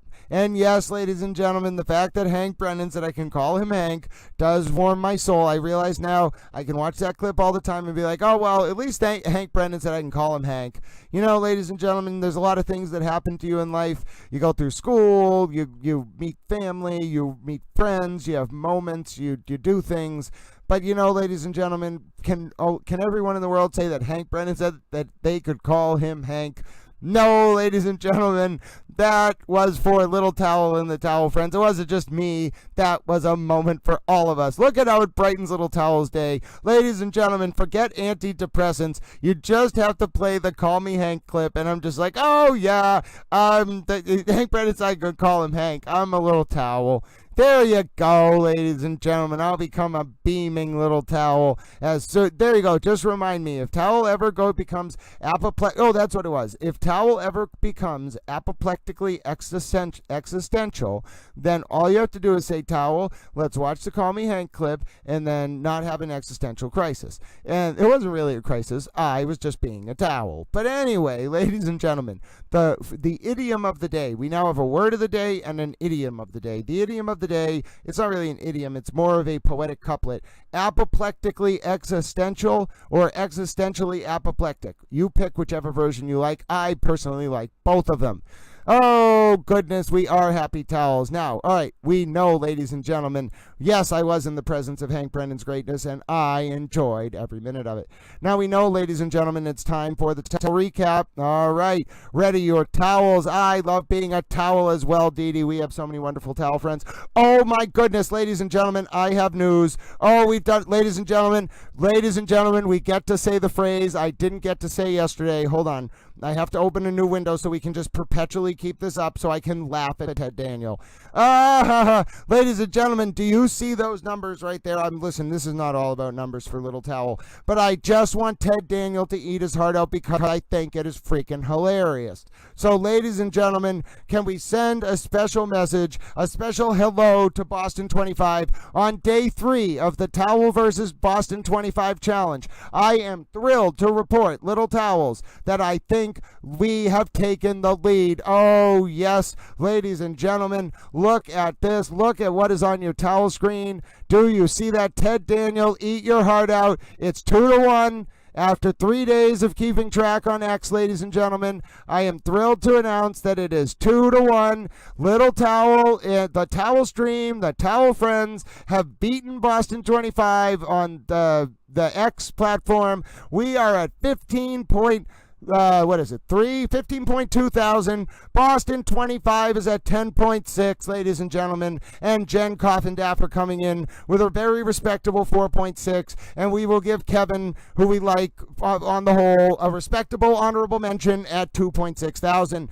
Yes, ladies and gentlemen, Towel Stream has beaten out Boston 25 for total coverage numbers on X for today's John O'Keefe and Karen Reed retrial. Oh, yes, Ted Daniel, eat your heart out. What do you know about having a platform? I am a towel.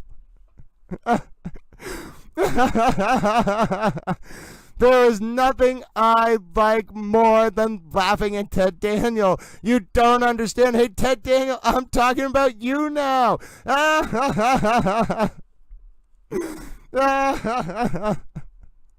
Who gave me this platform? Who allowed Towel to become a news station? Oh, John DePetro's here. John DePetro, you are a super towel. John DePetro, if you're listening, the Super Towel Friends want you to come on and do an interview during the lunchtime. And then we also have lovely Sphinx who's going to come on and do an interview. So we want to interview you, John DePetro. You are a super towel. Ladies and gentlemen, but also can we just say one more moment? I just want to say it one more time. Scoreboard, ladies and gentlemen. Towel Stream 2 over the past 3 days. Boston 25 won. We have taken the lead in the series, ladies and gentlemen. We have taken the lead in the series over Boston 25. Oh, John DePetro has said he will come on and do a lunchtime interview with the Towel Friends. Oh, it is a day of celebration, ladies and gentlemen. Send your celebratory emojis in the chat. John DePetro has agreed. We will find a day. Let me make a note in my towel notebook. John DePetro, lunchtime interview. I will make sure to reach out to John. We'll figure out a day that's going to work. Ladies and gentlemen, oh goodness, John is a member. Not only is John a member of Towel Nation, John was designated in person an honorary Super Towel, ladies and gentlemen.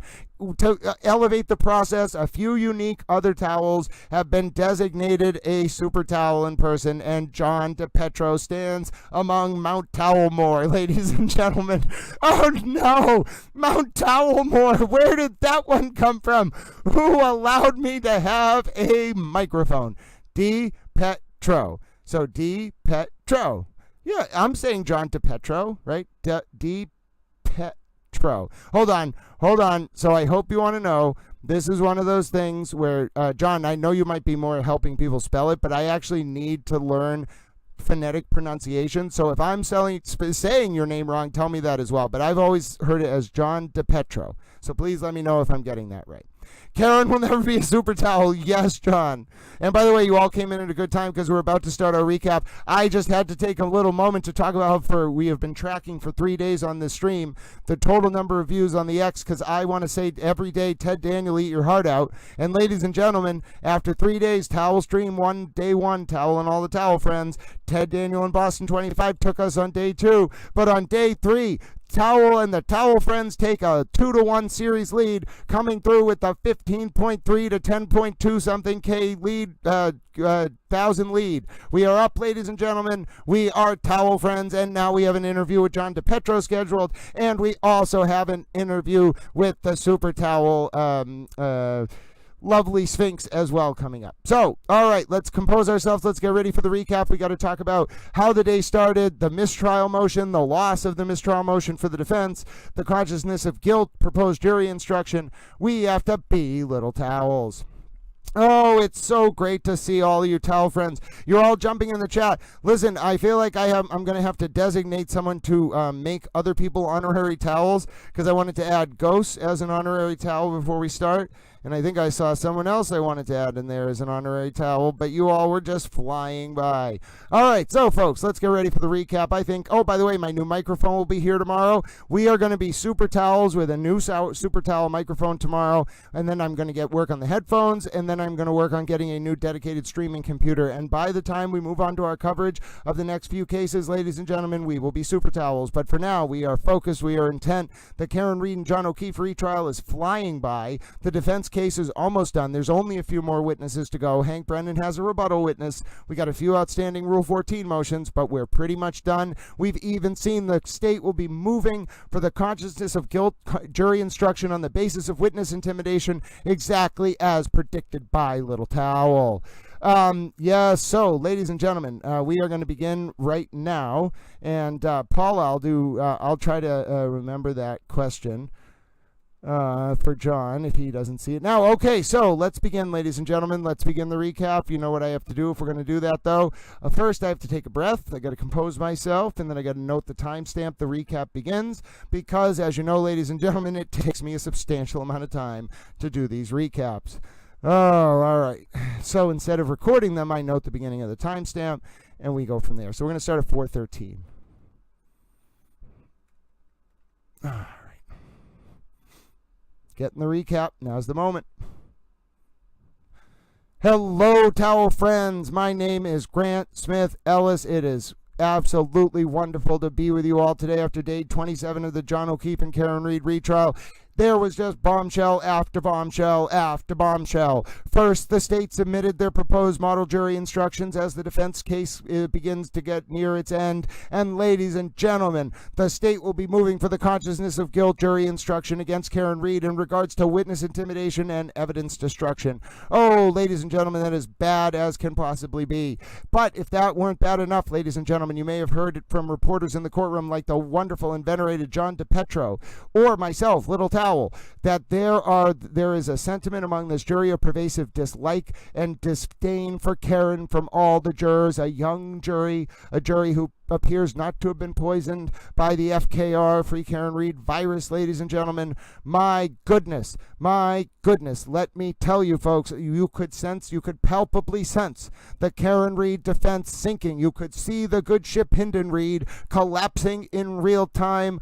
Oh, the humanity, ladies and gentlemen. Bob Alessi literally moved for a mistrial, a sign that not only is the defense worried about a conviction, but they're worried about a conviction from this specific jury, ladies and gentlemen. Why did they move for a mistrial, ladies and gentlemen? They ended up getting humiliated, the Karen Reed defense, because Bob Alessi said that Hank Brennan brought up the lack of dog DNA in the case during the cross of defense expert Dr. Marie anti-gravitational non-DNA having dog expert Russell. Okay, ladies and gentlemen, Bob Alessi lost the motion for a mistrial, and then Bob Alessi lost on the issue as to whether Hank Brennan could ask Russell about the lack of dog DNA in the case, and then Hank Brennan brilliantly asked Dr. Russell about the lack of dog DNA in the case.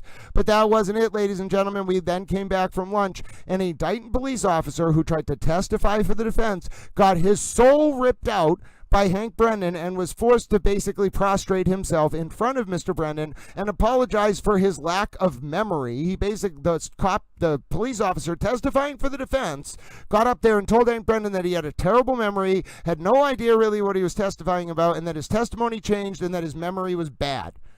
So, ladies and gentlemen, it's one thing after another, and we are here to talk about all of it. You know we are, ladies and gentlemen, of course, because I would be derelict in my duty to you as a towel if I were to do anything but. And do you really think, ladies and gentlemen, that I am going to let the towel friends from over 87 countries around the world and all the towel friends on X down after a day in which we listened to 8 hours of testimony? What about the towel friends who had to work and didn't get to watch 8 hours of testimony? What about the people who don't like listening to Bob Alessi? What about the people who have to do things, ladies and gentlemen? Oh, goodness. And what about our dear friend who Towel is going to defend, Andrea, who Towel was an idiot about yesterday and now is profusely apologizing to? Yes, ladies and gentlemen, sometimes those people need to take part in the recap, even if Towel inadvertently banned that person for 24 hours and now feels like an idiot.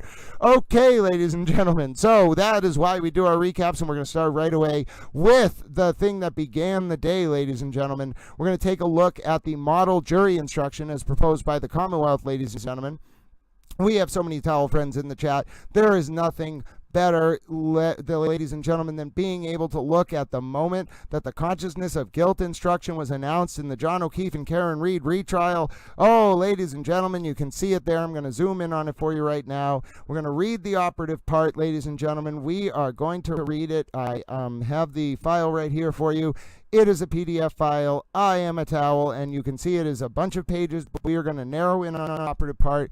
If you missed the overview of the elements of the charges against K, I strongly advise you to read this document. You know what we're going to do, actually, towel friends? I'm going to grab this. I'm going to head over to the towel chat. If you want to follow along with this document as we do it during the recap, there's nothing like Towel Stream, because, look, where other than Towel Stream, before you even hear that I'm providing you a link to the document, you look down in the chat, you click the Google Drive link, and what does it bring you to, ladies and gentlemen? Oh, yes, it brings you to the very Google Drive link that we are now reviewing on stream. It is the most unique Tesseract-like experience in the world, ladies and gentlemen. A real-time stream that interacts with you, ladies and gentlemen, and the new towel microphone is on the way, and it should be here by at least tomorrow morning, at the latest tomorrow morning, hopefully tonight. And then, ladies and gentlemen, I will be able to operate the towel stream without having to hold up this stand, and I can't even use this stand because the arms are so weak they don't work anymore. Towel has had this microphone for over 8 years. I don't think you understand, ladies and gentlemen.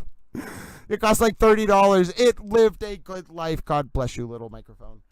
I think I can bless a microphone. Anyway, so here's the proposed Commonwealth jury instructions. It starts with an overview of the charges. Then we go in. Now, here's what's unique about what they're proposing. So this murder in the second degree in Massachusetts doesn't require intent to kill under the third prong, and it's a three-part or test. So note that you don't actually need all three of the prongs: intended to kill, intended to cause grievous bodily harm, or. So it's or. What the Commonwealth wants is this last one. Karen intended to do an act which in the circumstances known to the defendant created a reasonable person would have known created a plain and strong likelihood that death would result. Now here's where Brennan gets a little unique with it.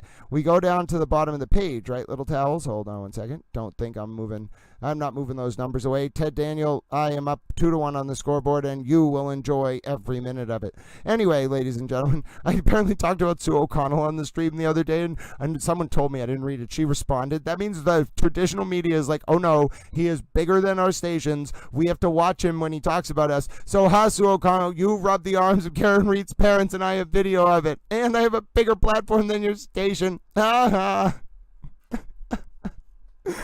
Anyway, so Hank Brennan has his relative. I'm hilarious. Hank Brennan has this relatively interesting footnote here, which says that the state wants only the instruction on the third prong, and that'll reduce confusion for the jury. This is a brilliant move by Hank Brennan, ladies and gentlemen. Simply brilliant. Everything Hank Brennan does in the mind of Little Towel is brilliant.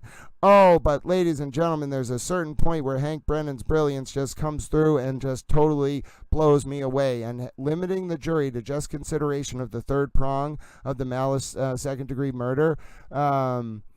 Yes, Mandy Strong, I can do that. Just doing that, ladies and gentlemen, was amazing. Also, Pug and Spice and Rebecca Hayes, enjoy your new gift memberships. Ladies and gentlemen, we have a backlog of gift memberships. So if you go into your Towel channel settings and enable gift memberships, oh, ladies and gentlemen, you will be able to join that flow. Now, let me tell you, folks, I am going to make a note here for Mandy Strong. Show tail light broken. We'll do that as soon as we're done here, Mandy Strong. So you can see the state wants to only read the third element of the malice second-degree murder charge to the jurors. That's a brilliant strategy by Brennan. Really simplifies a complex process because a lot of people think that murder requires intent. It does not require intent to kill. It can, in Massachusetts, for a malice theory of second-degree murder, require only intent to do an underlying reckless act that a reasonably prudent person knew or should have known in the circumstances pose a strong and plain likelihood of death.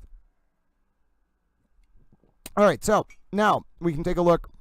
That's the first charge, and now that's the longer the element of the first charge, the third prong that the state wants read. And so you can see here, ladies and gentlemen, it says pretty simply, the third prong is that the defendant intended to do an act which, in the circumstances known to the defendant, a reasonable person would have known created a plain and strong likelihood that death would result. Let me help you understand how to analyze this third prong. You must first determine whether the defendant intended to perform the act that caused the victim's death. If you find that she intended to perform the act, you must then determine what the defendant herself actually knew about the relevant circumstances at the time she acted. Then you must determine whether, under the circumstances known to the defendant, a reasonable person would have known that the act intended by the defendant created a plain and strong likelihood that death would result. So, ladies and gentlemen, that's really the most important overview. Then we get the elements of the operating motor vehicle under the influence of manslaughter will OUI charge. That's a very important charge to review. 5 elements, ladies and gentlemen. Operated a vehicle on a public way, was intoxicated, and or had percent of alcohol at 0.8 or greater. The state wants both of those read because it's an or thing, so you could pick both or either one. Fourth, the defendant operated the vehicle wantonly or recklessly so as to create a high degree of likelihood that substantial harm will result to another. So it's very similar. You might say, what's the difference between that and the malice theory of second-degree murder and the third prong that says a reasonably prudent person knew or should have known what had caused a strong and plain likelihood of death? So it's basically like malice second-degree murder is the act plus a theory of the act, and then here it's more like the defendant operated the vehicle wantonly or recklessly. Wantonly is a little bit lower than recklessly. Recklessly is a mens rea that's like relatively moderate. It's kind of like knew or should have known. And then wantonly is kind of like doing something that could cause danger to the public at large, which is lower than recklessly. Wanton is a very specific word. It's not a food. It's like wantonly doing, it's a kind of a civil standard, but it does exist in the criminal context. And it's more like would a reasonable person think this would pose a risk of harm to the public? And so, like, I don't know what's a good example of that. Like setting fireworks off in an open field that's dry or something. That's wanton. Reckless would be like setting fireworks off in an open field and pointing them at someone while you do it. And then fifth, that the operation of the motor vehicle caused the death of John O'Keefe. So that's OUI manslaughter. And then another one of the charges is involuntary manslaughter. I don't know if I think they do have that in here. I don't know if they actually read the elements. And then no, that we go right to the elements of guilty, leaving the scene of an accident resulting in death. And then that has 5 elements, very similar: operated a motor vehicle on in public way, collided with John O'Keefe, collision caused injury to John O'Keefe resulting in his death, and then Cairns didn't stop, and then left the scene to avoid prosecution or apprehension. Then you get the use of the dangerous weapon, motor vehicle instruction proposed by the Commonwealth. What's not evidence? That's pretty standard. Evaluating the evidence, jurors, charts and similarities not in evidence, inferences, redacted exhibits, direct and indirect evidence, all standard. Witness pretrial preparation, expert witnesses, all stuff that's right out of the model jury instructions. Electronic communications, jurors already got that one. Testimony and photographs with an emotional impact, same one from the first trial. John's pictures of John's death, autopsy, obviously. Confessions and admissions. So this was a new one. You have heard testimony about a statement. This was read to jurors already, though. You've heard testimony about a statement allegedly made by the defendant concerning the offense which is charged in this case. Before you may consider any such statement, you are going to have to make a preliminary determination whether it can be considered as evidence or not. You may not consider any such statement in your deliberations unless, from all the evidence in the case, the Commonwealth has proven beyond a reasonable doubt that the defendant made the statement that she is alleged to have made, and that she made it voluntarily, freely, and rationally. In determining whether or not any statement made by the defendant was voluntary, you may consider all the surrounding circumstances. Karen's media interviews. So that's definitely coming in. And here's the big one, the big crescendo. We knew it was coming. Ladies and gentlemen, I called it. I told you the state was going to move for consciousness of guilt. I told you. I told you it was going to be witness intimidation too. I told you, ladies and gentlemen, you have heard evidence suggesting that the defendant may have intentionally tried to destroy, conceal, or falsify evidence in this case, and may have intentionally attempted to harass and intimidate witnesses whom the defendant believed would testify against her. If the Commonwealth has proved that the defendant did, you may consider whether such actions indicate feelings of guilt by the defendant, and whether in turn such feelings of guilt might tend to show actual guilt on these charges. You are not required to draw such inferences, and you should not do so unless they appear to be reasonable in light of all of the circumstances of this case. If you decide that such inferences are reasonable, it will be up to you to decide how much importance to give them. You should always remember that there may be numerous reasons why an innocent person might do such things. Such conduct does not necessarily reflect feelings of guilt. Please also bear in mind that a person having feelings of guilt is not necessarily guilty in fact, for such feelings are sometimes found in innocent people. Finally, remember that standing alone, such evidence is never enough by itself to convict a person of a crime. You may not find the defendant guilty on such evidence alone, but you may consider it in your deliberations along with all the other evidence. I caution you in considering such evidence that the defendant is not on trial for destruction of evidence, misleading a police investigation, or witness intimidation, and you are not to consider such evidence as a substitute for proof of guilt of the offense with which the defendant is charged. You may use such evidence only for the purposes I have instructed, that is, whether it shows a consciousness of guilt for the crime charged. You may not find the defendant guilty on such evidence alone, but you may consider it in your deliberations along with all the other evidence. So, folks, you heard it. If that gets read to the jury, Karen Reed is in a boatload of trouble. Karen Reed won't be sinking, ladies and gentlemen, or won't be swimming. She'll be sinking. Let me just tell you right now, ladies and gentlemen. Karen Reed, if that... let me just tell you right now, if that instruction goes live, I swear to you, Karen Reed won't be floating. She will be sinking. Oh, Dr. Marie Russell parody account got gift memberships. I told you, folks, the gift memberships were going to start flowing because we have a little bit of a backlog. So if you're new to the channel, now's the time to join in. Become a Towel subscriber. It costs nothing. You might get a free gift membership because we have so many backed up that almost anyone who joins with the gift membership setting turned on gets a new membership. So, love you all, ladies and gentlemen. We just got through the consciousness of guilt motion. You know what that means. We now got to move to the next development in the day because the consciousness of guilt motion was only the first such development during an otherwise wild series of events. So, of course, ladies and gentlemen, now let's take a look at when things just went absolutely chaotic, my dear Towel friends, and that was when the motion for a mistrial was made. Now, let me bring you to the moment that the motion for a mistrial was made. I have to mute this because we're going to use this feed because it's actually a useful feed, But before we actually go to the feed, ladies and gentlemen, I have to mute it so I don't accidentally play what plays on the X, which doesn't play on the YouTube, which is, but anyway, it's some music. But okay, so now we're taking a look for the moment right before we went to recess and then had to do the mistrial argument. So hold on, ladies and gentlemen. I think it was right here. So we're going to listen to the question that led the mistrial request to happen, and then we're going to watch the mistrial argument. Okay, so here we go. Rendered my opinion. And some of those statements, after you rendered your opinion, did some of those statements come from the defendant herself? Yes. And when you listen to those statements, did you hear any of them talk about the idea or issue of collision or impact? Yes. And when you listen to those statements after you formed your opinions, did in any way change the analysis of your opinion? Absolutely not. And I'll tell you why. Please do.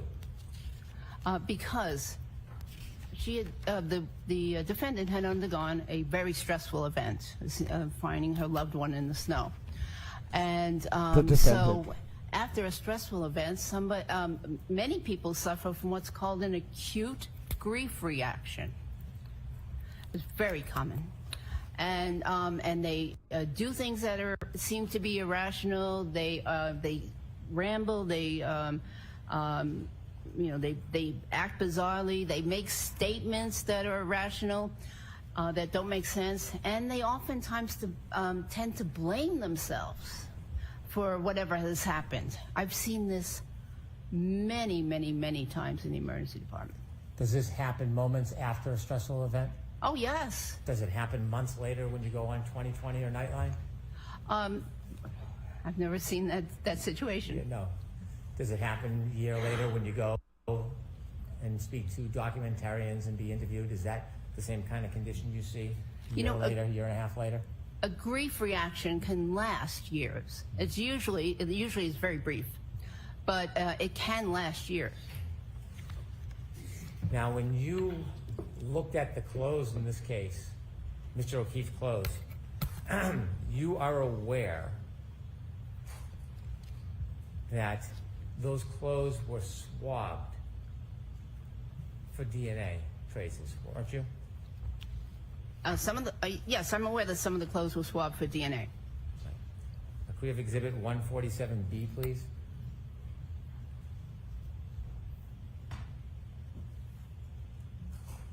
On the right arm, there were a number of different tears in that fabric that you looked at, weren't there?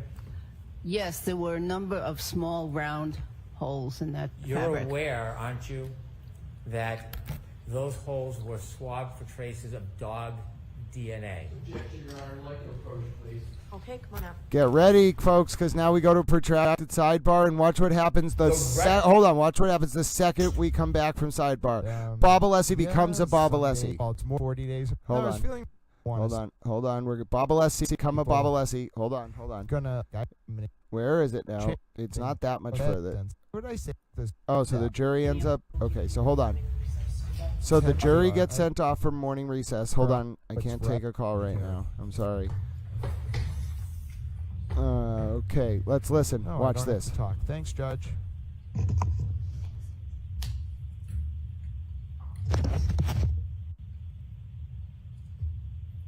All right, Mr. Alessi, I'll hear you.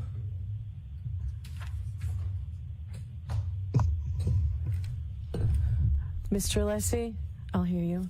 Thank you, Your Honor. Excuse me, Mr. Brennan. I'm going to go to the podium. Your jury is there. Mr. Brennan, can you remove? Oh, okay. It's being removed.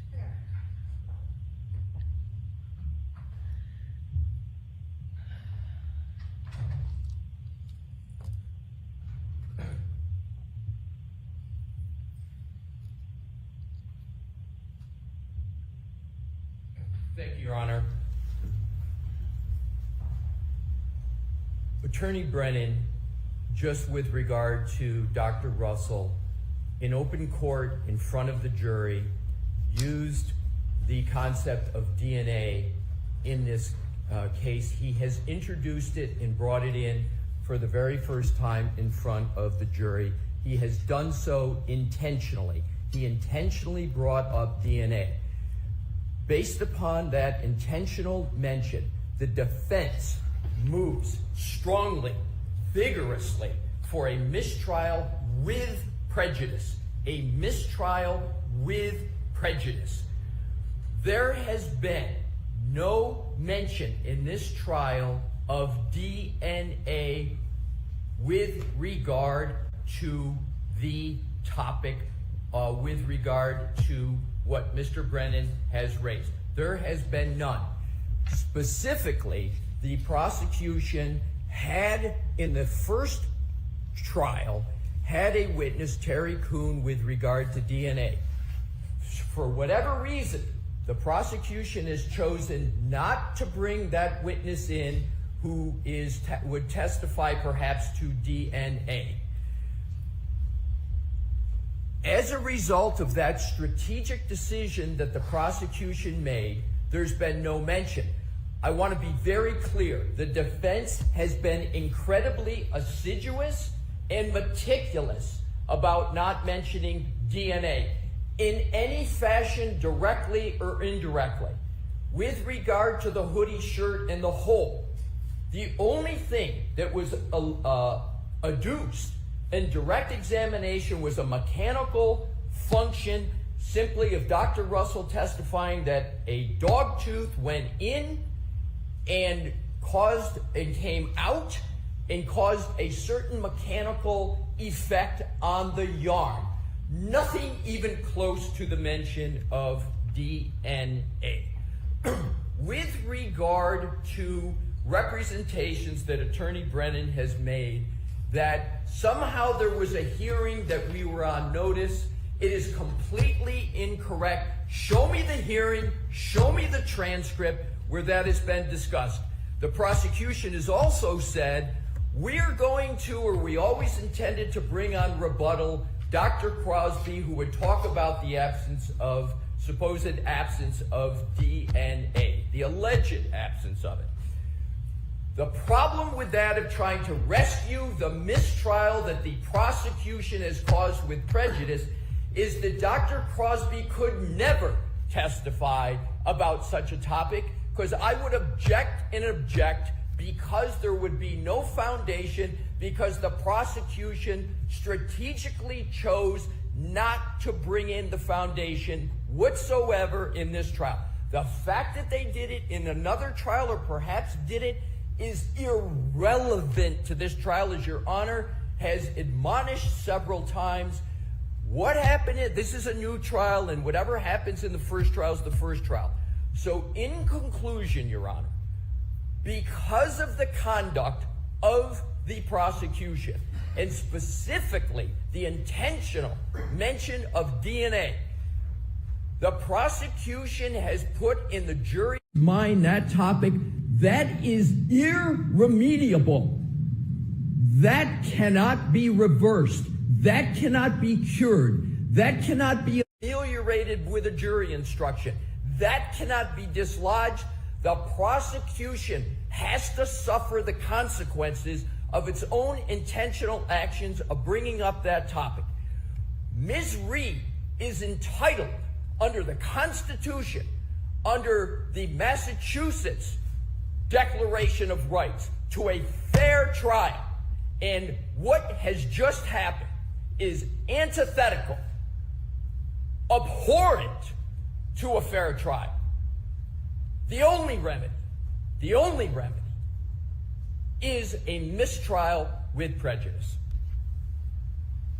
Okay, thank you. Mr. Brennan.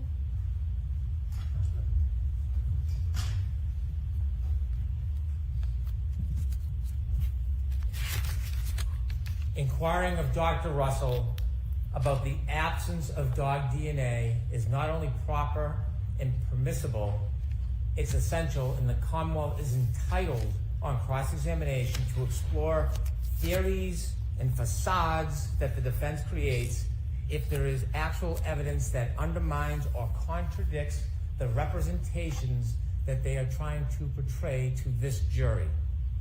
Let's be clear. The defense is on notice that there is no dog DNA in the sweater of John O'Keefe. let's be clear, the defense is on notice that we were not going to try to disprove all of their varying theories in our case in chief, but if they were going to propose theories that we thought were unsubstantiated, we would do so in rebuttal. It is clear these witnesses are on the witness list. More so, the conversation and examination of Dr. Russell is replete in the historical record of this case. Dr. Russell herself testified on December 12, 2024, that she did consider the absence of DNA in her opinion. She disregarded it, she discounted it, she created false theories about the potential destruction of it, but she did testify this was part of her consideration for her opinions. Again, on January 7th, 2025, Dr. Russell again discussed the absence of dog DNA in John O'Keefe's sweater. Now, it may be inconvenient, it might be hurtful for the defendant's theories, for the creation they portrayed for this jury yesterday, but it is not improper, it's not unconstitutional, it's not irrelevant, it's very relevant. It is powerful evidence that the Commonwealth has to undermine this idea that the linear, superficial abrasions on John O'Keefe's arm were somehow caused by a dog. They, on their case in chief, tried to create impressions about the cause of the abrasions to Mr. O'Keefe. The defense does not get to pick and choose what words the Commonwealth can or cannot use. They do not get to pick and choose what parts of Dr. Russell's opinions are important and not important. Because they chose not to emphasize, highlight, or discuss the absence of dog DNA on direct does not mean it's beyond the scope of direct examination. It means they did not want to talk about it because it was not helpful to them. There have been countless cross-examinations in this case where questions are asked beyond the scope of direct. This is not beyond it. It goes to the heart of her opinion. If I cannot cross-examine her, as proposed by the defense, about the heart of her opinion, she shouldn't give it. She shouldn't have an opinion, because you can't come in and just take the favorable factions to yourself and leave out reality. I intend on asking Dr. Russell about her opinions, about the role that the absence of DNA played. Also, I expect to ask her about her attempt to diminish or demean the DNA evidence, because it shows her inherent bias in all of her opinions, where she acts as an advocate, not as a scientist or a doctor. It is admissible evidence. We intend on using it. And when she returns to the stand, these are the very questions I'm going to ask her. Your Honor, may I have a brief 1 minute? Sure, go right ahead. Thank you, Your Honor. Your Honor, a key misstatement of fact that Attorney Brennan just made.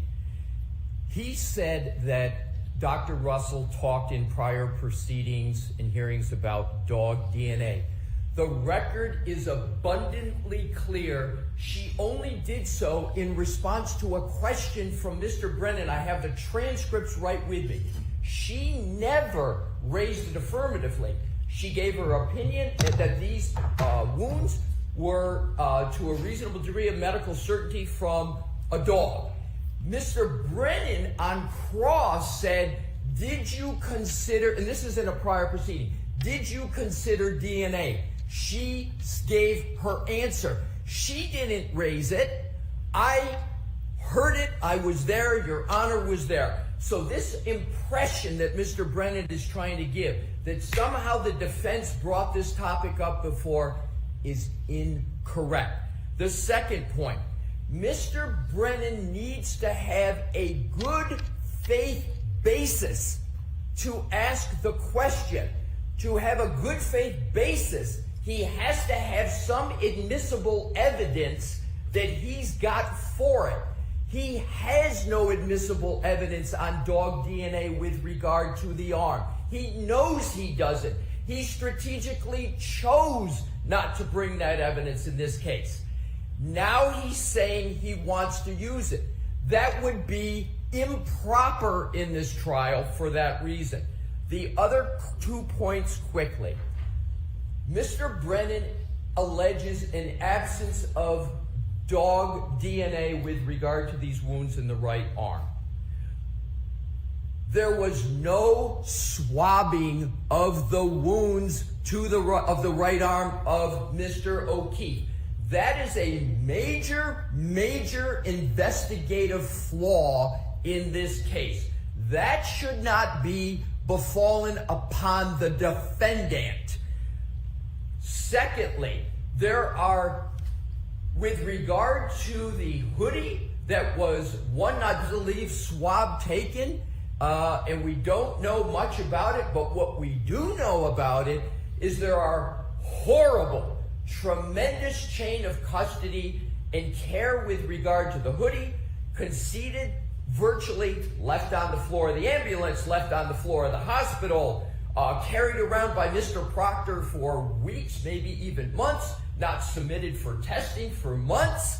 There are huge issues that prevent a fair determination about whether there was even proper determination of whether there was DNA or not. So in conclusion, Your Honor, the defense has never brought up DNA or alleged absence with regard to the right arm of the hoodie. It's always been the prosecution. We were meticulous and assiduous in not doing it here. The prosecution needs to live with the consequence of its action. This is remediable, and I respectfully submit warrants only one ruling respectfully, and that is this trial must be declared a mistrial with prejudice. May I have 30 seconds? Sure.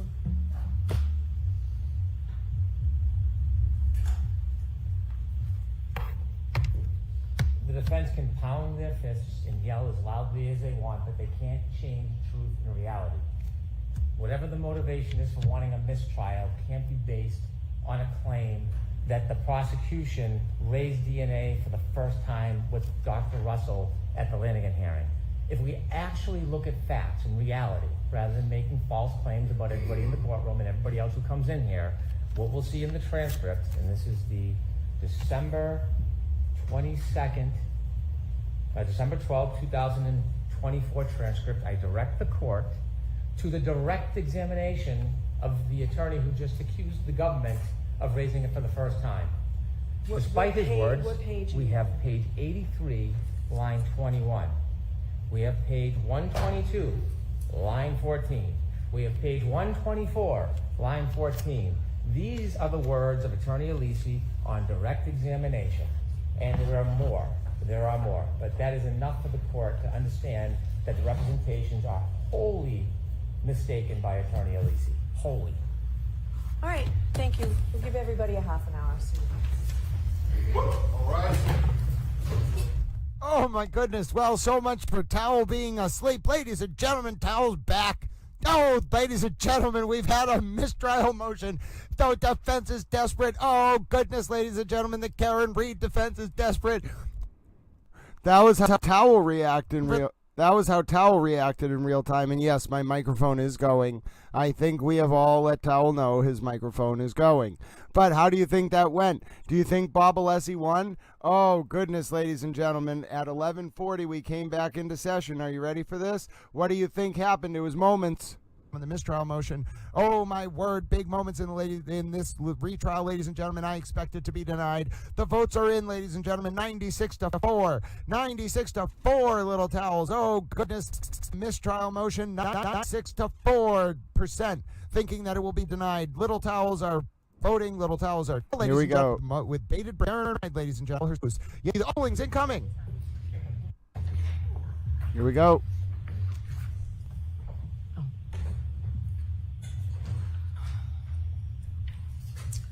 All right, so the motion for mistrial is denied. Your rights are saved. And Mr. Brennan, you can continue with this line of questioning. Nor I did not address Sidebar, the other issue that's under court's consideration regarding Dr. Walsh's opinion. Yeah. So then we end up finding that that opinion can't come in. But obviously Reed lost. Folks, it was 40 minutes of chaos as we waited for that. We got a 96-4 prediction. And, of course, Karen Reed lost the motion. But, yeah, I was just reflecting. You know, there's some moments in life where you're like, oh, I really want one thing. It would be so great to be such a welcoming chat. And then You screw it all up. But I know we're a welcoming chat. Colleen Henry, don't worry. If you ever see Alana again, just as a special favor to Towel, please be nice. It was Towel's fault. There's just a lot going on, and Towel's working on himself, okay? So please don't be mean. It was Towel's fault. Okay, so now we're going to take a look at what happened after that chaos, ladies and gentlemen, because then Hank Brennan got a little bit more time with Dr. Marie Russell, who said things like, I don't really understand text stream data. So let's listen to that part. That one? I was answering questions. Do you know what the point was, what you were trying to deduce or No, I was just answering questions. Okay. You have stated before that one of the reasons you do not believe that the injuries were the result of a collision or impact with a car is because there were no lower body injury breaks. Do you remember that? That's one of the reasons, yes. You would agree that a side swipe or a clipping collision is different than a front or a back immediate impact, like being run over. There's a difference, right? In general, yes. When you talk about the absence of lower body breaks, do you have any studies about the frequency or the likelihood of lower body breaks in a clipping impact as opposed to being directly run over? No. When you looked at that photograph that was shown to you on direct examination, did you look at the actual injuries that were listed for that gentleman and see that there were no lower body breaks? I looked at all the injuries, yes. And did you recognize in that photograph and slide that there were no lower body breaks? Yes, I did. There were major internal injuries, however.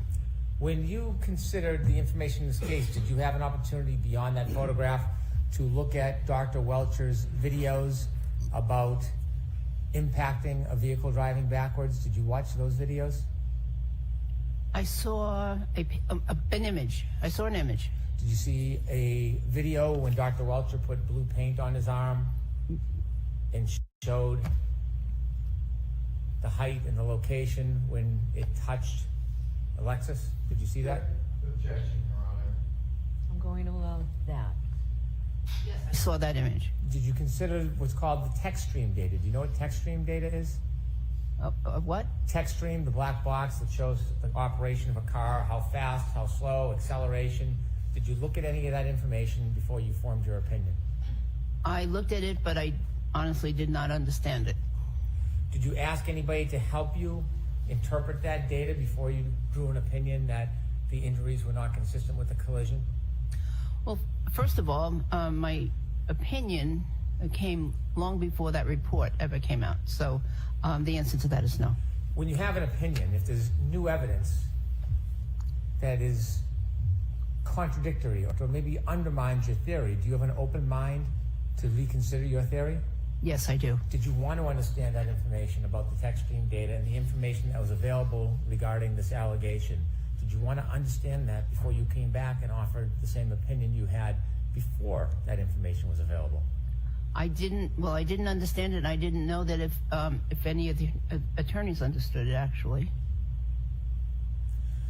Did you know anything about Mr. O'Keefe's cell phone data when you were drawing these conclusions about when his last movements were? Did you learn anything about that? No. Did you know about any type of DNA testing on the defendant's rear taillight area? Yes. And did you know about any hair found on the car? Yes.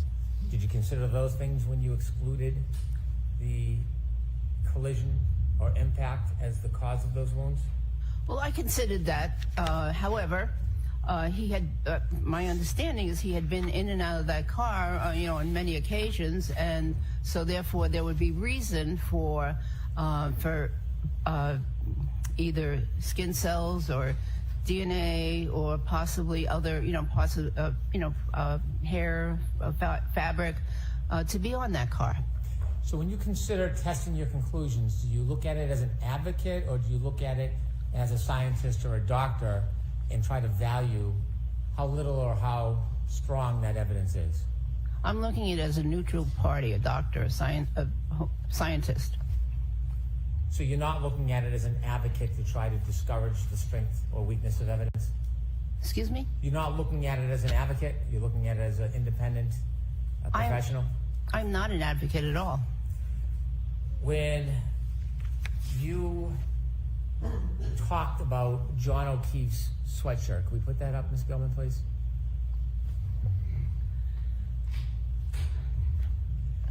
You identified or discussed some of the tears to the right sleeve of Mr. O'Keefe's sweatshirt, didn't you? We discussed one puncture to the right sleeve, yes. Having an interest in dogs, in dog bites, certainly you're aware in your experience, when a dog bites, it creates quite a bit of saliva, doesn't it? It can. It can actually, a dog can froth, is what they call it. Excessive saliva when it's in the moment. Some dogs, yes. And some dogs, they can shed hair, especially when they're interacting with other objects, don't they? They could. Hair is considered trace evidence, isn't it? Yes. And saliva contains important items sometimes like DNA, correct? Yes. And that's considered oftentimes very important trace evidence. Yes. And Dr. Russell, are you aware that one of the criminologists took swabs of holes on the left sleeve of the sweatshirt? Objection, Your Honor. No, are you aware of that? Yes. You've heard of UC Davis, haven't you? Yes, and in reference to that previous question, however, the swabbing was done many weeks after the death, and there were images of clothing on the emergency room floor.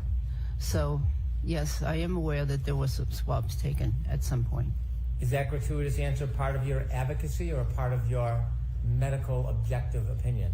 Objection, Your Honor. And so you're aware that these holes were swabbed to send a sample to UC Davis, aren't you? Yes. UC Davis, do you understand they specialize in dog DNA? Animal DNA, I believe. And you also know, in giving it before you gave your opinion, that when they were tested, there was no dog DNA found in any of the samples. You knew that, right? Yes. In fact, what was found was pig DNA. That's correct. And there's no identification where the pig DNA came from, is there? I don't think so. So when you saw the information, after you claimed there is a dog who bit John O'Keefe, when you saw the information that they were swabs done of those holes and the results were no dog DNA, did you consider that before giving your ultimate opinion? Yes. And in fact, you've tried to discount the significance of that evidence in the past, haven't you? Yes. In fact, you have made claims about that evidence candidly with no foundation whatsoever, haven't you? I explained why there could be no dog DNA found. You were claiming that it was inconsequential because a number of speculative reasons, didn't you? Objection, Your Honor. So the objection sustained. Can I ask it differently? When you were discussing the absence of dog DNA on Mr. O'Keefe's sweatshirt in the past, were you trying to make suggestions that perhaps the samples could have been tarnished or compromised in some way? That's one possibility, yes. As a independent, objective expert, should you deal in possibilities, or is it a better practice, best practice, to deal with objective criteria in the form of actual opinions to a reasonable degree of certainty? It would be best to go through a process to determine, or at least come up with a list of reasons as to why dog DNA was not found, there are a number of reasons. You know, if you have a test in medicine, you expect it to be positive, and it's not positive. You go through a process of trying to figure out why the case is that way. There are many reasons why there could have been no dog DNA found. When you first gave your opinion, you didn't even know about that DNA testing, did you? Not initially, correct. But then once learning about it, you were not willing to reconsider and change your opinion about the source of these scratches. You maintained the same opinion you had before, correct?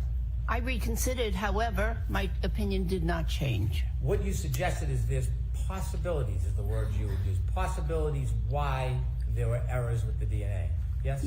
Yes. You can't tell us anything based in fact. Wait, no. I'm sorry.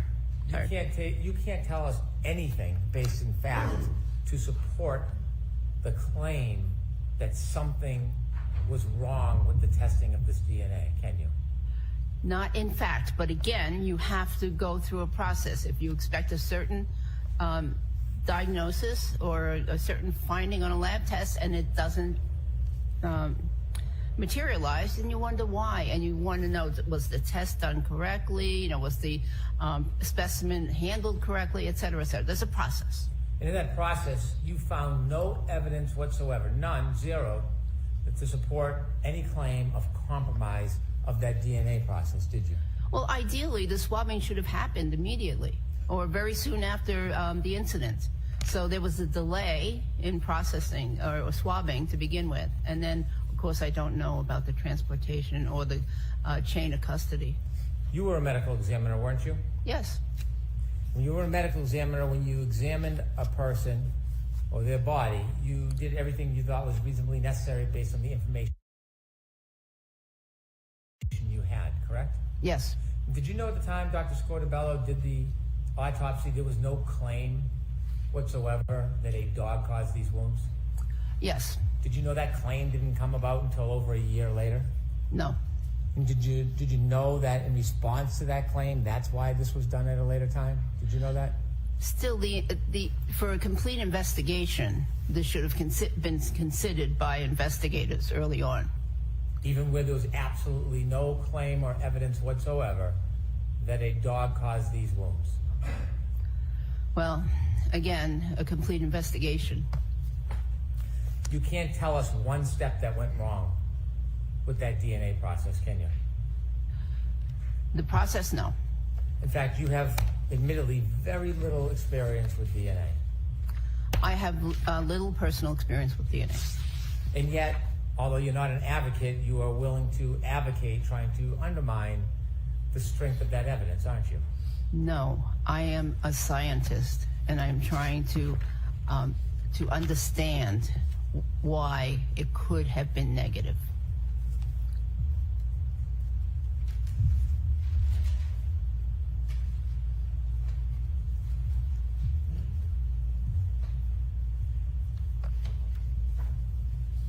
As a scientist and providing a medical opinion, do you try to exclude in your differential diagnosis all other reasonable causes of a wound? Generally, yes. And did you do that in this case? Yes. Now, when a dog bites a sweater, would you expect that it would leave DNA? Yes. When a dog bites a sweater, you would not expect it would leave little fragments of taillight shards in clothes, would you? Correct. And so in this case, when you were developing your theory and differential diagnosis and excluding causes, did you consider that when Mr. O'Keefe's clothes were scraped, his pants and his shirts and his sweatshirt, what was discovered were minute, small fragments of broken taillight that came from the defendant's motor vehicle? Objection, Your Honor. I'm going to allow that. Did you consider that? I didn't know that at the time. Could we have 201D, please? And then it gets even worse. Hank Brennan Dr. goes... Russell, this is a photograph. We go to sidebar, then it gets even worse. Hank Brennan goes from the no dog DNA to the pieces of taillight found in John's clothing. And ladies and gentlemen, we had a request from the Super Towel, honorary Super Towel spouse, Mandy Strong. And I have put it up on the screen right now, ladies and gentlemen. And that is the picture of the broken taillight from Karen Reed's Lexus in John O'Keefe's driveway at 8:23 a.m., ladies and gentlemen, on 1/29/2022. The little taillight is clearly broken, and the relevance of that, ladies and gentlemen, is Hank Brennan uses this evidence and more evidence to humiliate the next witness that we're going to watch Hank Brennan destroy, which was an officer who the defense, a police officer from Dighton, where Karen's parents who has been photographed, by the way, ladies and gentlemen, with members of the Free Karen Reed movement. And by the way, ladies and gentlemen, we are going to come back to that. We're going to come back to 44122 in today's stream, but let's take a look. First of all, ladies and gentlemen, let's take a look at the motion confirming that Brian Higgins, Brian Albert, and Michael Proctor will not be testifying in the John O'Keefe and Karen Reed retrial. And the way we can confirm that, ladies and gentlemen, is we just go right down here. We have a motion from the defense, ladies and gentlemen, and as you can see, this motion confirms. I'll bring it up on your screen and I'll zoom in because that helps the towel friends. This motion confirms from the Karen Reed defense that the three people named in the motion, which is going to be Higgins, Michael Proctor, and Brian Albert. This is a motion moving for the state, for the Reed defense to be able to get a jury instruction about them not testifying, and that thus is confirmation, ladies and gentlemen, that Michael Proctor, Brian Higgins, and Brian Albert are not going to be called by the Reed defense and therefore will not be testifying in the John O'Keefe and Karen Reed retrial. All right, ladies and gentlemen, so we got caught up on that. And then also, let's take a look, ladies and gentlemen, at the picture of the next witness that we're about to look at, Michael Barros, one of the Dighton police officers. Ladies and gentlemen, let's take a look at the images of Michael Barros that we're seeing of, no, that's Bob Alessi with zippers over his mouth, ladies and gentlemen. Yes, ladies and gentlemen, God bless so many of you. There are definitely almost 20,000 total over on the Twitter. But yes, I am here being a super towel, and we are continuing. Ladies and gentlemen. Oh, we have questions of Karen. Oh, ladies and gentlemen, we have Karen Reed leaving court. Oh, look at that, ladies and gentlemen. Just seconds ago, we have video of Karen Reed leaving court. As we were getting ready to look at the next witness, we get a break with video of Karen Reed leaving court. Here it is, ladies and gentlemen. Karen, are you definitely not testifying? Because we saw your suggested jury questions, or the jury instructions. It said, as you know, the defendant did not testify. I don't even know. Oh, they're boilerplate. Okay. Those are boilerplate. What about do you want to instructions? testify? There's no, Karen, there's I'm ambivalent, and by ambivalent, I could get on board with either one. I feel strongly either way. How did Dr. Russell? Excuse me. Fantastic. She's just honest and speaks from her experience. What will the witnesses from the waterfall say tomorrow if they testify? We'll have to wait and see. We'll have to wait and see. How about the testimony? Karen, why no request for a third-party culprit instruction in your jury instructions? Are you still going to argue third-party culprit? I have not seen those instructions, so I can't answer to what you're asking. How about the testimony today? What sort of stood out for you? That the taillight was not completely smashed. I think the independent cop, as the prosecutor himself called him, was it was not completely smashed in or busted in at 3 p.m. as it went into state police. Terry custody. That's all that matters. How did you feel when your memory earlier in the day? He said it was. Yes, it was after 5:07. Earlier in the day was 8:23. Brennan's last question was, did it look like the photo in the driveway at 8:23? Yes, it was broken already. So when do you allege that your taillight was tampered with? It's on video. Oh my God, they're vultures. She's done. She's done. Oh, she's done. They're vultures, ladies and gentlemen. They're vultures. There are vultures everywhere around Karen Reed. Oh, I've never seen anything like it. Oh, they vultures, ladies and gentlemen, just pure vulture status. Oh, goodness. Yes, I agree with you, Breaking Forever. God bless you, friend. Thanks for joining us. What is it? Bear King Forever. What a wonderful username. I like that username. But yes, ladies and gentlemen, that was Karen Reed leaving court. Oh, it did not go well for Miss Reed. I can tell you right now, if the media is swarming you like that and you look like that, it is not looking good for you. Now, ladies and gentlemen, we are doing our update stream here, and of course what I was going to look at is the picture of that next witness, that independent cop, ladies and gentlemen. Oh, really? Let's see if this is indeed an independent cop, ladies and gentlemen. Oh, is it now, ladies and gentlemen? I don't think it is, but I can tell you right now there's one quick way to find out, ladies and gentlemen. And the quickest way to find out, we go over to the post. I think it was Carrie Lama that found the image. I think she had just posted it a little bit ago. I think someone linked us to it. Where is it now? She didn't delete it. It was the Barrios post. Does someone have a direct link to, I think it was Carrie Lama that posted. I think a towel friend had posted it in the chat. Hold on, ladies and gentlemen. Where is it? That was an incredibly useful post. I thought it was Mama Llama. Oh, thank you, DJ. I appreciate you, dear towel friend. Ladies and gentlemen, look at those towel friends. They are just on it. They're on it 24/7. They are super towels in every sense of the term. And that allows little towel to bring this up, ladies and gentlemen. Oh, didn't need to scroll down that far. Bring that up. Click that. Thank you to Mama Llama for finding this. So Carrie Llama, so I'm going to bring this up for us right here. Yes, lady. Oh, no, she deleted it. Oh, ladies and gentlemen, she deleted the picture. Oh, very interesting. Yes, but go to that link, ladies and gentlemen. It's deleted. You might be able to get a screenshot of it. I think I got a screenshot of it, but it's deleted. But yes, this next witness, ladies and gentlemen, this next witness certainly has some friends in the orbit of the Karen Reed movement, and I saw the picture myself. I saw the picture of Officer Barrios with two members of the Free Karen Reed movement.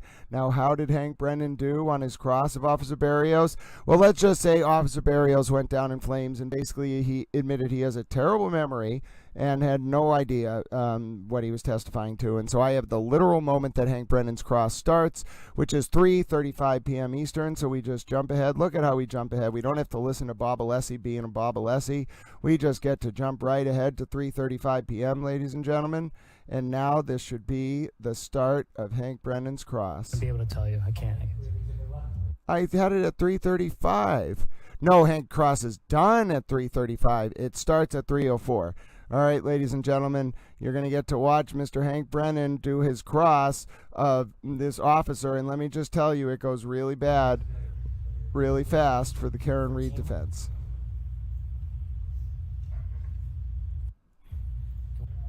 Sure. Tail just after 3 o'clock in the afternoon. Absolutely. All right, here we go.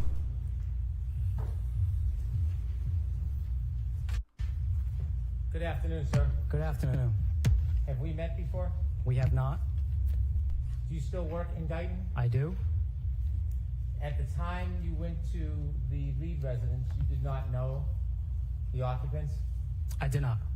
Since then, have you ever met or spoke to William Reed? Nope. Or the defendant? Nope. When you went there that day, it was at the request of the state police? Correct. When they asked you to come, it's a typical procedure for one law enforcement agency to contact local law enforcement agency? Correct. And part of the reason they do that is to bring in separate and independent law enforcement officer to the scene? Yes. Because it's your jurisdiction? Correct. And they called you before they got to Mr. Reed's house, didn't they? Yes. They told you what they were going to do and when they were going to do it? Yes. They didn't just show up at the Reed house and then you found out later. They invited you and informed you what the process was going to be. I wouldn't say that they told me what the process was going to be. When you got there, were the troopers already there or did they arrive after you? The troopers were there. Were they in the house or outside of the house when you got there? They were outside in a pickup truck. Did you see them get out of the pickup truck after you got there? They got out after I identify themselves. Did you ever see them approach and touch the rear tail light of the defendant's Lexus? I did not. Did you ever see them manipulate in any way that rear tail light of the defendant's Lexus? I did not. Did you see them do anything that was suspicious, inordinary, or unfairly remarkable relative to that car? I did not. When they spoke to you, they then went inside the house? What do you mean by spoke to me? After they introduced you, introduced yourself to them, they went into the Reed house? Yes. And then they came out? They came out much later. And that vehicle was towed? Correct. At no time from when you got there until you left did you see anybody from the state police in any way tamper with that vehicle, did you? I did not. When the vehicle was towed, do you know how long it took to take the vehicle from Dighton back to Camden? How long? Yes. I do not. You didn't escort it back. I did not. You had an opportunity to write a report in this case, didn't you? I did. And when you did, you had an opportunity to describe the damage to that taillight in any way you wanted to. I did. You could have gone into detail about size of the damage. I could have. You could have gone into detail about the shape of the damage. I could have. You could have gone into detail about the width of the damage. I could have. You could have taken photographs of the damage if you wanted to. I could have. In fact, there was no limitation on what you could have written in your report regarding the damage, was there? No. You write reports regularly, don't you? I do. You're trained at the academy. It's the best way to memorialize events. Correct. Because in time, your memory is not always as good later on than it is at that moment. Correct. What might be important or remarkable later might not be remarkable at the time you're making the observation. Correct. So you're taught at the academy to use as much detail as you can so that you can have an accurate memory later on. Correct.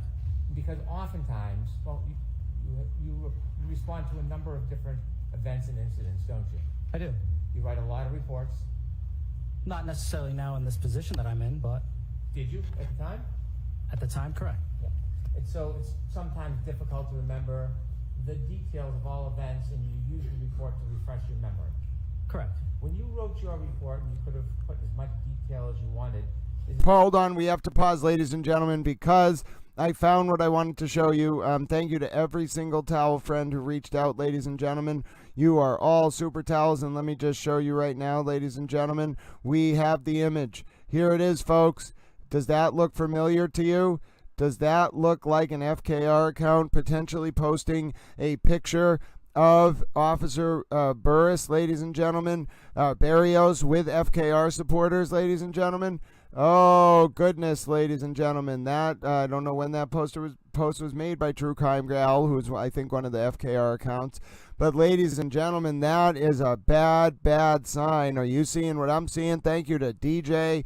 Thank you to the other Super Towel All of 19. Thank you to the Super Towel JVA. We found it, ladies and gentlemen. We are collective operational towels. Look at Officer Barrios with the FKR supporters.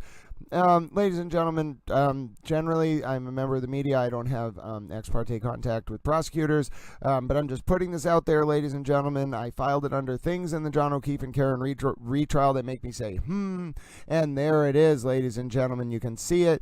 There it is, at Notorious FKR account posting a picture of Officer Barrios with two FKR supporters within recent memory, ladies and gentlemen. Within recent memory, there it is, right up on the screen, no doubt about it, ladies and gentlemen. We can zoom in a little bit more if you want to. We can, I mean, if you really want to make sure, but it's him, ladies and gentlemen, unless, obviously, ladies and gentlemen, this was an image that was shared online, but, you know, that bears a striking resemblance, ladies and gentlemen, to Officer Barrows. So let's take a look here. What do you think? What do you think, ladies and gentlemen? You want to do some towel analyses? Let us zoom in, shall we? Is this the man testifying on the stand? I mean, it literally identifies him as Officer Barrows. I was saying Barrios, but is that him? Ladies and gentlemen, is that him? I mean, it's a pretty striking resemblance there, ladies and gentlemen, and, you know, can continue zooming in, but it is definitely interesting. It is certain, and we're going to go back to the cross, but so that is the relevant person, ladies and gentlemen, is Yeah, but it identifies him it looks like he has a beard in that photo, but it identifies him as Officer Barrows. So obviously, the post was a repost of someone else's post, but a lot of people, I think, and obviously it identifies him as Officer Barrows. So, but yes, we're going to go back to the cross, ladies and gentlemen. A lot of people are making the argument. The post, now again, there could be an image on another post, but the post identifies this person as Officer Barrows. But again, this was a post that was reshared. So yeah, I'm not sure. It's from June of 2024. Not sure who this gentleman is. Feel like I've seen him. Not sure who this woman is. So yeah, there you go, ladies and gentlemen. Oh, okay. But there you go, ladies and gentlemen. Now we are going to go back to listening to Hank cross this man, and it does look like it's him. Looks like he has a hat on in this picture. That's the only thing that's different. I mean, ladies and gentlemen, that is a pretty striking resemblance, I will say. And obviously, I think most people are going to make a pretty compelling and strong argument that it's him. So what we're going to do is we're going to bring this over to its own little page here, ladies and gentlemen, and then as Officer Barrows continues his testimony, I think what we'll do is we'll just have that image up next to him. So you all keep chatting away. Let's take it away, Hank. It's fair to say you only wrote one single line about the damage to the car. Correct. The vehicle had damage to the right rear taillight. That's what I wrote. Fair to say you didn't document that it was the size of a dollar bill. You didn't say that, did you? No. Or that it was 3 to 6 inches. You didn't mention that, did you? No. You didn't mention the placement of where the damage was. To an extent, I did. The right rear taillight. Right rear taillight. You didn't indicate if it was on the side or on the back. I did not. You didn't provide any other details of your description when your memory was probably at its best. True? True. And would you agree that your memory that day was probably much more accurate than it is today? I would not. When you wrote the report, did you ever have an opportunity to write a supplement report if you wanted to give more detail? I guess I could. You didn't? I did.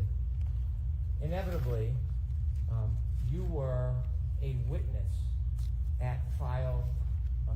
You were a witness at a prior proceeding in this case, weren't you? Correct. You came in and you swore under oath regarding your memory. Correct. And that was probably a year to a year and a half after you first made the observations which you reduced in writing in the police report.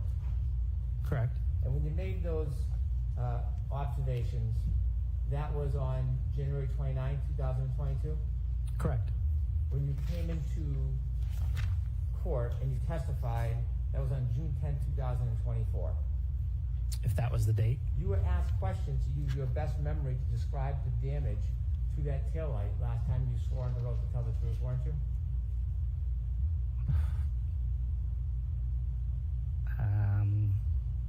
I don't think I was asked that. What were you asked about to describe the best you could the damage to that right rear taillight last time you were in court on June 10, 2024?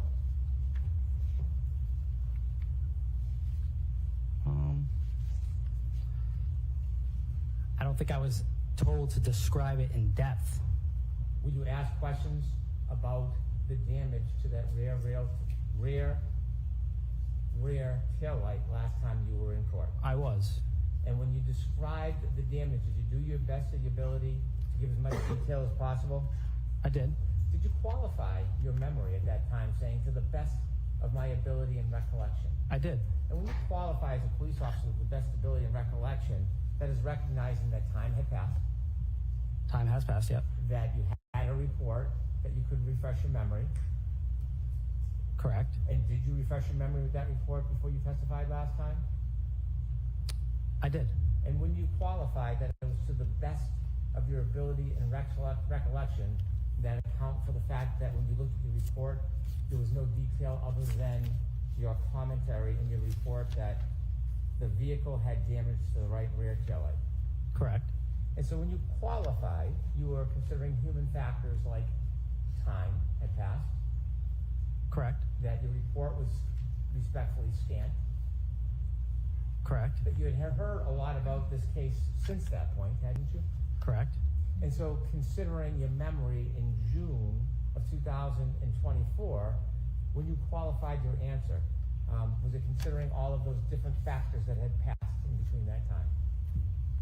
Can you rephrase that? Yes. When you decided to qualify your answer, and you said to the best ability and recollection, and then you went on to describe what you remember from the break of the taillight, is the reason why you used that qualification for the best ability and recollection, is it because of those human factors that had passed? I would suppose so. And sir, since the time you came into court on June 10, 2024, have you spoken to anybody from the defense about this case? Yes. How many times have you spoken to somebody from the defense about this case after you gave your testimony on June 10, 2024? Once. Where did you speak? Who did you speak to? Attorney Jackson. Did you speak to him in person or on the phone? In person. Okay, okay. You're not hesitating, are you? No. Where did you speak to him in person? At his hotel. How did you know where Attorney Jackson was staying? He told me. Did you find it odd to go visit an attorney at their hotel and talk about a case? It was in their conference room. Find it odd. Go to somebody's hotel to speak to them about a case. No. Without saying the name of the hotel, where was the hotel located? Boston.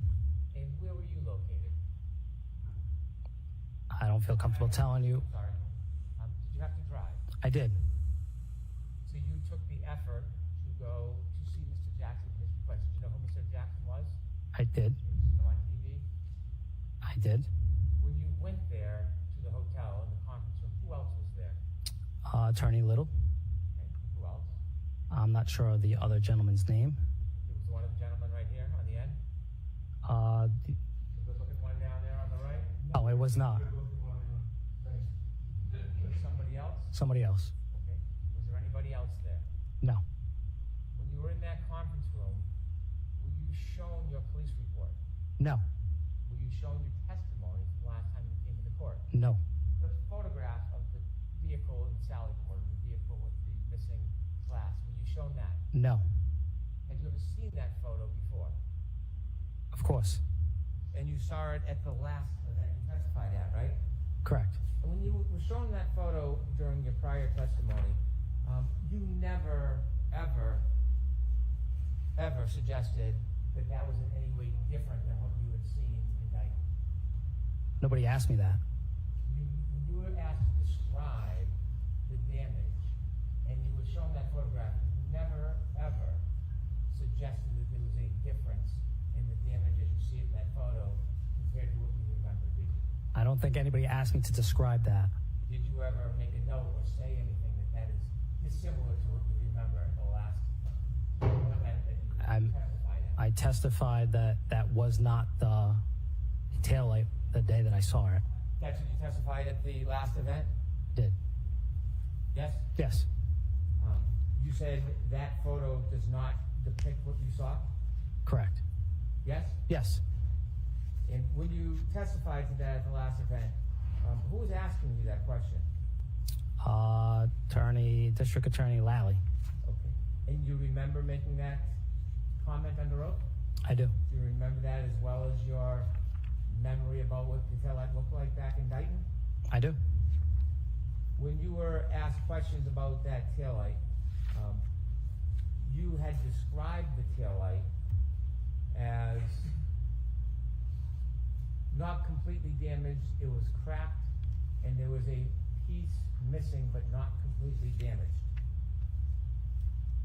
Do you remember that testimony? I do. And is that accurate testimony? It's accurate.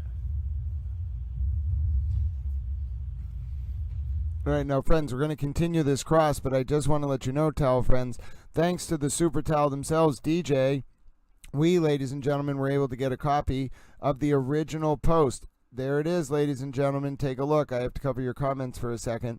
There you go. You can see those are pictures, ladies and gentlemen. Officer Nick Barros, June 2024. Oh, ladies and gentlemen, my word. This man has deeper connections to the Free Karen Reed movement than it may appear, and you can see it right on your screen. So we're going to keep that image. That's the original post. Super Towel DJ coming through with the find. And ladies and gentlemen, let's finish up Hank's Cross, because this is basically how the day ended.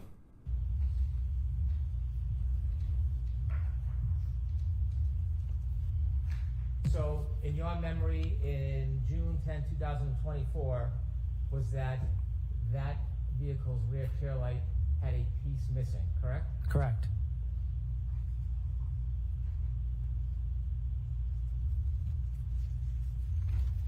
You said that your memory about the damage to the tail light, as you recall it when you were indicting back on January 29, 2022, you said your memory is as good as your memory that you said in court there was a difference between that photo and the damage, right? Right.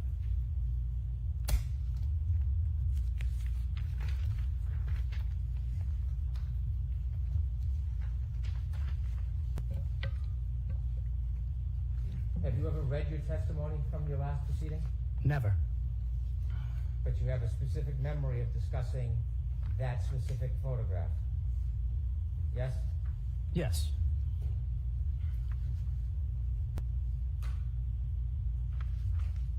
Any approach? Yes.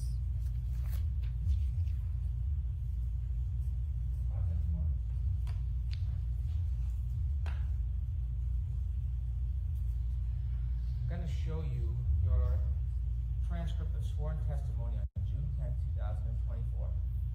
And when you reflect on your memory, understanding some time has passed, you've testified that your memory of distinguishing that photo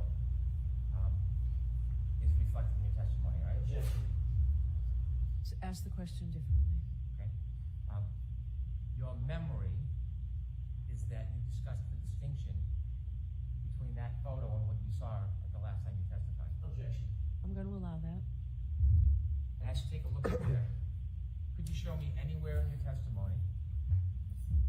Anywhere. Where you made any statement about that photo being inconsistent with what you saw indicting on January 29, 2022.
It's not in there.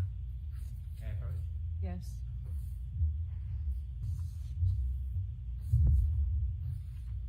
I can put it back on. Thank you.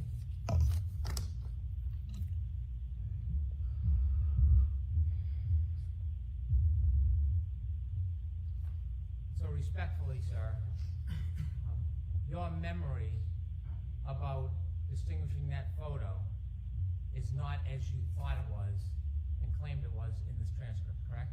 Correct. And that's not a matter of you trying to fool anybody or lying, is it? No. No, it's a matter of time passes and memory fades. Yes? Yes. And that's one real example why at the academy they teach you when you write reports to be as detailed as you can. To accommodate the fact that memories can fade.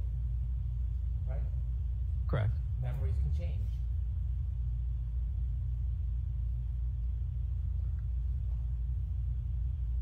I know what I saw, and that wasn't it. Well, that's not what I'm asking you, because just testified that under oath you had looked at that photo and distinguished it, but that's not accurate, is it? No. And so it's not a matter of you perjuring yourself or lying, it's a matter of difficulties with memory, wouldn't you say? Yeah. Correct. And you've shared those same difficulties with memory as many other witnesses. Objection. Sustained. You have, as is human nature, difficulties with memory at times, correct? Correct. And so that very certain memory you had about your testimony last year, fair to say that never happened. Correct. You were simply mistaken, weren't you? Or something more, please tell me. Correct.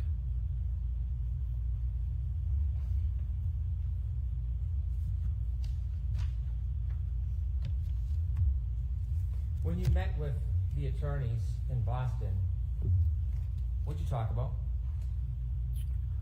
It was just a way for them to meet with me and see me face to face, and then ask me how I would be subpoenaed, who would they need to send a court summons to, what my schedule was like coming up in the next month, months. Those things all could have been accomplished by phone, correct? Could have. So the face-to-face meeting, what did you talk about? Objection. I'm going to allow it. Over here. What did you talk about? Excuse me. So that, okay? Over here. So we're going to jump forward to see the end of Hank Brennan's cross. Hear that, folks? Hold Hank on. Brennan said, over here, Alan Jackson. Oh, that's when it happened. Hold on, watch this. That was a moment. Hank Brennan was like, look over here. To go to Sidebar. Hold on. Watch this. You got to listen pretty carefully. To go to Sidebar. Hold on.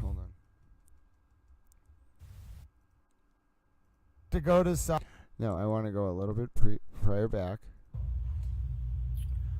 It was just a way for them to meet with me and see me face to face, and then ask me how I would be subpoenaed, who would they need to send a court summons to, what my schedule was like coming up in the next months. Those things all could have been accomplished by phone, correct? Could have. So the face-to-face meeting, what did you talk about? Objection. I'm going to allow it. Over here. What did you talk about? Excuse me. So that, So it was very soft, but Brennan said over here, telling the witness, because look at the witness' eyes. He's looking over at Alan Jackson. And so Hank Brennan thought the witness was being coached. And so Brennan was like, look over here. And then Alan Jackson called for a sidebar. Did you all catch that? It was very subtle, but I caught it. okay? Over here. And then, hold on, did you hear at the very end there, before I say to go to sidebar, you hear Alan Jackson say, over here, when Brennan's walking over to sidebar, you could tell he was pissed. Okay. Over here. Did you hear it? He's over here. Hold on, one more time. Summons to what my schedule was like coming up in the next months. Those things all could have been accomplished by phone, correct? Could have. So the face-to-face meeting, what did you talk about? Objection. I'm going to allow it. Over here. What did you talk about? Excuse me. So that, okay? Over here. Over here, Jackson was pissed, ladies and gentlemen, and I could hear it at the time, as could the rest of us. It was a quick sidebar. Had a bad memory. Accurate. Oh, and then the bad memory details questions was about even worse. It got Karen worse and worse. retrial. Oh, Hank Brennan, I was Sidebar, just G20. yelling. Oh, we're going to moment about to come defense, and then AJ demanded a sidebar. Moments, scenes.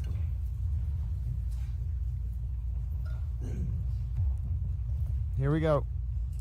You told us there was some background about being subpoenaed and timing. Substantively, what did you talk about with the attorneys when you met them at their hotel conference? Other than that, they didn't go over my testimony. We just spoke about that I said that the taillight was not completely damaged. Okay. Did you get into any detail about the conversation about your testimony today? No. When did you meet with them? I don't have the date. Last year, this year? I don't have the date. I don't recall the date. I'm not looking for a date, just the general year frame. Last year, this year? probably June, early in this year. Are you having some difficulty with memory about that as well? On a certain date, yes. Not a certain date. Was it this year probably? Do you think you met them this year? This year. Do you know what month you met them this year? I wouldn't know the month. Certainly you talked about this issue with the taillight, didn't you? Yes. When you talked about the issue with the taillight, did anybody from the defense offer you any unusual information? No. Did they ask you questions about it? No. So you went to a meeting in a Boston hotel in a conference room, and nobody talked about the taillight? Objection. I'm going to allow it. Sir, I'll ask you another question instead.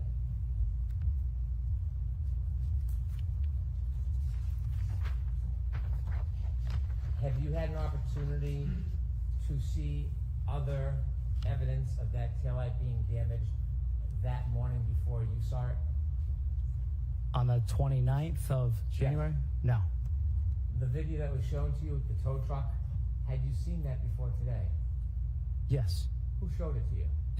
From seeing it on TV, and Was it shown to you during your conference room meeting at the hotel? it was not. So you looked and studied and watched this case a little bit? With all due respect, sir, I don't live under a rock. It's all over social media and the news. You can't avoid it. I'm not criticizing you or discounting you. I'm just asking you. Have you been exposed to this case since you made those observations indicted on January 29, 2022? I have. Have you seen other video footage and evidence about that taillight since January 29, 2022? I have. Have you seen other information since you last testified last summer about the taillight? I have. And seeing this extraneous information, this other information, do you think that played a part in some of your difficult memory? Objection. I'm going to allow that. Your Honor, give me approach. Okay? Yeah, if you approach after she already allowed it, you're screwed. Oh, Hank Brennan is just destroying this witness. This witness clearly changed his testimony from the first trial, clearly met with the defense. Oh, this has gone down in flames again for the defense. You can't play Hank Brennan. Are you some kind of fool? We're at Sidebar, ladies and gentlemen, creeping towards the 4 p.m. potential end of court. Who knows where this is going to go. Ladies and gentlemen, Alan Jackson just lost, and now he wants a sidebar. It was quick. I'm going to guess he was told he lost, and now Hank Brennan's going to get to re-ask his devastating question. There's Karen Reed. I'm a towel. There's Chloe the dog in a wig. I am a towel. Hank, we know you're ready. We know you're willing. We know you are a super towel. Take it away. Come on, Mr. Brennan. The world awaits your decimation of the Karen Reed defense witness who clearly changed the story.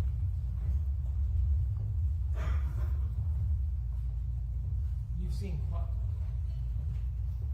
quite a bit of information about this case and the issue regarding the taillight since you first made the observations back in 2022. Wouldn't that be fair to say? It would be fair to say. And based on all the additional information you've read and seen, would you agree it's had some effect on your memory? I guess. No, I don't want you to guess. You testified that you made explanations at the last trial that you didn't make, right?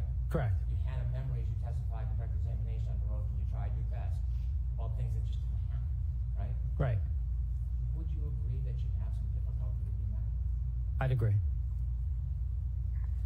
I want to show you some evidence of that taillight before you had a chance to see it indicted.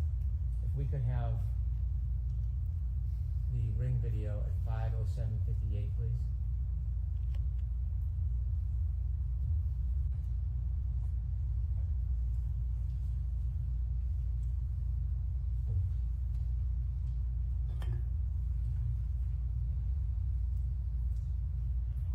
Have you seen this video before, sir?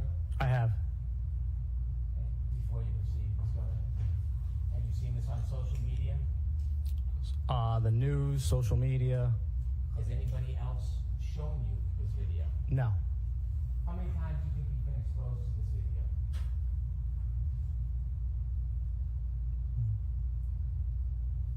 Too many to count.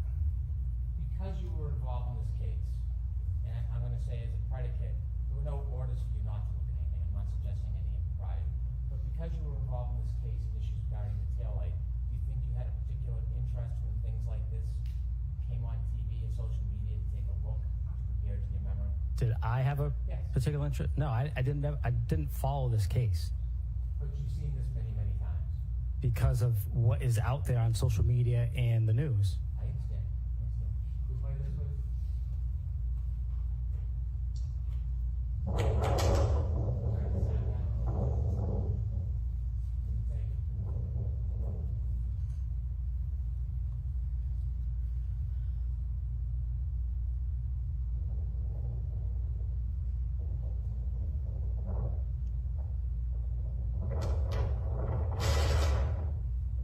Stop, please. Do you see that white part of the back rear right taillight? Objection. I'm going to allow it. You see that? Sir? Can you zoom in a little bit more? I can. Can or cannot? I can. You can. C-A-N can? Yes. Thank you. Continue, please. Continue. Stop it. Can you bring it back, Ms. Gomez? Back one. Hold it right there. Zoom, please. You see, sir?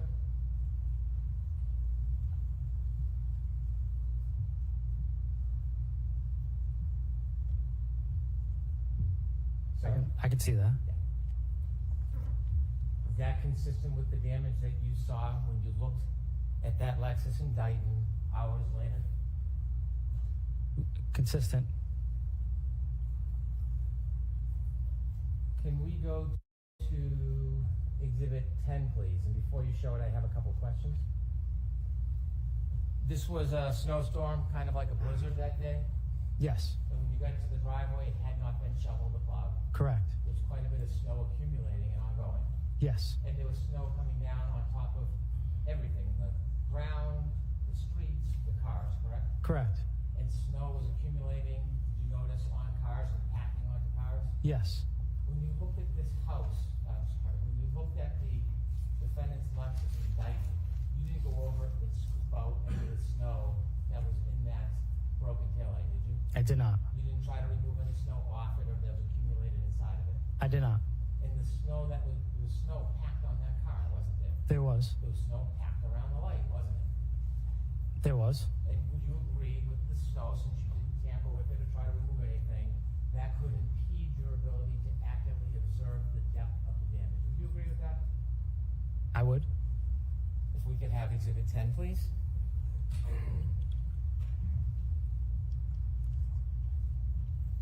Does that appear to be the same Lexus you looked at when it was in Dayton? And it's a far view, so I don't want you to guess. If you're not sure, you can tell me. I wouldn't be able to tell you. I can't. We have Exhibit 11, please. Can you take a look to the right? You see that right tail light, the white part? I can. Missing, yes? Looks like snow is packed on it. Does it look like there's a red tail light there? Does not. This is before you saw the car in Dayton? Do you know that, or you wouldn't know that?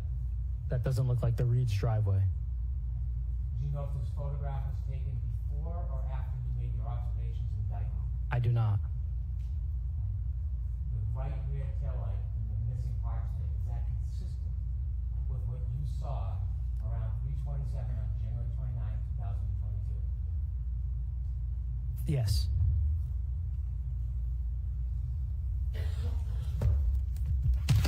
I have no further questions. Okay.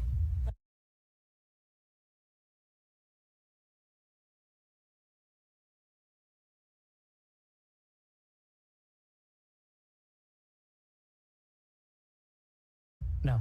Did I show graph? No. I did. Did you tell me your availability and willingness of substance testimony was from last Sergeant Barrows, 29, difficulty whatsoever. The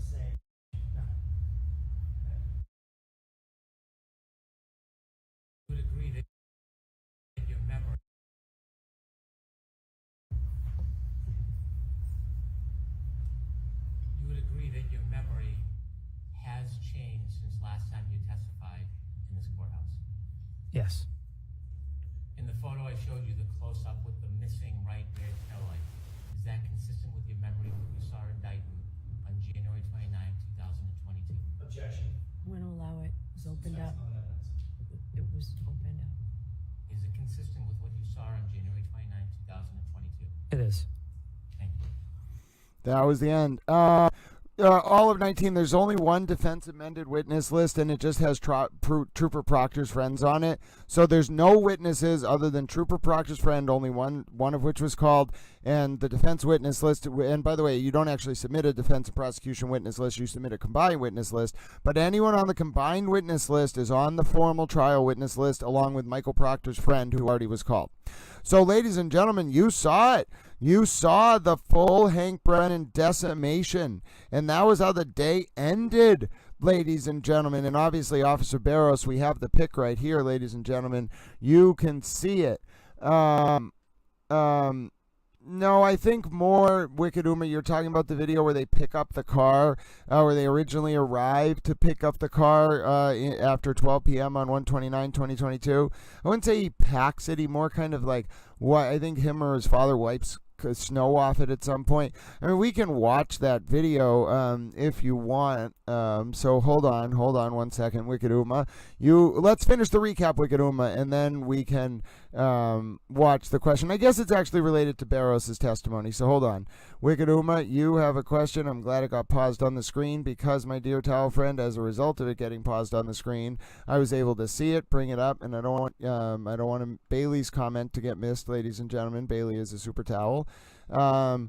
Yes, hi Eva. Yes, we're just finishing the recap. We have one request, and we got to remember we're keeping towel. We're not keeping towel, but we're trying to keep towel healthy. So, but yes, we have a request from Wicked Uma to look at the video of the brother. So we're gonna do it, ladies and gentlemen. We're gonna do it. Hold on 1 second. Hold on, and don't ever feel bad about making a request because it is relevant about the state of the taillight as it was broken leaving John's house versus arriving at Karen's parents' house sometime, ladies and gentlemen, I'd say after 2 p.m. on the afternoon of 1/29/2022.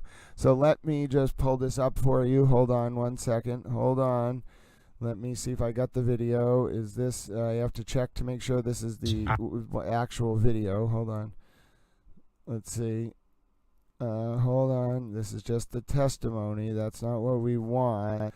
What I want is yeah, I got it. I got the video for you. I got it. I got it for you. See, Wicked Uma? I'm a super towel. You asked Tal's memory has it, and I think this is where I also asked Nathan Reed if he was an accessory after the fact. You know, I want to ask you if you were an accessory after the fact, Mr. Nathan Reed.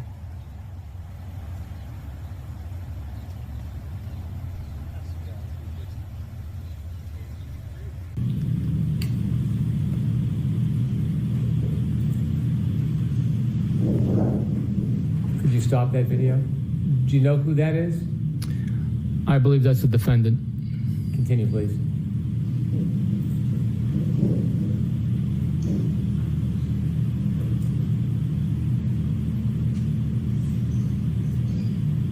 Could you stop that? Do you know who exited the car?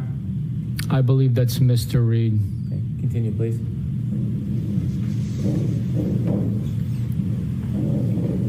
This is hours before Dayton, by the way.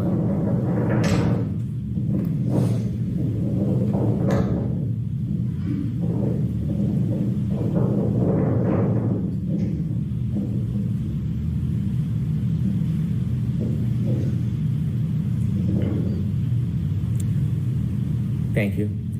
Did you continue to watch the video from the driveway? Yes. During that time period? Yes. Did you see anybody else get out of that car that was in the back? Yes. And who did you believe you saw getting out of that car? I believe it was the defendant's brother and possibly his companion. I don't know who that is.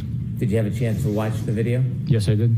At 12:35 p.m., could you play video 174, please? Here you go, Wicked Uma.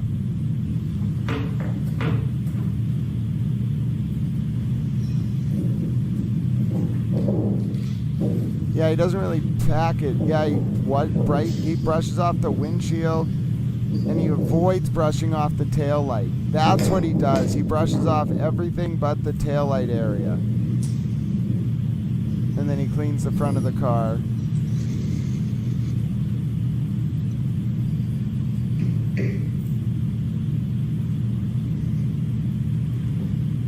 Yeah, I'll take a look, Christina.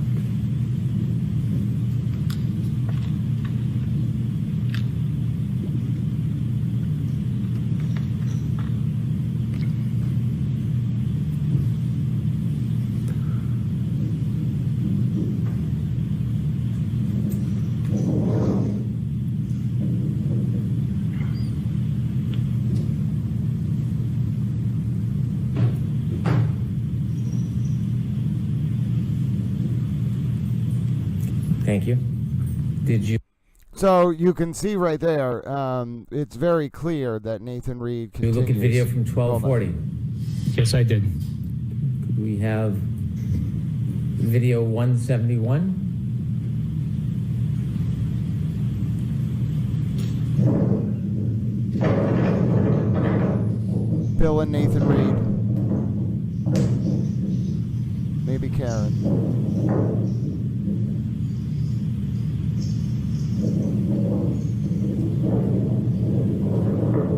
It's, yeah, Nathan Reed on the right, Bill Reed on the left.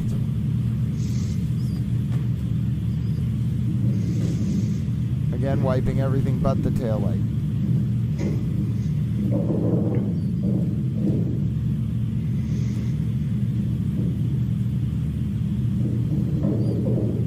That's Nathan's wife, Kristen Bordeaux, getting out of the back car, walking forward.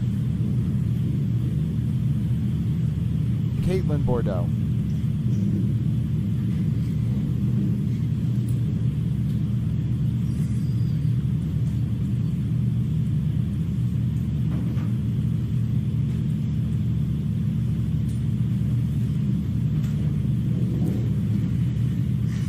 And 175.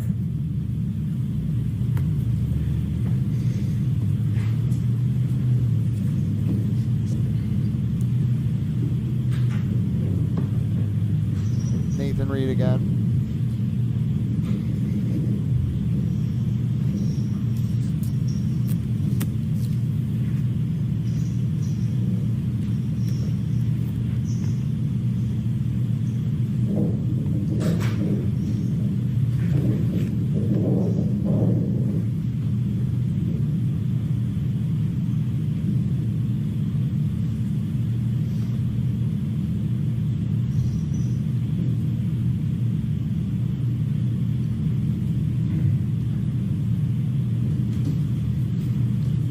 Here's the interesting part.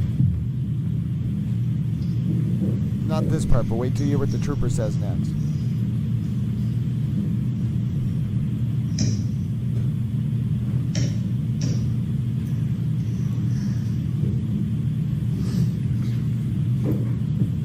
Thank you.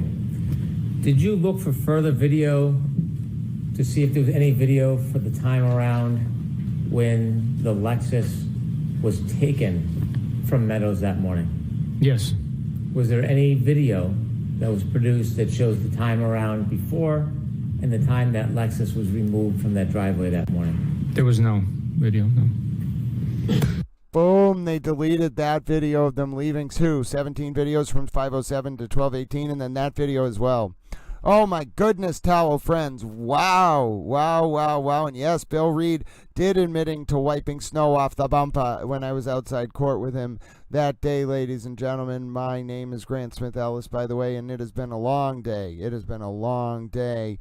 Ladies and gentlemen, we have done our recap, folks. I appreciate every single one of you who tuned in. We will check out some of the new motions tomorrow morning. There's a motion about like a limiting witnesses' testimony, ladies and gentlemen. And then, of course, we will be back at 7:30 a.m. Oh, we're going to do a special towel stream tomorrow at 7 a.m., bright and early. We have a half day of court tomorrow. Are you excited? I'm excited. And listen, ladies and gentlemen, I know how much it means for you all for Little Towel to have a positive attitude. And listen, I am fallible. I am a human. I walk amongst this earth just like every one of you, and I want to promise you that even if Little Towel has a bad day, even if Little Towel is a little bit stupid socially sometimes and emotionally and has bad executive function, I truly care. I come from a good place. I want to be a better person. I want to be a better towel, and I want to get better. So don't fawn over me. Please learn to think for yourselves. Empower yourselves with this information. Don't be obsequious. Don't, even to me, I know all of your support for Little Towel is not gratuitous. You all truly mean it. I truly care about so many of you, but I also know that a positive towel atmosphere is what we all want to see. But know that even in your down moments, whether it's big towel, little towel, or the towelettes, or washcloths, soap dispensers, flannels, hemp towels, paper towels, beach towels, microfiber towels, or otherwise, you can have a down day. That's what makes you special as you. It's how you respond. It's how you react. It's how you learn. And it's where you were coming from that matters, ladies and gentlemen. And that is how we, as Towel Souls, continue to talk about the John O'Keefe and Karen Reed retrial from a respectful place of reverence, ladies and gentlemen, from a place of compassion and universal toleration and unconditional love. And ideally, ladies and gentlemen, from a place of informed public discourse, such as to ward off usurpation of our representative forms of government and their constituent branches, in particular the judicial system. Now, my name is Grant Smith Ellis, and if you've been enjoying this recap, please give the stream a like, subscribe to Towel Channel. We've been going for about 10 and a half hours now, so not too long. That gives me a little bit of time to go out, get a snack, ready the recap. I'll upload that when I get back. I'll get some rest. We'll be up. We'll see each other at 7 a.m. tomorrow. Join us again, youtube.com/@GrantSmithEllis, and thanks for watching this recap. I have to note the end of the time of the recap because I have to go talk to the Towel friends. 5:59:15.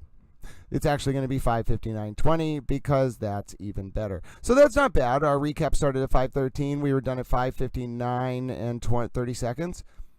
Wonderful, Towel friends. That's not bad. Hour and 30 minutes. Bang it out. All of 19. Oh, don't make me tear up. There's nothing that makes me tear up like a super hippo.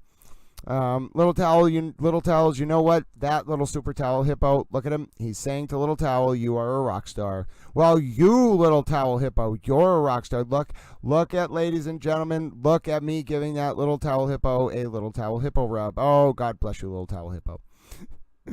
But yes, ladies and gentlemen, that was the end of the recap. So thank you all for tuning in. And you know, ladies and gentlemen, you know that I am about to say our closing because we're not going to be gratuitous. We're going to keep Little Towel healthy, and we're going to see each other super out early in the morning tomorrow. So we're going to do truncated closings. Number one, if you like this stream, if you found it helpful, if you benefited from it, I would love if you, as I mentioned, if you'd like the stream, subscribe, because there are a number of ways to support this channel. Little Towel is going to do okay, at least for a little bit here. We'll figure it out. I have a new towel microphone. I hope you're all excited. New towel microphone tomorrow. It hopefully will arrive. It's going to be here by the morning. We're going to have towel stickers on it eventually. All of the Towel friends, Pat Brooks, Mandy Strong, HB, oh goodness, the list is extensive, ladies and gentlemen. You're all going to get stickers, whether it's on the microphone or some other way. I'm going to figure out whether it's on plushies. You all are going to be remembered in the form of a towel microphone. That's going to be wonderful tomorrow. And then, of course, ladies and gentlemen, the second thing that we do is I get to read all your names. So here's how we're doing it. Oh, goodness, look at this. Paula, PK, Eva, Wicked Uma, Iowa Travel Nurse, Peach Pie, Amber M, DJ, Olive 19, Tay Marie, Wicked Uma, Elevate the Process, Peony and Rose, Cat in the Hat, Wild Roses, Iowa Travel Nurse, Paula, Elevate the Process, DJ, Eva, Peony and Rose, Olive 19 again, Vicky's Mom, Wicked Uma, Deb H, Eva, Elevate the Process, Glamis Girl, Tay Marie, Amber M, Colleen, Henry, dear friend, DJ, Greer's Garden, Peony and Rose. Oh, Olive 19. I missed your super towel chat. Oh my goodness, ladies and gentlemen. There was a super towel hippo and there was another super towel hippo. Oh my goodness, he's hyping me up. Oh, I'm hyping you up, super towel hippo. Oh, you make me a giggly little towel. Oh, why do these exist? They are so wonderful. You little towel hippo. Oh, God bless you, little towel hippo. Yes, you are hype. No, listen, I'm hype about you, little towel hippo. I'm going to get a little towel hippo plushie, and he's going to say hype. And I'm going to be like, that's the Olive 19 towel hippo. Oh, God bless you all of 19. You have so many wonderful questions. You have so many wonderful resources. You are such a wonderful person, and it means so much to me that you are here. And it's not gratuitous. Ladies and gentlemen, people are like, you can't possibly care about this many people. I do. I don't know why, but I authentically do. I remember things about your life. And yes, you cannot literally know all of like hundreds of people and thousands of people and millions of people around the world. But I truly try to remember as much as I can about those of you who take the time to engage and chat as I can. I promise you, I've put an extensive amount of effort into trying to remember details about you because you mean something to me as a human. You are special because you are you, and you are special because you are part of this wonderful towel fabric of the universe. It is not about, like, as you notice, like, I'm not necessarily, unless I need it, saying, please support me, do this for me. No. What matters to me is that you all have found friends here. You all have found comfort and solace here. You all have found a place that brings meaning to your lives and gives you a sense of whatever it may be. Maybe you were looking for friends that make you smile. Someone who talks like he's a towel horse racing announcer that makes you laugh. Someone who, you know, is a human and you want to help. I don't know. But the point is, whatever it is that helps you find your eudaimonia in the ancient Greek, or summum bonum in the Latin, okay, ladies and gentlemen, your greatest good on this planet, asymptotic though it may be, approaching but never touching human perfectibility, look for reasons to help. That's why I love providing the stream. And if we need to run a fundraiser for you, if your service dog needs help, whatever we can do to help you, please just let me know, because I think you all are such wonderful human beings. And that's the kind of tears that Towel likes, ladies and gentlemen. Tears of joy because of how wonderful all of you are. And yes, ladies and gentlemen, I see Tay Marie, Carol Jones, Christina, Wicked Uma, Tay Marie, love you more. Oh, you have such a wonderful, wonderful username. And yeah, I agree with you, love you more. That shows a very close relationship between Mr. Reed and the Dayton PD. And Karen's mom, I think, used to be a cop in Fall River, maybe? Colleen Henry, Vicky's mom, Rachel McIntyre, Peach Pie, I love your username. Eva, you are a super towel. Elevate the process. Super towel hugs to you. Colleen Henry again. Wild Roses. Linda A, hello, dear friend. God bless you. Paula, oh, look at all these towel friends. Murder by Maestro was here. Hello, towel friend. Fair Maiden Wins. You have a wonderful username. Wonderful to have you with us. And I want to send a super towel apology and hug to Alana. Towel loves you. Towel gives you a special hug. I'm sorry. You can comment again in like an hour or something. I didn't mean to ban you. I'm just a stupid towel. Mandy Strong, God bless you. Colleen Henry, oh, PK again. Bailey, Towel loves your hearts and your username. Wild Roses, oh, ladies and gentlemen. DJ again, you are such a super towel. Deb H, we almost share a birthday. You are a wonderful super towel. Oh, ladies and gentlemen, Dee Dee, I love your username. And I think it was in June, the summer of 2024 when he met Jackson. The witness didn't really know. Oh, Peonian Rose, I love your username. Luisa Ramirez, I'm so glad I got to see you before I checked out. Mary Adams, my super towel friend. Every time your profile picture pops up, I say, oh my goodness, that's my super towel friend, Mary Adams. You warm my day up. Kim Cordeau, it's great to see you, dear friend, and I am going to get some rest. Going to go run a towel errand, get a snack. I'm going to get all ready for our 7 a.m. special towel stream tomorrow morning. Get ready. I love the Hippo too, Olive. You have no idea. And also, guys, towel friends, John DePetro is going to do an interview with us. And we also have the wonderful, lovely lovely Sphinx, who's going to do an interview with us, one of the super towels. So both of those interviews, let me try to get them scheduled over the coming days. Let me reach out to John as soon as I get done with this stream. Ladies and gentlemen, get excited. Yes, everyone, get some rest. You are all super towels. I want to make sure I didn't miss anyone. Emily Joyce, God bless you. Macy, Iowa travel nurse. Oh, ladies and gentlemen, all of my towel friends are coming through to say hi.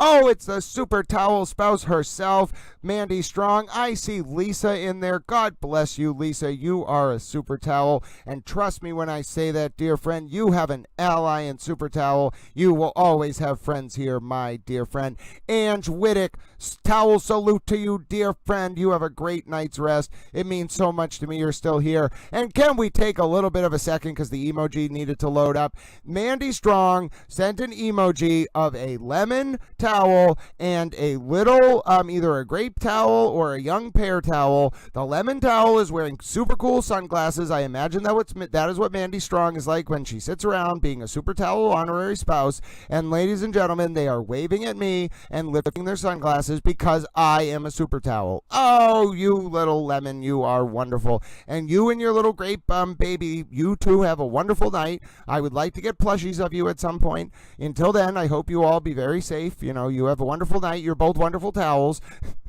Oh, super towel spouse Mandy Strong. What a way to finish our reading of the towel friends in chat. Oh, goodness. Yes, I saw Emily Joyce. I saw Wicked Uma. I saw Colleen Henry. Look at the love in the towel chat. Ladies and gentlemen, it is raining towel love in the towel chat for each other. Listen, the support, I don't ever want to be ungrateful. I feel so guilty over the years where I would not go to Christmas and stuff and not receive gifts from my family because I felt like I wasn't worthy or I couldn't get them gifts. I never want to be unappreciative of this love that is in this channel, not just towards Little Towel. I want to be very grateful of that support, but it's when you all are so supportive of each other and you know each other. That is what truly brings me happiness. I cannot tell you, I'm beaming like a little towel.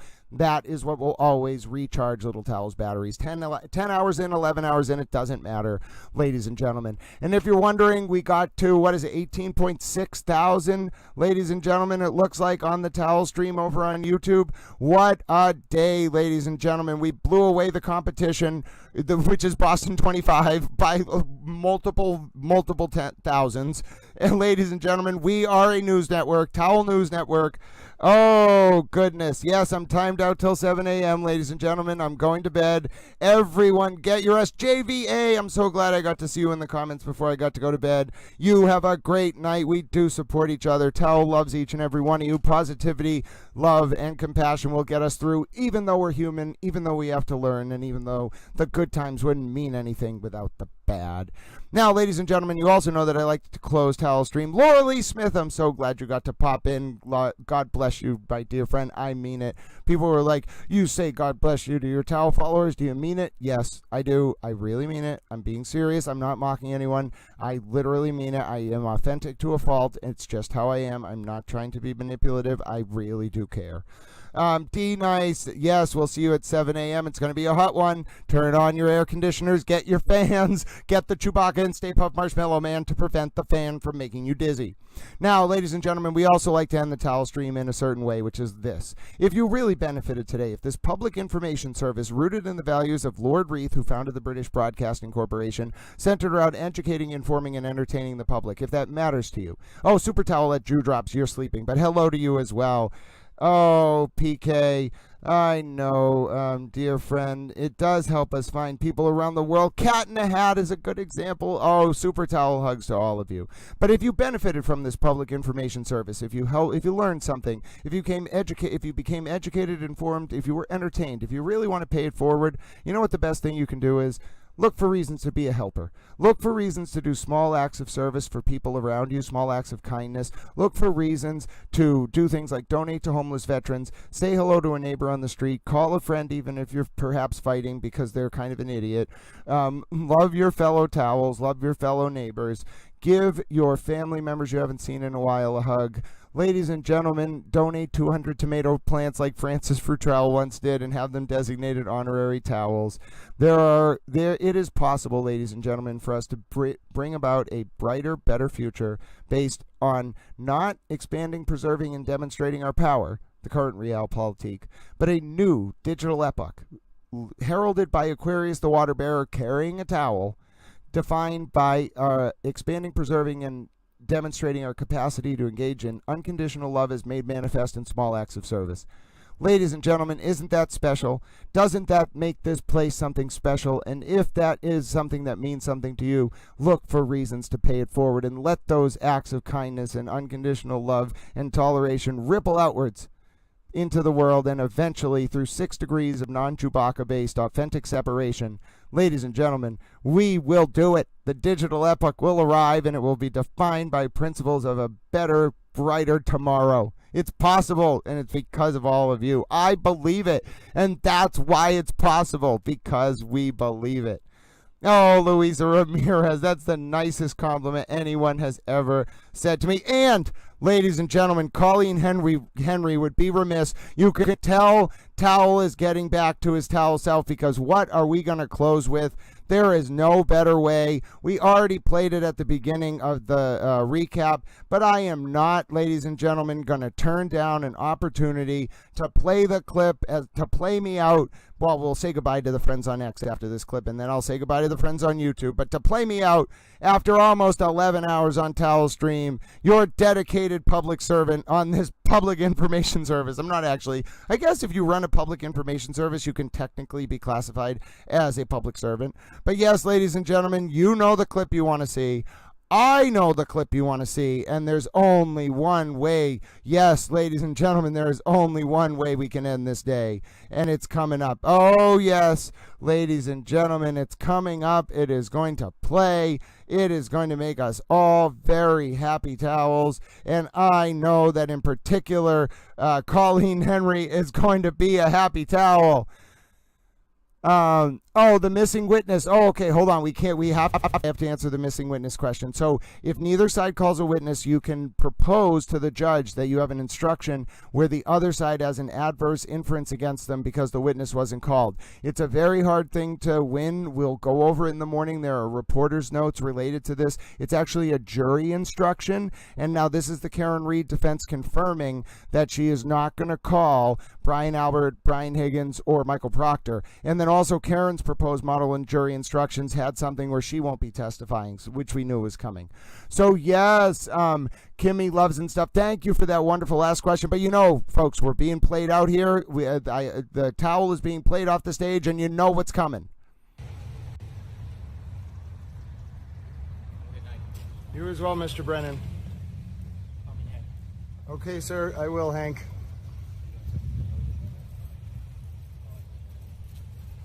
One more time. You as well, Mr. Brennan. Okay, sir, I will, Hank. Oh, one more time. Ladies and gentlemen, one more time. We even have a call me Hank emoji now. You as well, Mr. Brennan. Okay, sir, I will, Hank. You know we love it. You know every one of us loves it, ladies and gentlemen. The Call Me Hank clip. Oh, goodness. Goodness, ladies and gentlemen. All right, every one of you. Here's how we do this. So we have a tradition here. Friends on the X. We say goodbye to you first, then the Towel friends get an extra Towel YouTube friends get an extra few minutes because you Towel friends on the X get an extra few minutes in the beginning. I like to balance things out. I literally care that much that I think about that. Does it matter that I do that to anyone? I'm sure it doesn't, but it matters to me. So Towel friends on the X, you enjoy the rest of your Wednesday. You know we're going to be together tomorrow. Bright. Is it Wednesday? It might be Tuesday. It's Tuesday. Oh my God, I'm losing track of the days of the week. This trial has taken over my mind. I'm literally going to lose it. I think the lawyers are going to lose it. We're all going to lose it. This needs to end, and we need to go into deliberations. Karen Reed's chances of conviction skyrocketing with that mistrial today. Ladies and gentlemen, that mistrial request that they lost. Ladies and gentlemen, 95% conviction rate, by a 95% chance of conviction on at least one of the elements of count 2 and probably maybe count 3, but she's getting convicted on one count in my opinion. No doubt about it, ladies and gentlemen. Oh, Luisa Ramirez wants to end the towel stream by letting me know that I got to keep it up. Absolutely, Luisa Ramirez. I'm going to stay in healthy towel shape. I'm going to keep it up. We're going to let the ex-friends know that Luisa Ramirez is a super towel, and we're going to let the ex-friends know as we wish them a good rest of their Tuesday that little towel right there, ladies and gentlemen. Do you see that towel? That's the spirit we bring to this stream. No matter what you go through, even if you got to recognize your own faults and improve, you got to keep it up. So Towel friends on the X, you enjoy the rest of your Tuesday. We'll be back with you tomorrow, Wednesday, June 4th, 2025, 7 a.m. Special early start in the Towel YouTube. Half day of court tomorrow in the John O'Keefe and Karen Reed retrial. My name's Grant Smith Ellis, youtube.com/@Grant Smith Ellis. If you want to join the chat, 11 hours later, I'm still going. I have incredible vocal dynamic range and strength, apparently. I don't know how I do it. All right, God bless. Be safe out there. Twitter friends or the Towel friends on the X. I got to go talk to the Towel friends on the YouTube. Be safe again. Travel. Be well. God bless you. Towel friends on the YouTube, you know that you get a few extra minutes with Little Towel. All the 19,000 friends on the Towel X, ladies and gentlemen, say hello to them. Just absolutely, it doesn't matter if you're Al Jazeera, it doesn't matter if you're a FKR channel, Pro Justice for John O'Keefe channel. It's the Towel channel, ladies and gentlemen. It has risen to the pinnacle. It is because of you all, ladies and gentlemen. Even the local news stations must look up at Little Towel and say, Ted Daniel, eat your heart out. The Towel stream is bigger than your network. Oh, it's because of you all, ladies and gentlemen. People have heard about this community. People know it's a special place. And for some reason, it centers around a man who thinks he's an anthropomorphic towel, who thinks he's a horse racing announcer, who thinks he's an auctioneering announcer, who sometimes thinks he's David R. Murrow, who sometimes thinks he's David Attenborough, and who sometimes thinks he's Howard Cosell. Yes, I have about 7 different personalities on this stream. It is kind of a Monty Python sketch, but it goes along with the Reithian values of using entertainment to hook the public so they become educated and informed consumers of information. Therein, warding off usurpation of our representative forms of government and protecting the free world. Yes, ladies and gentlemen, I am a towel, and that's what Towel Stream's all about. So, Bella Marie, you got back for the ending. This is the ending we need, ladies and gentlemen. This is the positivity. This is the Towel love. This is why this stream is so special. We saw it over the past 24 hours. Towel can ride a little bit of a roller coaster sometimes. It doesn't mean that I have faults as a person. It means I'm growing, improving, and I'm learning how to manage my various acumens, from my analytical intelligence to my emotional intelligence to my executive functioning. And by God, I may have to do it in front of the entire world with 87 countries now tuning in, but we're going to do it together, and that's why I'm so grateful to you all. On a very serious note, it's not fake. It's not gratuitous. I put so much time into this because I care about you all, and you mean something to me. You're special because you are who you are. You're special because you found this community, and we're special because you're here. God bless every single one of you, ladies and gentlemen. You are the best towels. And Mandy Strong, a lot of people have been making X accounts to follow Little Towel and things like that. Check it out. You'll find me, Grant Smith Ellis. Start slow. Ask questions, honorary towel spouse. We are here to help. But yes, I am. I know I have to go. I have to go to bed. God bless you all. Man, Super Towel Spouse is making me go to bed. I'm going to do it, ladies and gentlemen. God bless every one of you. Until we see each other at 7 a.m. tomorrow, my name's Grant Smith Ellis. Towel loves you. Be well. Go with God. God bless you. I mean it. Towel loves you. See ya.